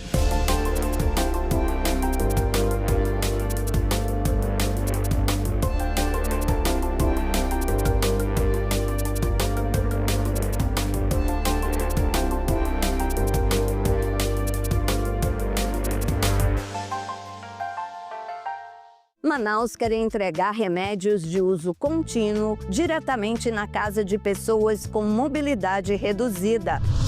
Senado aprova política de incentivo à atividade física para idosos. Distrito Federal quer garantir internet gratuita nas ruas da capital. Tudo isso no Parlamento Brasil. Parlamento Brasil, toda sexta, 8 horas da noite, aqui na TV Senado.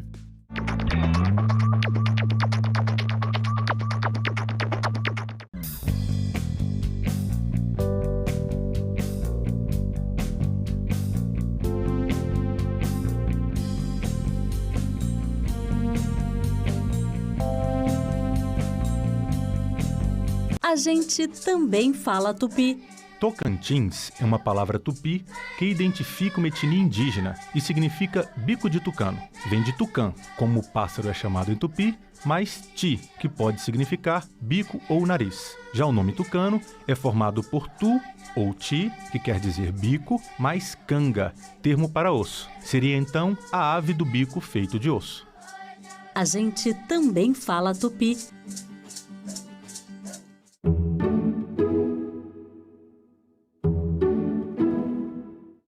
O programa a seguir é livre para todos os públicos. Bem-vindo, bem-vinda! Começa agora mais um Ecosenado. Veja na edição de hoje. Como as árvores ajudam a diminuir a concentração de gases de efeito estufa na atmosfera. A árvore funciona como um processo de fotossíntese. E o processo de fotossíntese, ele envolve essa captura do carbono, né, da atmosfera e transformando isso em matéria. As raízes, né, que tem bastante carbono abaixo do solo. Então a árvore ela tem essa capacidade de sequestrar carbono e com isso reduzir os efeitos das mudanças climáticas. Em celebração ao Dia do Pantanal, uma entrevista sobre o Estatuto Próprio do Bioma, que acaba de ser sancionado. A preocupação do Estatuto é exatamente fazer um desenvolvimento sustentável e aí quando a gente fala é socioeconômico do Pantanal. Por quê? Porque o Pantanal é vida. Lá existe o pantaneiro com a sua tradição secular. E o pantaneiro é o ribeirinho, o quilombola, o indígena, aqueles que investem no Pantanal. Uma técnica inovadora promete acelerar o reflorestamento. E o que são os limites planetários?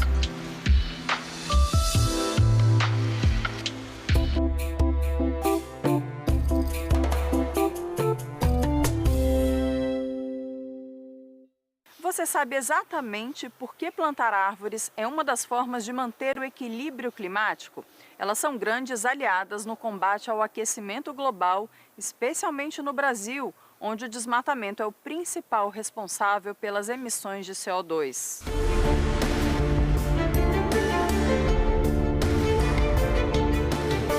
Elas podem servir de sombra em um dia ensolarado, compor o paisagismo, ser símbolo cultural e fonte de alimento. As árvores exercem inúmeras funções no nosso dia a dia, mas também têm ganhado um papel de destaque quando o assunto é mudanças climáticas. De diversos tamanhos e formas, as árvores são verdadeiras sequestradoras de carbono, o principal gás causador do aquecimento global. A árvore funciona como um processo de fotossíntese e o processo de fotossíntese ele envolve essa captura do carbono, né, da atmosfera e transformando isso em matéria. Então você tira esse carbono da atmosfera, do CO2 essencialmente que tem na atmosfera, e transforma ele em matéria, que é a madeira. Então a madeira essencialmente é um estoque de carbono fabuloso, tanto na parte aérea da árvore quanto na parte subterrânea. Você tem também as raízes, né, que tem bastante carbono abaixo do solo. Então a árvore ela tem essa capacidade de sequestrar carbono e com isso reduzir os efeitos das mudanças climáticas, porque você hoje tem o problema aqui das emissões de carbono. Você tira o petróleo do fundo da terra, que é carbono, essencialmente carbono, né, são os hidrocarbonetos, e bota ele na atmosfera através do funcionamento de veículos, da queima de combustíveis fósseis. Na corrida para tentar manter o aumento da temperatura da Terra dentro do limite de 1,5 graus, diminuir a quantidade de CO2 passou a ser um dos principais objetivos dos países na área ambiental. Assim, as árvores representam uma grande estratégia para compensar emissões de carbono que ainda não podem ser totalmente eliminadas. Foi pensando nisso que a ONG Iniciativa Verde já reflorestou cerca de 1.000 hectares. A pessoa, a empresa, faz um inventário, um cálculo das suas emissões para uma determinada atividade. A partir daí se calcula, dimensiona conforme alguns parâmetros, quantas árvores seriam necessárias para compensar essas emissões. A gente recupera florestas, mas a gente trabalha com a ideia de árvores de facilitar a comunicação, né? E permitir, por exemplo, o uso de mecanismos como calculadoras de emissões, de pegada de carbono, que você pode calcular a atividade diária de uma pessoa, ou de um evento, ou de uma empresa, o lançamento de um produto, e aí dá para calcular quantas árvores proporcionalmente seriam necessárias para o plantio e o crescimento dessas árvores para compensar essas emissões. Então, esse formato é uma compensação voluntária. Ela existe, então, praticamente há 20 anos. Foi talvez o primeiro do Brasil nesse formato. E ele é antes da regulamentação do mercado de carbono. Então, é um mecanismo que a gente chama de voluntário, justamente para orientar as pessoas, as empresas, na questão da necessidade da mitigação, da redução das emissões e fazer a restauração florestal.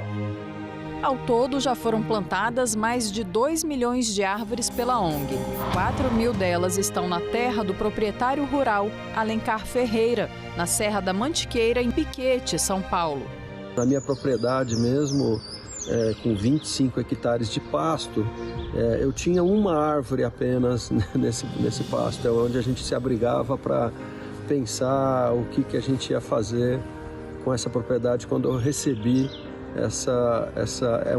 esse bem de família, né? A iniciativa verde ela ajuda a proprietária a fazer a chamada adequação ambiental do imóvel, que é fazer cumprir a legislação, especialmente o Código Florestal. O proprietário ele ganha com isso.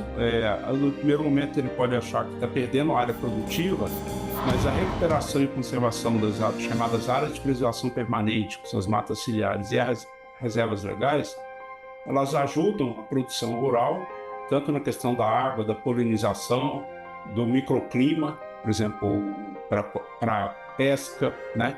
Para a vida aquática, é importante ter mata ciliar, para controle de pragas. Então, toda essa vegetação ajuda, no final, a produção rural numa escala do próprio sítio, da fazenda. Além de contribuir para regular o clima, né? Cada vez mais a gente está vendo a incerteza do clima afetando a produção agrícola e pecuária, seja na Amazônia, seja no Cerrado, seja na região de Mata Atlântica. As árvores plantadas na terra do Alencar contaram com o financiamento de um parceiro que precisava fazer compensação ambiental. Foram plantadas mais de 80.000 espécies da Mata Atlântica. O projeto de revegetação ainda no início, né? Eu ainda não tenho uma floresta formada aqui, mas a gente já está notando mudanças nesse ambiente nosso. No último monitoramento que a Iniciativa Verde fez, né, eles têm um indicador lá de performance que em 3 anos de execução do projeto teria que haver 3 novas espécies, né, além daquelas que foram plantadas inicialmente. Ou seja, a natureza se articulando, aí, né, os insetos dispersores, fazendo a dispersão desse material genético na nossa propriedade. E ao invés de 3, nós tivemos mais de 30 novas espécies. Além de contribuir para a redução de gases na atmosfera terrestre e cumprir as normas ambientais, Alencar percebeu que as árvores proporcionam uma maior biodiversidade da fauna na região, deixando o ambiente mais agradável. A gente acredita que com uma revegetação, o reflorestamento feito, com esse montão de insetos e animais que a gente está atraindo, isso vai aumentar a produtividade da nossa terra, da nossa propriedade, né? Vai ter mais oportunidades para as plantas e para os animais se criarem aqui. A gente precisa levar um projeto produtivo sustentável, né? Sustentável financeiramente, economicamente e também ambientalmente. É isso que a gente está fazendo. Além da sua função no combate ao aquecimento global, as árvores também cumprem um papel na mitigação dos efeitos das mudanças climáticas. A presença delas pode trazer mais conforto térmico e reduzir riscos de desastres ambientais, como deslizamentos e inundações. Por exemplo, as enchentes que ocorreram em vários estados, no Rio Grande do Sul, em vários estados, né? Aconteceram por quê? Porque você tem, agora com as mudanças climáticas, extremos climáticos. Então, extremos de temperatura, às vezes para cima, às vezes para baixo, extremos de chuva. O ambiente que a gente tinha anteriormente, que era coberto por floresta, formava, ou por formações florestais, né? Às vezes não é só floresta, mas que formava uma camada sobre a terra, que formando uma esponja. Então a chuva que caía ali, primeiro, ela não impactava diretamente o solo, ela infiltrava, né? Descia pelas copas, infiltrava e por baixo ela ia pelo lençol freático, né? Pelo subsolo, ia na mina, na nascente e acabava abastecendo o rio. Então essa era a primeira coisa que ela controlava, que era essa infiltração da água, não deixava ir toda no rio de uma vez só, que leva às enchentes, porque o rio não tem capacidade de receber toda a chuva de uma vez só. A segunda é que ela regulava o ciclo hídrico. Então, no período seco, que você não tem chuva, a água ainda estava vindo por baixo. Segundo a avaliação global dos recursos florestais 2025 da FAO, as florestas cobrem atualmente 4,14 bilhões de hectares, cerca de 1/3 da superfície terrestre. O estudo ainda mostrou que os estoques globais de carbono florestal cresceram, atingindo 714 gigatoneladas. Apesar de uma diminuição na perda de florestas, a taxa de desmatamento ainda é preocupante. 10,9 milhões de hectares por ano entre 2015 e 2025. Você tira as árvores, você tira um sequestrador e um estoque de carbono. E você emite esse carbono para a atmosfera, então você auxilia o efeito estufa a ficar mais agressivo, que influencia as mudanças climáticas. Seja no campo ou na cidade, plantar árvores é unir o útil ao agradável. Quando o proprietário vê que a nascente dele melhorou o fluxo, né, a qualidade da água melhorou, que ele tem sombra, que ele está conseguindo aperfeiçoar seu sistema produtivo, que a paisagem dele melhorou, a gente fica otimista, né, convencimento de espalhar isso para os demais, né? E também esse trabalho que não deixa de ser de educação ambiental também na cidade, e a gente tomar o cuidado que a compensação das emissões só não basta. A gente sempre tem que preocupar com a redução, né? E depois compensar o que não for possível reduzir. É muito melhor viver próximo de jacuzzi, de bem-te-vis, beija-flores, saracuras, né? É muito emocionante, é meio poético até essa vivência, né? Eu acho que vale a pena.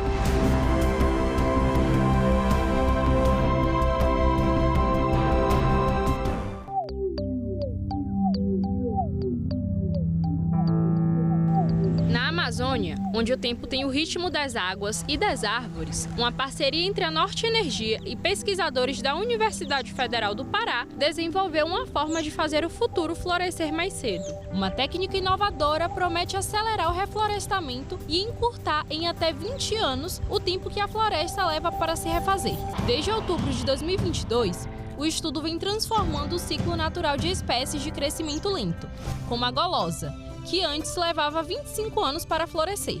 Agora, com o novo método, os primeiros frutos surgem em apenas 3 ou 4 anos. Algumas espécies, como o cajá, o genipapo, a pata de vaca e a muiracatiara, recebem um abrigo de sombra nas fases iniciais, um cuidado que protege as mudas do sol intenso e acalma o ritmo da natureza, permitindo que cresçam fortes e saudáveis.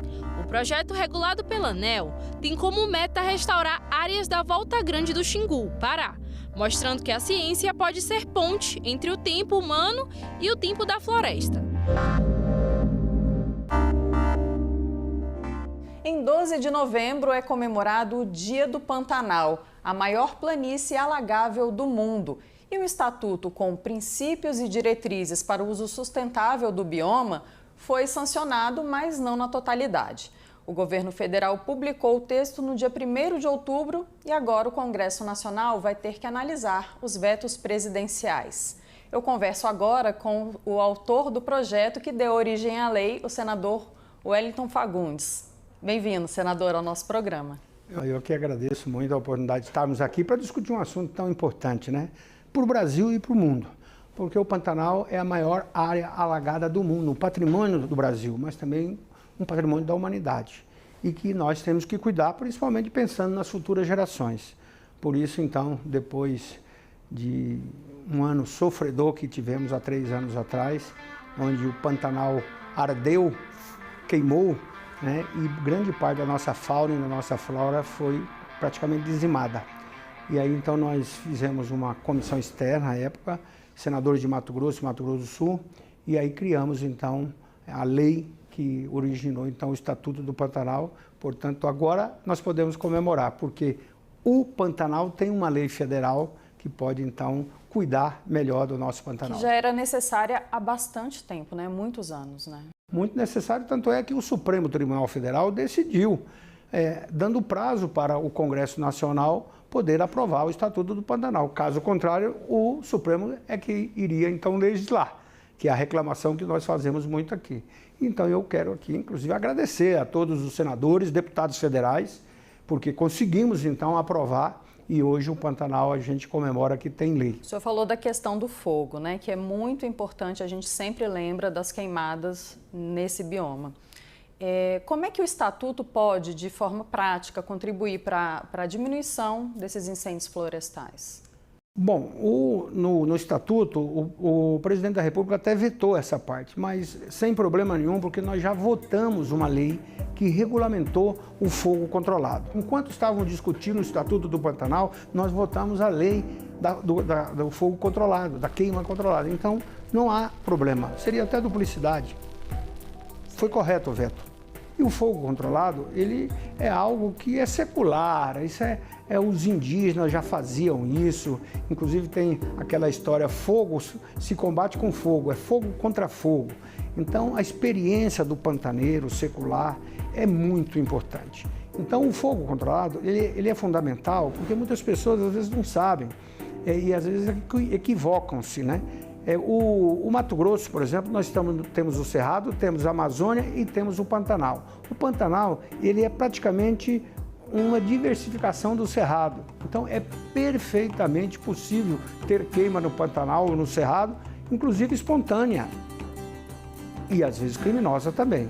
Agora, com o fogo controlado, o que se permite é exatamente porque o Pantanal, ele tem épocas do ano. Primeiro a cheia, onde o capim cresce, aí vem a seca e ele acama.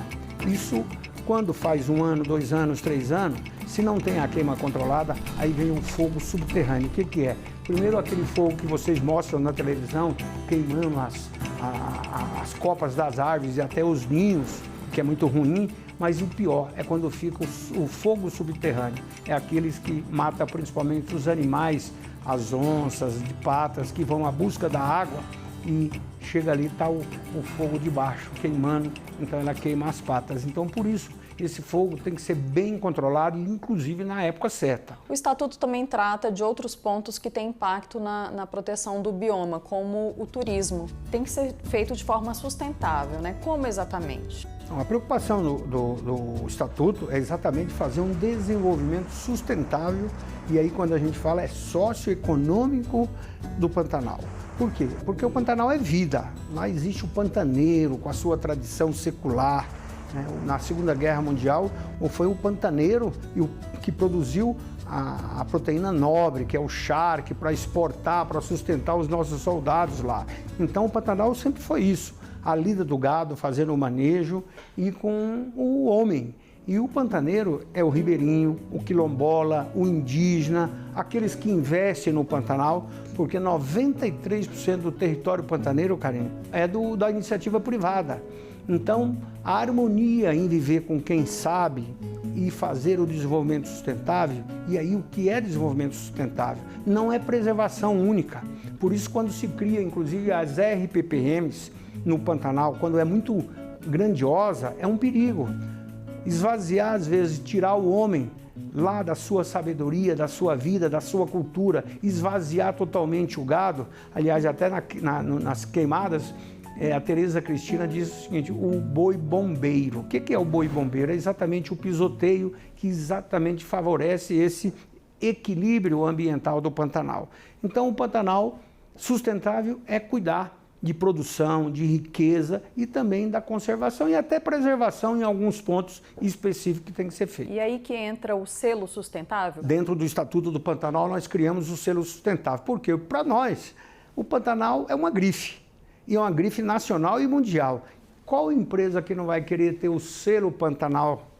Então, nós vamos agora normatizar a lei para que, se uma empresa quiser usar o nome, ela vai pagar um royalty, vai pagar ali uma compensação para que a gente possa fazer exatamente esse trabalho de preservação e conservação do nosso Pantanal. Então, é um trabalho que agora vamos normatizar na lei para que a gente busque recurso, porque o homem pantaneiro que está lá, ele além de cultivar toda essa cultura, toda essa tradição, mas ele precisa também de recursos. Nós precisamos criar financiamentos subsidiados. O Pantanal é uma região baixa e uma região jovem. E o desmatamento do cerrado com a produção da agricultura trouxe consequências, assim como também a urbanização. As cidades que estão acima do Pantanal, às vezes, jogam lixo, esgoto, que é um grande problema. Então, por isso, nós, no Estatuto do Pantanal, com o Estatuto do Pantanal, nós também queremos fazer com que o governo federal crie uma política de Estado permanente para o Pantanal e não uma política de governo que começa hoje, termina daqui a 4 anos e já abandona o Pantanal. E, senador, apesar da importância da lei, algumas organizações ambientais, elas criticaram, divulgaram um documento com críticas, dizendo que o Estatuto não garante, por exemplo, a proteção da bacia do Alto Paraguai. Como é que o senhor vê essa crítica? Primeiro, na normatização será possível a gente corrigir algumas coisas.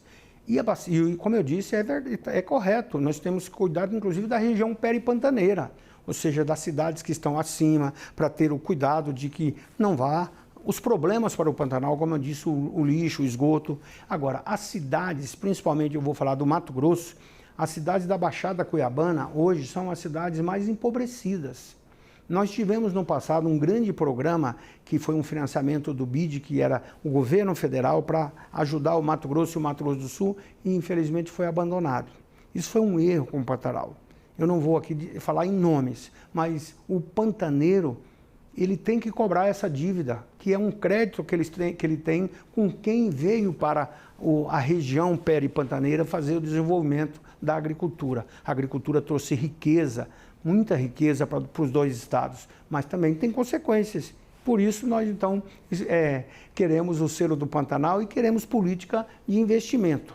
Então, eu acho que nem tanto ao céu, nem tanto ao mar, a vida é um aperfeiçoamento. E nós queremos, sim, a participação de todos, mas queremos a participação de quem conhece realmente o Pantanal. Ou seja, quem quiser opinar também no Pantanal, venha conhecer primeiro. Agora, não pode ser um pesquisador de qualquer país do mundo que nunca veio aqui e querer dizer que forma que nós temos que viver. Nós temos um Código Florestal Brasileiro, que é uma das legislações mais rígidas ambientais do mundo. E isso, os outros países têm que nos respeitar, porque aqui também nós precisamos produzir alimentos para os brasileiros, né, para alimentar os brasileiros e ainda, olha, cumprimos com aquilo que o mundo fala, que é segurança alimentar. E o Brasil é um exemplo disso. Nós exportamos e ainda precisamos, inclusive, industrializar esses produtos. Nós exportamos as commodities agrícolas para tirar a fome de muitos países do mundo. Agora, eles precisam nos remunerar melhor. É isso que a gente quer para a gente fazer a conservação, a preservação. Tragam recursos, nos ajude, principalmente os países desenvolvidos que querem impor, às vezes, regras para nós. Então, senador, os próximos passos para colocar em prática o Estatuto do Pantanal é normatizar, serem criadas leis para regulamentar o que está ali definido no Estatuto. É isso? Isso mesmo, e para fazer com que, primeiro, a nossa cultura seja mais difundida, para que fazer com que a população brasileira e mundial conheça o Pantanal verdadeiramente. Para isso nós precisamos da mídia, nós precisamos de fazer um trabalho de convencimento ao mundo para trazer esses investimentos para cá. E, claro, por isso que essa normatização é importante. Mas queremos fazer junto com os 2 estados, porque é importante que cada estado tenha a sua lei específica e, como eu disse, até às vezes o município. E eu quero parabenizar, inclusive, a Embrapa, quando criou a Embrapa Pantanal lá em Corumbá, que foi um instrumento importante e que precisamos levar recursos para a Embrapa para continuar fazendo as pesquisas, para promover também a riqueza. Tá certo, senador. Agradeço muito a sua participação aqui no programa. Que bom. Vamos falar mais vezes.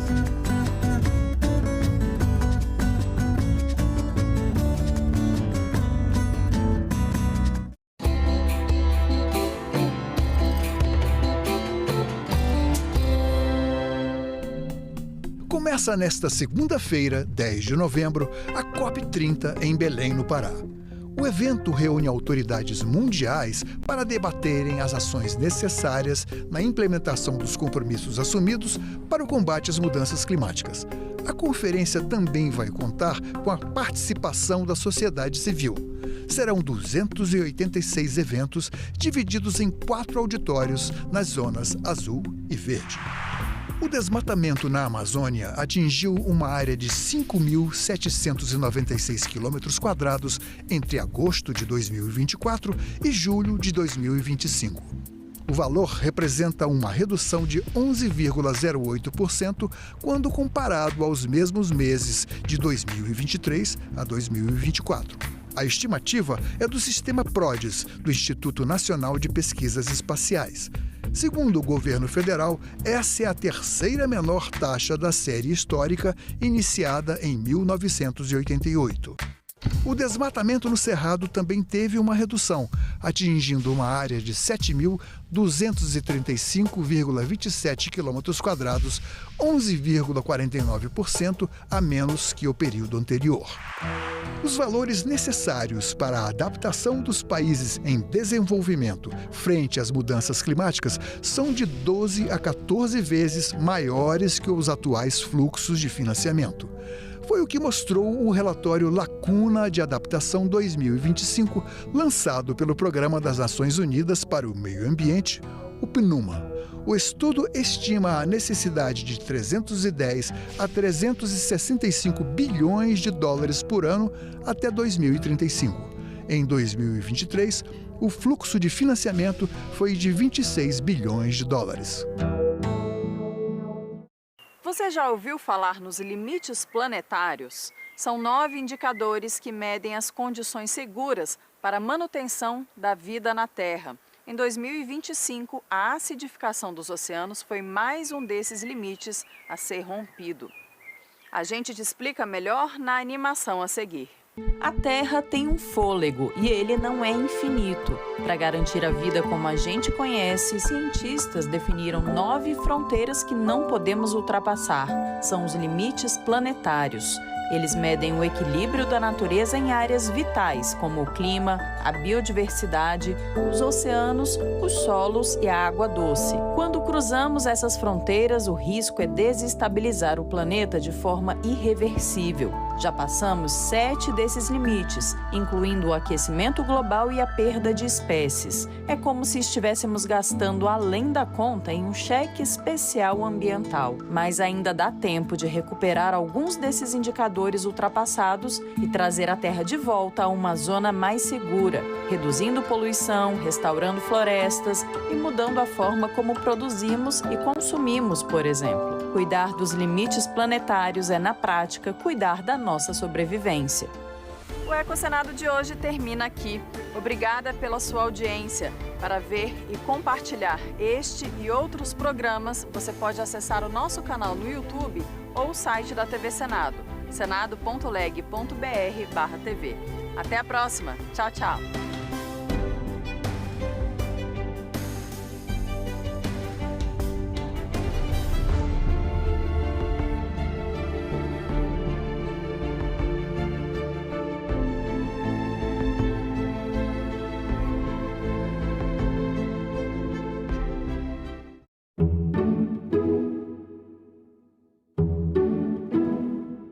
No próximo assunto de Estado, vamos falar sobre a BR-364, saúde, agricultura, entre outros temas. E o nosso convidado é o senador Sérgio Petecão, do PSD do Acre. Não percam.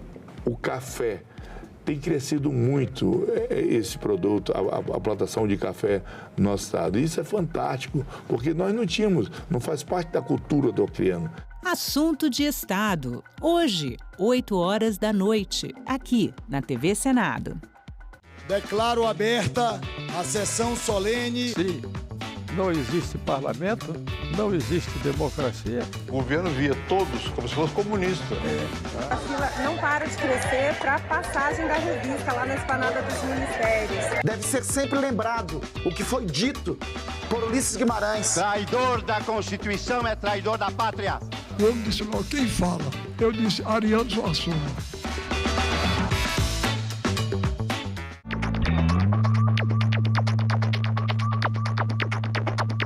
A gente também fala tupi. Pernambuco é uma palavra de origem tupi, formada por Paranã, que quer dizer mar, mais umbuca ou puca, que significa furo. Logo, Pernambuco seria mar furado, ou buraco que o mar fez, isto é, uma pedra furada por onde o mar entra. Era um termo comum usado em toda a costa do Nordeste, para lugares onde havia recifes, como o local onde hoje está a cidade do Recife. A gente também fala tupi.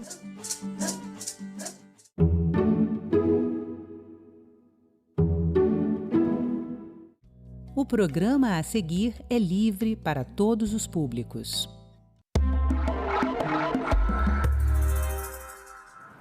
A operação policial nos complexos da Penha e do Alemão, no Rio de Janeiro, colocou o combate ao crime organizado no centro do debate nacional.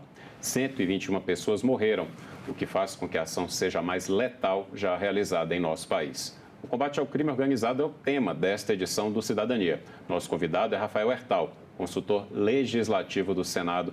Rafael, muito obrigado por participar aqui do Cidadania. O tema, ele ganhou uma projeção ainda maior, é sempre um tema presente nos anseios da sociedade brasileira, a gente sabe, e a gente, para ficar claro, para quem está em casa, a gente está gravando esse programa poucos dias depois do acontecido e também da criação da CPI, que vai debater esse tema mais especificamente aqui dentro do Senado. Mas eu queria começar te perguntando especificamente a respeito desse tipo de operação, em que as forças policiais sobem os morros no Rio de Janeiro e em várias cidades. É o caminho certo para fazer esse tipo de combate ao crime organizado? Olá, Hermes. Olá a todos que acompanham a TV Senado. Prazer estar aqui novamente. Hermes, no cenário de combate às organizações criminosas, enfim, a gente tem três elementos ali, três meios de combate, digamos assim. Tem o meio estratégico, tem o meio tático e o meio operacional. Esse tipo de operação, que foi realizado dia 28 de outubro, ele está mais próximo de uma questão operacional. Como assim? A questão estratégica seria o quê? Acabar com o crime organizado naquela região. Mas é necessário que você tome certos atos operacionais, que você pratique certos atos operacionais, justamente para buscar esse objetivo estratégico. E, infelizmente, operações daquela natureza são necessárias, são insuficientes, porém são necessárias para justamente você tirar, inclusive, a característica de refém daquela comunidade em relação ao Comando Vermelho, que é a facção que domina, infelizmente, aquele local. Então, simplesmente deixar aquilo lá da forma como está, é simplesmente você retirar um dever do Estado que existe perante toda a sociedade, que é o dever de oferecer segurança pública. Então, esse tipo de operação, novamente, apesar de você ter efeitos colaterais, inclusive a morte de 4 policiais, infelizmente, é uma operação necessária, porém insuficiente. Pode ser melhor planejada, né? Uma coisa mais estruturada, essa é a ideia. Claro, eu entendo que foi uma operação muito bem planejada, até porque ela se distinguiu da operação que houve no Alemão, em 2010, e naquela ocasião os criminosos conseguiram fugir pela Vila Cruzeiro. Inclusive, as imagens ficaram bem conhecidas na época, né? Vários criminosos fugindo de fuzil, com caminhonete, etc. Dessa vez, o que foi feito? Com planejamento de mais ou menos um ano, né, de operação, com a participação da Polícia Civil, da Polícia Militar e do GAECO, né, do Ministério Público, foi feito um planejamento justamente para evitar essa fuga dos criminosos. Então, a gente teve a participação da COR, né, que é a tropa de elite, digamos assim, da Polícia Civil, de vários batalhões e também do BOP. O BOP ficou justamente formando o que se chamou na operação de Muro do BOP. na serra entre o Complexo do Alemão e a Penha, justamente para evitar a fuga dos criminosos. O que houve lá foi um conflito muito intenso e, infelizmente, várias pessoas vieram a óbito, mas em confronto, em tese, com os policiais do BOPE. Uma crítica que alguns especialistas fazem é no pós-operação.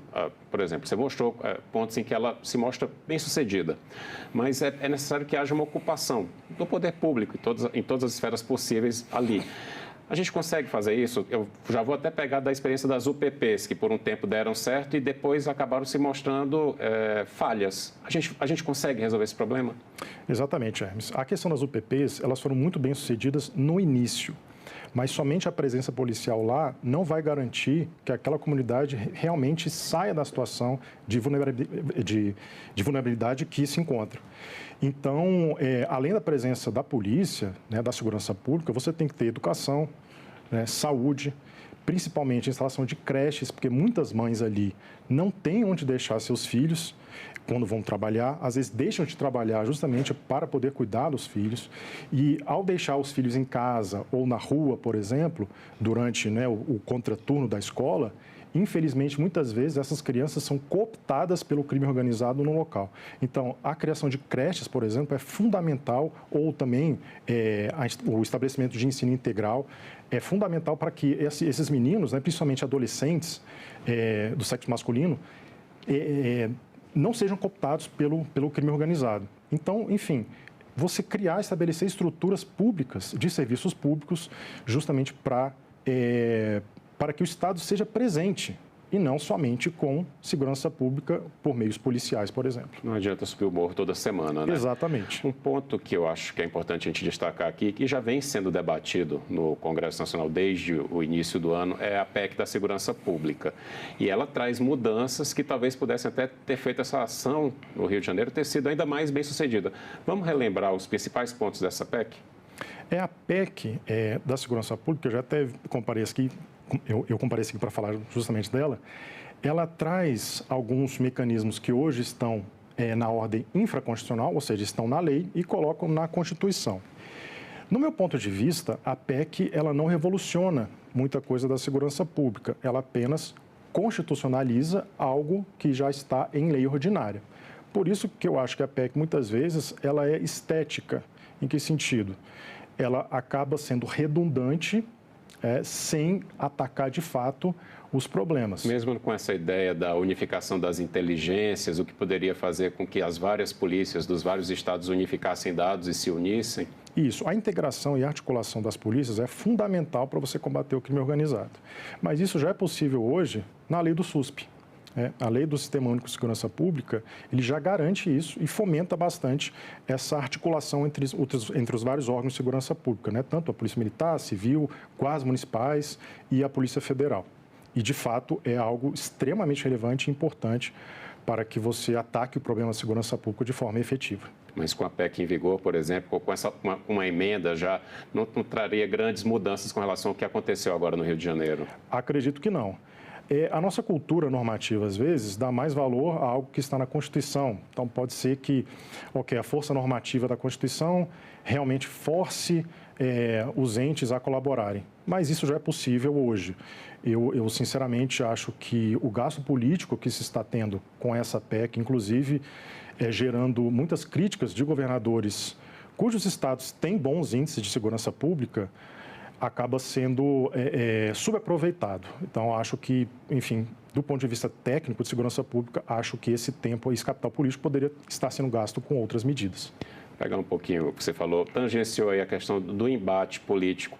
Não seria a hora dos diferentes lados se unirem? Porque essa pauta é premente, uma pauta que a população brasileira cobra muito. Isso. Mais ou menos 7 entre cada 10 brasileiros pensam que a segurança pública é a maior preocupação hoje. Então, a única figura que ganha com essa batalha, né, entre os entes políticos, entre os atores políticos, é o crime organizado. É a única figura que sai ganhando. Então, está na hora de a gente começar a combater com seriedade, sem partidarismo político, né, com uma enfim, um ataque técnico justamente a esse problema gravíssimo e que está piorando a cada dia, infelizmente, aqui no Brasil. Você também, com certeza, já deve estar acompanhando de perto, apesar de a discussão estar começando na Câmara dos Deputados, esse projeto que o governo federal enviou, que estabelece a figura da facção criminosa, agrava penas, muda algumas leis. Vamos falar um pouquinho desse projeto? É o projeto de lei, eu tenho o número dele aqui, é o 5.582 de 2025. Uhum. Hermes, esse PL, o 552 de 2025, foi enviado pelo Poder Executivo e foi denominado de Lei Antifacção. Hoje, na lei de Orcrim, você tem uma pena de 3 a 8 anos, né, para quem participa, né, integra as chamadas organizações criminosas. Essa lei, esse PL, ele aumenta a pena desse tipo básico, digamos assim, né, e você cria uma forma qualificada desse delito. Como assim? Uma forma mais grave. Quando? Quando essa organização for chamada de facção criminosa. O PL chama exatamente assim, de facção criminosa. E quais serão as facções, as organizações que vão ser assim chamadas? Por ato do Poder Executivo Federal. Em regra, vários PLs estão tramitando nesse sentido também. O que pode acontecer é o seguinte: a Secretaria Nacional de Políticas Penais, o Senapen, eles enviam para o Poder Executivo, para o MJ, por exemplo, né, ou para o Presidente da República, a lista com as principais facções, por exemplo, Comando Vermelho, o PCC, a Família do Norte, etc. Enfim, hoje a gente tem mais ou menos 80 facções formadas no Brasil em diversos estados. Então, essas facções serão consideradas, essas organizações serão consideradas agora como facções. E aí você vai ter uma pena maior. E o tratamento, inclusive, de sequestro de bens, de arrecadação, as chamadas medidas assecuratórias, são muito mais efetivas contra essas facções criminosas. E também ele iguala o tratamento jurídico dessas facções com as chamadas milícias privadas, né, que é um crime, né, o crime de milícia privada, de constituição de milícia privada, está no Código Penal, no artigo 288-A. Então, creio que, no geral, é um PL muito eficaz, vai ser um PL muito eficaz, justamente para modernizar a legislação. Porque o que aconteceu nos últimos anos, nas últimas décadas, é que as facções se modernizaram, elas são empresas, só que empresas ilegais. Elas buscam lucro, elas buscam lobby legislativo, né? Às vezes participar de câmaras municipais, de assembleias legislativas estaduais. Ela se infiltra, ela se infiltra, ela ocupa os espaços, assim como empresas, licitamente. Né? Mas no caso das facções, é de forma totalmente ilícita. Então, esse é um problema muito grave e que esse PL vem a enfrentar. Obviamente, nenhum ato, por exemplo, a invasão, né, a operação, contenção, não vai ser suficiente. Esse PL também não será suficiente para acabar com as facções, mas certamente colabora para o enfrentamento dessa criminalidade. Na sua visão, com essa movimentação específica lá no Rio de Janeiro e com todo o debate que se fortaleceu em torno do tema combate às organizações criminosas, no caso as facções criminosas, esse PL pode ser aprovado com mais rapidez e também a própria PEC da segurança pública? Acredito que sim, Hermes, até porque, pelo que eu estudei do PL até agora, não vejo muitos pontos de conflito entre governo e oposição. Inclusive, o que aconteceu no Rio e até a instalação da CPI do crime organizado aqui no âmbito do Senado acaba promovendo a aprovação célere desse PL, apesar de estar inicialmente na Câmara dos Deputados. Você já falou aí, era a minha próxima pergunta. CPI do crime organizado foi instalada essa semana, né? Lembrando, a gente está gravando esse Cidadania na primeira semana aqui de novembro e os trabalhos estão começando, né? Vai ser presidida, está sendo presidida, na verdade, pelo senador Fabiano Contarato, que é delegado, né? Foi delegado de polícia, tem muita experiência, senador Alessandro Vieira, o relator. Vamos falar da expectativa do trabalho dessa CPI? Hermes, acho que será uma CPI bastante séria. Tanto o presidente quanto o relator são pessoas que conhecem do tema, ambos são delegados de polícia, ou foram, conhecem, se interessam pelo tema, que eu acho que é o mais importante. Então, acho que a CPI vai ser bem propositiva, pode ser bem propositiva, estudando os temas, chamando técnicos. Acho que o que falta muitas vezes é a convocação de pessoas que estão no fronte dessa batalha, e essa CPI já convocou pessoas justamente que conhecem concretamente, na prática, a segurança pública, o enfrentamento do crime organizado, e também, claro, é importante a convocação de especialistas, né, sobre o tema, e a CPI está atacando nessas duas frentes. Então, também acho que os integrantes da CPI são pessoas que conhecem também do tema e que buscam a melhora do quadro, ao menos normativo, que existe hoje no Brasil. Na sua visão, para ela ser bem sucedida, o que tem que ter no relatório final? Acho que é a externalização da situação da criminalidade organizada. Quando você teve aqui a CPI do narcotráfico e a criação, por exemplo, do Comando Vermelho, no final da década de 70 e do PCC na década de 90, eles eram uma coisa. Hoje, são organismos completamente diferentes, com atuação completamente diferente. Então, acredito que o reconhecimento também da responsabilidade por omissão do Estado, isso o Estado como um todo, em não enfrentar de forma adequada e eficaz essas facções, acho que colocando isso, reconhecendo, porque para a gente poder solucionar um problema, a gente tem que primeiro diagnosticá-lo. Então, o diagnóstico correto da situação da criminalidade organizada, acho que vai colaborar muito para a gente propor soluções bem eficazes para enfrentar essa realidade. Tem alguns especialistas, algumas pessoas que defendem que o crime de tráfico de drogas seja enquadrado como crime de terrorismo. É esse o caminho mesmo? Tem muito debate sobre isso. Acho que uma das formas de a gente analisar esse debate é se debruçando sobre a legislação de outros países. Então, se a gente pega outros países democráticos, a gente verifica que se o Comando Vermelho estivesse, por exemplo, na Espanha, nos Estados Unidos, no Canadá ou na França, o Comando Vermelho seria considerado terrorista. Porque, claro, o Comando Vermelho, ele trafica drogas? Sim, mas ele também impõe terror e medo sobre a população onde ele atua e domina.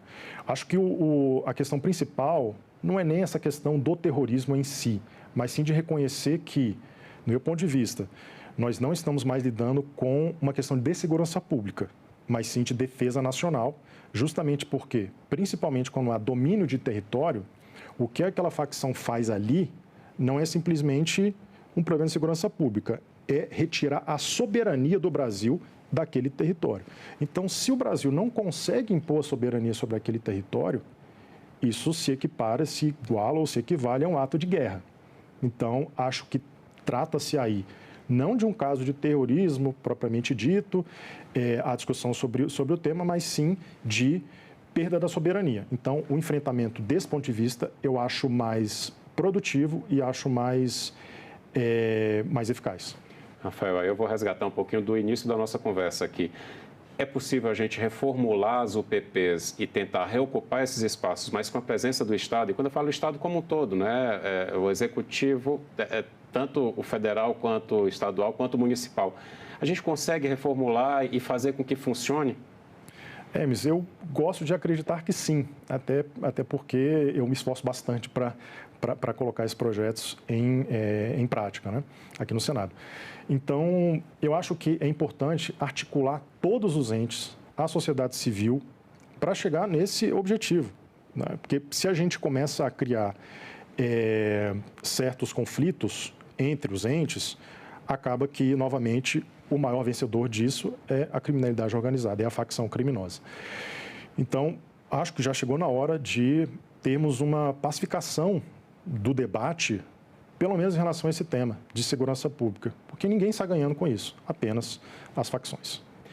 Eu vou aproveitar e te perguntar também, você falou no comecinho ali a falta de ocupação por parte do Estado como um todo, dos morros, estamos falando aqui especificamente de Rio de Janeiro, mas enfim, de várias cidades do país, faz com que esses meninos em especial sejam arregimentados, né, pelas facções.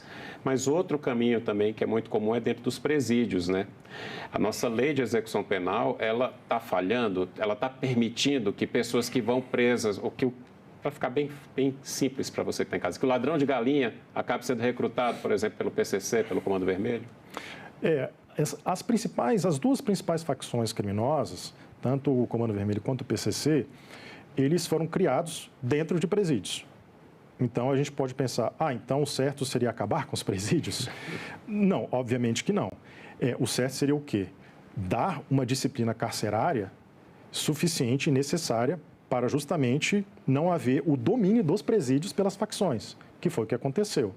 Lá na Ilha Grande, em 79, e também na Casa de Custódia de Taubaté, em 93, quando foi criado o PCC, esses locais eram tratados como se fosse uma casa de tortura. Então, isso é totalmente contrário aos mínimos requisitos de direitos humanos. Mas isso não quer dizer também que não deve haver disciplina dentro dos presídios. Então, uma coisa que é muito falada, infelizmente, eu acho, é que nós temos um encarceramento em massa no Brasil. E os dados não dizem isso.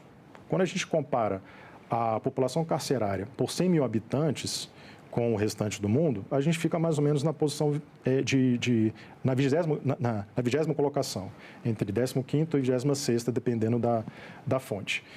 E a gente sempre falam que a gente tem a terceira maior população carcerária do mundo. Ok, mas a gente também tem a 7ª maior população do mundo. Então, é esperado que a gente tenha alguma certa equivalência nesse sentido.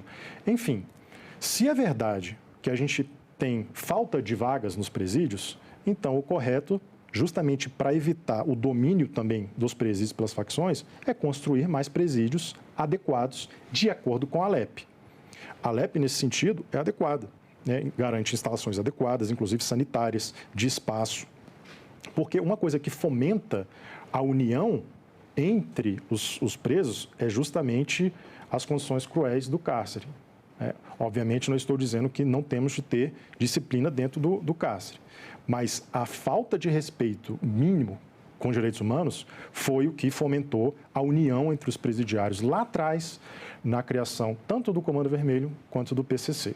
Só para ficar claro para quem está em casa, a LEP é a Lei de Execução Penal, Perdão, não é isso? É a Lei de Execução Penal, Lei 7210 de 84. Maravilha. Tem alguma alteração que seria interessante que fosse feita nela ou, na verdade, é a aplicação que está falhando? Acredito que o mecanismo de progressão de regime é muito leniente aqui no Brasil. Com o pacote anticrime, em 2019, você, de certa forma, endureceu um pouco essa progressão de regime. Se a gente olhar, por exemplo, alguns líderes do Comando Vermelho, o próprio DOCA, que foi objeto, né, último ali da Operação Contenção, ele saiu da cadeia de forma legal, né? Então, uma pessoa dessa não pode ter tanta facilidade assim para sair do presídio. Então, acredito que um ponto que deve ser muito reformulado na LEP é a questão da progressão de regime, principalmente para criminosos hediondos ou que tenham cometido o crime com violência ou grave ameaça. Antes da gente terminar, uma última pergunta. Toda essa movimentação e o foco no combate às facções, no combate ao crime organizado que a gente vê no Brasil, né, neste novembro de 2025, isso te deixa otimista como um estudioso, um pesquisador, como um consultor que atua nessa área? Acho que sim, Hermes. Infelizmente, por um motivo, de certa forma, trágico, que foi a Operação Contenção. Mas que essa operação, então, que esse fato sirva justamente, como aconteceu em 2010, no Complexo do Alemão, para a gente ter um enfoque de verdade, com seriedade, para tentar não resolver, porque o problema de criminalidade existe na Noruega, na Islândia, mas simplesmente para a gente retirar o Brasil desses índices tão infelizes e tão graves de segurança pública, que inclusive afligem os mais vulneráveis. As principais vítimas de crimes no Brasil não são as pessoas ricas, são as pessoas pobres. Então, é em respeito a essas pessoas que o Estado brasileiro deve ter um enfoque maior na segurança pública agora. Você falou aí Noruega, Islândia. Vamos pensar no exterior, países que a gente pode espelhar experiências que seriam positivas.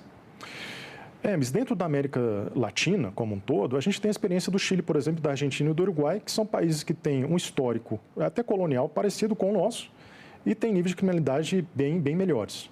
Até o Paraguai, se a gente for olhar, às vezes muito criticado, mas hoje o Paraguai tem índices de criminalidade melhores do que os nossos, ao menos no que se refere a homicídio.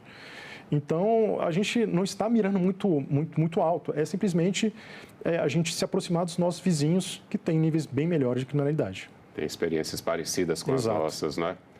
Olha, eu já vou terminar convidando você para, no final dos trabalhos da CPI, a gente fazer um balanço do relatório. Aceita? Será um prazer, Hermes. Prazer vai ser todo meu. Muito obrigado, Rafael Hertal. Agradeço ao espectador da TV Senado.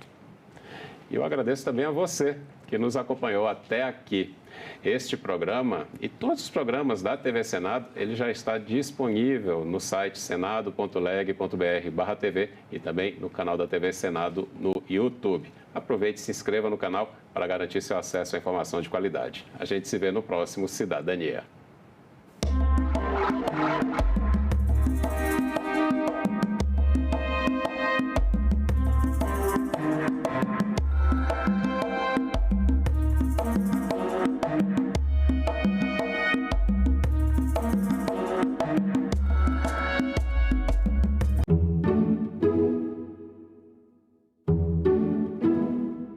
No próximo assunto de Estado, vamos falar sobre a BR-364, saúde, agricultura, entre outros temas. E o nosso convidado é o senador Sérgio Petecão, do PSD do Acre. Não percam.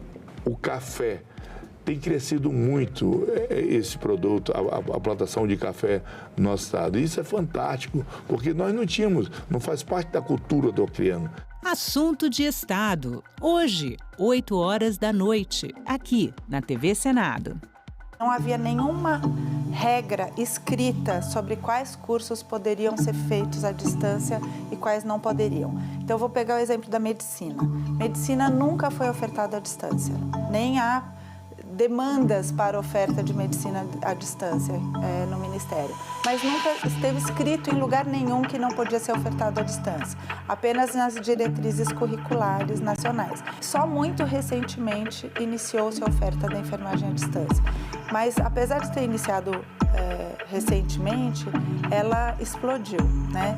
E a gente tinha, em 2023, cerca de 40% das matrículas de enfermagem estavam nos cursos à distância. E havia uma concepção de que é muito difícil que um curso de enfermagem à distância consiga trazer para o estudante toda a formação prática que ele precisa.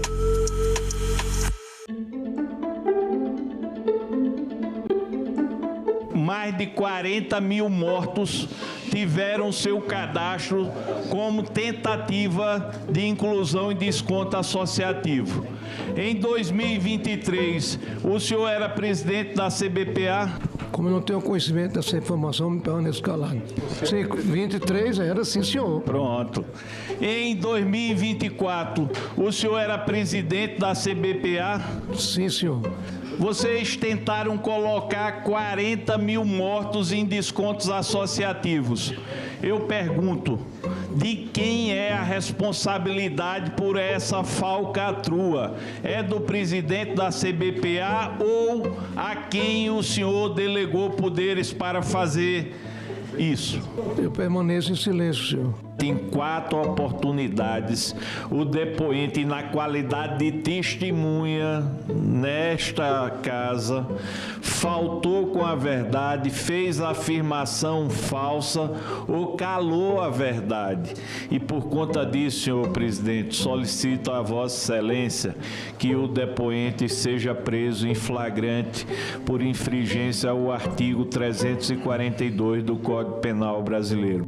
Diante do exposto, a comissão, com fundamento no artigo 58, parágrafo 3º da Constituição Federal, determina a prisão em flagrante do senhor Abraão Lincoln Ferreira da Cruz pelo crime próprio de falso testemunho que trata o inciso 2 do artigo 4º da Lei 1579 de 1952. Em nome dos aposentados, quase 240 mil que a CBPA enganou, o senhor Abraão Lincoln Ferreira da Cruz, o senhor está preso. Determino que a Secretaria de Polícia adote as providências com relação à determinação de prisão dessa presidência. Manaus quer entregar remédios de uso contínuo diretamente na casa de pessoas com mobilidade reduzida. Senado aprova política de incentivo à atividade física para idosos. Distrito Federal quer garantir internet gratuita nas ruas da capital. Tudo isso no Parlamento Brasil. Parlamento Brasil, toda sexta, 8 horas da noite, aqui na TV Senado.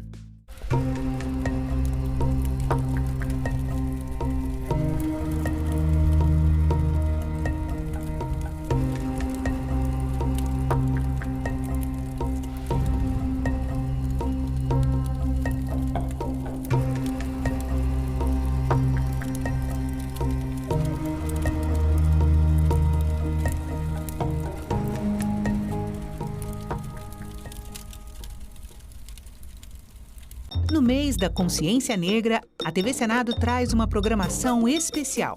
Documentários que relembram a história e a conquista de direitos, exaltam a cultura afro-brasileira. Todas as características do Brasil são dadas por quem, na realidade, construiu esse país, que foi a comunidade preta.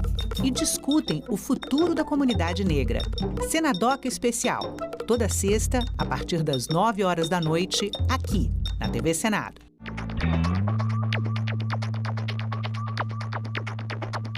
A gente também fala tupi.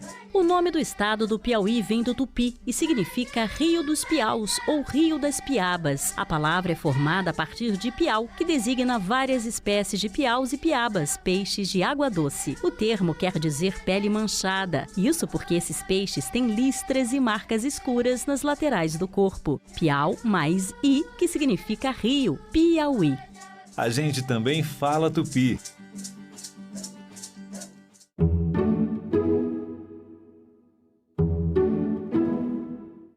O programa a seguir é livre para todos os públicos.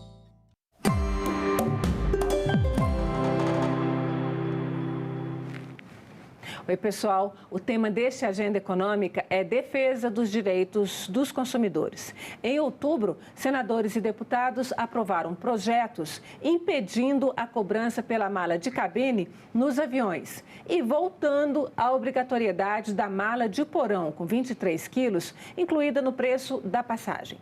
A venda de bilhetes pelas companhias aéreas sem a mala de porão foi autorizada em 2017 pela Agência Nacional de Aviação Civil.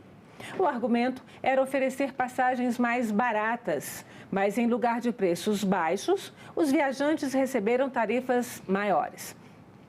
Algumas das empresas aéreas planejavam, inclusive, cobrar também pela mala levada a bordo.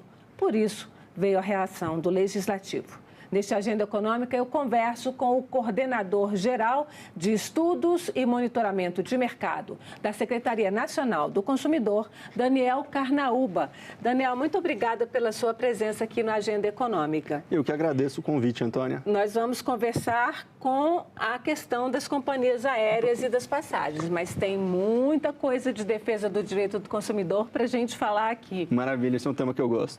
Então, como é que o Ministério da Justiça, a Secretaria Nacional do Consumidor, na qual você trabalha, está lidando com esta questão das malas nas malas incluídas ou não nos preços das passagens? Como é que vocês lidaram até agora? Olha, Antônia, eu acho que essa notícia das duas empresas que decidiram cobrar pela mala de mão pegou muita gente de surpresa, né? A gente tinha uma prática no mercado brasileiro de que o passageiro podia transportar duas malas de mão gratuitamente. Uma mala de maior porte, aí de porte pequeno, uma mala normalmente de rodinhas, além de poder levar uma mochila, uma bolsa, um item pessoal. Então seria a mala de 10 quilos, que a gente conhece como formal, e levar uma bolsa maior onde tem as suas coisas. O passageiro brasileiro sempre teve acostumado, isso já é uma prática no mercado, de transportar esses dois itens a bordo. Mas, de fato, o que ocorre é que a resolução da ANAC de número 400, ela admite que a companhia aérea, que ela limite a quantidade de volumes que o passageiro pode levar a bordo.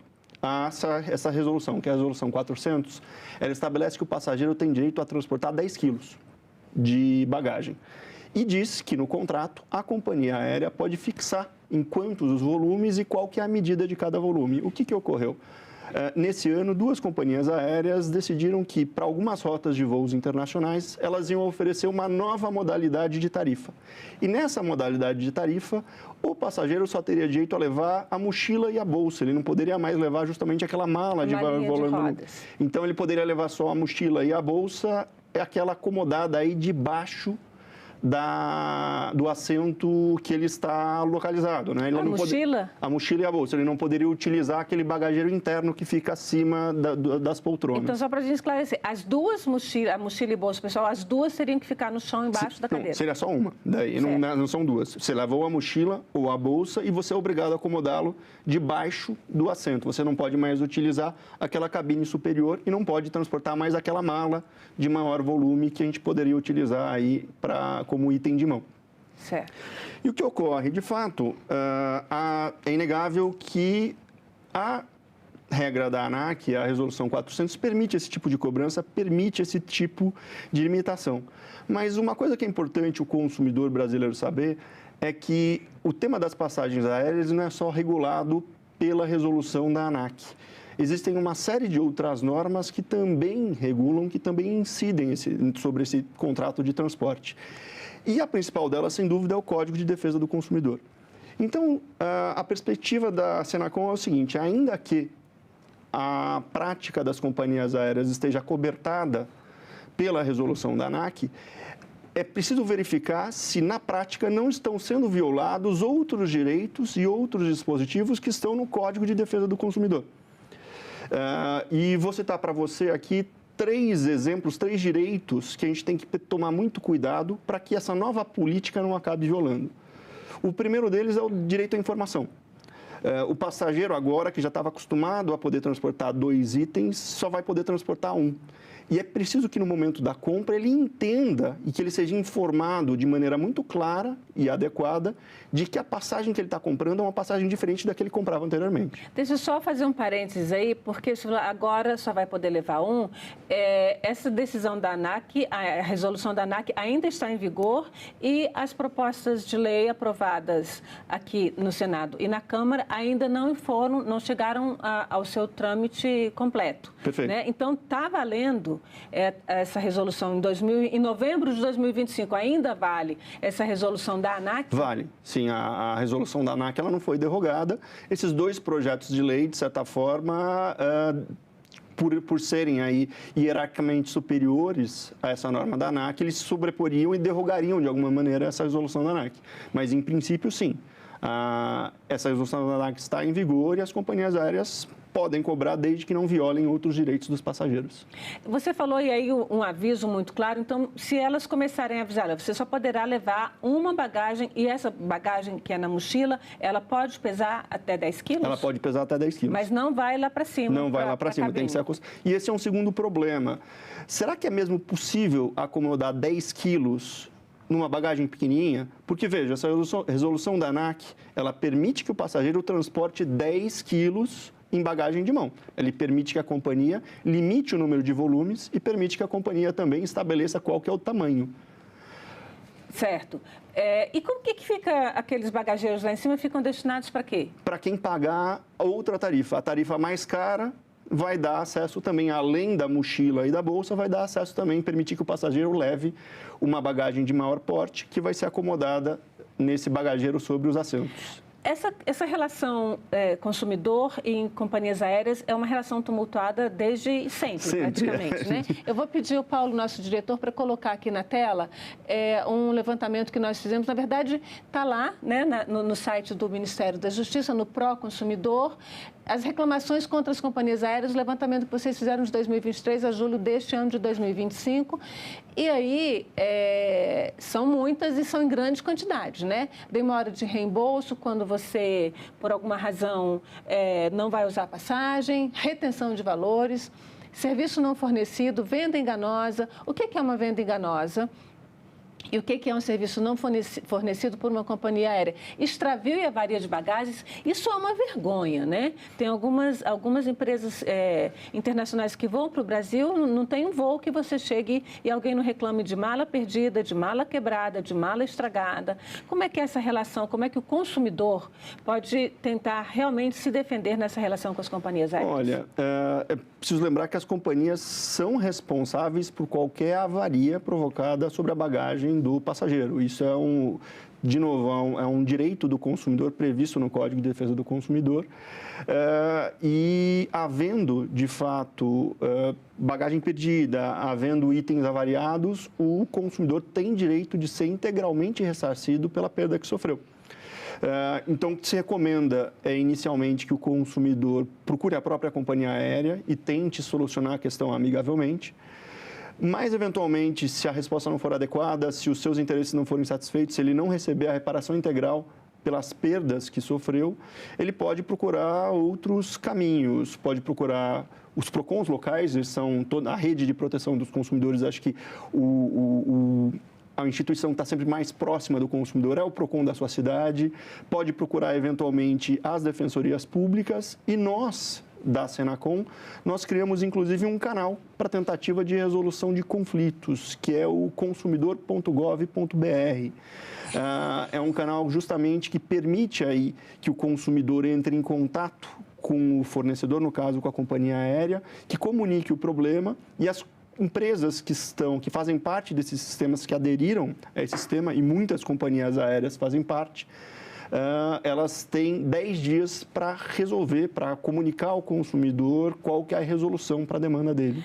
Quando entra nesse site consumidor.gov.br, o consumidor que queira fazer uma reclamação, ele tem que fazer algum cadastro lá dentro? Sim, tem um cadastro. O site ele é muito explicativo. Nós temos tutoriais, gravamos vídeos tutoriais, tem textos, então acho que é um site bastante acessível.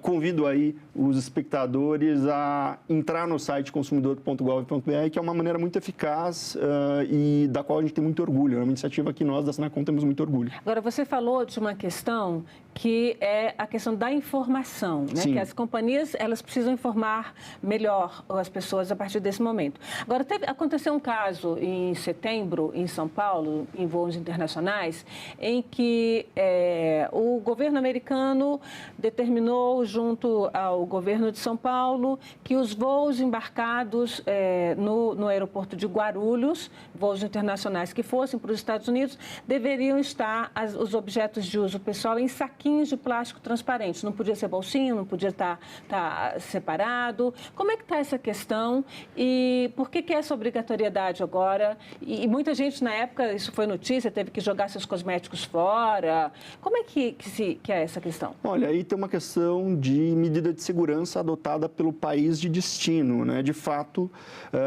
o país tem o direito de estabelecer regras para voos destinados aos seus aeroportos, mas, mais uma vez, trazendo de novo a questão para o Código de Defesa do Consumidor, a grande questão é que o consumidor tem que ser informado.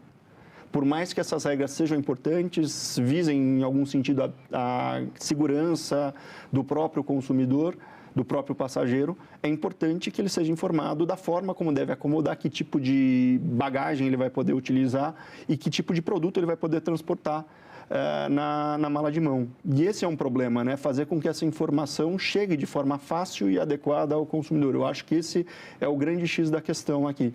A gente está aí próximo de fim de ano, novembro inteiro de Black Friday, às vezes dezembro também. As compras aumentam muito. Eu gostaria de falar um pouquinho de áreas com mais reclamações. Claro. Né? E a gente também pegou a partir dos dados de vocês e transformou aqui no infográfico sobre as áreas que têm mais reclamações de uma forma geral e são grandes áreas e áreas poderosas. Eu vou pedir para o Paulo colocar aqui na tela novamente.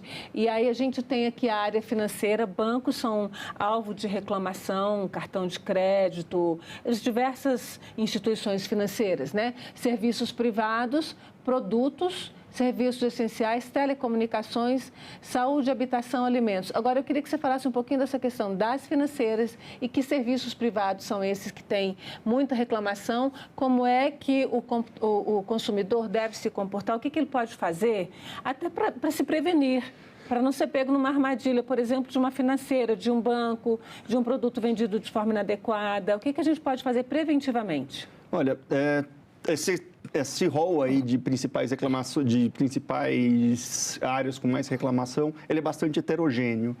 Eu diria que com relação a produtos, principalmente agora, que a gente está chegando no período da Black Friday, e com a grande difusão das compras pela internet, é importante que o consumidor adquira produtos apenas em sites confiáveis, apenas em sites que ele tem já uma experiência prévia, que sejam sites com grande reputação, grandes marcas do mercado, ou sites com quem ele compra frequentemente e já tem uma relação de confiança.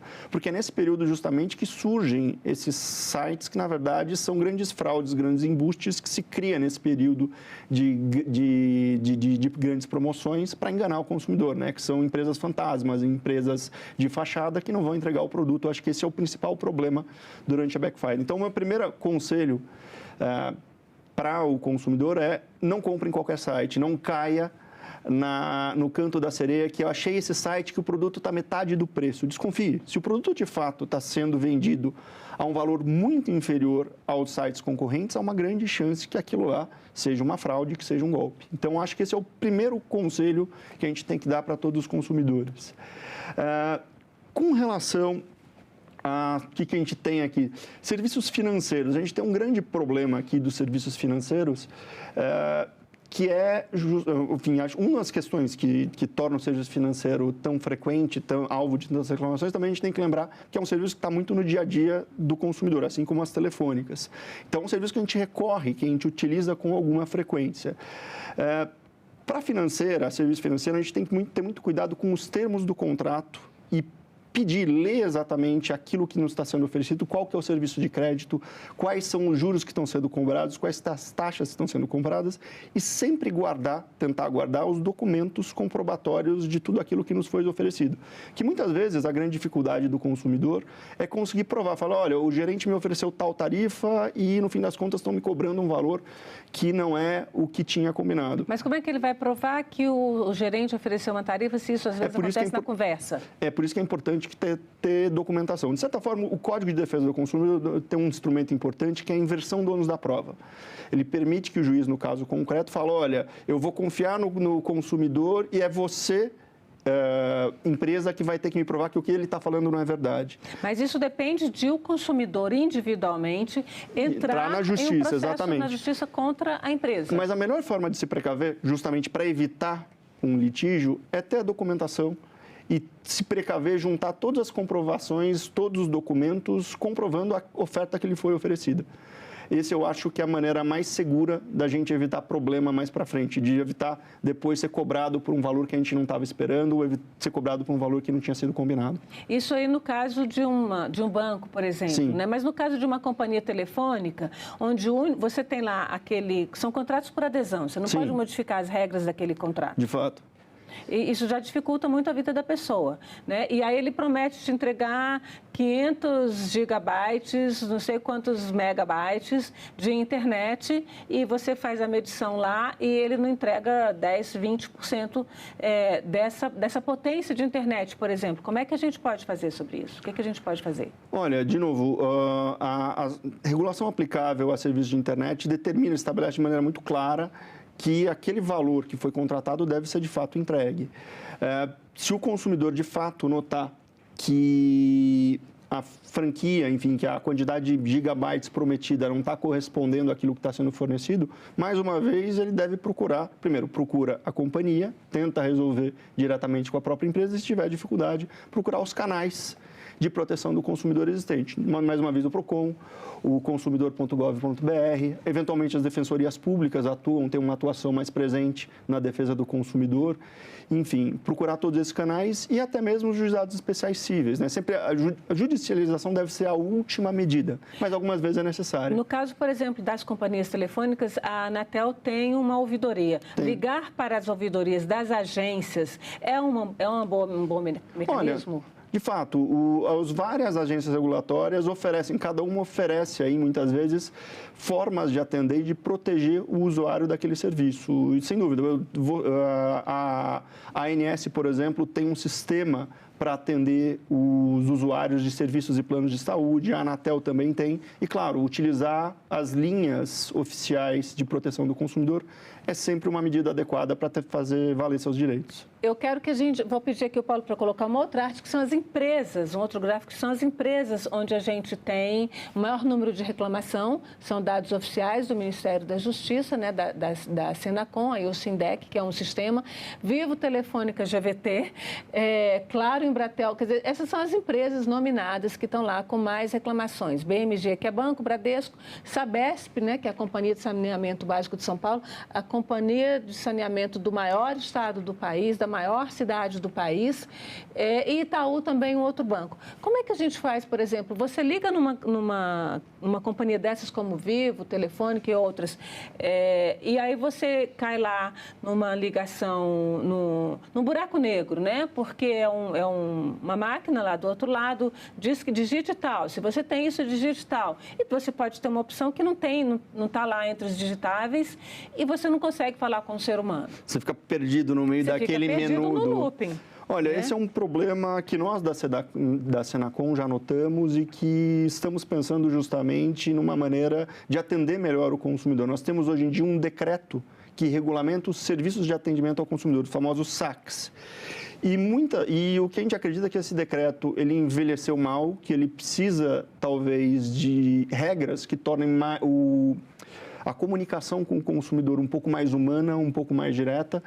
E nós, da Senacom, e juntamente com o governo federal, estamos pensando justamente em criar mecanismos para que o consumidor tenha um acesso mais direto, mais humano, para acabar com essa dificuldade que muitas vezes a gente tem de ficar perdido ali. Sim, porque a gente sabe que as empresas usaram essas possibilidades do serviço automático para reduzir seus custos drasticamente, né? Agora, o consumidor, por sua vez, está meio que à mercê, está meio desprotegido, embora tenha o Código do Consumidor, porque é difícil, né? E as agências reguladoras parece que não estão se preocupando muito com o consumidor. Olha, eu não sei se eu diria que as agências não estão preocupando. A gente vê, justamente, várias das agências criaram canais de proteção, criaram ouvidorias, criaram métodos de atendimento ao consumidor. Mas o fato é que muitas vezes a gente precisa desenvolver formas de conseguir organizar todos esses instrumentos de proteção do consumidor de forma um pouco mais organizada, de forma um pouco mais eficaz.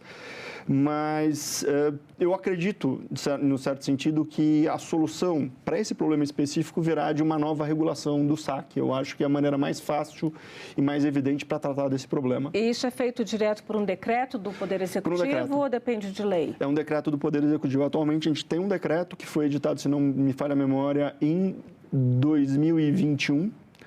Mas é um decreto que deixou aí algumas pontas soltas que permitiu justamente essa desregulamentação e esse atendimento ao consumidor que muitas vezes não é satisfatório. Esse comentário que eu fiz sobre as agências de regulação, voltando à nossa questão inicial, que eram as passagens aéreas, a ANAC, que regula, né, o setor aéreo, as empresas disseram que iam baixar as passagens, tirando a mala de 23 quilos do porão. As passagens aumentaram.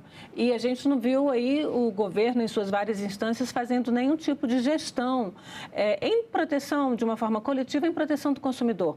Porque se a passagem está alta, mas eu preciso viajar para aquele lugar, eu não tenho muita opção. Tenho, no máximo, uma outra companhia, ou então ir de ônibus, ou ir de carro, ou não ir. Né?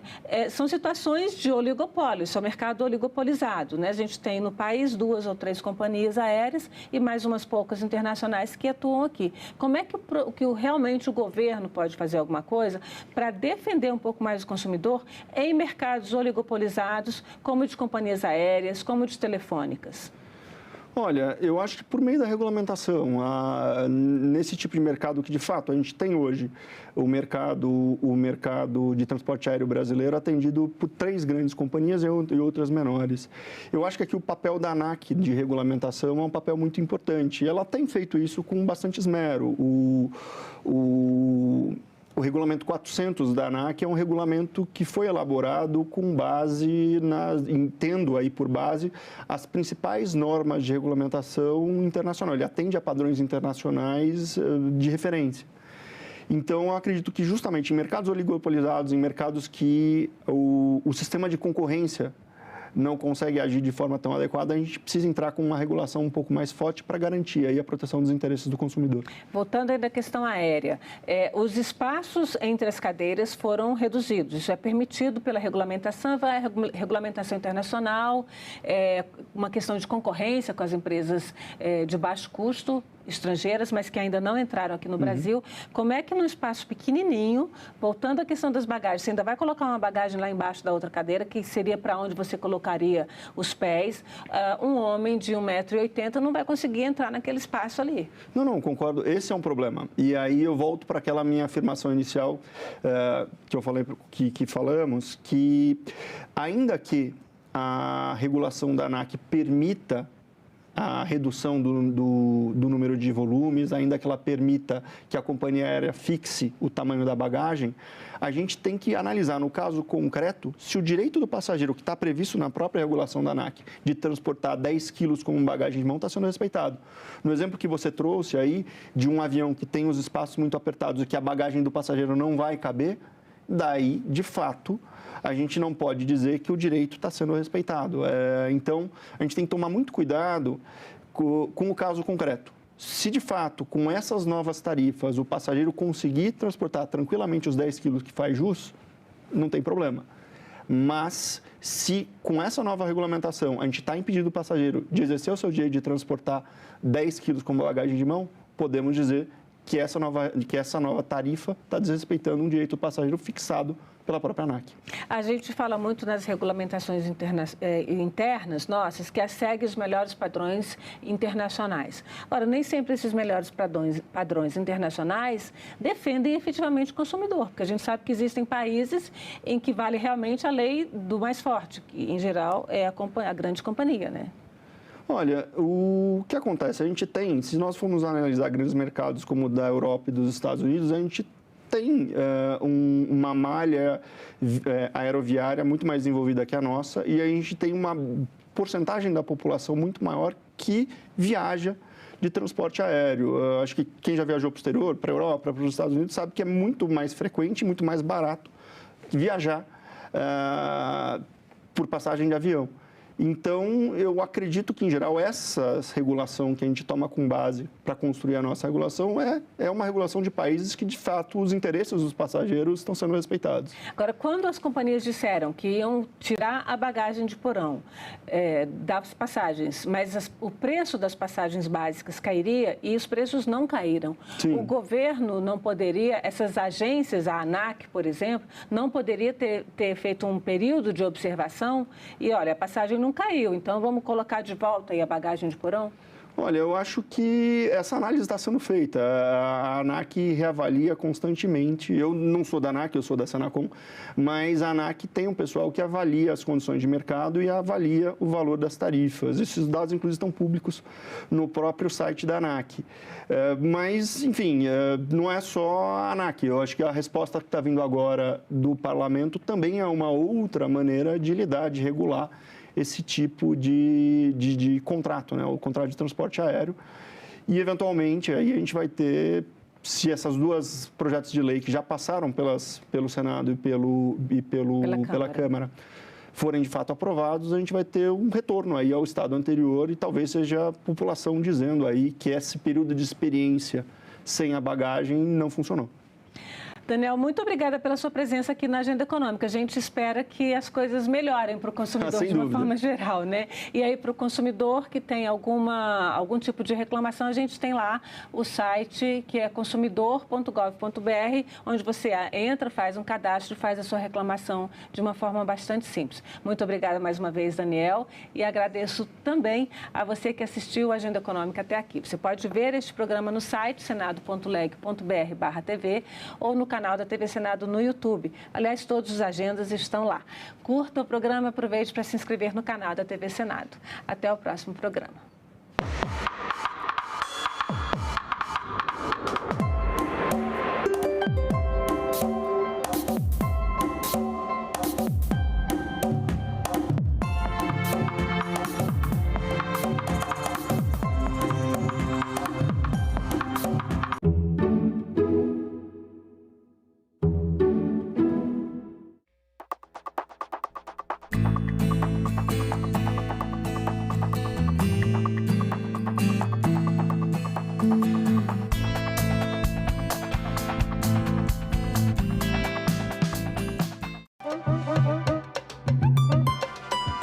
cultura de diáspora reconstrói aquilo que foi aniquilado.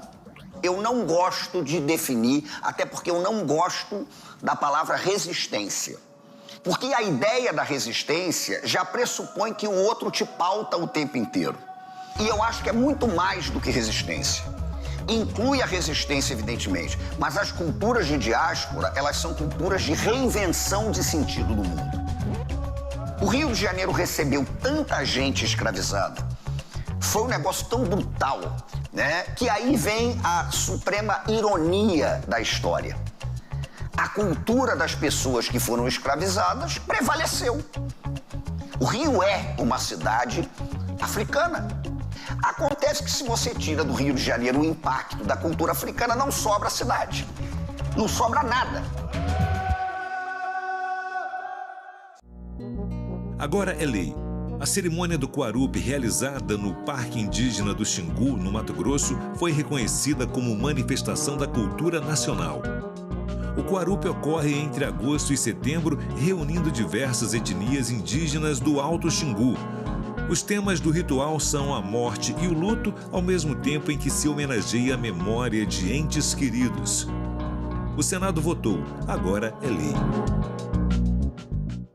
No próximo assunto de Estado, vamos falar sobre a BR-364, saúde, agricultura, entre outros temas. E o nosso convidado é o senador Sérgio Petecão, do PSD do Acre. Não percam.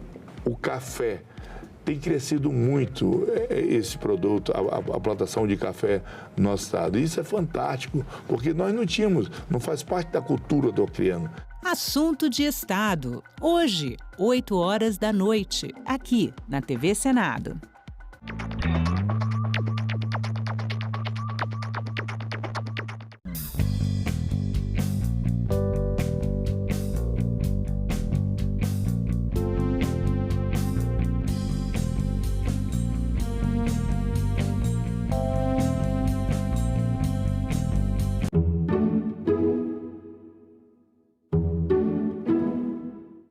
O programa a seguir é livre para todos os públicos.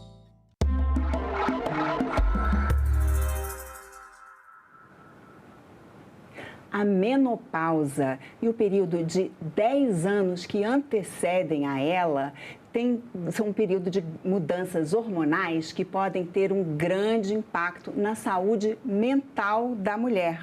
É sobre isso que nós vamos conversar com a psicóloga Elaine Barbosa, que tem um estudo sobre esse assunto, né, Elaine? Seja bem-vinda aqui ao nosso programa Cidadania Mulher. Muito obrigada por participar aqui conosco. Eu vou pedir para você contar para a gente, você estava me explicando aqui que você começou a se interessar por esse assunto quando você mesma estava passando por esse momento, não foi isso?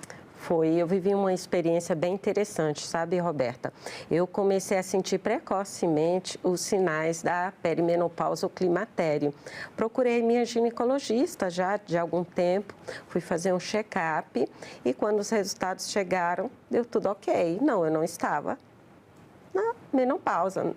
Só que eu fiquei muito angustiada com o resultado desses exames, porque eu estava experimentando os fogachos, que são aquelas ondas repentinas de calor, insônia, irritabilidade, tristeza sem causa aparente, dores nas pernas, principalmente à noite, ondas de calor noturno.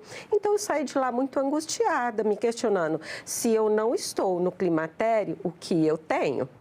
E eu fiquei com esse desconforto por algum tempo, até que 6 meses depois eu estava pesquisando sobre a temática, me deparei com um livro e me enxerguei na maioria da descrição dos sintomas. Falei, é isso que eu tenho. Voltei na minha gineco, conversei com ela e refizemos os exames e aí apareceu. Então, o que a gente percebeu é que no dia da coleta do material para o exame, como é a redução hormonal, ela não é como uma reta descendente. Ela vai se dando em ondas e reduzindo. Flutuante. Flutuante. Né? Então, no dia que eu coletei o material para o exame, as taxas talvez estavam num nível mais elevado e aí, diante daquele resultado, aparentemente eu não estava. né? Olha, isso é interessante, esse seu relato, eu vi, né, assim, já vários médicos explicando justamente isso, né, que como, né, essa mensuração, esses exames, eles são uma foto, né, e como tem essa flutuação, pode ser que naquele momento não esteja mais baixo, mas isso não significa, né, que o que você está sentindo não corresponda. Então, a questão mesmo são os sintomas clínicos. Né? Porque assim. gera muita angústia, Roberta, a gente não entender o que está acontecendo conosco. Porque não eram só os sintomas clínicos, é também um desconforto interno, uma sensação de não se reconhecer mais. Sabe aquela coisa de você olhar no espelho e quem é essa pessoa que está aí no espelho?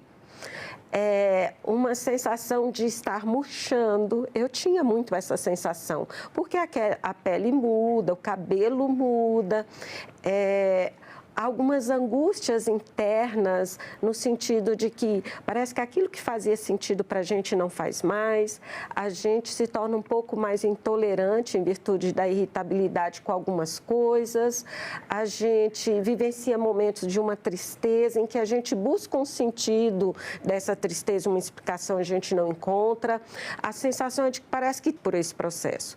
E também me motivou a estudar o assunto porque eu percebia que muito se falava sobre os sintomas da menopausa, que são importantíssimos, que precisam ser olhados com cuidado, buscar ajuda profissional, porque hoje nós temos a terapia de reposição hormonal para as mulheres que têm perfil para a terapia de reposição, mas temos também outras terapias alternativas que podem nos ajudar a passar por esse período com um pouco mais de leveza e tranquilidade.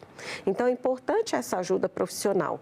Mas eu percebi que pouco se falava dessa crise existencial e de identidade que nós vivenciamos com a chegada da menopausa e com a tomada de consciência de que nós estamos envelhecendo. Então, tomar consciência de que estamos envelhecendo e, consequentemente, vamos morrer. São dois dados de realidade muito estarrecedores, que suscitam muitos medos, muitas angústias, muitas preocupações, muitas vezes consciente, muitas vezes inconsciente, e que vão nos afetando, muitas vezes sem a gente se dar conta ou a gente se dando conta. Só que o que acontece com frequência é que a gente não encontra espaços, Roberta, onde a gente possa falar sobre isso que nos angustia e nos toma. A gente vem de um movimento de silenciamento, não gostam de falar sobre esse tema. Porque esse tema está muito associado a crenças, mitos, em torno da questão da menopausa, como associado a envelhecimento, a decrepitude, a morte. Então, a gente tem uma tendência a evitar falar sobre essa temática. Ainda existe um tabu, né? Existe, e em torno até da mulher mais velha, como feia, chata, seca, sem desejo sexual, ou aquela que tem desejo, é uma mulher sem pudores. Que mulher é essa, né? Que ainda sente vontade de exercitar a sua sexualidade com liberdade, buscando o seu prazer. Então, esse universo ainda é muito permeado por essas crenças e tabus.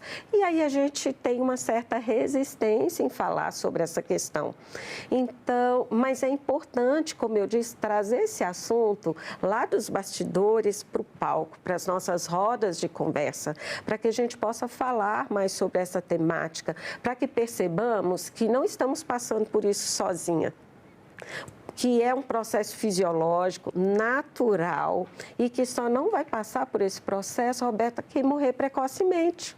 E hoje, com o aumento da expectativa da vida, ultrapassando a casa dos 80 anos, existe uma grande probabilidade de nós vivenciarmos a experiência da menopausa e vivermos cerca de 1/3 até metade da nossa vida após a chegada da menopausa, que é a nossa última menstruação. Sim, essa é uma questão bem interessante, né? Porque até, sei lá, 100 anos atrás, até um certo tempo, a expectativa de vida era muito menor. Muitas vezes, realmente, a chegada da menopausa era no fim da vida, né? Só que hoje, como você falou, né? Muitas vezes a mulher pode viver 1/3 da vida, né? Já depois da menopausa. Então, realmente, é preciso ter uma mudança aí de enfoque, né? E, Roberta, na Roma Antiga, para você ter ideia, as mulheres viviam, em média, até os 25 anos de idade. Então nem chegavam na menopausa. A grande maioria não. Por que isso? Mortes prematuras em virtude das doenças, pestes, as guerras, a má alimentação, a falta de disponibilidade de recursos para tratamento dessas doenças, os partos complicados também, muitas mulheres morriam de parto. Então, se a gente pensar, hoje, com esse aumento da expectativa de vida, principalmente para as mulheres, alguns anos nos foram acrescentados. Até algum tempo atrás, no século passado, algumas mulheres até alcançavam a menopausa, mas morriam pouco tempo depois. Mas com o aumento dessa expectativa de vida, a gente precisa olhar e considerar de que nós estamos vivendo mais e que sim, podemos viver 1/3 ou até mais da nossa vida após a menopausa. Ou seja, a menopausa não é o fim, existe vida após a chegada da menopausa. E hoje, com os recursos que a gente dispõe, a gente pode envelhecer com saúde, qualidade de vida, vitalidade e de uma forma muito ativa e produtiva. E a gente já tem percebido isso em vários contextos com várias mulheres. Então, não é o fim. Mas, sim, a menopausa não é doença, porém, a gente pode, Roberta, adoecer nessa fase. Fisicamente, desenvolvendo quadros de diabetes, sarcopenia, osteoporose, mas a gente também pode adoecer mental e emocionalmente, né? Às vezes, há casos, eu gosto de olhar assim, pensar que a gente precisa olhar para cada caso individualmente. Então, existe a possibilidade de mulheres que já tinham um diagnóstico a priori de um quadro depressivo, de uma ansiedade, de um estresse agudo, talvez até um diagnóstico de algum transtorno de personalidade. Já existia. Outras não tinham. E com a chegada da menopausa, com a redução do estrogênio, a gente pode sim desenvolver, a gente está mais suscetível a desenvolver um quadro de depressão e ansiedade. Mas some-se a isso também a forma como a gente lida com esses sintomas. Some-se a isso também o nosso contexto sociocultural. Então, vou pegar um exemplo. Uma mulher começa a apresentar alguns sintomas. Ela tem ondas de calor, ela não dorme, ela não consegue mais dormir a noite inteira e ter um sono reparador. Ela tem dores articulares, redução da libido, zumbido no ouvido e escape de xixi. Ela, em casa, ela não tem um apoio familiar, porque para a família isso tudo é frescura. Né? Ela vai ao médico, às vezes ela se depara com um profissional que diz para ela: é isso mesmo, é a menopausa, você precisa se acostumar, logo passa. Como que essa mulher não deixa de ser afetada, não só esses contextos vão afetar essa mulher em relação à saúde mental e emocional, porque vão gerar angústia, a sensação de incompreensão, de desamparo, solidão. Então, essa mulher, internamente, se ela não tiver recursos para lidar com tudo isso, ela pode adoecer. Que tem ainda essa cultura que muitas vezes que tem que enfrentar, né? Encarar, aguentar firme. E em silêncio, na grande maioria das vezes, porque é frescura, é corpo mole, é falta de lavar uma trouxa de roupa. Isso é histeria, ela é neurótica. Essa mulher está ficando louca. Ela nunca agia dessa maneira, agora ela está desse jeito. Agora, deixa eu só voltar um pouquinho, que esses sintomas que você citou aí, os fogachos, as ondas de calor, esses é bem conhecido, né? Isso. Todo mundo identifica logo, isso é um sintoma da menopausa. Agora, esses outros são menos conhecidos. Se a mulher não estiver tendo onda de calor, mas estiver tendo, né, dores na articulação, cansaço, essas outras questões, né, problema no sono, acordando, ela pode achar, não, é porque eu estou preocupada, eu estou trabalhando muito, ela vai procurar outras explicações e às vezes ela não percebe que isso está tudo relacionado a essa flutuação hormonal. Exatamente. Você mencionou muito bem a questão do cansaço. Muitas mulheres experimentam isso. Eu experimentei. É um cansaço que é até complexo, difícil de explicar, que é a sensação de estar sem energia e sem ter feito nada. A gente acorda, passa um pouco e vem aquela sensação de uma falta intensa de energia, de disposição, para fazer as coisas. Então, hoje a gente tem, alguns autores citam que nós temos mais de 70 sintomas relacionados ao climatério, à menopausa. Existem outros estudos que mostram até cerca de 100 sintomas ou mais. Então, alguns são muito conhecidos porque são mais frequentes e estão muito associados. Mas existem outros que são presentes. E, de fato, não tem como a gente assimilar esse leque de conjuntos. E muitas vezes a gente não entende que o que a gente está vivenciando externa e internamente tem a ver com essa alteração na produção dos hormônios ovarianos.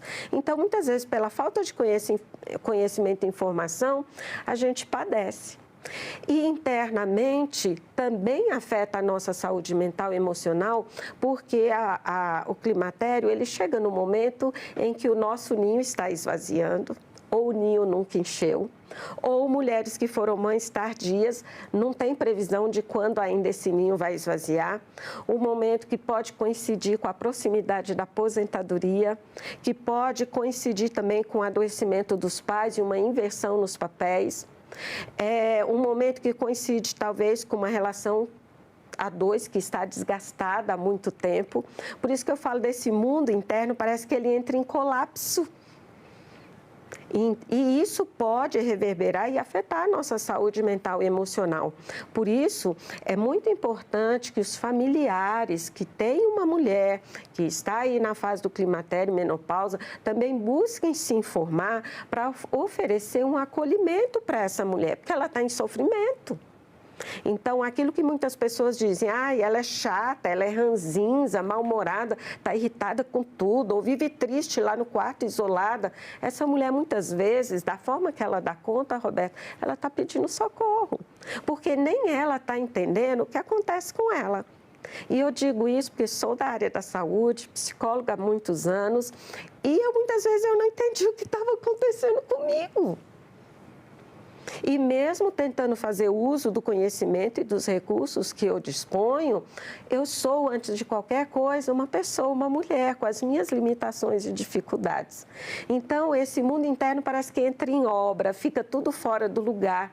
Por isso, essa sensação de estranhamento, de não reconhecimento, de se perceber estranha, né, e desconectada de uma realidade que parece que perdeu o sentido. Em consultório, eu ouço muito das mulheres duas falas que são bem recorrentes, que estão vivenciando essa fase. Elaine, eu quero ser livre e eu quero viver a vida. Porque esse é um período, Roberta, que também nos convida a voltar para esse corpo, a reabitá-lo, a rever a nossa história de vida. Eu costumo dizer que o vivido e o não vivido vêm à tona. Então, a gente vai repassando a nossa história, o que vivemos, o que não vivemos, as escolhas que fizemos. É o momento para olhar para esses sentimentos de culpa, ressentimentos, mágoas, começar a trabalhar o perdão e, principalmente, o auto-perdão.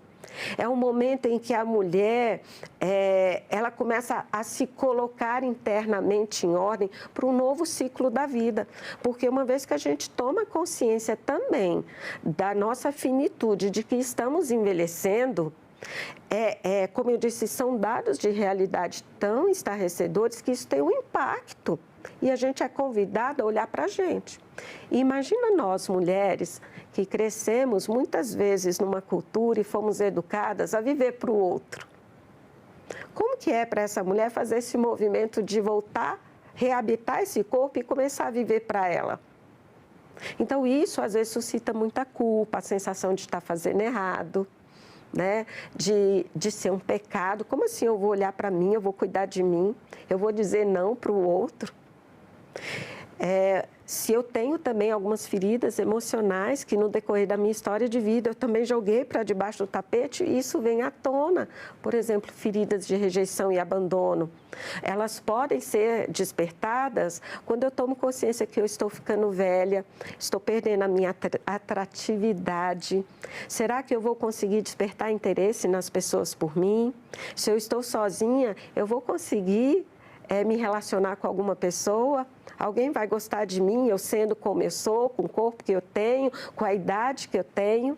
Então, isso vai ter um impacto de diferentes maneiras em cada uma de nós. E pode afetar a nossa saúde mental? Sim, porque pode gerar ansiedade, pode gerar angústias diversas e eu posso deprimir.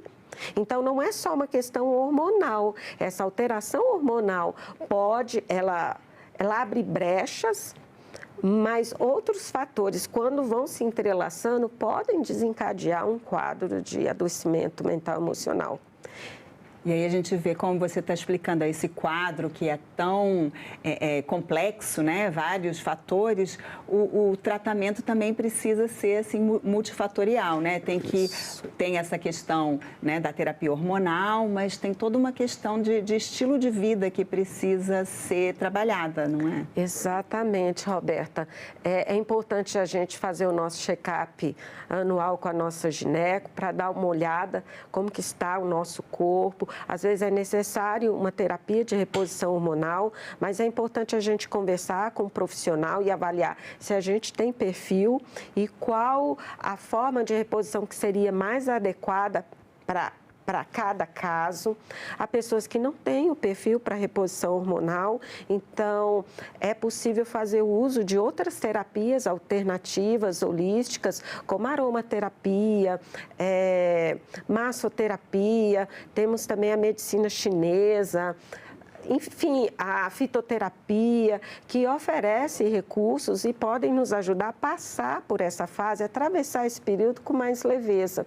E a própria alimentação também, alimentação, exercício, né? Até para quem pode receber, né, o tratamento hormonal, sempre se exige, né, que tem que manter, né, todos uns quesitos ali que precisam ser observados, né, para poder receber. E que ajudam mesmo quem não faz a terapia hormonal também, por si só, isso já ajuda, né? Alimentação, exercício, todos esses cuidados. Roberta, quando eu digo que a gente faz esse movimento de voltar para dentro e reabitar essa casa, é um convite também à mudança do nosso estilo de vida. Então, mudança na alimentação, porque o nosso metabolismo muda e a gente tem uma tendência a ter um maior acúmulo de gordura, fazer ingestão de mais fibras, porque a mulher ela já tem um histórico do intestino preso, né? Então, fazer o consumo de mais fibras, sementes mais vegetais verdes para reduzir a possibilidade de anemia. A prática de atividade física também fundamental. Não tem hoje como a gente envelhecer sem atividade física. A gente precisa fortalecer os nossos músculos, que nos protegem, nos dão sustentação e também fortalecem os nossos ossos. Imagina a gente não conseguir levantar e sentar. Então, hoje é uma condição a atividade física se nós queremos envelhecer com saúde e qualidade de vida. Senão a gente vai perdendo equilíbrio, a gente perde força, a gente perde mobilidade e isso vai comprometendo o que é a nossa qualidade de vida. Além disso, eu recomendo muito fazer acompanhamento com alguns profissionais. Às vezes é necessário um acompanhamento com um psiquiatra. Tem algumas, não porque a pessoa está com quadro depressivo, mas em virtude das alterações de sono, alguns dos sintomas que essa mulher vai descrevendo, uma alteração em relação às suas emoções, aumento da irritabilidade, tristeza, isso não necessariamente é um quadro depressivo que está ali presente, mas às vezes o uso de alguma medicação psiquiátrica pode aliviar esses desconfortos e nos proporcionar uma melhor qualidade do sono, um equilíbrio relacionado ao nosso quadro emocional e isso nos ajuda a passar por esse período com um pouco mais de leveza e tranquilidade. A terapia eu recomendo para aquelas pessoas que sentem a necessidade de investir no processo de autoconhecimento ou que estão percebendo alguma dificuldade em lidar com a questão do envelhecimento, dessa nova fase da vida e geralmente elas não chegam por esta queixa.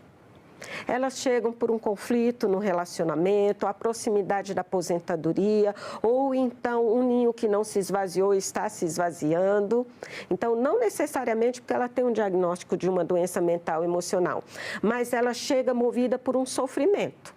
E aí, nessa anamnese, a gente vai percebendo que outros fatores estão atrelados a esse sofrimento. Então, geralmente, ela chega com uma queixa. A gente, juntamente com ela, vai tentar descobrir qual é o problema. E muitas vezes a gente precisa acionar essa rede de apoio familiar e a rede de apoio também de profissionais. Além disso, eu recomendo investir na espiritualidade, meditação, buscar desenvolver hobbies, momentos com as amigas, de uma atividade social, se permitir viver coisas diferentes, coisas que tinha muita vontade de fazer e nunca se permitiu, às vezes ir no cinema com a amiga, ter aquele que eu chamo papo terapia com as amigas. Buscar esses espaços ou atividades que possibilitam essa mulher também falar sobre ela, do que ela está se sentindo, vivenciando. Isso ajuda muito nessa elaboração dessas ideias, desses sentimentos, porque a mulher vai percebendo, nossa, eu não estou sozinha, não é só eu não sou um bicho grilo. Outras mulheres estão passando por isso. Nossa, ela buscou ajuda profissional, também vou buscar. Então, nesses bate-papos, a gente acaba encontrando também um suporte, um apoio e um acolhimento que são tão importantes nesse momento. Com certeza. Elaine, muito obrigada por todas essas orientações. Tenho certeza que quem nos assiste aprendeu bastante sobre esse assunto. E parabéns pelo seu trabalho de divulgação aí sobre a saúde mental na menopausa. Eu agradeço pela oportunidade e, se você me permite, Roberta, eu quero dizer para você que está me assistindo nesse programa que você não precisa dar conta de tudo sozinha. Nós, mulheres, aprendemos que precisamos ser fortes, mulheres maravilha, dar conta de tudo sozinha o tempo todo. E, às vezes, a gente até tenta dar conta de tudo sozinha, mas a gente precisa reconhecer o nosso limite. E, às vezes, é necessário a gente buscar acolhimento, apoio e ajuda para que a gente possa passar por essa fase, como eu disse, com mais leveza e tranquilidade. Assim como outras fases da vida, a menopausa também nos propõe seus desafios, suas perdas, mas é uma fase que nos abre um leque de possibilidades e oportunidades. E a gente precisa estar bem para viver esses anos que nos foram acrescentados com muita leveza, alegria, como eu disse, de forma produtiva, ativa, cheia de vitalidade. Então, a menopausa não é o fim, ela abre um portal, ela é um começo para uma nova história. É isso, muito obrigada, Elaine. E Gratidão. Eu agradeço também a você que nos assiste. Esse programa já está disponível no site da TV Senado, senado.leg.br/TV, e também no nosso canal no YouTube. Mais uma vez, obrigada pela atenção e continue assistindo a TV Senado.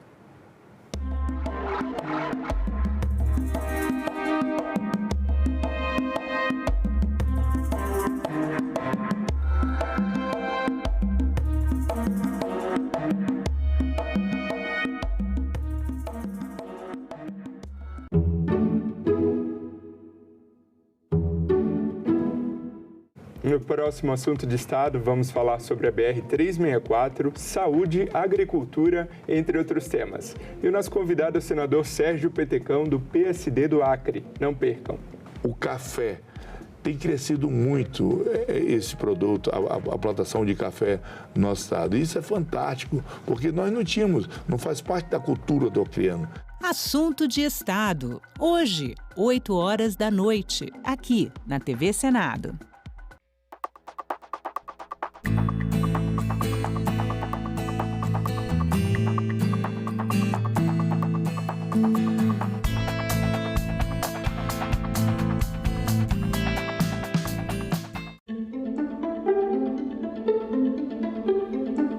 Mais de 40 mil mortos tiveram seu cadastro como tentativa de inclusão e desconto associativo. Em 2023, o senhor era presidente da CBPA? Como eu não tenho conhecimento dessa informação, me permaneço calado. Sim, 23 era, sim, senhor. Pronto. Em 2024, o senhor era presidente da CBPA?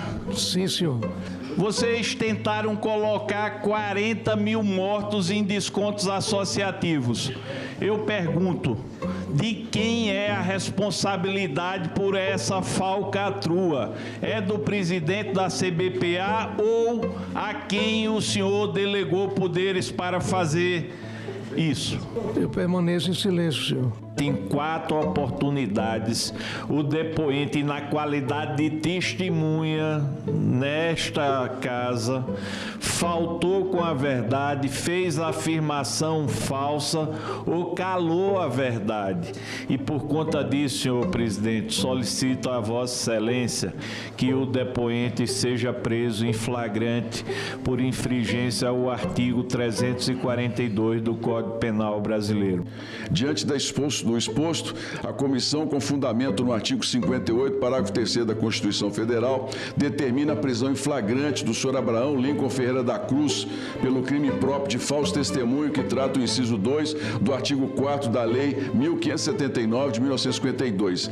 Em nome dos aposentados, quase 240 mil que a CBPA enganou, o senhor Abraão Lincoln Ferreira da Cruz, o senhor está preso. Determino que a Secretaria e a Polícia adotem as providências com relação à determinação de prisão dessa presidência.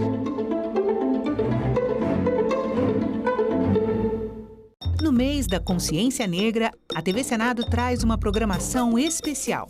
Documentários que relembram a história e a conquista de direitos, exaltam a cultura afro-brasileira. Todas as características do Brasil são dadas por quem, na realidade, construiu esse país, que foi a comunidade preta. E discutem o futuro da comunidade negra. Senadoc Especial, toda sexta, a partir das 9 horas da noite, aqui, na TV Senado.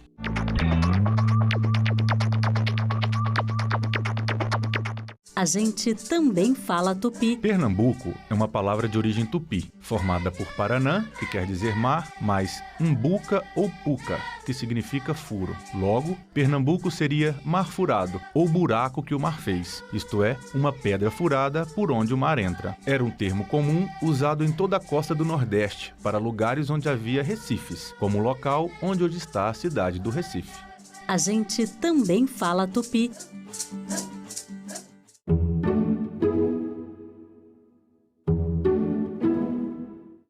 O programa a seguir é livre para todos os públicos.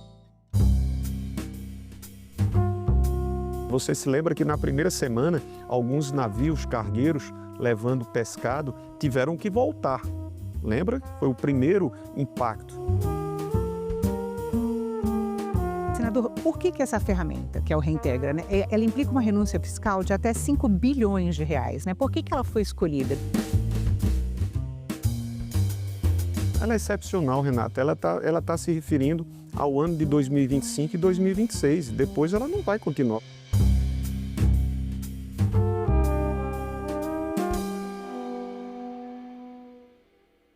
Seja bem-vindo, senador veneziano. Muito obrigada pela presença. Obrigado, Renato. Uma alegria reencontrá-la e reencontrar o seu público fidelíssimo, né? Tava com saudade, fazia tempo. Obrigada. Mas não é por falta de convite realmente que vocês já tinham me feito. É as atribulações próprias do dia a dia aqui do nosso mandato. Mas estou muito feliz. Senador, o senhor é relator de um projeto que viabiliza o socorro aos exportadores afetados pelo aumento de tarifas para produtos brasileiros nos Estados Unidos. Sim. Depois do encontro entre os presidentes Lula e Donald Trump na Assembleia Geral da ONU em setembro, houve a expectativa de uma solução diplomática que viesse muito rapidamente, o que ainda não aconteceu. E a economia brasileira acabou se mostrando mais resiliente do que se imaginava, quando se pensou em todo o socorro aos exportadores, né? Qual que é o impacto que o senhor vê hoje da sobretaxa para produtos brasileiros nos Estados Unidos? Primeiro, é importante dizer que a gente teve, por parte do governo federal, uma postura firme, né? Uma postura de quem não poderia simplesmente desconhecer uma ofensa tamanha, sem precedentes e, pior, sem fundamentação alguma. Pior ainda, a fundamentação apresentada foi a de cunho político, em razão dos interesses do ex-presidente. Ou seja, se prejudica uma nação, se prejudica a economia de milhões em face aos interesses individuais de uma pessoa que estava sob julgamento. Mas, enfim, a decisão foi tomada de 10% no início do ano, você se lembra. Em abril, né? Abril, Primeiro anúncio. E depois anunciado de forma unilateral por parte do governo norte-americano, mais 40%, 50%. Isso é aterrador. O governo brasileiro, ao contrário do que os seus opositores diziam ou tentavam disseminar, manteve-se com o propósito de negociar.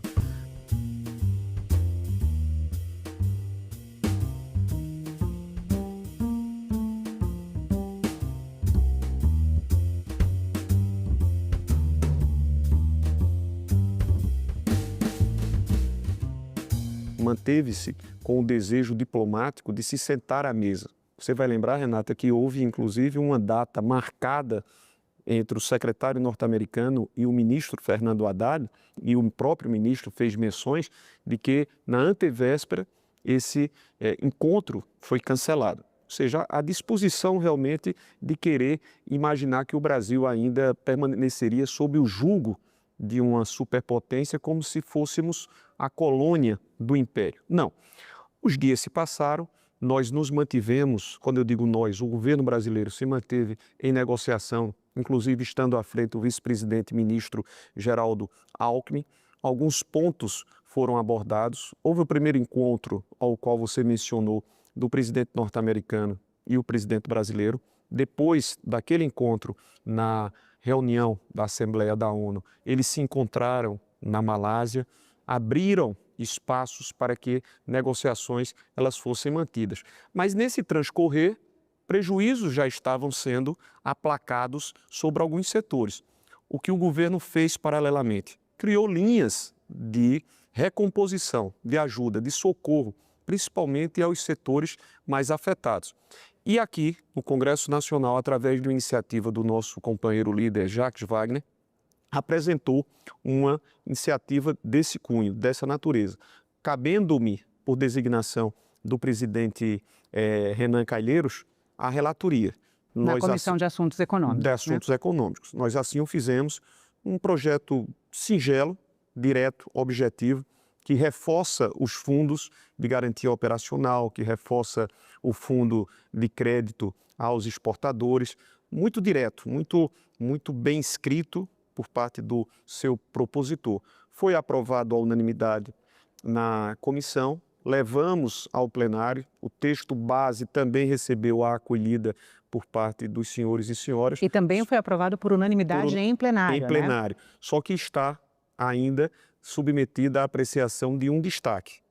Nosso desejo é de que, pós-COP, na próxima semana nós haveremos de ter esforço concentrado em relação a discutirmos indicações de autoridades, quem sabe até na próxima semana nós votemos o destaque. E com isso, definitivamente, tenhamos essa tomada de decisão aprovada. Senador, o ponto central do projeto que o senhor está relatando é retirar os gastos com socorro aos exportadores do arcabouço fiscal. Ou seja, esses valores, né, esses 5 bilhões, enfim, eles não estariam computados, né, no arcabouço fiscal. Até porque, Renata, você há de convir, quando a oposição e alguns companheiros dizem, olha, nós vamos tirar novamente, nós vamos abrir mais uma exceção em relação às despesas do resultado primário, em relação ao arcabouço, marco fiscal. Ora, nós estamos tratando de uma excepcionalidade. Ninguém poderia projetar que uma decisão adotada de forma unilateral por um governo se desse. Em sã consciência, nós iríamos manter aquilo que é fundamental para a existência ou a coexistência entre as nações, que é o multilateralismo. Então, por força de ser uma medida excepcional, é que nós estamos defendendo que não sejam incluídos no marco fiscal, ou seja, nem do resultado primário, nem na meta, né, que tem um encadeamento. E que durante esse encadeamento eles terminam pagando impostos a mais. Na identificação disto, se propôs a Constituição... Cada etapa paga um imposto. Então, se propôs, quando você fala e quando você se refere a essa ajuda. Sim. Exatamente, você vai passar para os setores nessa forma.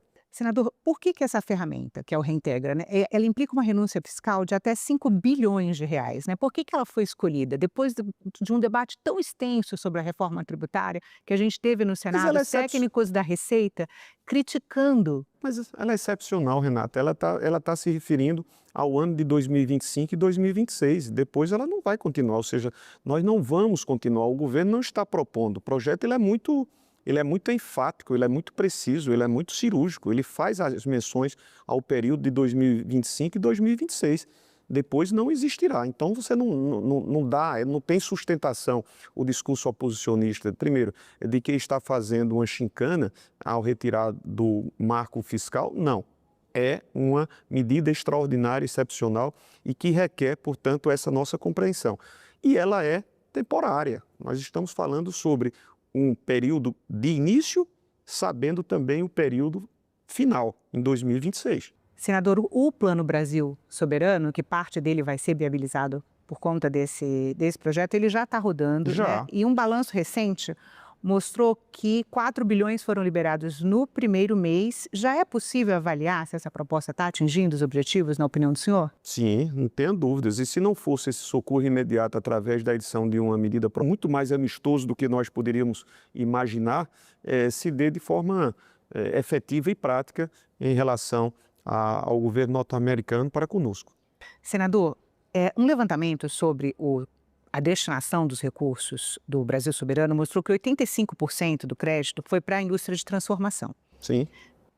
Que é especialmente beneficiada pelo Reintegra, né? O agronegócio que foi... O relator desconhecer que um programa Reintegra, que tem finalisticamente um propósito, pudesse ter uma ampliação, ou seja, um redimensionamento que fugisse ao seu escopo prioritário, que era exatamente o de reconhecer os setores industrializados.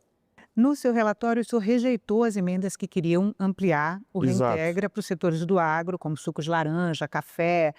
Vindo agora o crédito do BNDES sendo dirigido, não chegando no agro, o senhor pode reavaliar a questão? Porque nós não temos esses recursos, Renata. E diga-se passagem, nós temos, sabidamente, o governo brasileiro até tem tido e demonstrado nesses últimos anos uma capacidade de ampliar os seus mercados. Basta que você observe que muitos desses setores, principalmente os que dizem respeito às commodities, tem mercado. Quem comercializa não comercializa para ter prejuízo a si próprio. Mas às vezes acontecem situações que fogem, ou seja, são aquelas imprevisibilidades. E quando essas imprevisibilidades acontecem e aquela pessoa que acessou não teve condição de pagar, existe o fundo exatamente para fazer com que haja esse ressarcimento. Senador, e qual é o objeto dos destaques que ainda faltam ser votados? Da oposição, que é exatamente desnaturar por completo o projeto. Ele propõe suprimir o artigo 1º. E o artigo 1º diz taxativamente: esses recursos extraordinários, esses valores extraordinários, não estarão contabilizados no resultado primário, das despesas primárias.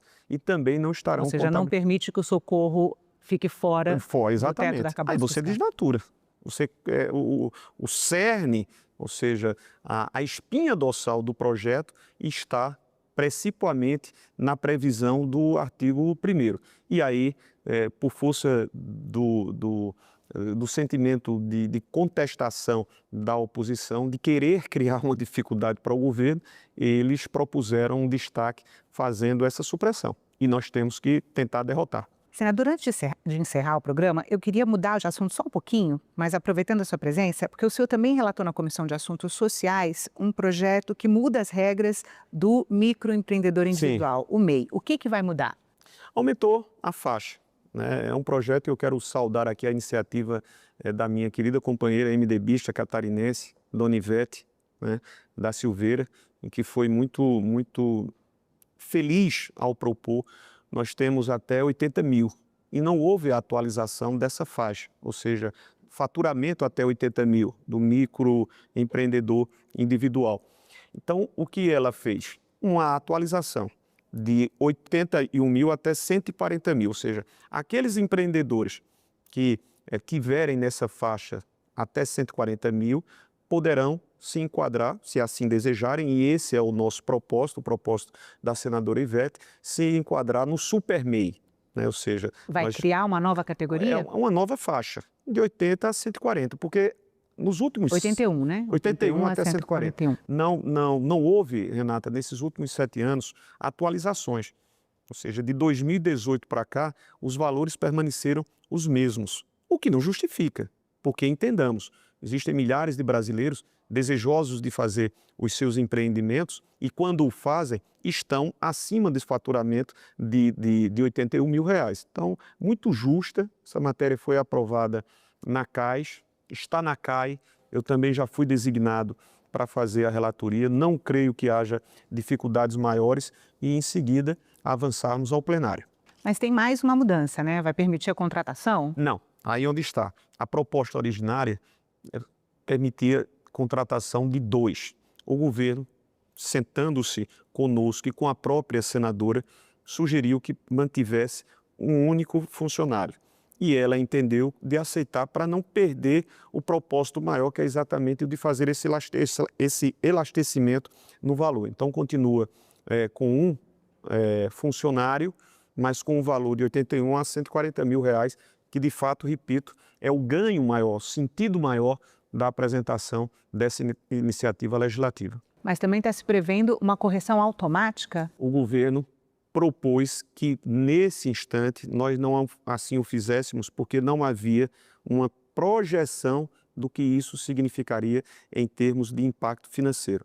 Então, nós também excluímos tudo de comum acordo com o governo, a autora, a senadora Ivete, conosco, responsável pela relatoria. E qual o impacto o senhor imagina que essa proposta vai ter? Fantástica. Primeiro você vai atrair a formalização de muitos brasileiros, senhores e senhoras, que desejosos, aquele sentimento e aquele estímulo de empreender, o farão e enquadrar-se-ão nas vantagens oferecidas pelo MEI.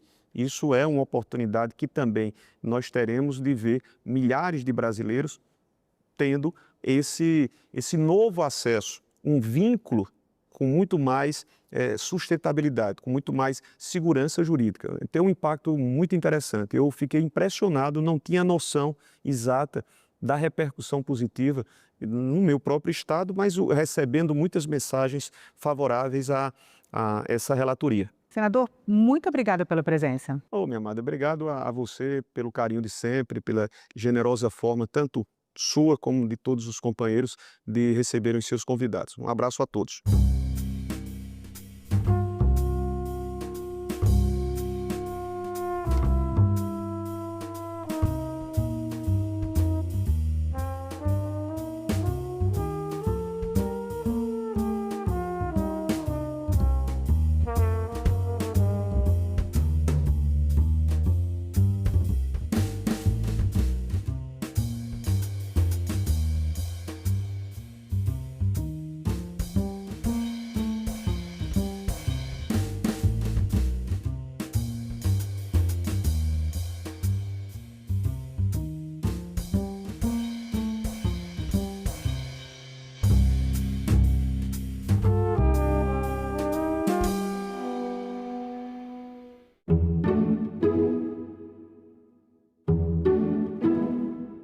No próximo assunto de Estado, vamos falar sobre a BR-364, saúde, agricultura, entre outros temas. E o nosso convidado é o senador Sérgio Petecão, do PSD do Acre. Não percam.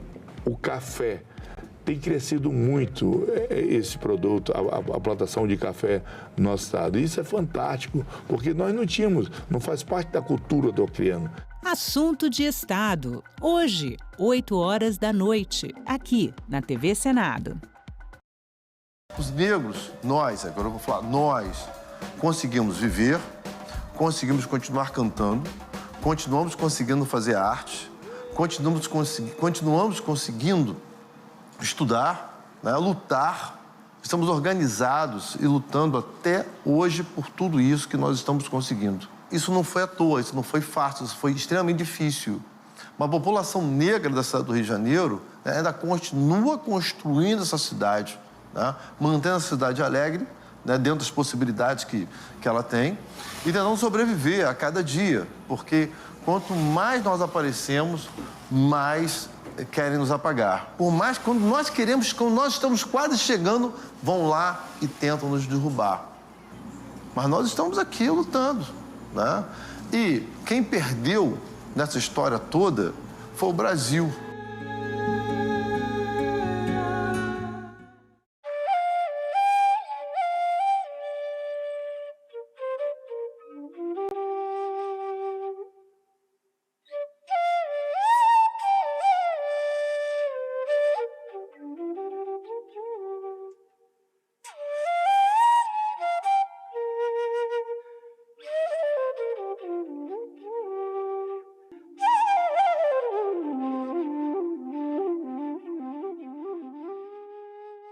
Que medidas estão em tramitação que efetivamente ajudem o país a alcançar esse equilíbrio das contas públicas? Há ainda algumas iniciativas, tem que votar a LDO, votar o orçamento e votar um projeto que ainda está na Câmara, que é a diminuição das despesas tributárias. Agenda Econômica. Nesta terça, 20h, aqui na TV Senado. Agora é lei. O programa Acredita no Primeiro Passo foi criado para auxiliar na renegociação de dívidas e facilitar o acesso ao crédito de pequenas empresas. O objetivo é a qualificação profissional e a inserção socioeconômica por meio do emprego e do empreendedorismo. Podem participar do programa pessoas inscritas no Cadastro Único, o CAD Único. O Senado votou, agora é lei. Hoje você vai saber como são eleitas e eleitos as senadoras e os senadores do nosso país. Roda a vinheta, diretor.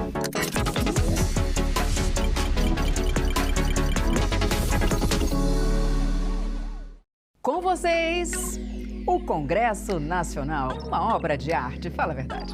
Mas vamos lá.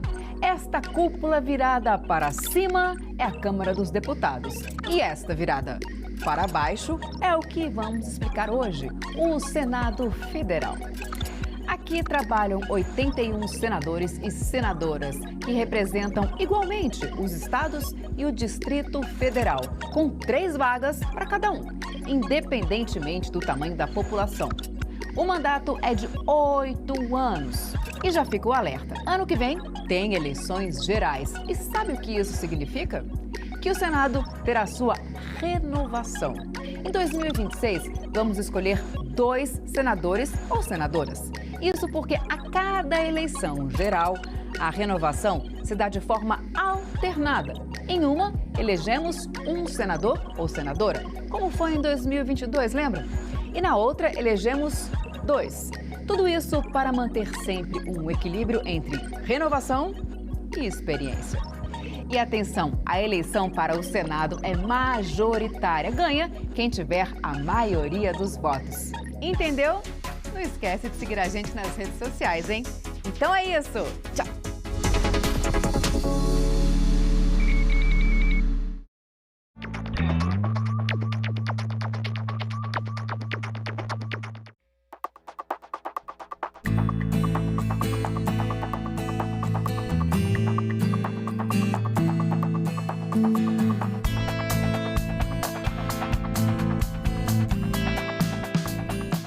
A gente também fala tupi. Pernambuco é uma palavra de origem tupi, formada por Paranã, que quer dizer mar, mais umbuca ou puca, que significa furo. Logo, Pernambuco seria mar furado, ou buraco que o mar fez, isto é, uma pedra furada por onde o mar entra. Era um termo comum usado em toda a costa do Nordeste, para lugares onde havia recifes, como o local onde hoje está a cidade do Recife. A gente também fala tupi.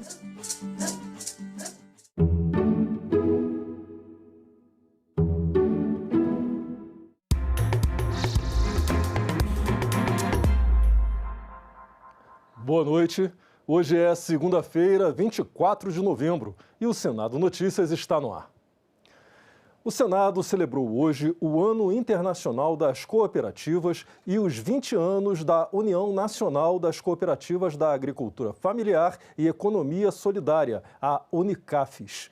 A sessão especial reuniu parlamentares, representantes do governo e lideranças do cooperativismo para destacar a importância do setor no desenvolvimento sustentável do país.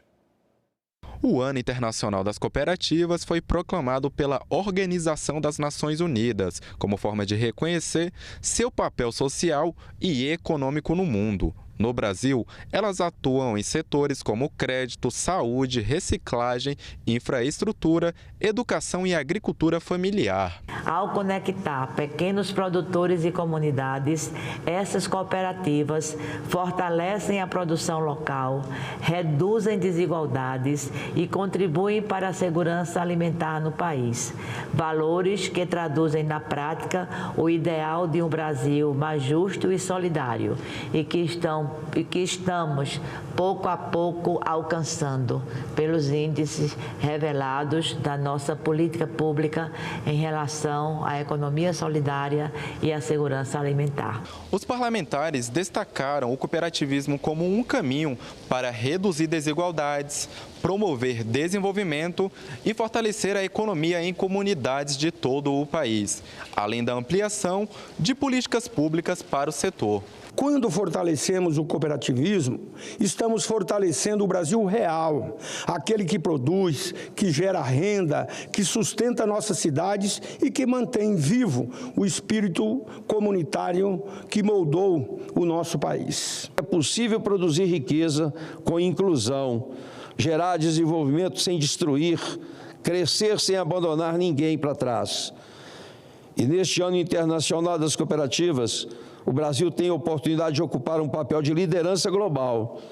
O cooperativismo brasileiro é forte, diverso e também inovador. Fundada em 2005, a Unicafes chega há 2 décadas como a organização de cooperativas que atuam na agricultura familiar e na economia solidária. A entidade se destaca pelo trabalho comunitário e pela geração de renda e pelo apoio a políticas sustentáveis. É um desafio que nós do rural enfrentamos nesse Brasil, é como levar qualidade de vida, trabalho e dignidade para que a gente não perca nosso jovem do rural. A gente quer sim o nosso jovem na universidade, mas que ele volte para desenvolver as tecnologias, né, e também desenvolver os negócios cooperativos no meio rural.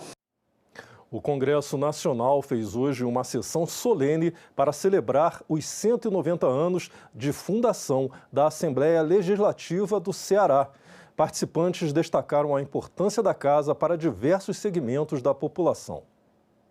A Assembleia Legislativa do Estado do Ceará foi fundada em 7 de abril de 1835, quando o senador José Martiniano de Alencar abriu os trabalhos da primeira sessão do Poder Legislativo cearense. O Congresso Nacional realizou nesta segunda-feira uma sessão solene para celebrar os 190 anos da Assembleia Legislativa do Ceará. Com 190 anos, a Assembleia se afirma como instituição forte, madura, responsável e comprometida com o povo, que continue combatendo desigualdade, defendendo as crianças, mulheres e jovens, enfrentando a violência com coragem, fiscalizando o governo com independência e produzindo políticas públicas que mudam vidas. O Poder Legislativo cearense atravessou diferentes períodos da história do Brasil. Convidados ressaltaram a importância da Assembleia para diversos segmentos da população ao longo desses 190 anos. O Alesse teve sua história escrita por cada um desses e dessas cearenses que migravam para trabalhar, enfrentando a saudade de sua terra. Porque uma instituição se insere no tempo das pessoas, assim como as pessoas determinam sua atuação ao longo do tempo. As marcas dessa peleja não estão apenas nos rostos vincados do sertanejo, estão também na arquitetura das nossas cidades, estão nos sons emanados do plenário 13 de maio, estão no retorno de cada filho, de cada filha que volta para casa. Ao longo de sua trajetória, o Parlamento cearense foi responsável pela elaboração de 9 constituições estaduais, cada uma refletindo as mudanças políticas e sociais do Brasil e do Ceará, sendo um momento marcante a Assembleia Constituinte de 1989, que representa um capítulo renovador, alinhado aos ideais democráticos consagrados na nossa Constituição Federal de 88. E ao celebrarmos esses 190 anos, reafirmemos o nosso compromisso maior de servir ao povo cearense com integridade, humanidade e fidelidade aos valores da democracia conquistada e jamais cedida. Nova pesquisa do Instituto Data Senado revela que 88% das mulheres já sofreram violência psicológica e que grande parte dos casos ocorre na presença de crianças. A edição especial da Pesquisa Nacional de Violência contra a Mulher marca os 20 anos do Instituto Data Senado. Cerca de 22 mil mulheres foram entrevistadas na pesquisa. Aproximadamente 70% das violências relatadas foram testemunhadas por alguém. E um dado que chama a atenção é que em cerca de 698 mil casos de agressão, as mulheres não estavam sozinhas e, mesmo assim, não receberam apoio. Aquelas mulheres que declararam que perceberam que sofreram violência, 70% dos casos tiveram uma testemunha durante aquela violência. E quando a testemunha é um adulto, em 40% dos casos em que houveram testemunha, que a testemunha é um adulto, esse adulto não fez nada, mostrando a importância, a necessidade de que o Estado ou que a população se conscientize que é necessário sim ajudar a mulher quando ela se encontra em situação de violência doméstica familiar. Os dados mostram que 3.700.000 mulheres sofreram violência no último ano no Brasil. Criada em 2005 para ajudar na elaboração da Lei Maria da Penha, a pesquisa nacional é realizada a cada 2 anos e traz um panorama geral das consequências de tanta violência contra a mulher. Desde o início da pesquisa, o principal tipo de violência declarado pelas mulheres é a violência física ou sexual. Esse tipo de violência se mantém num patamar relativamente constante ao longo dos anos. Mas nós observamos nos últimos anos que a proporção, o percentual de mulheres que identificam que sofreram outros tipos de violência tem aumentado. Principalmente a violência moral e psicológica. 7 em cada 10 mulheres relataram que sua rotina diária foi significativamente impactada pela violência. E quase o mesmo número observou prejuízos na vida social. 46% das mulheres violentadas mencionaram efeitos negativos sobre a vida profissional ou trabalho remunerado e 42% problemas nos estudos. A gente identifica um grande impacto na vida dessas mulheres, um prejuízo significativo no dia a dia dessas mulheres. No mundo digital, 9 em cada 10 brasileiras já sofreram violências como ameaças, perfis falsos com difamações e divulgação de fotos ou filmes íntimos sem autorização. A pesquisa mostra também que a maioria das mulheres violentadas não denunciam e as principais justificativas são a preocupação com os filhos, não acreditam em punição, pensam que será o último episódio de agressão. E o mais grave, a maioria das mulheres em situação de violência nos últimos 12 meses, em relação a abuso físico, psicológico, sexual, patrimonial ou moral, não sabe ou não reconhece a violência. Mais da metade afirma que a violência tem ocorrido há mais de ano, ou seja, é uma violência que perdura. Aquelas mulheres que sofreram violência nos últimos 12 meses são vítimas contumazes, vítimas de uma violência que vem ocorrendo não de um dia para outro, mas sim de um ano para outro, mostrando a importância de dar assistência a essas mulheres. Amanhã deve ser votada pelo plenário do Senado a regulamentação da aposentadoria especial para os agentes comunitários de saúde e os agentes de combate às endemias. A proposta garante que esses profissionais possam se aposentar com idade menor do que a prevista para outros trabalhadores. O texto é de autoria do senador veneziano Vital do Rego, do MDB da Paraíba. O presidente do Senado, Davi Alcolumbre, anunciou a votação por meio de uma nota à imprensa. Segundo ele, a proposta representa um marco para milhares de profissionais que dedicam suas vidas ao cuidado direto da população brasileira. Segundo Davi, a proposta vai corrigir uma injustiça histórica. Se o projeto for aprovado, os agentes comunitários de saúde e combate a endemias poderão se aposentar com 52 anos de idade e 20 anos de contribuição, se homens, e 50 anos de idade e 20 anos de exercício, se mulher. O texto também prevê igualdade nos reajustes com o pessoal da ativa e recebimento da integralidade dos valores e beneficia sindicalistas com a contagem do tempo em que ficaram afastados para desempenhar as funções sindicais. No Senado, o texto já foi aprovado na Comissão de Assuntos Econômicos e na Comissão de Assuntos Sociais. O relator foi o senador Wellington Fagundes. Ele argumenta que os agentes comunitários cumprem atividades que exigem esforço físico contínuo, ampla mobilidade territorial e contato cotidiano com situações de risco, incluindo doenças infecto-contagiosas, e que, por isso, esse desgaste tende a reduzir a capacidade laboral em idade inferior à da média da população. Se aprovado no Senado, o projeto segue para a Câmara dos Deputados. Instalada em 4 de novembro, a CPI que investiga atividades do crime organizado tem prazo até 14 de abril do ano que vem para apresentar e votar o relatório final. Amanhã, a CPI deve ouvir em audiência mais 2 especialistas em segurança pública. Composta por 11 senadores titulares e 7 suplentes, a CPI do crime organizado dá prosseguimento a uma série de audiências públicas. Nesta terça-feira, 25 de novembro, às 9 da manhã, os parlamentares devem ouvir o diretor de inteligência da Polícia Federal, Leandro Almada da Costa, e o procurador de Justiça do Estado de São Paulo, Lincoln Gaquia. Você acompanha ao vivo às 9 da manhã aqui na TV Senado, senado.leg.br/TV e youtube.com/TV Senado. O atual advogado-geral da União, Jorge Messias, foi indicado pelo presidente Lula para o cargo de ministro do Supremo Tribunal Federal. O Senado tem que votar a indicação e o presidente da Casa, Davi Alcolumbre, comentou o assunto hoje em nota à imprensa. O presidente do Senado Federal, Davi Alcolumbre, toma conhecimento, com respeito institucional, da manifestação pública do indicado ao Supremo Tribunal Federal.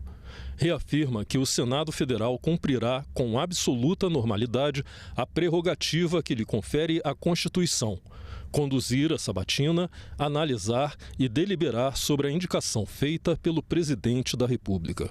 Cada poder da República atua dentro de suas próprias atribuições, preservando o equilíbrio institucional e o respeito aos ritos constitucionais. O Senado assim o fará, no momento oportuno, de maneira que cada senador e cada senadora possa apreciar devidamente a indicação e manifestar livremente seu voto. Como vimos, o indicado para o Supremo Tribunal Federal atualmente é advogado-geral da União. Ele tem quase 2 décadas no serviço público. Vamos ver um breve perfil de Jorge Messias. Jorge Messias tem 45 anos e é o atual advogado-geral da União.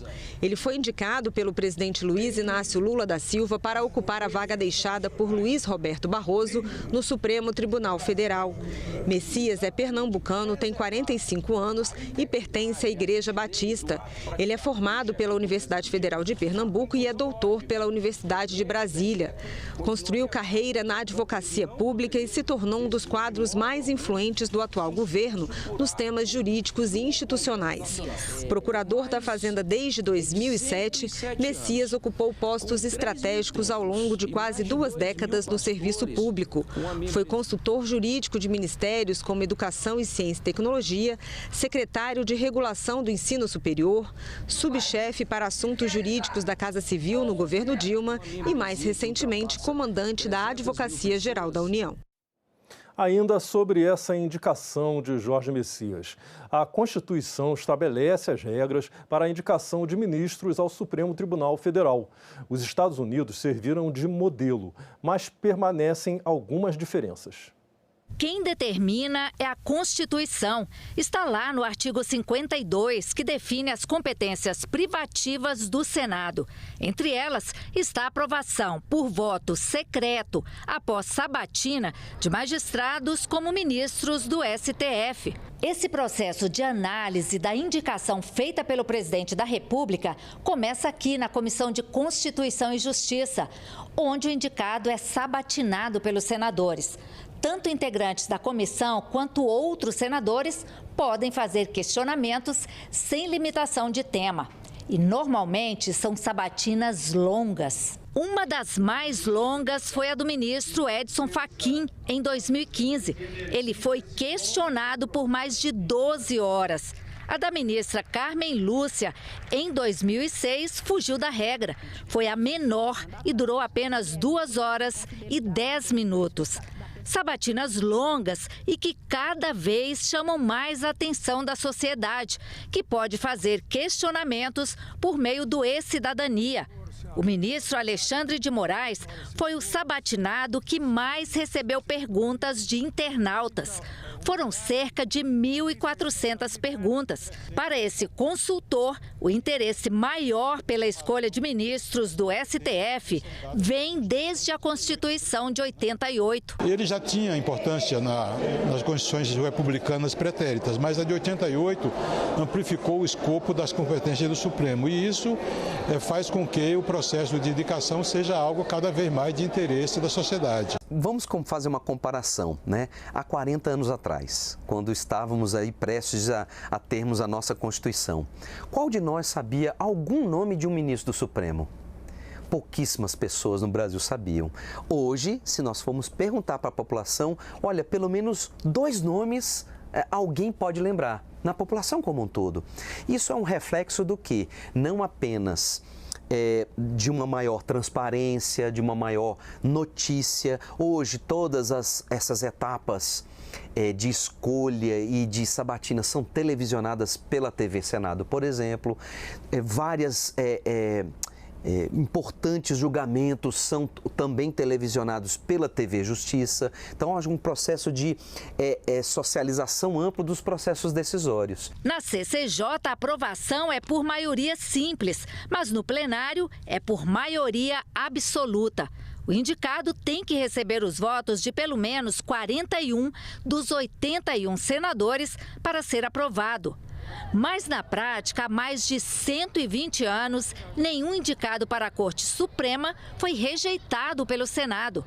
Desde que o STF foi criado, em 1890, apenas 5 candidatos foram derrubados pelos senadores.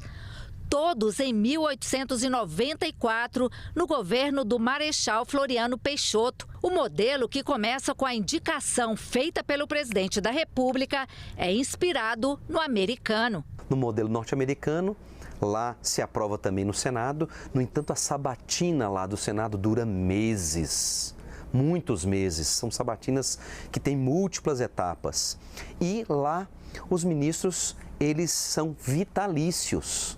Então, eles só realmente saem da corte, ou se quiserem, ou se partirem para outra instância da vida, né?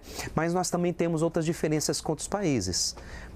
França e Alemanha, por exemplo, são países em que as indicações são feitas de forma repartida entre presidente da República, Câmara e Senado.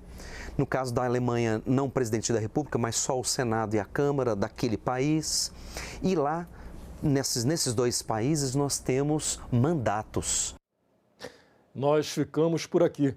Você pode rever as reportagens desta edição na nossa página na internet, senado.leg.br/tv. Muito obrigado pela sua companhia e continue sintonizado aqui na TV Senado.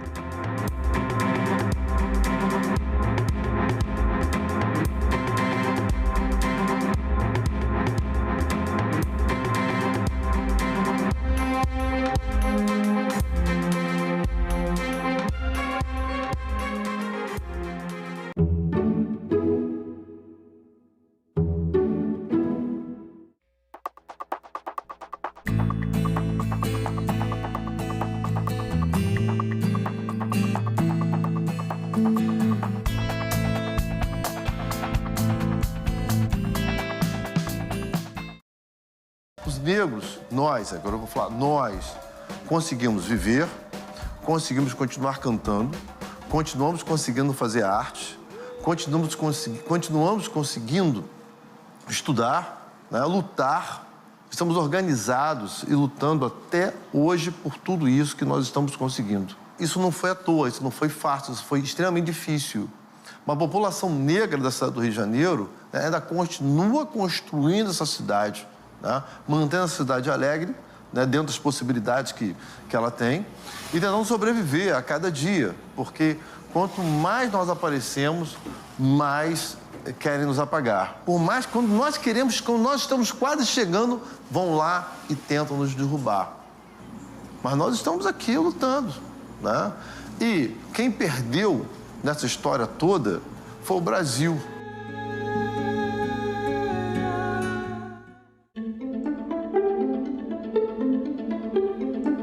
Mais de 40 mil mortos tiveram seu cadastro como tentativa de inclusão e desconto associativo. Em 2023, o senhor era presidente da CBPA? Como eu não tenho conhecimento dessa informação, me permaneço calado. Sim, 23 era, sim, senhor. Pronto. Em 2024, o senhor era presidente da CBPA? Sim, senhor.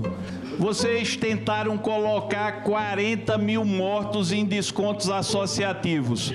Eu pergunto, de quem é a responsabilidade por essa falcatrua? É do presidente da CBPA ou a quem o senhor delegou poderes para fazer isso? Eu permaneço em silêncio, senhor. Em 4 oportunidades, o depoente, na qualidade de testemunha nesta casa, faltou com a verdade, fez afirmação falsa ou calou a verdade. E por conta disso, senhor presidente, solicito a Vossa Excelência que o depoente seja preso em flagrante por infringência ao artigo 342 do Código Penal brasileiro. Diante do exposto, a comissão, com fundamento no artigo 58, parágrafo 3º da Constituição Federal, determina a prisão em flagrante do senhor Abraão Lincoln Ferreira da Cruz pelo crime próprio de falso testemunho, que trata o inciso 2 do artigo 4º da Lei 1579 de 1952. Em nome dos aposentados, quase 240 mil que a CBPA enganou, o senhor Abraão Lincoln Ferreira da Cruz, o senhor está preso. Determino que a Secretaria de Polícia adote as providências com relação à determinação de prisão dessa presidência.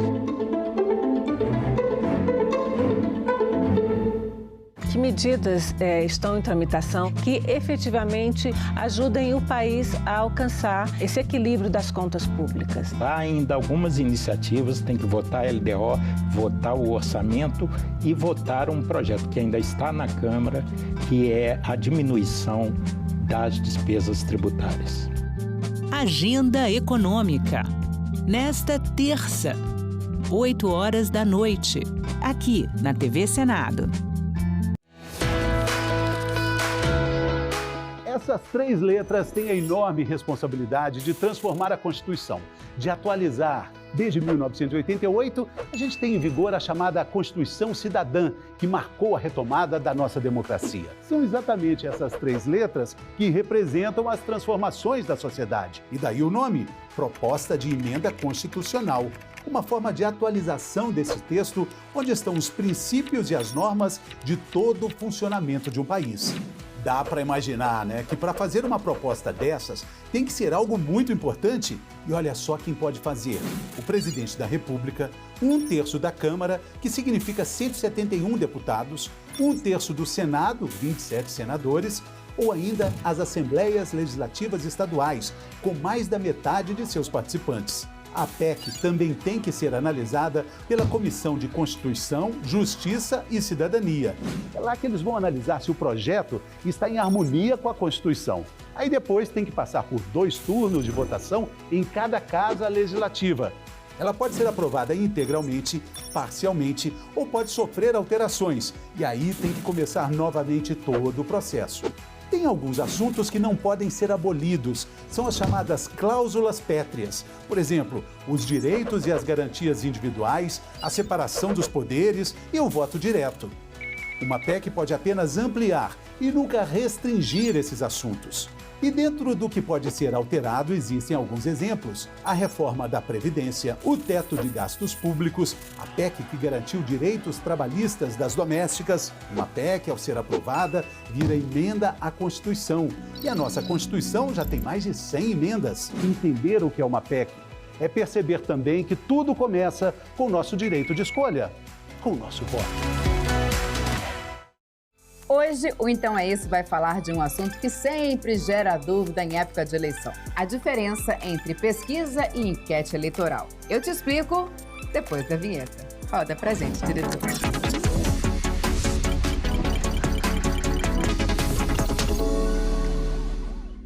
Parece tudo igual, né? Mas não é. A pesquisa eleitoral é um levantamento feito com a opinião do eleitorado sobre candidatas e candidatos que concorrem a uma determinada eleição.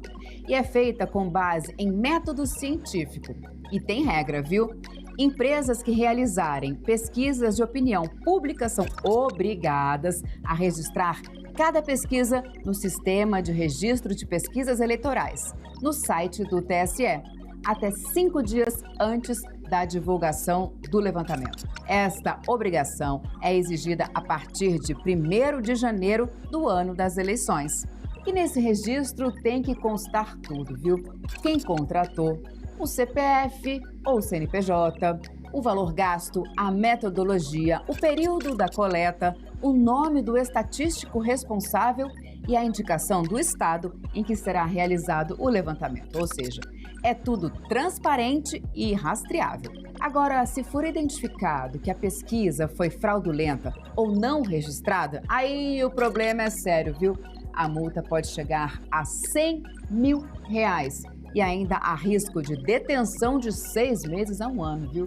Já a enquete é outra história. Ela é um levantamento sem método científico, feito de forma espontânea, apresentando resultados que possibilitam ao eleitorado perceber como está a preferência do público com relação às candidatas e candidatos na disputa. Só que, durante o período eleitoral, as enquetes são proibidas, justamente porque elas podem confundir o eleitorado, já que dão a impressão de que refletem a vontade das pessoas, mas não tem base estatística nem científica, entendeu? A Justiça Eleitoral autoriza o exercício do poder de polícia contra a divulgação de enquetes, viu? Inclusive com a expedição de ordem para que seja removida, sob pena de crime de desobediência à Justiça Eleitoral. Entendeu? Então é isso. Siga a gente nas redes sociais para ficar por dentro de tudo o que acontece na Justiça Eleitoral. Então é isso. Tchau.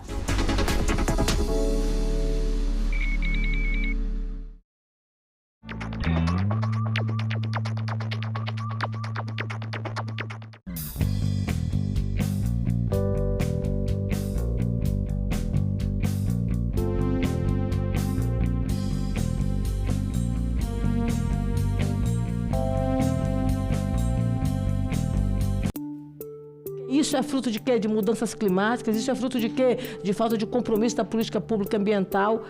A comissão está totalmente comprometida em contribuir para que a conferência seja um marco indelével na luta global contra mudanças climáticas.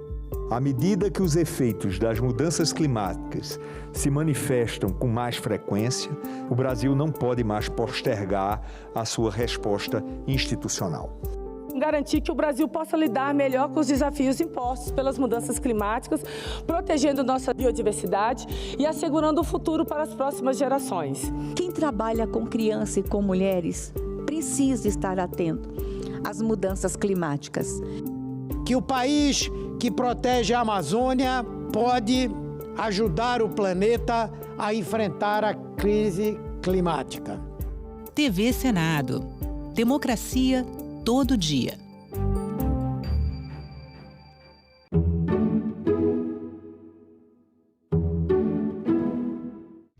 O programa a seguir é livre para todos os públicos.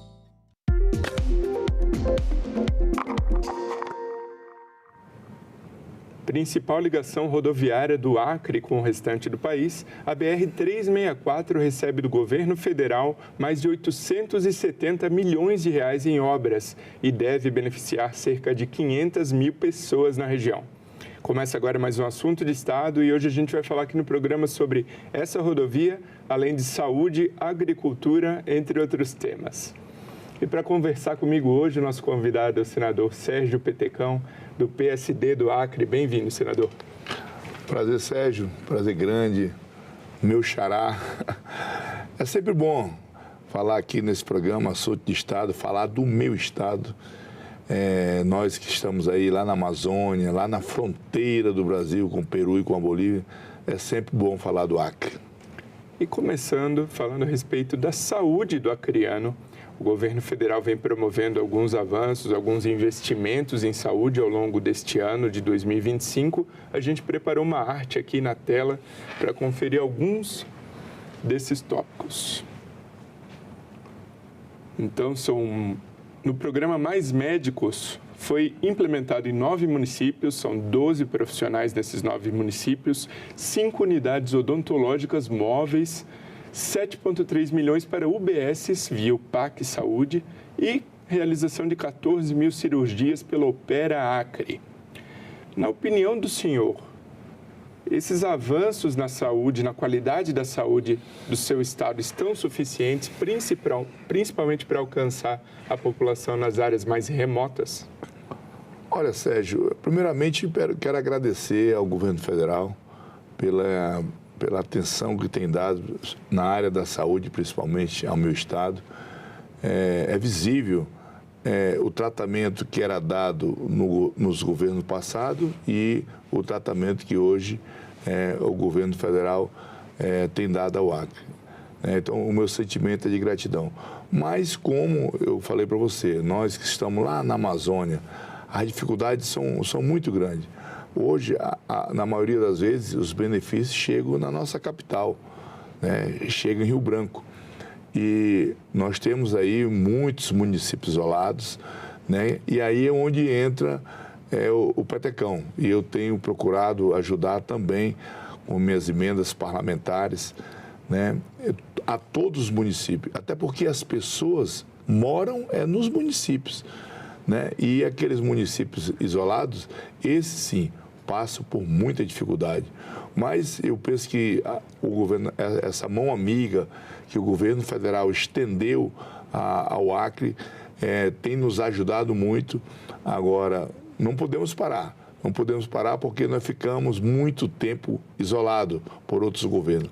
Então, o meu sentimento é de gratidão e eu tenho procurado, dentro das minhas possibilidades, só para você ter uma ideia, nós já alocamos mais de 80 milhões de reais, tanto no estado como nos municípios. E isso tem ajudado muito.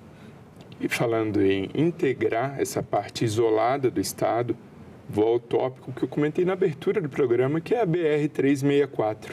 No mês de agosto foi autorizada a obra de recuperação e manutenção dessa rodovia, que para o seu estado é vital, interliga totalmente, Então são mais de 280 quilômetros de extensão que envolvem 12 municípios. Qual a expectativa do senhor em termos de desenvolvimento regional e interligação municipal? Eu tenho dito, Sérgio, que essa obra da BR-317, a recuperação da BR-317, também nós sentimos isso na nossa rodovia, nos governos passados, não foi feito nenhum tipo de investimento. E na ida do presidente Lula agora ao Acre, ele assumiu esse compromisso de colocar quase R$1 bilhão para que a gente possa refazer a estrada, que a BR-364 é a BR que liga de Rio Branco a Cruzeiro do Sul, liga a região que nós chamamos a região do Vale do Juruá. Como você disse, nós aí cortamos os municípios de Sena Madureira, Mané Urbano, Tarauacá, Feijó, e aí liga e chegamos em Cruzeiro do Sul. E aí Manso Lima, Rodrigues Alves, Marechal Tomatu. Então, é uma região que depende muito dessa estrada. Então, hoje, o governo do Acre, a população do Acre tem pago um preço muito grande. Nós tivemos agora o verão, né, foi feito alguns reparos, mas a nossa BR-364 ainda deixa muito a desejar. Para você ter uma ideia, é uma estrada que você gasta 12 horas de Rio Branco a Cruzeiro do Sul. E no passado, bem próximo, era muito mais, era em torno de 18 horas. Melhorou e melhorou muito. Agora é preciso que nós possamos, o governo federal dê uma atenção especial. Inclusive, tem ido constantemente ao DENIT, conversado no Ministério do Transporte, né, conversado com o ministro Renanzinho. Ele tem sido um parceiro do Acre, até porque na ida do presidente Lula, o ministro estava lá e foi assumido esse compromisso de público. E eu tenho fé em Deus que nós vamos, de uma vez por toda, acabar com aquele sofrimento daquele povo, que hoje no momento, a estrada está muito ruim ainda. E falando em melhorar a qualidade de vida do povo, há uma expectativa de geração de emprego e renda com as obras na região. O que o povo pode esperar em termos de melhoria econômica? Inclusive, para minha alegria e para minha satisfação, uma das empresas que ganhou um trecho dessa estrada é lá de Cruzeiro do Sul. Isso é muito legal porque conhece a nossa região, é uma empresa que já tem um know-how, que já fez, inclusive, na construção da BR-364, a família já esteve lá, e isso é fantástico. E as empresas que vão estar se instalando na recuperação dessa estrada, com certeza vai gerar emprego para a população lá do nosso estado. Você sabe, o Acre é um estado que nós não temos indústria, nós dependemos totalmente dos repasses do governo federal, e com esse dinheiro circulando no estado, quase R$1 bilhão, isso nos ajuda e ajuda muito. E para quem está nos assistindo, que já vem sofrendo com a qualidade ruim da BR-364 há um bom tempo, o que o povo pode esperar em termos de previsão de conclusão dessas obras? Na nossa última visita que nós tivemos ao DENIT, conversando com o pessoal do DENIT, depois também já tive conversando com o ministro Renanzinho. E ele tem nos dito que essa obra, o presidente Lula determinou que ela seja prioridade. Então, eu acredito que no próximo verão, no próximo ano, o que nós agora, nós já conseguimos recurso lá numa ida que tivemos lá no Ministério para que possa fazer pelo menos a manutenção agora no inverno, que agora é o nosso inverno, o inverno amazônico. É um inverno rigoroso, chove muito e é impossível trabalhar, trabalhar, eu diria, com mais volume na estrada. Então, agora nesse verão, nesse inverno, nós temos que nos preparar para quando chegar o verão, as empresas já estarem totalmente instaladas, estruturadas, aí sim, pensar na reconstrução da nossa BR-364. Nós temos duas BR importantes no estado, é a BR-364 e a BR-317, que liga a fronteira com o Peru, que nós chamamos da Estrada do Pacífico. Essa estrada também é muito importante, que o governo federal também, através do DENIT, tem dado uma atenção grande, porque lá no município de Brasileira nós temos o anel viário, que nós não temos ponte que liga, nós temos uma pinguela, como chamamos lá na região, que liga de Epitaçalândia a Brasileira. E todo o tráfego da BR-317 é feito por essa ponte pequena. E é preciso, porque essa BR agora, com a construção do porto em território peruano, com certeza o tráfego dessa estrada vai aumentar muito mais. O Porto de Xangai, que você sabe que é um dos maiores portos da América Latina. Que é uma das obras do país de rota bioceânica, que vai ligar o Atlântico ao Pacífico e acelerar exportações, por exemplo, para a Ásia. Daí a importância da China no projeto do Porto de Xangai. Qual que é a expectativa do Acre para a conclusão dessa obra em sua plenitude, essa rota bioceânica? Sérgio, a ministra Simone Tebet, inclusive, nós assinamos agora um acordo com o governo chinês para que se construa também a ferrovia, Isso Eu, inclusive, participei de várias audiências com a ministra e está batido o martelo. O governo federal tem interesse nessa ferrovia, mas enquanto não sai a ferrovia, nós já temos lá uma rodovia, né, que é a BR-317. E hoje, no território peruano, que é a divisa, é no município de Assis Brasil, e do lado peruano é Inhapare, até o porto de Chancai, a estrada é boa. O problema é que é uma estrada que tem muito relevo. Daí a importância da ferrovia. Né? Mas no território peruano a estrada é fantástica. Agora, do nosso lado, o governo federal tem trabalhado no trecho que liga de Assis Brasil a Brasileia, né? E tem melhorado muito. Agora, é preciso que nós possamos concluir. A ponte está pronta, né? Fazer o anel viário que vai dar tráfego, né, nessa ponte moderna, podemos chamar assim, que é uma ponte gigante, uma ponte totalmente com estrutura para aguentar o tráfego dessa estrada. Porque na inauguração do Porto de Chancai, eu tive o prazer de estar lá, estava presente o presidente chinês e também o presidente americano. Para você ver o tamanho do porte, da importância que é essa estrada. Ela diminui a rota do Pacífico, ela diminui em 15 dias o que era feito antigamente. Então, isso é custo, baixa custo. Então, eu não tenho dúvida que essa rota, passando pelo meu estado, pelo estado do Acre, vai ajudar muito para que o Brasil possa escoar a produção do Mato Grosso, de Rondônia e também do Acre. Né? É muito importante essa rodovia para nós acreanos. O senhor mencionou a redução de tempo e custo, e com uma estrada, uma rodovia de qualidade e uma futura ferrovia também de qualidade, ainda menor o custo e mais competitivo o Brasil. Exatamente, é por isso que a nossa expectativa é muito grande, que jamais o governo chinês ia fazer um investimento desse que foi feito ali. Eu fui quando estava construindo o porto de Chancai, eu confesso a você que eu não acreditava que ali pudesse sair uma obra da envergadura que eu vi agora.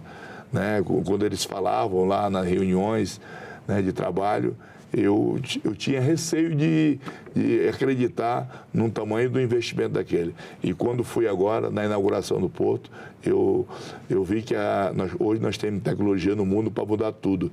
E o Porto de Chancai é um porto gigante com toda a infraestrutura que não deixa a desejar a nenhum porto do mundo. Graças a Deus, hoje nós temos ali, lógico, em território peruano, mas estamos aí na fronteira com o Peru e com certeza isso vai ajudar e ajudar muito no desenvolvimento do meu estado. E, senador, na última participação do senhor aqui no Assunto de Estado, a gente conversou sobre o apoio do seu mandato à agricultura familiar, inclusive a instituições de mulheres na agricultura, o apoio à inclusão da mulher na agricultura e um setor que ganha destaque agora no Acre é a cafeicultura. Como que o senhor vem apoiando esse setor? Sérgio, eu tenho procurado direcionar o nosso mandato para aquelas pessoas, as pessoas que me conhecem no Acre sabem que eu procuro ajudar as pessoas que mais precisam. E a agricultura familiar, não que eu não tenho nada contra o rico, né? Porque a pessoa que é rico, ele tem estrutura. Agora, o agricultor familiar, ele não tem condição. Se não for através do governo federal, se não for através da mão amiga da Conab, nós alocamos o recurso na Conab, a Conab compra esse produto com um preço justo, quer dizer que aqui já não entra mais o atravessador. Pra você ter uma ideia, um cacho de banana que eles vendiam por R$2, hoje ele vende 1 quilo de banana por R$7. Então melhorou e melhorou muito. E isso envolve muita gente. E esse produto que é produzido pela agricultura familiar, esse produto vai para os abrigos, vai para as entidades que prestam serviços assistenciais. Então, isso é muito legal. Isso é uma cadeia que todo mundo ganha, principalmente o nosso pequeno produtor. E apoiando o pequeno produtor não só viabiliza o trabalho dessas famílias, como põe comida de qualidade na mesa do povo. Exatamente. É como eu estou te falando. Uma vez eu fui assistir uma entrega de produto lá na PAI, né? E eu confesso para ti que fiquei emocionado, que eu vi a satisfação das crianças, eu vi a satisfação das mães, né? Aqueles produtos chegando, as frutas, são muitos alimentos que é produzido, a goma, e hoje o mais importante, que você abriu a pergunta, o café. Tem crescido muito esse produto, a plantação de café no nosso estado. Isso é fantástico, porque nós não faz parte da cultura do acreano. E hoje, alguns baluartes lá da região, principalmente lá em Manso Lima, nós temos a cooperativa lá, comandada pelo nosso amigo Jonas, que foi o maior evento que o governo federal fez agora no estado, eles inauguraram uma estrutura gigante lá, e isso tem ajudado muito, incentivado a produção de café do estado do Acre, que não existia. Senador, o Acre reduziu em mais de 26% no ano de 2025 o número de mortes violentas no estado, o que fez com que o estado subisse para a 12ª colocação no ranking nacional dos estados em termos de segurança pública. Qual é a avaliação que o senhor faz da situação da segurança pública no Acre? Olha, Sérgio, eu fico feliz com esses números, né? Eu fico feliz, te confesso que eu fico feliz, porque o que nós tínhamos no Acre de mais nobre era a paz. Nós tínhamos paz no Acre, né? Um estado pobre, um estado pequeno, mas nós tínhamos paz. A violência cresceu no Acre assustadoramente, né? E você me fala desse número, eu fico feliz, mas na realidade lá é outra, porque eu não sei se é porque eu convivi com um estado que não tinha nenhum tipo de violência, mas nos últimos anos tem aumentado muito, porque nós vivemos numa região muito perigosa, que é a região de fronteira com o Peru e a Bolívia. E isso é público, é notório. Você sabe que são os maiores produtores de droga, os maiores produtores de cocaína do mundo. Isso tem nos trazido um transtorno muito grande.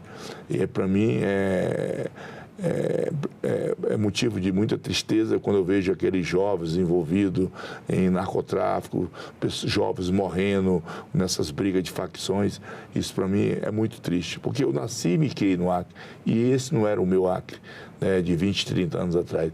Mas você me traz um número aí que me renasce uma esperança, né? O governo tem feito o que pode, o governo do estado tem feito o que pode, o governo federal tem nos ajudado muito, e eu espero que os números agora comecem a cair, porque como era o Acre de 20, 30 anos atrás e como é o Acre hoje, a violência aumentou muito no meu estado, infelizmente. Agora, senador, para ampliar o acesso à educação de qualidade, mais precisamente no ensino superior, merece destaque aqui o fato também da criação da Universidade Federal do Vale do Juruá, com sede em Cruzeiro do Sul. Como que o senhor, no seu mandato, vem atuando para fortalecer a educação no estado? Primeiro, falar um pouco da parceria que nós temos com a nossa Universidade Federal do Acre, né, e com o nosso IFAC. Eu tenho direcionado o meu mandato para ajudar a educação do meu estado, seja educação estadual, educação municipal e as nossas universidades. E o IFAC, que é o instituto que eu tenho uma paixão assim gigante, porque é um instituto profissionalizante e dá oportunidade, principalmente para as pessoas que mais precisam, de sair dali já com curso e dando oportunidade de arrumar um emprego. Só para você ter uma ideia, nós alocamos agora esse ano, mais de 50 milhões só na Universidade Federal do Acre.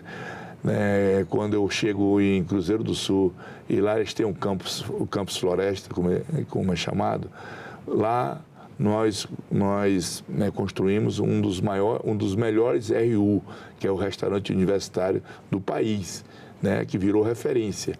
Então, eu sou daqueles que acreditam que, através da educação, nós podemos melhorar, sim, tanto o meu estado como o nosso país. Agora, nós aproveitamos o embalo, o presidente Lula esteve lá no Amapá, e lá ele assumiu um compromisso lá de criar uma universidade federal no Amapá. E nós achamos que o Acre também merece mais uma universidade federal na região do Vale do Juruá, que é uma região isolada. Né? São pessoas que vêm de outros municípios da região ali e, às vezes, a Universidade Federal do Acre não consegue atender a todos. Então, e aí ele não tem recurso para ir para universidades particulares. Então, nós, aqui no nosso gabinete, eu pedi que a nossa equipe se debruçasse num projeto e, graças a Deus, nós conseguimos apresentar o projeto, onde eu peço que o governo federal nos ajude. Ajudou o estado do Amapá, não custa nada ajudar o Acre, tudo é Amazônia. Né? Nós estamos na Amazônia e nós na Amazônia somos muito cobrados. Nós temos que preservar a Amazônia, nós temos que preservar o rio da Amazônia. E qual é a contrapartida disso? Então, eu acho que está na hora do governo federal, o presidente Camilo, o ministro Camilo, nosso ministro da Educação, que já tem nos ajudado lá no Acre. Nós estamos fazendo esse apelo para que nós possamos construir uma universidade federal lá em Cruzeiro do Sul, que é a Universidade Federal do Vale do Juruá. Outro tópico que o senhor vem apoiando na região, no seu estado, é a garantia de água tratada e digna à população. Como tem sido esse investimento no abastecimento de água no Acre? Sérgio, com essas mudanças climáticas, e isso eu te confesso que até me surpreende, todos os municípios que eu chego, que eu vou na Câmara de Vereadores, abrir um debate, saber quais são as... Porque falta muita coisa, né? E aí, sempre que posso, vou nas câmaras de vereadores procurar saber quais as prioridades do município. Depois eu vou na prefeitura, converso com o prefeito, e o que tem me assustado é que, por conta dessas mudanças climáticas, há muitas regiões no Acre que já falta água, né? No nosso verão, nós temos um verão extenso, rigoroso também, e está faltando muita água, e esse é o grande pedido. E eu tenho procurado fazer investimento através das minhas emendas parlamentares também, para que nós possamos dar pelo menos água, porque para você ter uma ideia, hoje o prefeito, o vereador, a liderança da comunidade, ele não pede mais nem escola. Porque não adianta ter uma escola que não tenha água. Sem água, nada acontece, nada vive sem água. Então, nós estamos fazendo investimento para a perfuração de poços com profundidade, para que a gente possa também dar água tratada, porque não tem água em algumas comunidades lá na minha região. E, senador, agora falando em turismo no Acre, foi divulgado que 8,5 milhões de turistas estrangeiros visitaram o Acre este ano. E, principalmente, destaque aqui para 2 projetos que atraíram esses turistas, 2 projetos sustentáveis, incluídos no Guia da ONU, que são do Rio Croa e o Seringal Cachoeira. Como que o turismo pode ser um vetor também de desenvolvimento no seu estado? O Seringal Cachoeira eu conheço, é lá em Chapuri, e o Rio Croa é em Cruzeiro do Sul. Você vê que o pessoal toca praticamente na marra. Né? Se o governo federal fez... Porque ali na Amazônia peruana, porque não sei se você conhece Cusco é uma das cidades mais visitadas do mundo. Aí o turista vem, ele sai de Cusco, ele vem até Porto Maldonado. Aqui em Porto Maldonado, na floresta peruana, eles desfrutam do turismo da floresta. Esse turista tinha que ser incentivado para vir até a Amazônia brasileira.